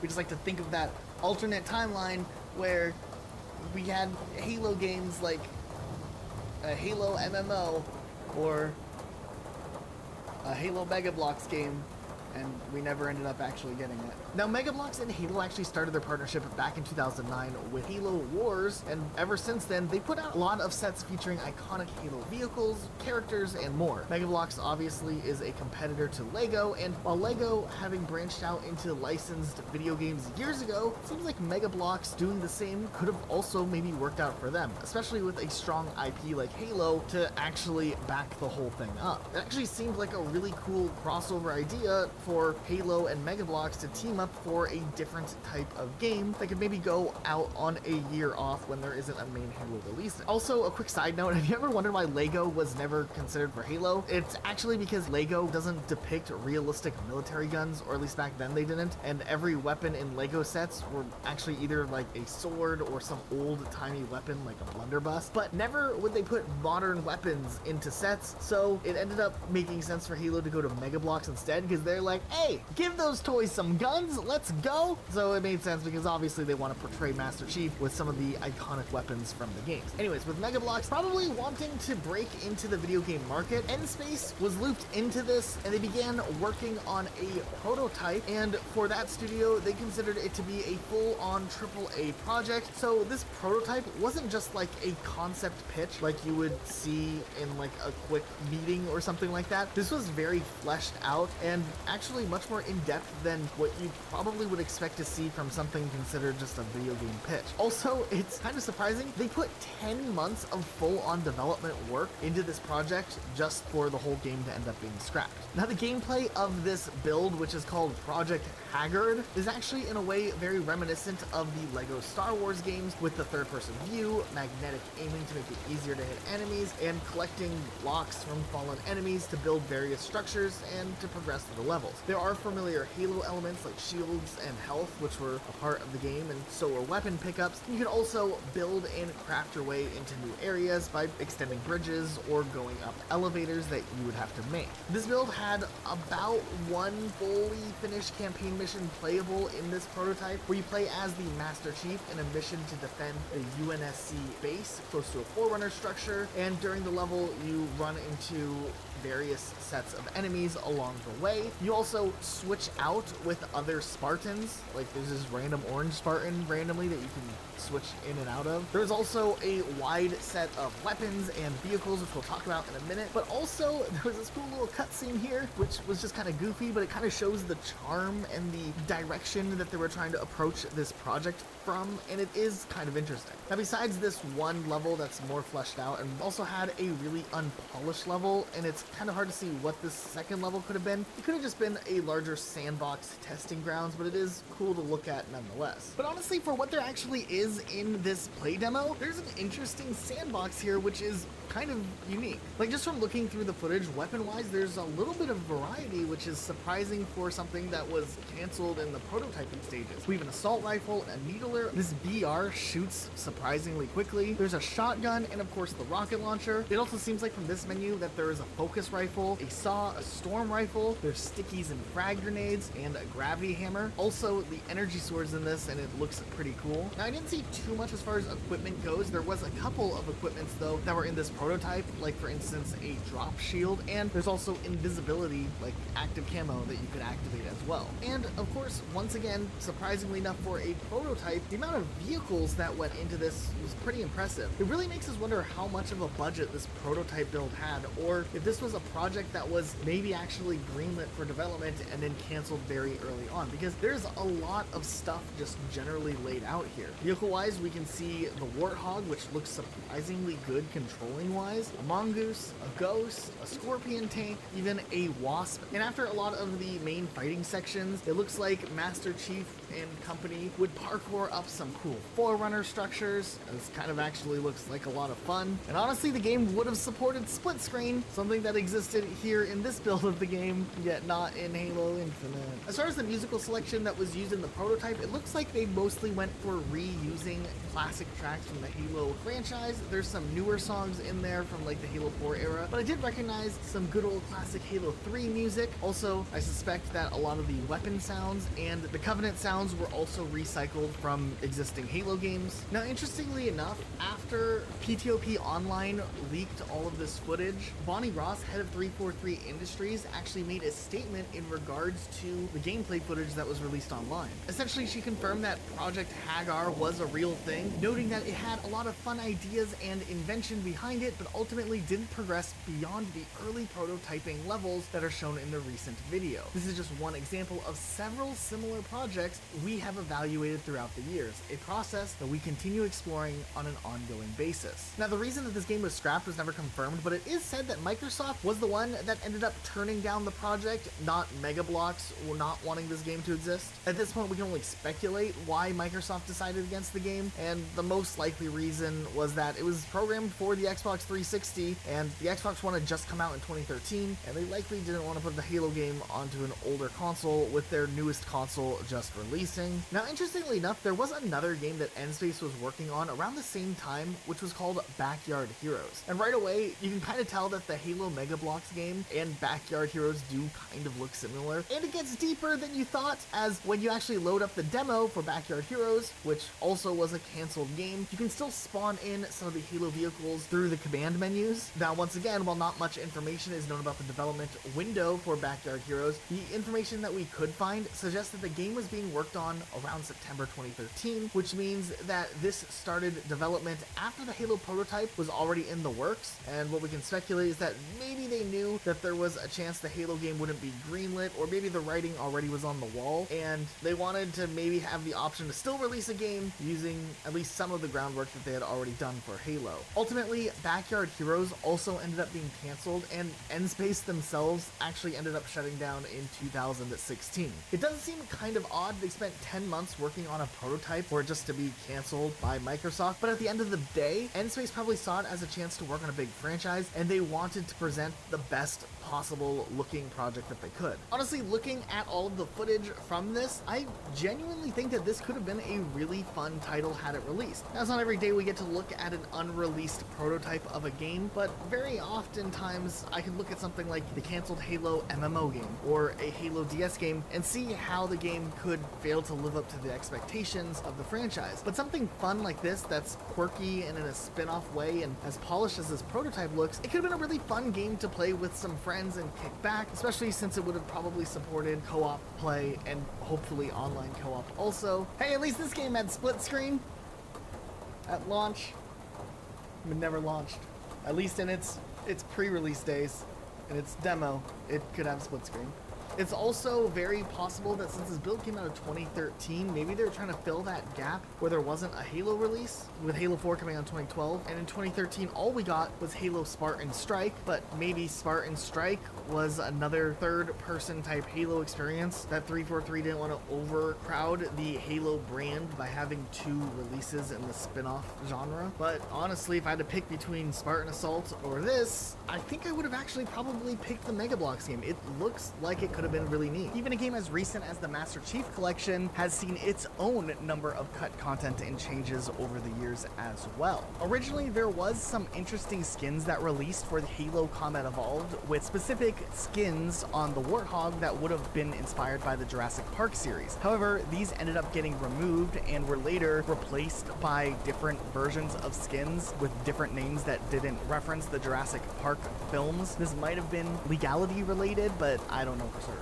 During the flighting for Halo 3 ODST on PC, there was a nameplate named Sirens that showed like a police light bar, and this was a reference to the New Mombasa Police Department that plays a pretty big role in Halo 3 ODST's campaign. However, after a user on Twitter made a post suggesting that they were surprised that something police related was being allowed into the Master Chief Collection in light of the big BLM protests of 2020, 343 Industries responded to that tweet, ultimately making the decision to pull the nameplate before ODST was rolled out to the public. There's also been some other weapon skins that have been alluded to in file types but haven't actually been fully implemented. There are golden variants of weapons from Halo 1 like the flamethrower, fuel rod gun, or needler. Even the rocket launcher has a golden variant. Now some other weapons like the Magnum, assault rifle, shotgun, and sniper rifle already have the golden variants, and they were available through limited time challenges. Maybe these were intended to be used the same way, but never ultimately came into rotation. There was also a woodland themed skin and a Great Journey themed skin for the rocket launcher. Those skins are available for other weapons, but not the rocket launcher. And then there's also a string of text referencing a insurrection skin for the Halo 1 flamethrower, and there aren't any other insurrection skins in Halo 1, so we don't really know what the skin could have looked like. Halo 3 ODST also went through a couple other interesting censorship removals along the way. When the game first released on the Master Chief Collection, the posters that were making a reference to Destiny, which Bungie was in the early stages of planning for when ODST was in development, ended up being removed and replaced with regular For Her posters. There was also this Easter egg that you could do over on Kikowani Station, where if you went to this right location over on this balcony here for a while, eventually Marty O'Donnell dancing would pop up, where later on the MCC version instead had Frank O'Connor replacing Marty O'Donnell for this Easter egg, and it had his character Frank like cleaning or something. This was during a time where it seemed like 343 was trying to cut all ties with previous Bungie people, and they chose to cut this one for some reason. It's a little bit of a weird one though. And then when ODST also released on PC, there was the instance where the graffiti that said "You loot, I shoot" was removed and replaced with other graffiti in ODST as well, likely because of the BLM protests that were happening in 2020 and other dialogue associated with lines that were similar to that. I get Microsoft's trying to protect their brand, but I don't know if I'm a fan of changing the original pieces of work that were fine in 2009 to try to avoid backlash on something that was happening at the modern day release time of ODST. Now, fortunately, as time has progressed, Halo Online content slowly has become more and more available for different players. Originally, as it was this standalone experience for Russian players that a lot of people in other countries wanted to be able to access, and was available for access through El Dorito for a while. When El Dorito first shut down, a lot of the content was made unavailable, though slowly this content has made its way to MCC in various forms, so let's just go over it. We know that Icebox was one of the most loved maps from Halo Online. It was a remake of the Halo 2 map Turf, and when Halo Online shut down, Icebox became unplayable, but eventually this map did make its way into the Master Chief Collection. Edge was another map. I think this one was delayed a bit in when it did finally release, but it had really cool skyboxes and did make its way into MCC. Then there was the map Waterfall, which was always a really cool snow map. It had this indoor cave area, a lot of cool stuff going on in the background, and I was really hyped when this one did make its way into MCC. But there were some other maps as well that never quite saw a full release originally that later did at least see a release with mod tools. These maps aren't necessarily available for Xbox console players on MCC, but if you're on Steam and you download the mod pack, you do have access to these maps, which are Diamondback, which I love this aesthetic. It's essentially Halo 3's Avalanche, but it's desert themed instead. Then there's Reactor, which is like a big team map that was originally in Halo Online, but it was one of those slower maps to finally see a release. And then there was this map called Skybridge, which was planned to release in Halo Online, but that got scrapped altogether. So that even more so never saw a release, but eventually it did get restored. It has an incredible aesthetic. It seems very inspired by like Narrows, but it also has its own feel to it as well. And it has like another middle section, so it's like a middle area with two Narrows sections buildings on the sides, and it takes place in like a city skyscraper thing. I really like this map, and you can play it on MCC now. It looks like there was also plans for an original Halo 2 Lockout remake, which was more closely aligned with how Lockout looked in Halo 2, and this never saw a full release in Halo Online, but it does show up in MCC now, and it looks incredible, actually. Not only does it feel a little bit more close quarters like the original Lockout did, but this aesthetic is insane. It's like some burned Installation 04 world or something. Maybe we're on Installation 08. I don't know. But nonetheless, it looks really, really awesome, and it's cool to see just this different version of Lockout for Halo 3. Then it looks like there was also intentions to do another cold storage remake. This would likely be similar to how in Halo Online they took a few Halo 3 maps and remade them, with Avalanche being turned into Diamondback, which was like a desert-themed version of the same map. And while we don't know too much more about it, there was a description for it that said the Swords of St. Helios have not shared the reason for their interest in this seemingly abandoned logistics base. I don't know, maybe there was something more menacing hiding around the corner because of the term seemingly abandoned, but there was no reference to anything being cold, so maybe it was a cold storage remake without the cold, just storage. Maybe we're getting derailed just a little bit. Then there was another map called Dry Dock, which actually had some concept art on top of a map description that read, "The docking spires on High Charity serviced vessels from 100 worlds and a dozen species."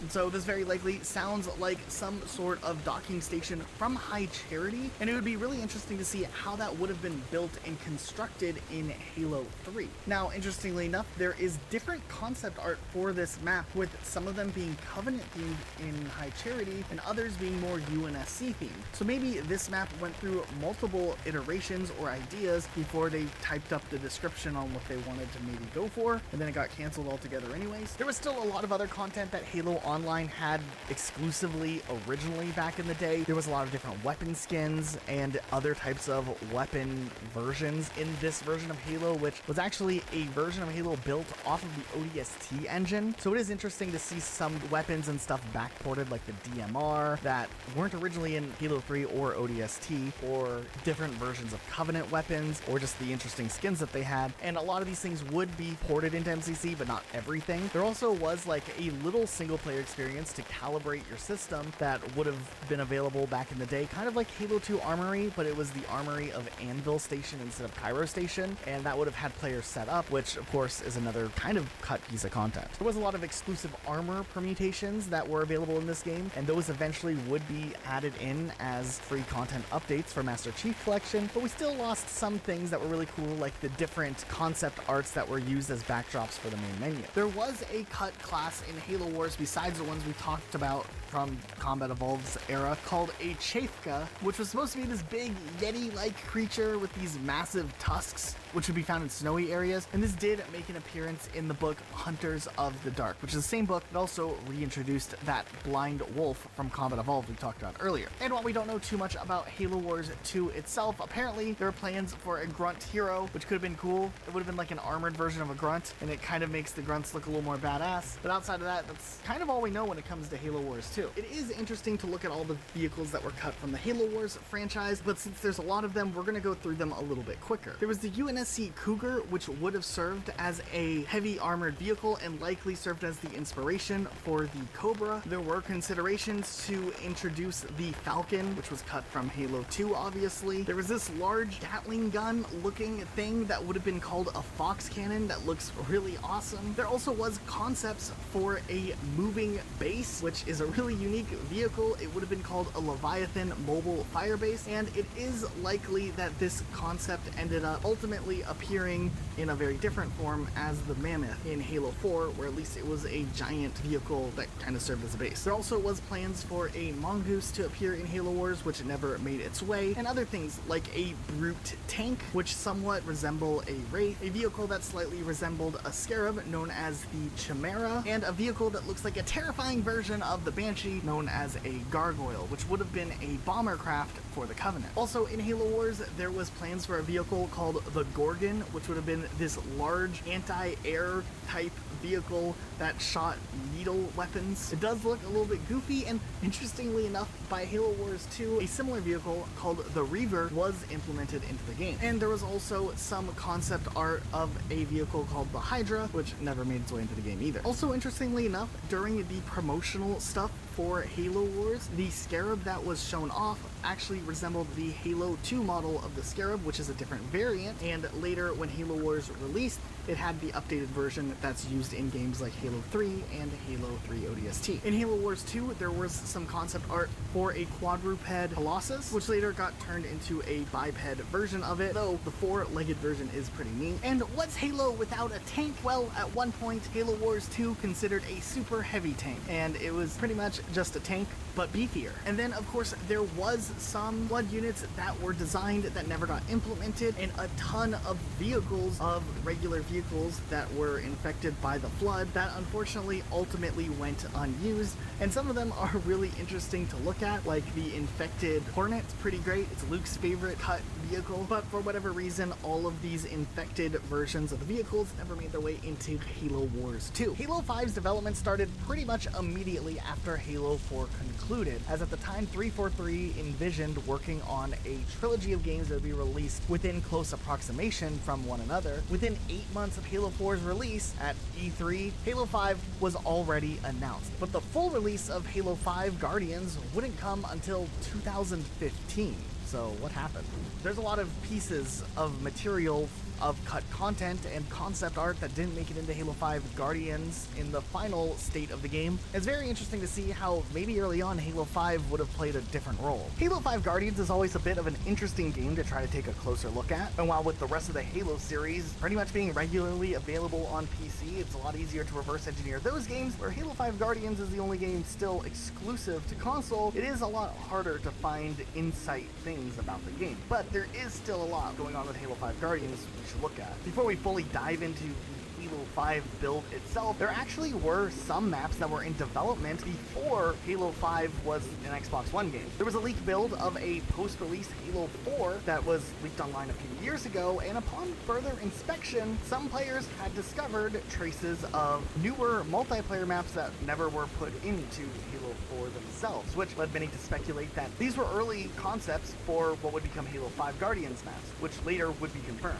Galaxy was able to restore one of the maps to an extent in the Halo 4 engine known as Airborne, and was able to look at the blockout version of this level that never did make its way into Halo 5 Guardians. But as far as the other three maps are concerned, we don't really know too much about them other than the strings of code relating to their names, which go by Chasm, Fountain, and Bedrock. It also seemed like there was going to be some sort of Spartan hub used in the game. Whether this would have been tied in more closely to multiplayer or campaign, it's kind of unknown, but there were a lot of different variations and ideas used for Halo 5 Guardians before they settled on like the menu features and functionality that they have now. There's even been videos that have surfaced online of concepts for what the menu could have looked like, kind of having an evolved form of the Halo 4 menu system. But during this time in Halo in particularly, they were trying to present this idea that like war games and the campaign and all of this were kind of connected into one little universe. So it could have been that the menu hub world would have served as kind of an entranceway for all sorts of these types of features. When we shift gears to the campaign side of things, there are a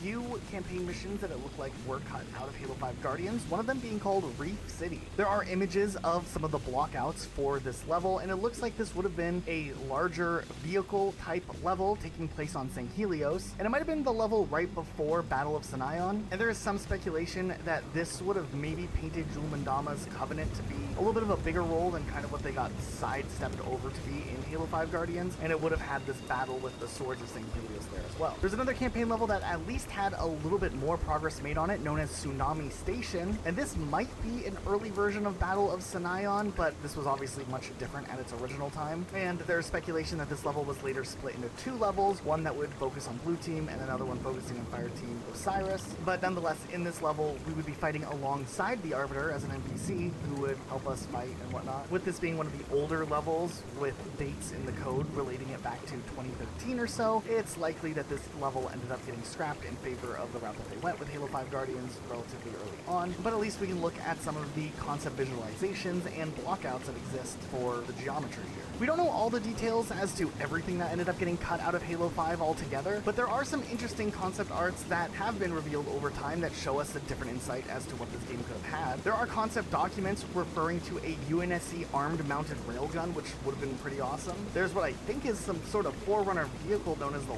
War Sphinx, which looks pretty cool. There was concept art also for a proposed Forerunner variant creature known as a Packmaster, and also maybe some mini-boss looking things with these Forerunner Forerunner mechs that could have also been an enemy we'd have to fight off against. Forerunner Knights would have been maybe even scarier than they were in Halo 4 Legendary difficulty. This time around, maybe having some sort of swords or something, or a blade on their arm, known as Forerunner Cavaliers. We also would have seen some elites that maybe had some sort of hybrid Forerunner aspects to them. Like in this concept art, we see like a Forerunner arm on an elite, which is pretty cool actually. There was also some awesome concept art that was made for various different ODSTs that could have appeared in the Halo 5 campaign at some point or another. And in this concept art, we see different sizing between like a Spartan like Master Chief, an ODST, and a dog. Were we gonna get ODST dogs? Because that would have been pretty amazing. There were also these robot looking things. On the vehicle side of things, there may have been a Forerunner boomerang tank carrier and a Forerunner socket tank, along with something known as a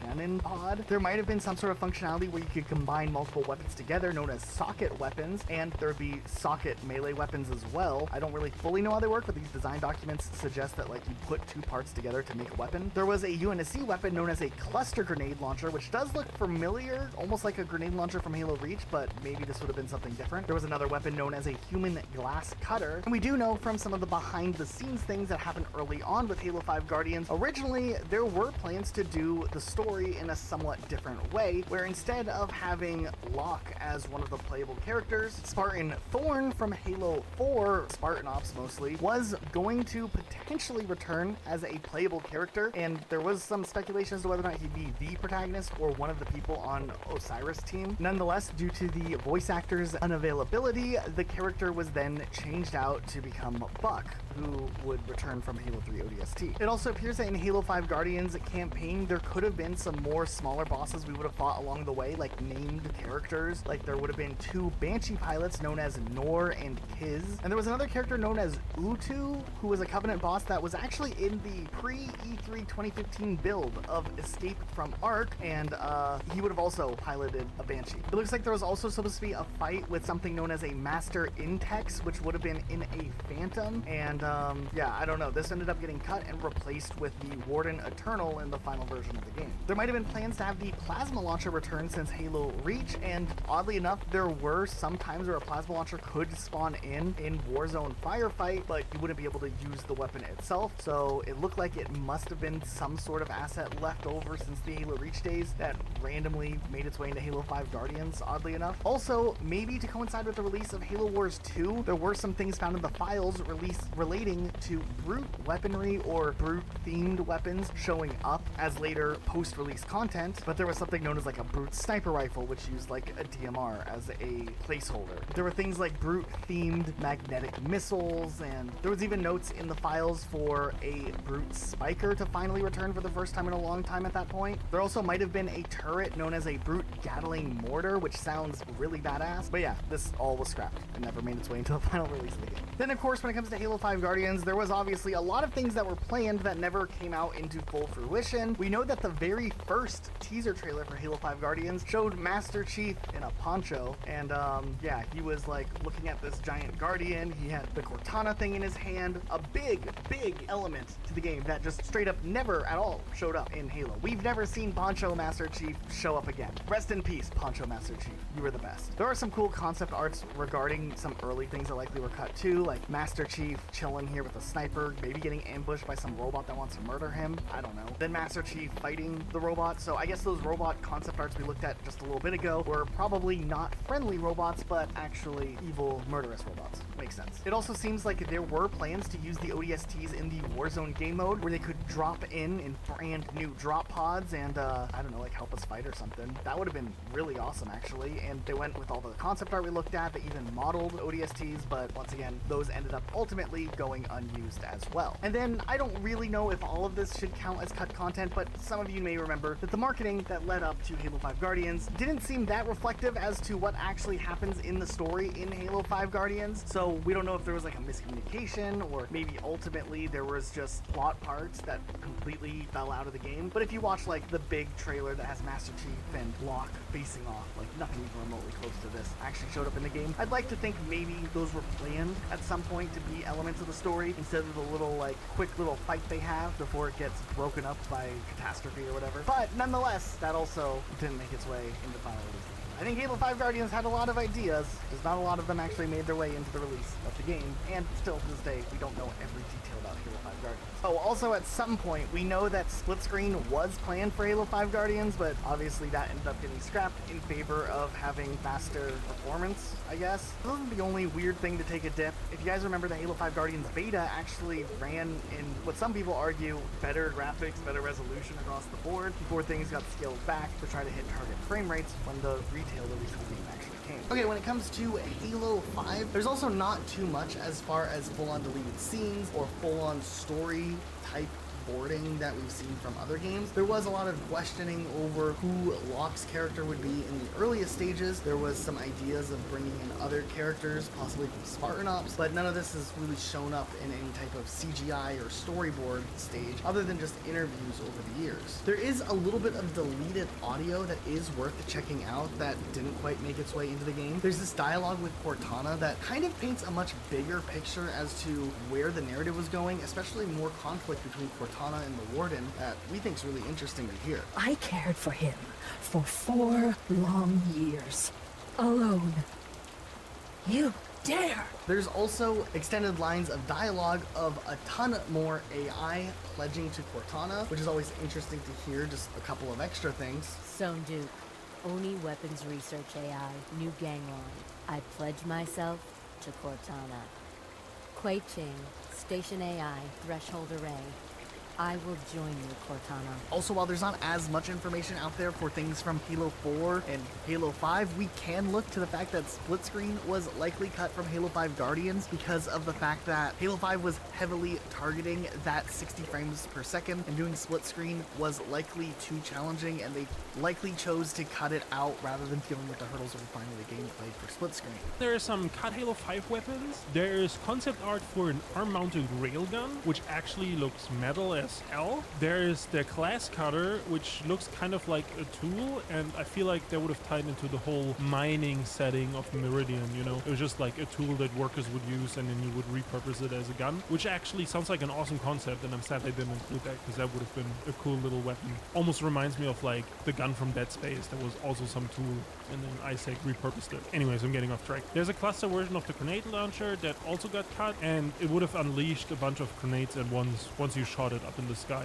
or at enemies. With Halo 5, there's not a lot known about what vehicles were cut out, though there is concept art for a vehicle known as the Forerunner Boomerang. Honestly, it's an A+ name. It was supposed to be some sort of hovercraft type thing, Promethean ship maybe. It looks kind of interesting. It never made it into the game. Halo 5 Guardians actually had an interesting enemy type that was considered for a while, and there's concept art of it, of a giant wasp, which looks absolutely terrifying. And in Halo 5, there was plans for the Forerunner Cavalier. Now, we already know of the Warden Eternal, but earlier in development, it is likely that this would have been its own Forerunner class, known as the Cavalier. It seemed more it would have this shell of armor that would fill up with energy, kind of like the Warden. It did have this staff thing, though, which is kind of cool, and it would have had some sort of ability to send out shockwaves by ramming it into the ground, so that would have been kind of neat. And in one of the earlier forms of the Forerunner Soldier, there actually was this class called a Forerunner Pack Master, and it was this cut enemy class that would supposedly lead a group of crawlers. It kind of looked like this weird mix of a bugger and crawler in its own right, but it seemed like it was cut very early on and kind of repurposed maybe into the Promethean Soldier. Halo 6 began development apparently at the end of 2015, in the months after Halo 5 Guardians release. But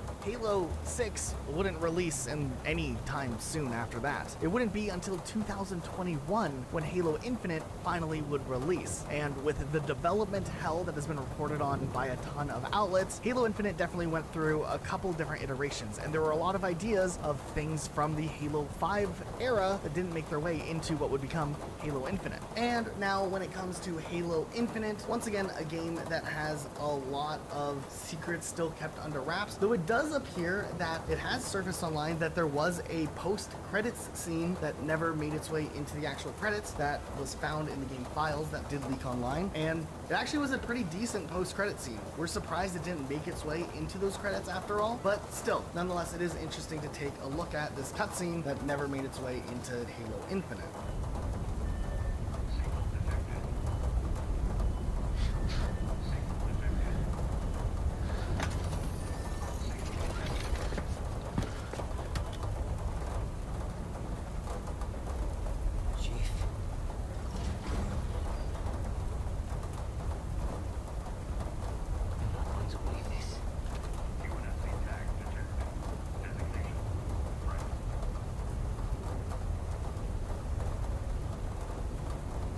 Also, as it may appear from the game files, there could have been an alternate boss fight to Escharum that eventually ended up getting cut or passed on in favor of the boss fight we actually have in Halo Infinite, but there is a special Wraith variant called Escharum's Wraith that has an incredibly powerful cannon, which really makes me hope they bring this variant back just so at some point we get to face off against it. These are some of my most favorite things to take a close look at, which are the Halo Infinite multiplayer maps. Now, in general, we love spending time looking into the little details and intricacies in these multiplayer maps, but interestingly enough, a lot of the multiplayer maps in Halo Infinite have alternate pathways that are actually blocked off in the release versions of these maps that we currently play on in rotation. Now, whether or not this will be something that you can edit later on whenever Forge Mode finally does release, it could be really cool, but in the meantime, we can actually take a look into some areas that are inaccessible in the current builds of the map that are technically still there in the game. For instance, if you load up on Behemoth, you can see these types of larger hallways almost resembling a control room type hallway from a Halo ring that serve as these alternate routes into the middle area of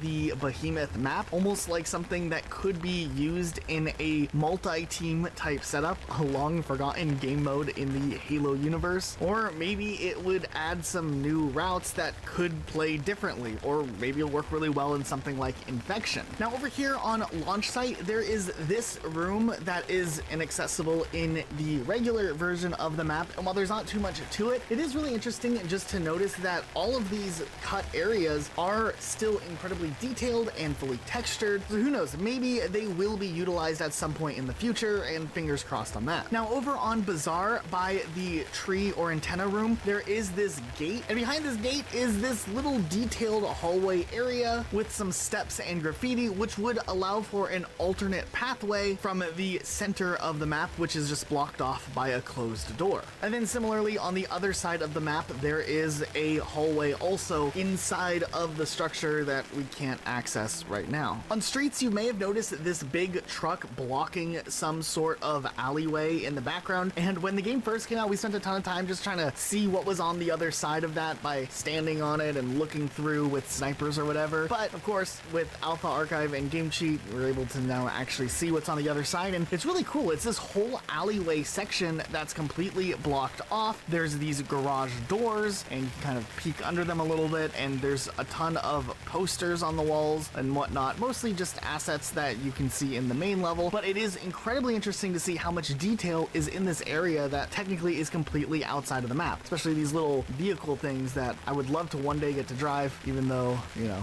we can only hope. Seriously, I really want to be able to drive these vehicles. Over here, there's actually another little alleyway that you can run down, and this one has a little burger sign, which is kind of cool. And of course, there's that ODST We Remember graffiti on the side of the wall in this alleyway. And then on Aquarius, one of the most important discoveries is you can actually get into that little middle room, one of the mysteries we had with Halo Infinite from the very beginning, and you can get a closer look at that sandwich. So at least we have this now in our knowledge bank. It is really interesting if you take a closer look into the game files and see what things were at one point considered being included for the release of Halo Infinite, only to just not make the cut. So let's go ahead and take a closer look at what didn't make it into Halo Infinite's final release. It looks like at some point along the line, there was a prototype for a Brute Spiker somewhere along the way, which is a much requested weapon to make a return, just considering the fact that Brutes were so synonymous with the Spiker back in the Halo 3 days, and obviously this is a very early build of it, and as pointed out on Alpha Archive, it has weaker melee damage and Halo 5 Magnum animations, so it likely was cut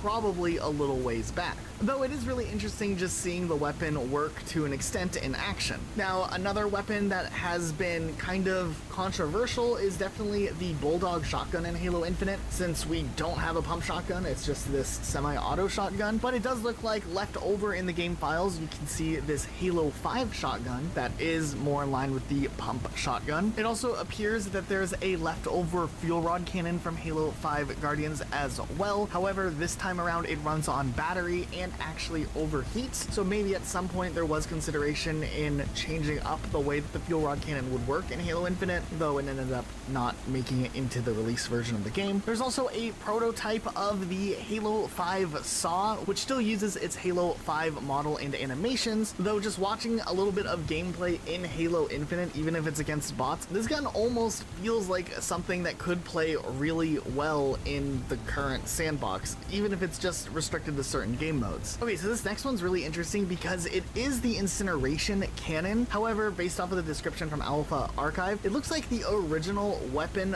file isn't present, but the Sentinel weapon was built from the incineration cannon, which apparently isn't too uncommon, though it is rare that they don't clean up the file later, removing the weapon that it was first based off of. So because of that, we're now able to see the incineration cannon through a little bit of modding, where mostly we can just see some of the first person animations, and it's kind of neat. Another leftover from Halo 5 being this Berserker's Claw Hunter arm gun, which you can carry around like a turret. It's really impressive and something I wish you could actually get in the campaign after you defeat a hunter. It just feels like it would have been really fitting to get to use this, and even if it was just for a limited amount of time. But yeah, it definitely looks really cool. Maybe one day we'll see this in Infinite. Also, the golf club from Halo 5's files are also present in Halo Infinite, so it's kind of cool to see this in action. Also, on launch site, you actually can find a ton of leftover files referencing Halo 5 Guardians, and on Alpha Archive, they were able to show a ton of Halo 5 Spartans with different armor variations and load them in on the map. Now, this could just be leftover from Halo 5 Guardians, or maybe in the future we'll see a Spartan Corps more in line with the style of the Halo 4 and 5 Spartans, which do look a little bit different. Okay, now interestingly enough, on the vehicle side of things, firstly, we have a vehicle known as a skiff, which is really interesting because it looks kind of like a giant prowler. And matter of fact, in the campaign, you can see parts of this wrecked,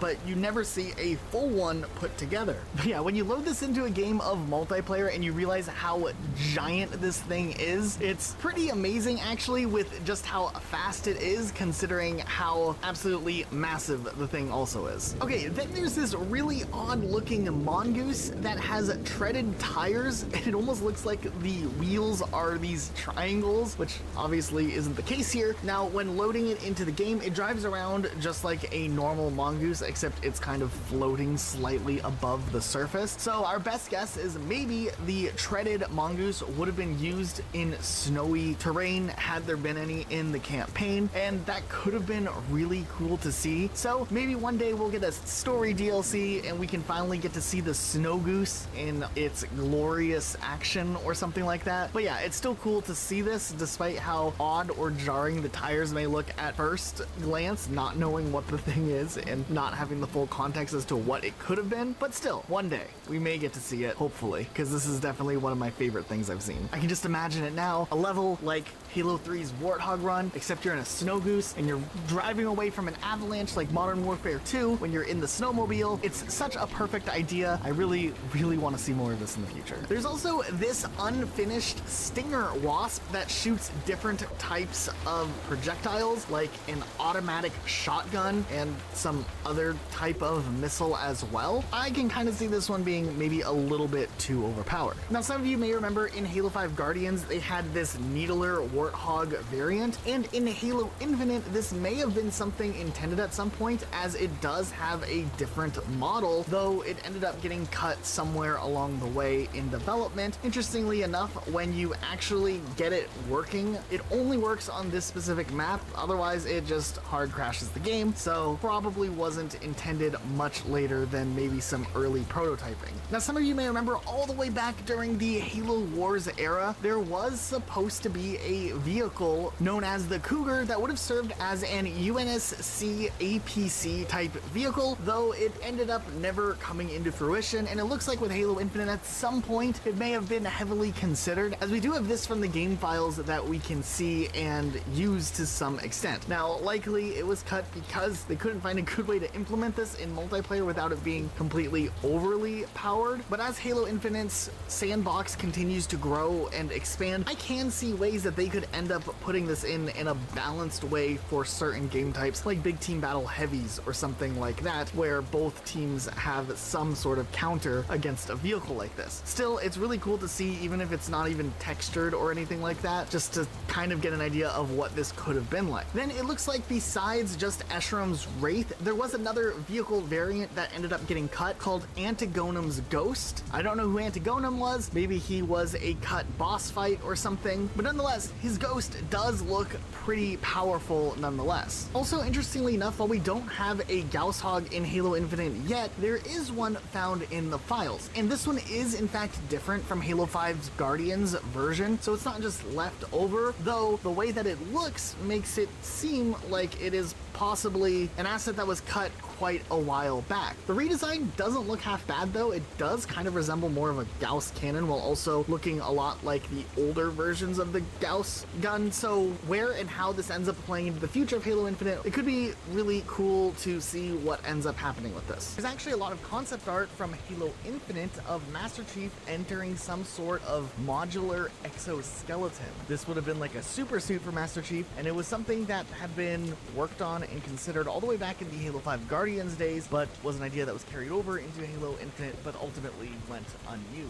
Apparently, Halo Infinite was supposed to have a lot of interesting skins and other types of cosmetics that were planned to be representative of some of the big teams that were a part of the competitive scene. However, before some of these skins could release for fans to buy, some of the teams announced that they were going to be leaving Halo due to the declining popularity of Halo Infinite. So ultimately, these skins that were finished for these certain teams that pulled out ended up not being released or put on sale. And then of course with Halo Infinite, we all know that couch co-op was something that was promised, and we never actually got that, even though it kind of still exists in the game. Halo Infinite was also supposed to have a weapon known as the Armor Blaster perhaps, and there is some like blockout stuff where we can see it before it was textured being used, but that's about it. Also, apparently, according to different outlets that have reported on the development of Halo Infinite, Prometheans were supposed to make an appearance, and besides all these other things that were probably supposed to come over from Halo 5, Halo Infinite was definitely supposed to be a much bigger game than what we ended up getting. Overall, there's a lot of stuff that we don't know yet that ended up getting cut altogether out of the game. We can assume with a 6-year development, the game probably did see a lot of things scrapped for time, and then on top of that, Halo Infinite released in a state that was pretty bare bones overall, and it would take a long time for updates to be made. Now, originally during the release cycle of Halo Infinite, it was kind of hinted at that the game would be expected to have 10 years of support. However, I'm not sure if that is still the plan at this point. 343 Industries eventually did roll out regular content updates for a little while, where they had the regular like 3 months between seasons. However, with the most recent season, which ended in October of 2023, 343 announced that they would be scaling back the idea of seasonal releases in favor of just rolling out updates, so we wouldn't see more of like the regular seasons anymore. This seems to follow a trend of Halo Infinite slowing down overall, because there were these really interesting cinematic cutscenes that would come out with the releases of big updates, though it was announced a while back that those would be ending earlier than the seasons even. There were other things that were supposed to happen regularly, like drop pods of information. It just seems overall, when it comes to Halo Infinite, there was big picture ideas for support, but slowly things would constantly get scaled down due to the inability to roll out content. We have no idea what ideas there were, big term, what they would have had if they truly did commit supporting Halo Infinite for 10 years with seasons every 3 months, but obviously that isn't the case anymore. So one day I'm sure we will get a retrospective on more information with Halo Infinite and what was planned to be the real post-game release, had the game been in a position where it could have stayed with a regular timeline and have support regularly. But yeah, YOLO, I don't know, surely 343 will get it right with Halo 7. And after all of that, if you made it this far in this video, oh my god, I can't believe you did. Thanks so much for watching. Maybe watch one of our other videos, like there's 3 hours of Call of Duty Easter eggs, which are really cool, even if you don't play too much Call of Duty. These secrets are incredible, especially like developer references. But yeah, that's it. We'll see you guys next time with a new video.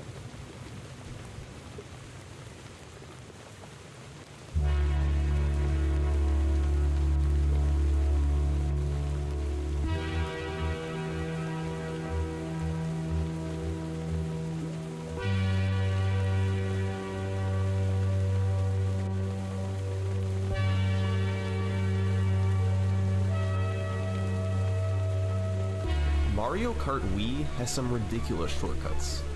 Grumble Volcano, Coconut Mall. For speedrunners, they're certainly no secret.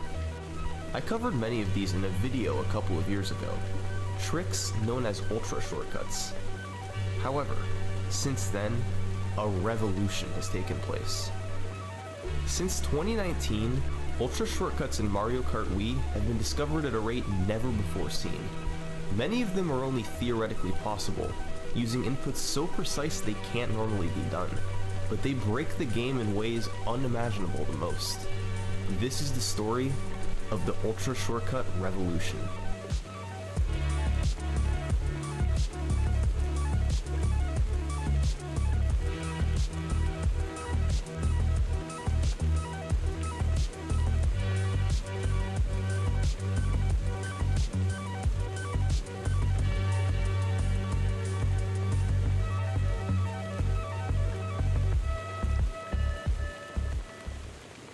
So what is an ultra shortcut?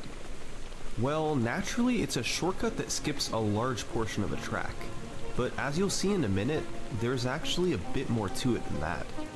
From 2008 through 2018, courses like Mushroom Gorge, Wario's Gold Mine, and DK Jungle Parkway had shortcuts discovered so players could complete them in under a minute. They were performed in a variety of ways. In Mushroom Gorge, you ride on a wall around the finish line. In Wario's Gold Mine, you bounce off a pipe to the track above. And on DK Jungle Parkway, you fly high in the air and clip through a wall to the end of the track. Over the course of about a decade, massive shortcuts like these were discovered at the rate of about one per year on a variety of tracks.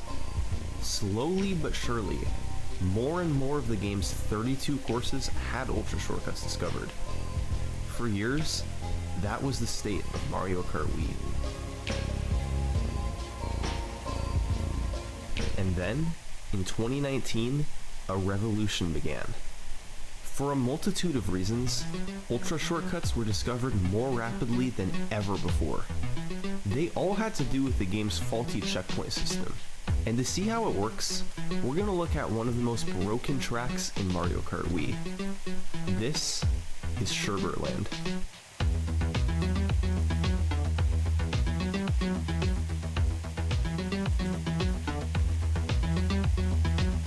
This course is a massive loop, and obviously the programmers didn't want you to skip any significant portion of it.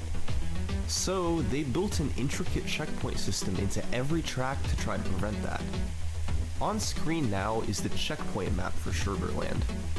All of the blue lines represent normal checkpoints, which are used to tell Lakitu where to place you if you fall off. Those can be ignored. The green lines, on the other hand, are key checkpoints. These are the ones that really matter, and you can think of them as boxes that extend all the way until the next checkpoint. The red starting line also acts as a key checkpoint. The game wants you to drive through all of these without skipping any in order to give you credit for a lap. The way it does this is with a counter that updates as you drive through each key checkpoint. On Sherbert-Land, there's 8 key checkpoints and the finish line, which counts as Region 0. So as long as your counter is at Region 8 when you cross the finish line, you'll get credit for the lap. The game also has a failsafe to make sure you don't skip any key checkpoint regions.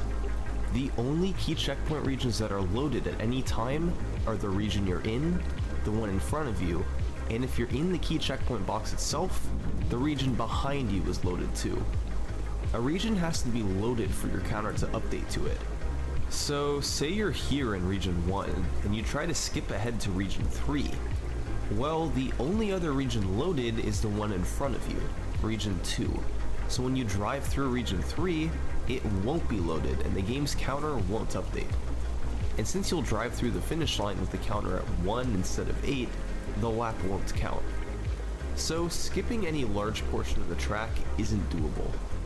Another failsafe the game has involves the finish line. If you ever go from the box right in front of the finish line to the box right behind it, the game will subtract a lap from your total.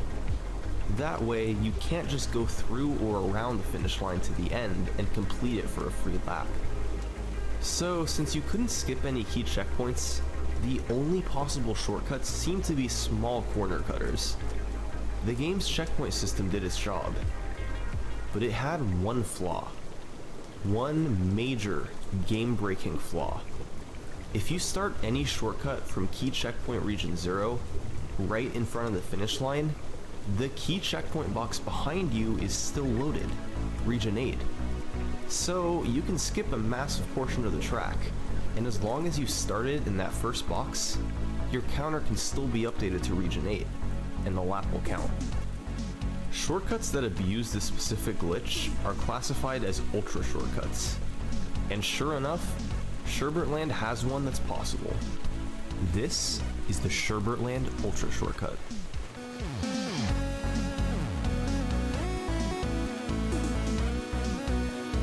It involves doing a trick known as a wall clip. By backing up, using a mushroom, and doing a wheelie to get at least 5 frames of airtime and adjust your bike's rotational angle, you can run into the side of certain objects to clip high into the air.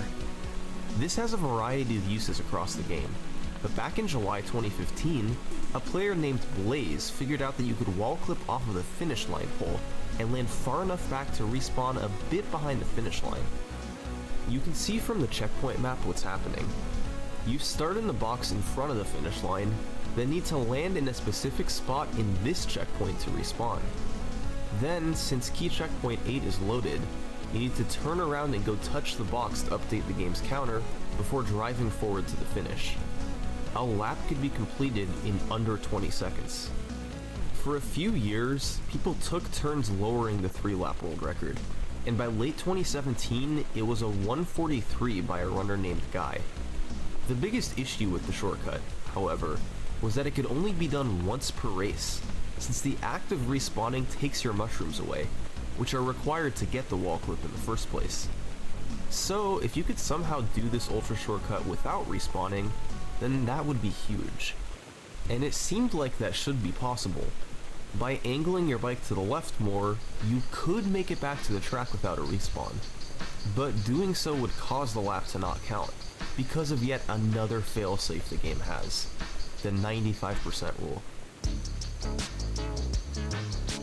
The game actually keeps track of how much of the course you've completed when you enter each checkpoint, or at least the game's best estimation of how much you've completed. If it ever sees you skipping more than 95% of the track from one checkpoint to the next, it won't count the following lap.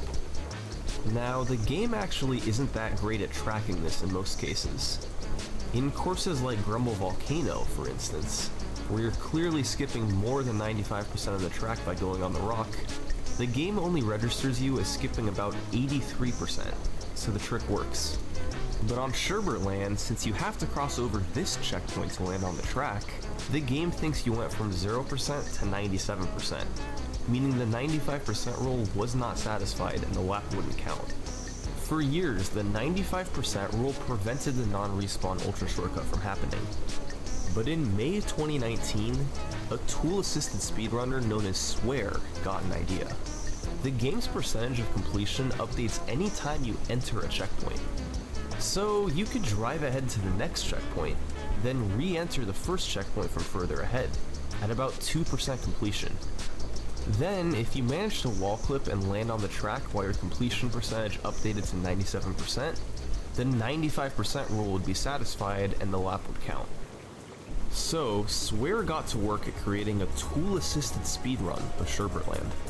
A tool-assisted speedrun, or a TAS, is a type of speedrun where the player uses tools like slowdown, save states, and frame-by-frame to create higher levels of gameplay than humans can normally perform.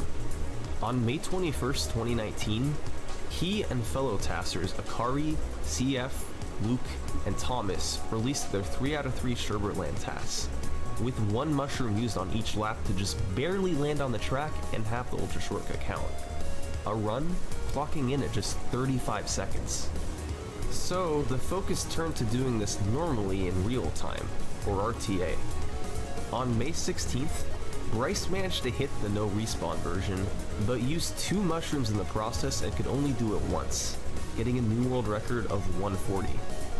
Just over a month later, Taylor would improve the record to 129 by doing the 2 mushroom no respawn method on lap 1, then using his last mushroom to do the wall clip again and land in the water for a lap skip.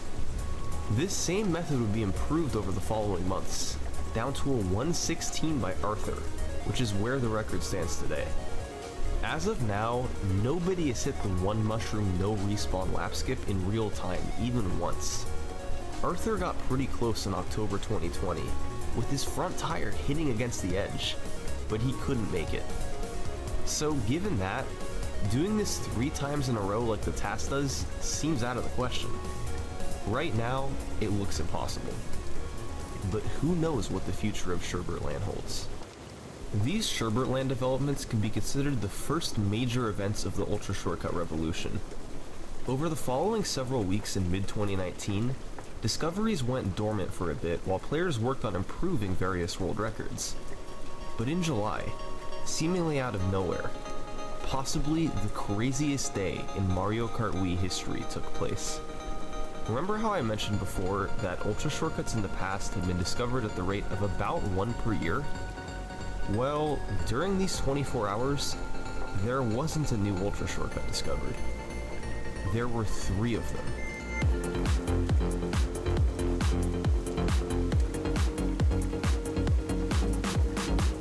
Call it a ridiculous coincidence.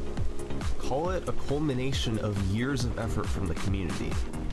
Whatever it was, the end result was incredible. On July 11th and 12th, new Ultra Shortcuts were revealed on N64 Bowser's Castle, Shy Guy Beach, and Koopa Cape. Bowser's Castle was first, being revealed on July 11th, and it looked quite similar to the one on Sherbertland.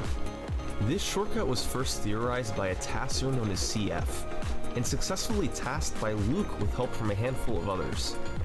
It began by doing a humanly impossible trick known as rapid fire hop abuse. The game needs your bike to be on the ground for at least 2 frames to update its rotational angle. By alternating pressing and releasing the hop button every frame, or 30 times per second, you can ensure that your bike is only on the ground for 1 frame at a time, so your bike's rotational angle will never update. This can only be done in a tool-assisted speedrun. Then, once you get near this wall, you can release the rapid fire hop abuse, causing the game to quickly update your rotational angle and slam your front wheel into the ground. You'll briefly fly into the air, allowing you to get over the wall next to the finish line. By then doing a wall clip, you'll fly high in the air and down into the lava. This Ultra Shortcut works just like the one on Sherbertland. These checkpoints extend out a bit into the lava, so it's possible to land in them even without making it to the road. So once again, you can land out of bounds, respawn on the course, then go back to hit the last key checkpoint and finish the lap. But ultimately, even though the shortcut was similar in structure to Sherbertland, the rapid fire hop abuse made it TAS only. It was impossible to do this humanly. The second shortcut, on the other hand, was humanly viable, but it has quite the background. This same day the N64 Bowser's Castle Ultra Shortcut was discovered, a player named Breakson posted this gif of wall clipping off a bomb. Right away, CF realized the massive potential this had. If you could clip off a bomb right in front of the finish line and land somewhere back here, you would then be able to touch the last key checkpoint and get an extremely fast lap. The bombs in Shy Guy Beach operate on a cycle, with bombs landing and exploding at the same times in the same places each time you play. And coincidentally, right when the race begins, a bomb lands in front of the finish line, exactly where you'd want to clip off of it. So naturally, that's what the players were aiming for. But every time they tried, the bomb would explode just too soon. Luke was able to get close with the TAS, but it exploded frames too early every single time. So, CF's original TAS was for the second time the bomb landed there. But that meant waiting for over 3 minutes. That ruled out any hopes of beating the 3-lap world record. But you could still beat the single-lap record. By driving to the end of the first lap, then waiting until 3 minutes on the timer, you could quickly start the second lap, then wall clip off the bomb to the end of the lap, and smash the fastest lap world record. And later the same day, that's what players were doing. Justin became the first player to set a world record with the Ultra Shortcut with a 20-second lap, and he chose to spend his 3-minute wait by eating an entire pack of Oreo cookies. I am eating with no milk, by the way. A couple weeks later, this method would be improved in a task by EJ. By starting the clip sooner, you could clip off the back of the bomb to shave a fraction of a second. Although it was more precise, this method would ultimately be brought to RTA runs as well. The current lap record is a 16.9 by Jack Glusing, one of the most bizarre looking tricks in the game. So those were the first two shortcuts, both discovered on July 11th. They both involved wall clips, flying high into the air to skip a lap. But just a short while later, the third Ultra Shortcut in 24 hours was discovered. And this one was the craziest of all. Welcome to Koopa Cape. The credit for this one goes to Blaze, being revealed in a task on July 12th. You start by going to the half pipe in front of the finish line and tilting the nose of your bike down. Then you start the rapid fire hop abuse to keep your back wheel in the air as you move forward. By releasing it, you'll get slammed into the ground again and launched high in the air. The rapid fire hop abuse alone makes this humanly impossible, but in case it didn't, this next part would likely take care of that too. By angling your wheel up while in the air, you can then do a wall clip and land inside the barrier while still technically being on the track. Then you maneuver close to the finish line with extreme precision and fall off the course. When you respawn, you're behind the finish line and can finish the lap. As this trick stands right now, it's certainly not humanly viable. Getting across this gap seems to be impossible without rapid fire hop abuse, so until a way around that is figured out, no human will ever perform this outside of a task. So those were the 3 Ultra Shortcuts discovered in rapid succession. Including the no respawn shortcut on Sherbertland, that made it 4 Ultra Shortcuts discovered in 2019. Never before had the game seen a period of discovery like this. There had been years in the past with multiple Ultra Shortcuts found, but never had there been 4 separate ones. The next several months of 2019 came and went without any new discoveries, calming the scene for a little while. And then came 2020.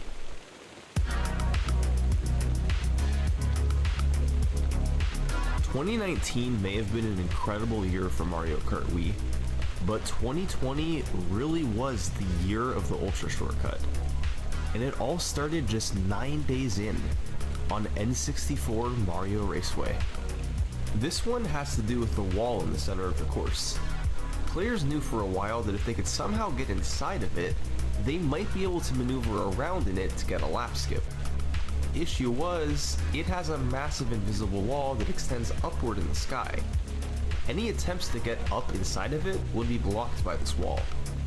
But in early January 2020, a player named Jaden pointed out that a section of this wall by the mushroom extended out past the wall, and the bottom here has no hit detection. So if you could somehow go through this section of the invisible wall, you could land inside to set up a lap skip. And a player named Snoop figured out how to do that in a task, wall clipping off of this mushroom. From there, she then had to get to the end of the lap. You essentially have to go around the rest of the course while in the wall but still touching the road. Doing this is beyond precise. You have an incredibly tight space to work with. There's a point midway through where you have to turn more than 90 degrees to the left, and a player named Charlie figured out that to turn that far, you have to go extremely slowly and do a standstill mini turbo while in the air. This tedious movement continued for a while, but Snoop eventually got to the end of the lap. She then backed across the finish line, used a mushroom, and fell off the track, then respawned and drove to the end for a 19-second lap. This incredibly precise portion of the shortcut was developed by Jello Puff.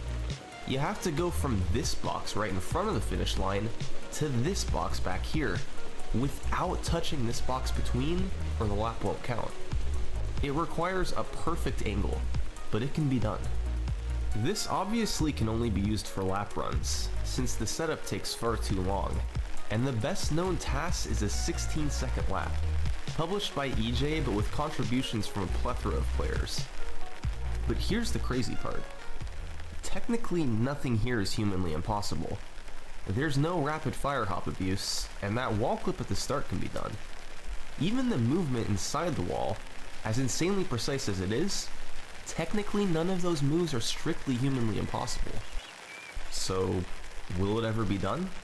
Conventional speedrunning logic says that anything theoretically possible will be done eventually, but it's hard to say if that applies here.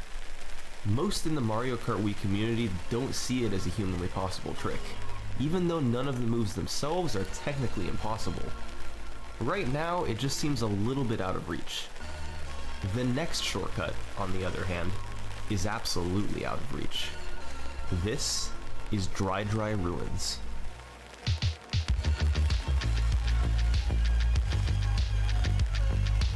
Let's start by looking at the checkpoint map. As with most of these shortcuts, the goal is simple. You go from the box in front of the finish line, out around the finish line and out of bounds, then respawn, turn to hit the last key checkpoint, and drive forward to finish the lap. The key to doing that is getting around the finish line. But here's the problem. Around the course is a massive invisible wall, highlighted here in blue. You can't get around the finish line checkpoint without getting past this wall, and it just goes up and up. So that was the big challenge. Figure out a way to get past the invisible wall. Blaze took it upon himself to solve it. There wasn't a way to go through the wall, but Blaze had another idea. He was gonna try to go over it. Enter the super grind.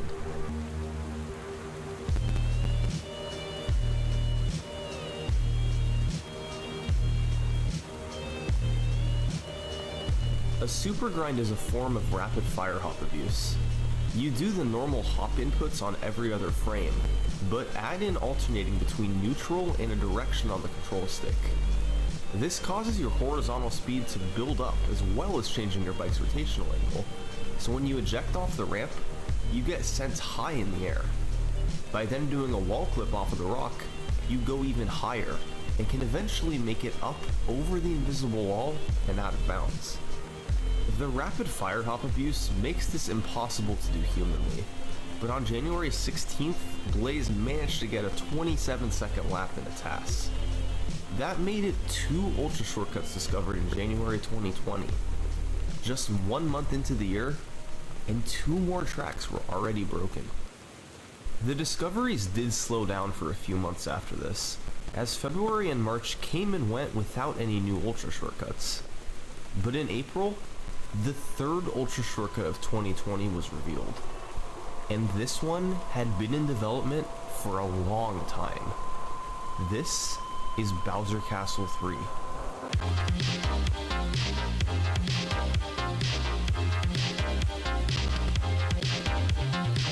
To start, we have to go back to July 2019, when Justin came up with a rough idea for an ultra shortcut that would barely save any time. At the end of the lap, you could hop up on the wall and wall clip to cut this corner of the track. Issue was, you'd be skipping the second to last key checkpoint. Your tracker would be at 5, then wouldn't update to 6, and since region 7 isn't loaded, the lap wouldn't count. But luckily, Justin had a way around that, skipping the first key checkpoint too. This might seem counterintuitive, but think about how the checkpoint system works. By skipping region 1, the game thinks you're still in region 0, meaning the last region is loaded too. So, skipping region 6 is inconsequential since the only other region loaded is region 7, and the counter updates once you get there, allowing for a successful lap. This same idea of skipping the first checkpoint to allow for a later skip was already used on Maple Treeway, so it wasn't a new concept. Justin's idea for skipping the first checkpoint involved wall clipping off the finish line pole, but that ultimately wouldn't end up working. The angle you would need to approach the pole wasn't viable for a wall clip, so that idea was ruled out. The next day, Benny theorized another method. it was actually possible to wall clip off of certain blocks. You can very precisely fall off the side of these blocks, then do a wall clip off of them to get launched far forward. And as Snoop figured out, this method was viable, but only if you use the Spear, the fastest bike in the game. Even with the second clip later, the lap was still slower than the non-shortcut record, since the Spear's poor drift cost too much time. The non-shortcut task to beat was 36.656. If someone could get a time under that, then this would officially be a new ultra shortcut.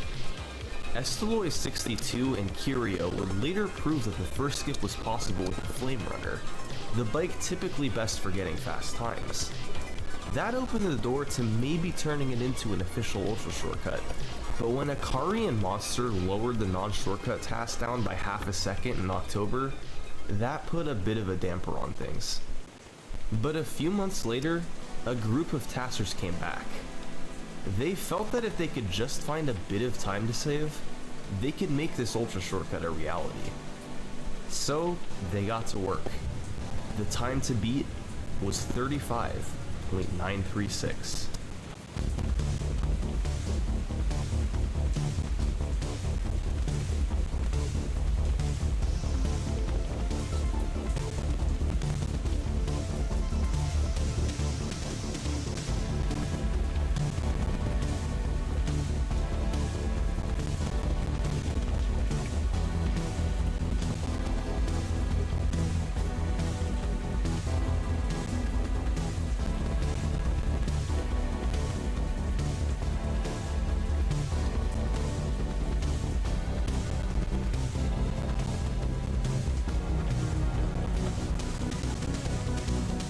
On April 26th, the final task was published, a 35.743, just ahead of the non-shortcut lap record. EJ was technically the first person to beat the non-shortcut task, after finding the faster way to turn for the second skip, but the final product had contributions from Estoloy, Curio, Malio, Marth, Monster, Rocky, and Snoop. A remarkable journey from many members in the community, culminating in a new ultra shortcut by the slimmest of margins, the third of 2020. Now, none of these three had been done humanly, but just seeing ways that a task could break courses was amazing. Still though, there wasn't anything new where you could pick up a controller and perform it. That's what the discoveries of 2020 had been missing. But in July, an interesting development was made to an old one. Waluigi Stadium had an ultra shortcut from back in 2015. You did a massive jump up high to skip the first key checkpoint, then performed rapid fire hop abuse to clip through a zipper and skip part of the course. It was an impressive shortcut, but the rapid fire hop abuse made it task only. End of story. Right? Well, for years, players have been working to make the shortcut humanly possible. One of the earliest efforts was from a player named Sam F. His idea was to jump in the air, hit off the top of the finish line banner, and pass through an invisible wall to later in the track. This finish line banner is technically a horizontal wall, and whenever your bike contacts one, it's temporarily able to pass through all other walls. Although Sam couldn't make it to the track with his method, using the banner for the invisible wall would be explored years later. In January 2020, Justin and Benny came up with a variant of the original task method. You'd do a mini turbo for speed, reach the top of the banner, and use it to clip through the invisible wall, all without using a mushroom. Then, upon reaching the track, rather than doing the rapid fire hop abuse to clip through the zipper, you do this.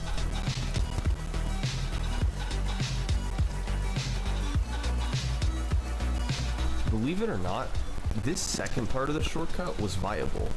It was the shroomless banner clip at the start that the community was unsure of. Even with the precision of a task, you'd just barely have enough speed to make it to the track. So this version was put on the back burner. But then, half a year later, Jello Puff proved that Sam's original method was possible to do in real time. The key was using the bullet bike, and using a task to perfect the angle and drift. Once again, nobody knew for sure if this was too precise to do humanly, but the inputs themselves weren't impossible. Players tried to do this for a few days, but ultimately nobody was able to hit it. Back to the drawing board. Until EJ came out with this method 5 days later.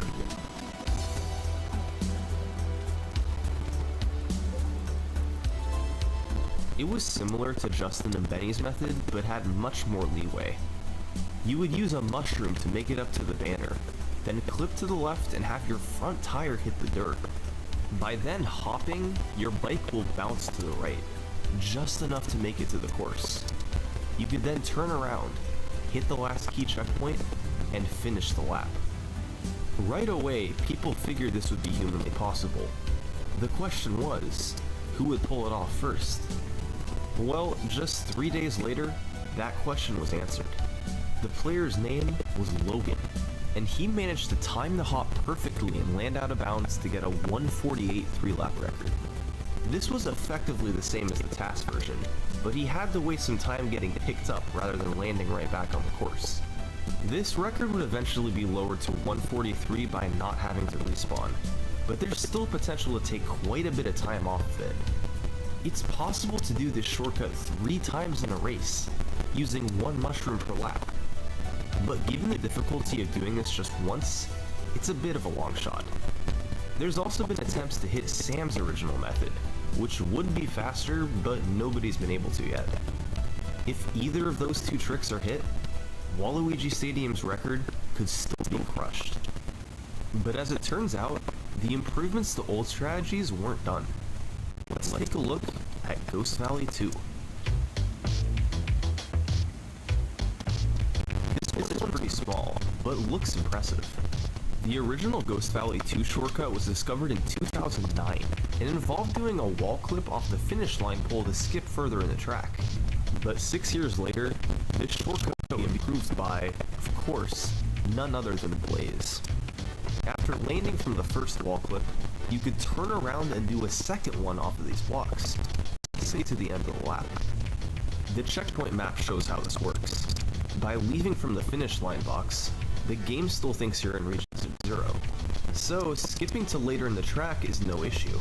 As long as you go back to hit the last key checkpoint, the game thinks you drove the lap normally and counts it. The only issue with this shortcut was that it only saved a fraction of a second, since you used all your mushrooms and couldn't do a wall clip on the other laps.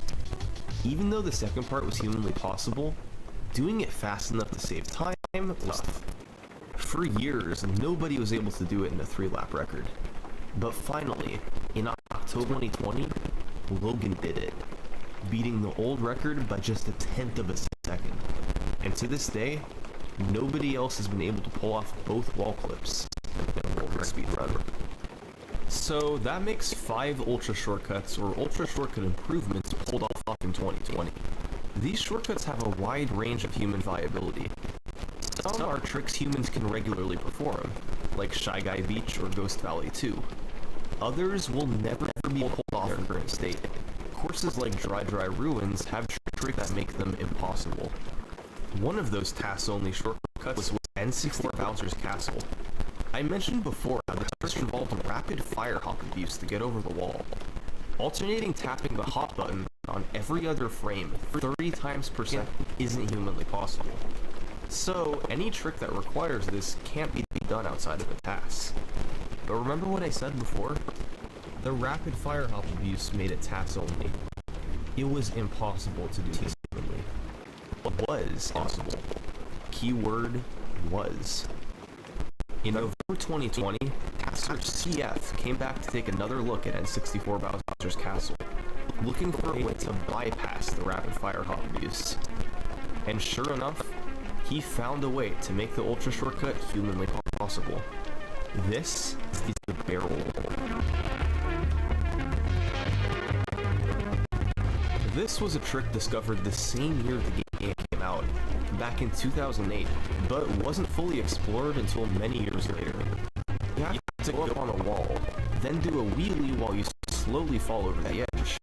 If done properly, your bike then enters a state where the game won't try to correct the bike's rotation as long as you stay at a speed.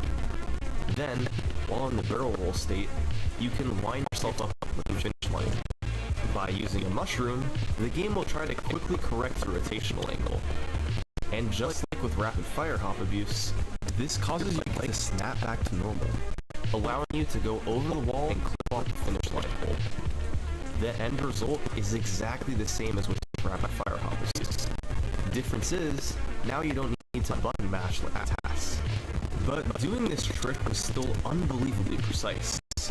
You needed to get the correct balance, be lined up perfectly with the pole, then get a big enough clip to make it all the way to the checkpoint. 3 variables that, despite technically all being impossible, needed a miracle to all line up in the same run. Who was crazy enough to try to get all of that? The answer, of course, is Logan. This was the same guy who first off the Waluigi Stadium shortcut outside of the tasks, and who first got the double wall grip on Ghost Valley 2. He had also gotten dozens of other records over the course of a few years, so he certainly had the skill needed to do this. But this was one of the hardest tricks ever discovered in Mario Kart Wii.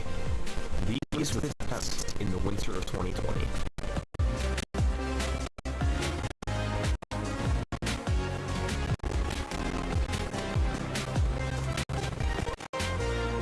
No way. No way. No way. Come on. Give it to me.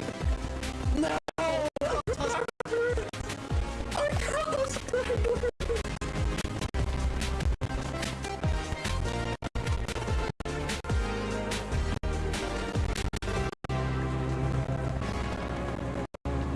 I don't think they got shortcuts. I think we just did it. I think we just did it. Oh no! How? No! I thought that was it. What? No.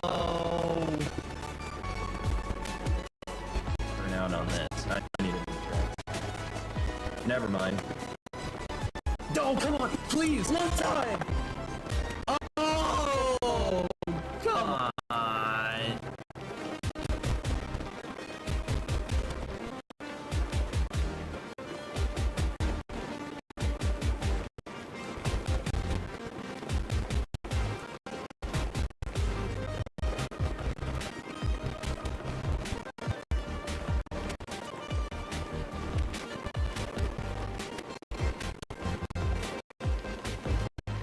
Logan's long grind had finally paid off. You can see the top 10 times in the world at the start of his record video. Everyone had a 231 or 230, except for Logan. He was alone with a 220, full 10 seconds ahead of the rest, thanks to the ultra shortcut. To this day, nobody else has been able to pull it off. As more time has passed, more old ultra shortcuts thought to be impossible have had new methods discovered. Koopa Cape is an example of this. Recently, Justin found a way to implement a barrel roll to do a flip get out of bounds without needing to do rapid fire hops. This would later be improved by Jay, but despite this, it's still unclear if it will ever be executed outside of the task. The precision needed is beyond really every other ultra shortcut in the game, and although players have tried, nobody's come close to hitting it yet. Now, there's still one more course we have to talk about, and you probably know which one it is. This is Rainbow Road. This shortcut's legacy is unrivaled. Rainbow Road's shortcut is a trick that perfectly exemplifies the community's effort, and this story around it is simply incredible. It all started back in March 2016, when Tasker Alloy62 posted a video to YouTube. Rainbow Road, new shortcut. This video was a task where Alloy went for it, then turned around in front of the railing. She then got some speed and hopped, barely balancing on the outside railing. By using mushroom and performing a spin drift, where you drift to the right while holding left, she may manage to spin far to the right, getting a lot of airtime to move further ahead. She then angled those bike down to get a nosedive, causing a big balance bounce that threw her over the edge. Finally, once she was halfway to the other side, she used a mushroom for speed, held back on the controller to fall slower. She made it across, and had just cut out almost the entire lap. Now, these puts on their own are super tough, but the location of the checkpoint is even more precise than it looks. When you move forward to go behind the railing, you leave checkpoint 0 and enter checkpoint 1. However, you need to ultimately leave the track from region 0 for the lap to count. So one of the hardest parts was making it back far enough to make the corner of region 0 before flying off the edge. But if you managed to pull that off, all you needed to do was drive forward to the last key checkpoint and the lap would count. Chaining all these inputs together was beyond precise. For years, nobody made any real progress on pulling off Estoloy's shortcut. On the task side of things, however, there was one possible improvement. See, Estoloy used all 3 of her mushrooms to make it across the track, and shortly after it was discovered that you really only needed to use 2 of them. One right before the spin drift, and one to provide speed to get to the other side. Unfortunately, even in just 2 mushrooms meant you could only do this shortcut once per race, since you just have 1 mushroom left over. But what about taking it a step further? What about doing this shortcut with just 1 mushroom? Well, if that was possible, that would mean you could do the shortcut 3 times, once per lap, to finish the race in under a minute. For years, it seemed out of the question, but in late 2020, testers started making a look at it. On November 21st, CF made a task that used 1 mushroom with spin drift, then just barely made it to the track without using a second one. He did it, but the lap didn't count. The reason why was because he didn't go far enough back to enter region 0. This step was much harder than it looked. Going far enough back involves delaying when you launch off the edge as long as possible, which means your mushroom will run out faster. CF used the Quacker to help him, since he gave better bounces at the cost of a slower speed, but still wasn't able to make it far back. What this run did do, however, was inspire Malio to start up Zone. Malio is a well-known passer of Paper Mario, Mario Kart Wii, and various other games. In late December 2020, he turned his attention to Rainbow Road, trying to become the first player to create a 1 mushroom task of the Ultra Shortcut. He didn't know if it was possible, so all he could do was sit down with the task and try it over and over.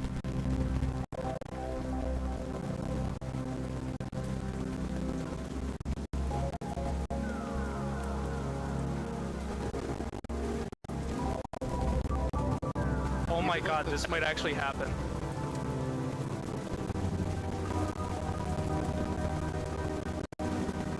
Holy...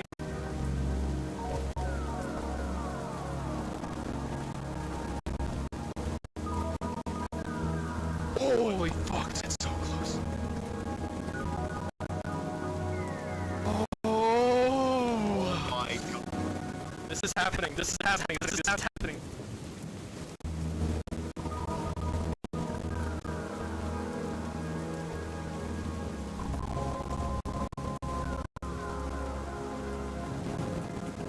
Hello, summoning Saul. How are you? Alright, now I have to make it.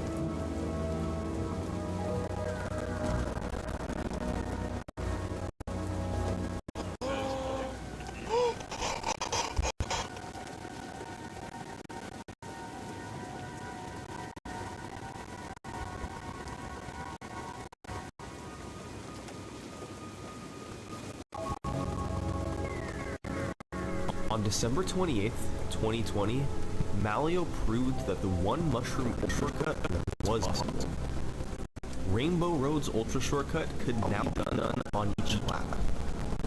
The course is done.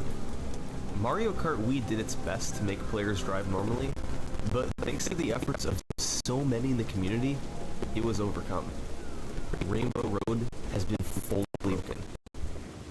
But what about on the non-task side of things? This 3 out of 3 one mushroom method is considered 100% humanly impossible.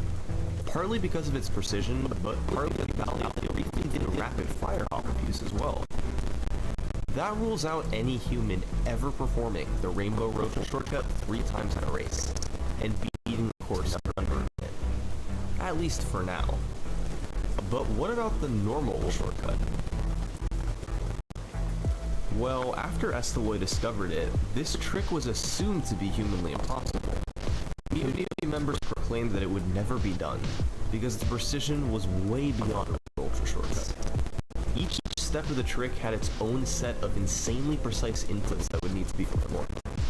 For years after its discovery, few serious attempts were made at landing it. But as more and more of these other incredibly difficult and precise ultra shortcuts were hit, Rainbow Road's legacy just grew bigger and bigger. It became the holy grail of Mario Kart Wii shortcuts. So, by 2018, the quest for the Rainbow Road shortcut began. One of the first serious contenders was King Alex, a player with a long career who's held numerous records over the years. He posted a video in August 2018 of some of his closest attempts. There were some nice runs, but they all either didn't have enough rotation or had too small of a bounce. They all ended in him falling well short of the track. In 2019, he did more attempts. This time, the closest ones died because he hit the out-of-bounds planes. These were close to reaching the road, but once he hit the plane, all of them stopped dead in their tracks. Still, these runs looked close enough to the task that some serious excitement was brewing in the community. By late 2019, more players were trying. In November, a player named Taylor had probably the closest call so far, making it really close to the track. But ultimately, Taylor too fell short. In April 2020, esteemed world record holder Justin had an attempt that looked extremely close, but he hadn't gone far enough back to hit Region 0. So 4 years after the Ultra was discovered, even though there had been somewhat close calls, players still weren't quite doing all they needed to hit it. But in November 2020, players would get some help when C at least his tasks with the Quacker. I mentioned before how this helped get a 3 out of 3 task since the Quacker gives bigger bounces, but this improvement would also help with the normal shortcut. A bigger bounce meant a higher chance of making it to the road, which did help a bit. So now, there was new life for the Rainbow Road Ultra shortcut. More players than ever before were going for it. Each of them wanted to be the one that would go down in history as the first to pull off the most legendary shortcut in Mario Kart Wii. And on December 6th, 2020, Arthur did this.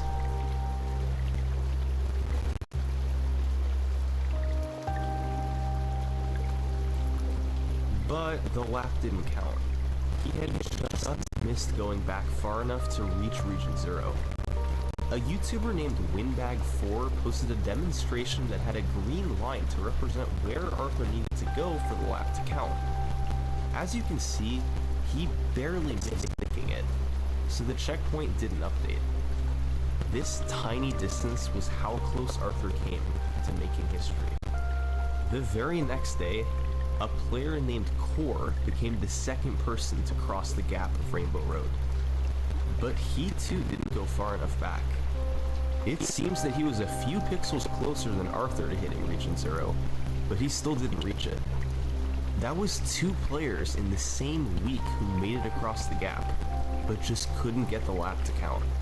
And a short while later, a 3rd player made it across, Happy with Sugar.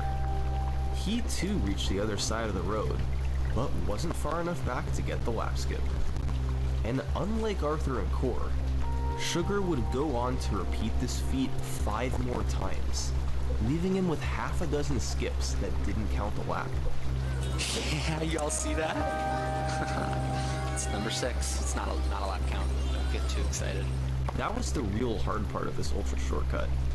Making it across the gap was tough, but doing it from Region 0? That was another story. Despite all of these close calls, none of them were able to get the lap to count. Weeks passed, 2021 began, and still nobody had pulled it off.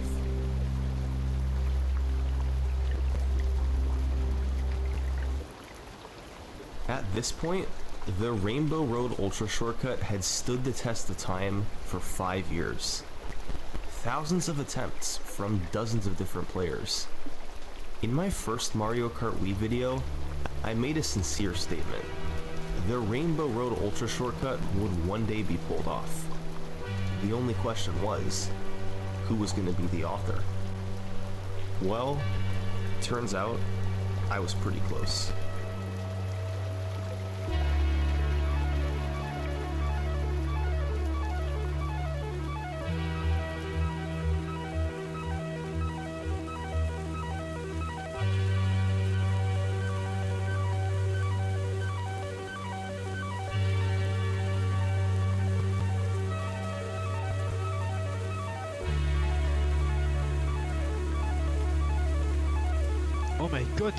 Oh my god, guys, clip that, guys.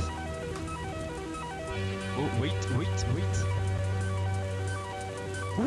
guys, I did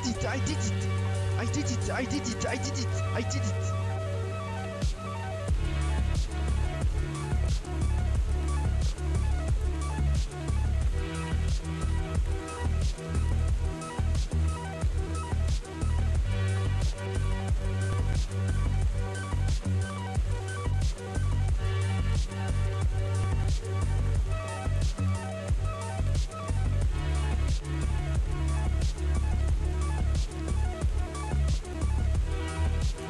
If you enjoy it, it would mean a lot to me if you could share the video with 1 to 2 other people. It goes a long way on YouTube. Also, the pages for those who helped me make this are in a pinned comment, so check them out if you're interested. Thanks.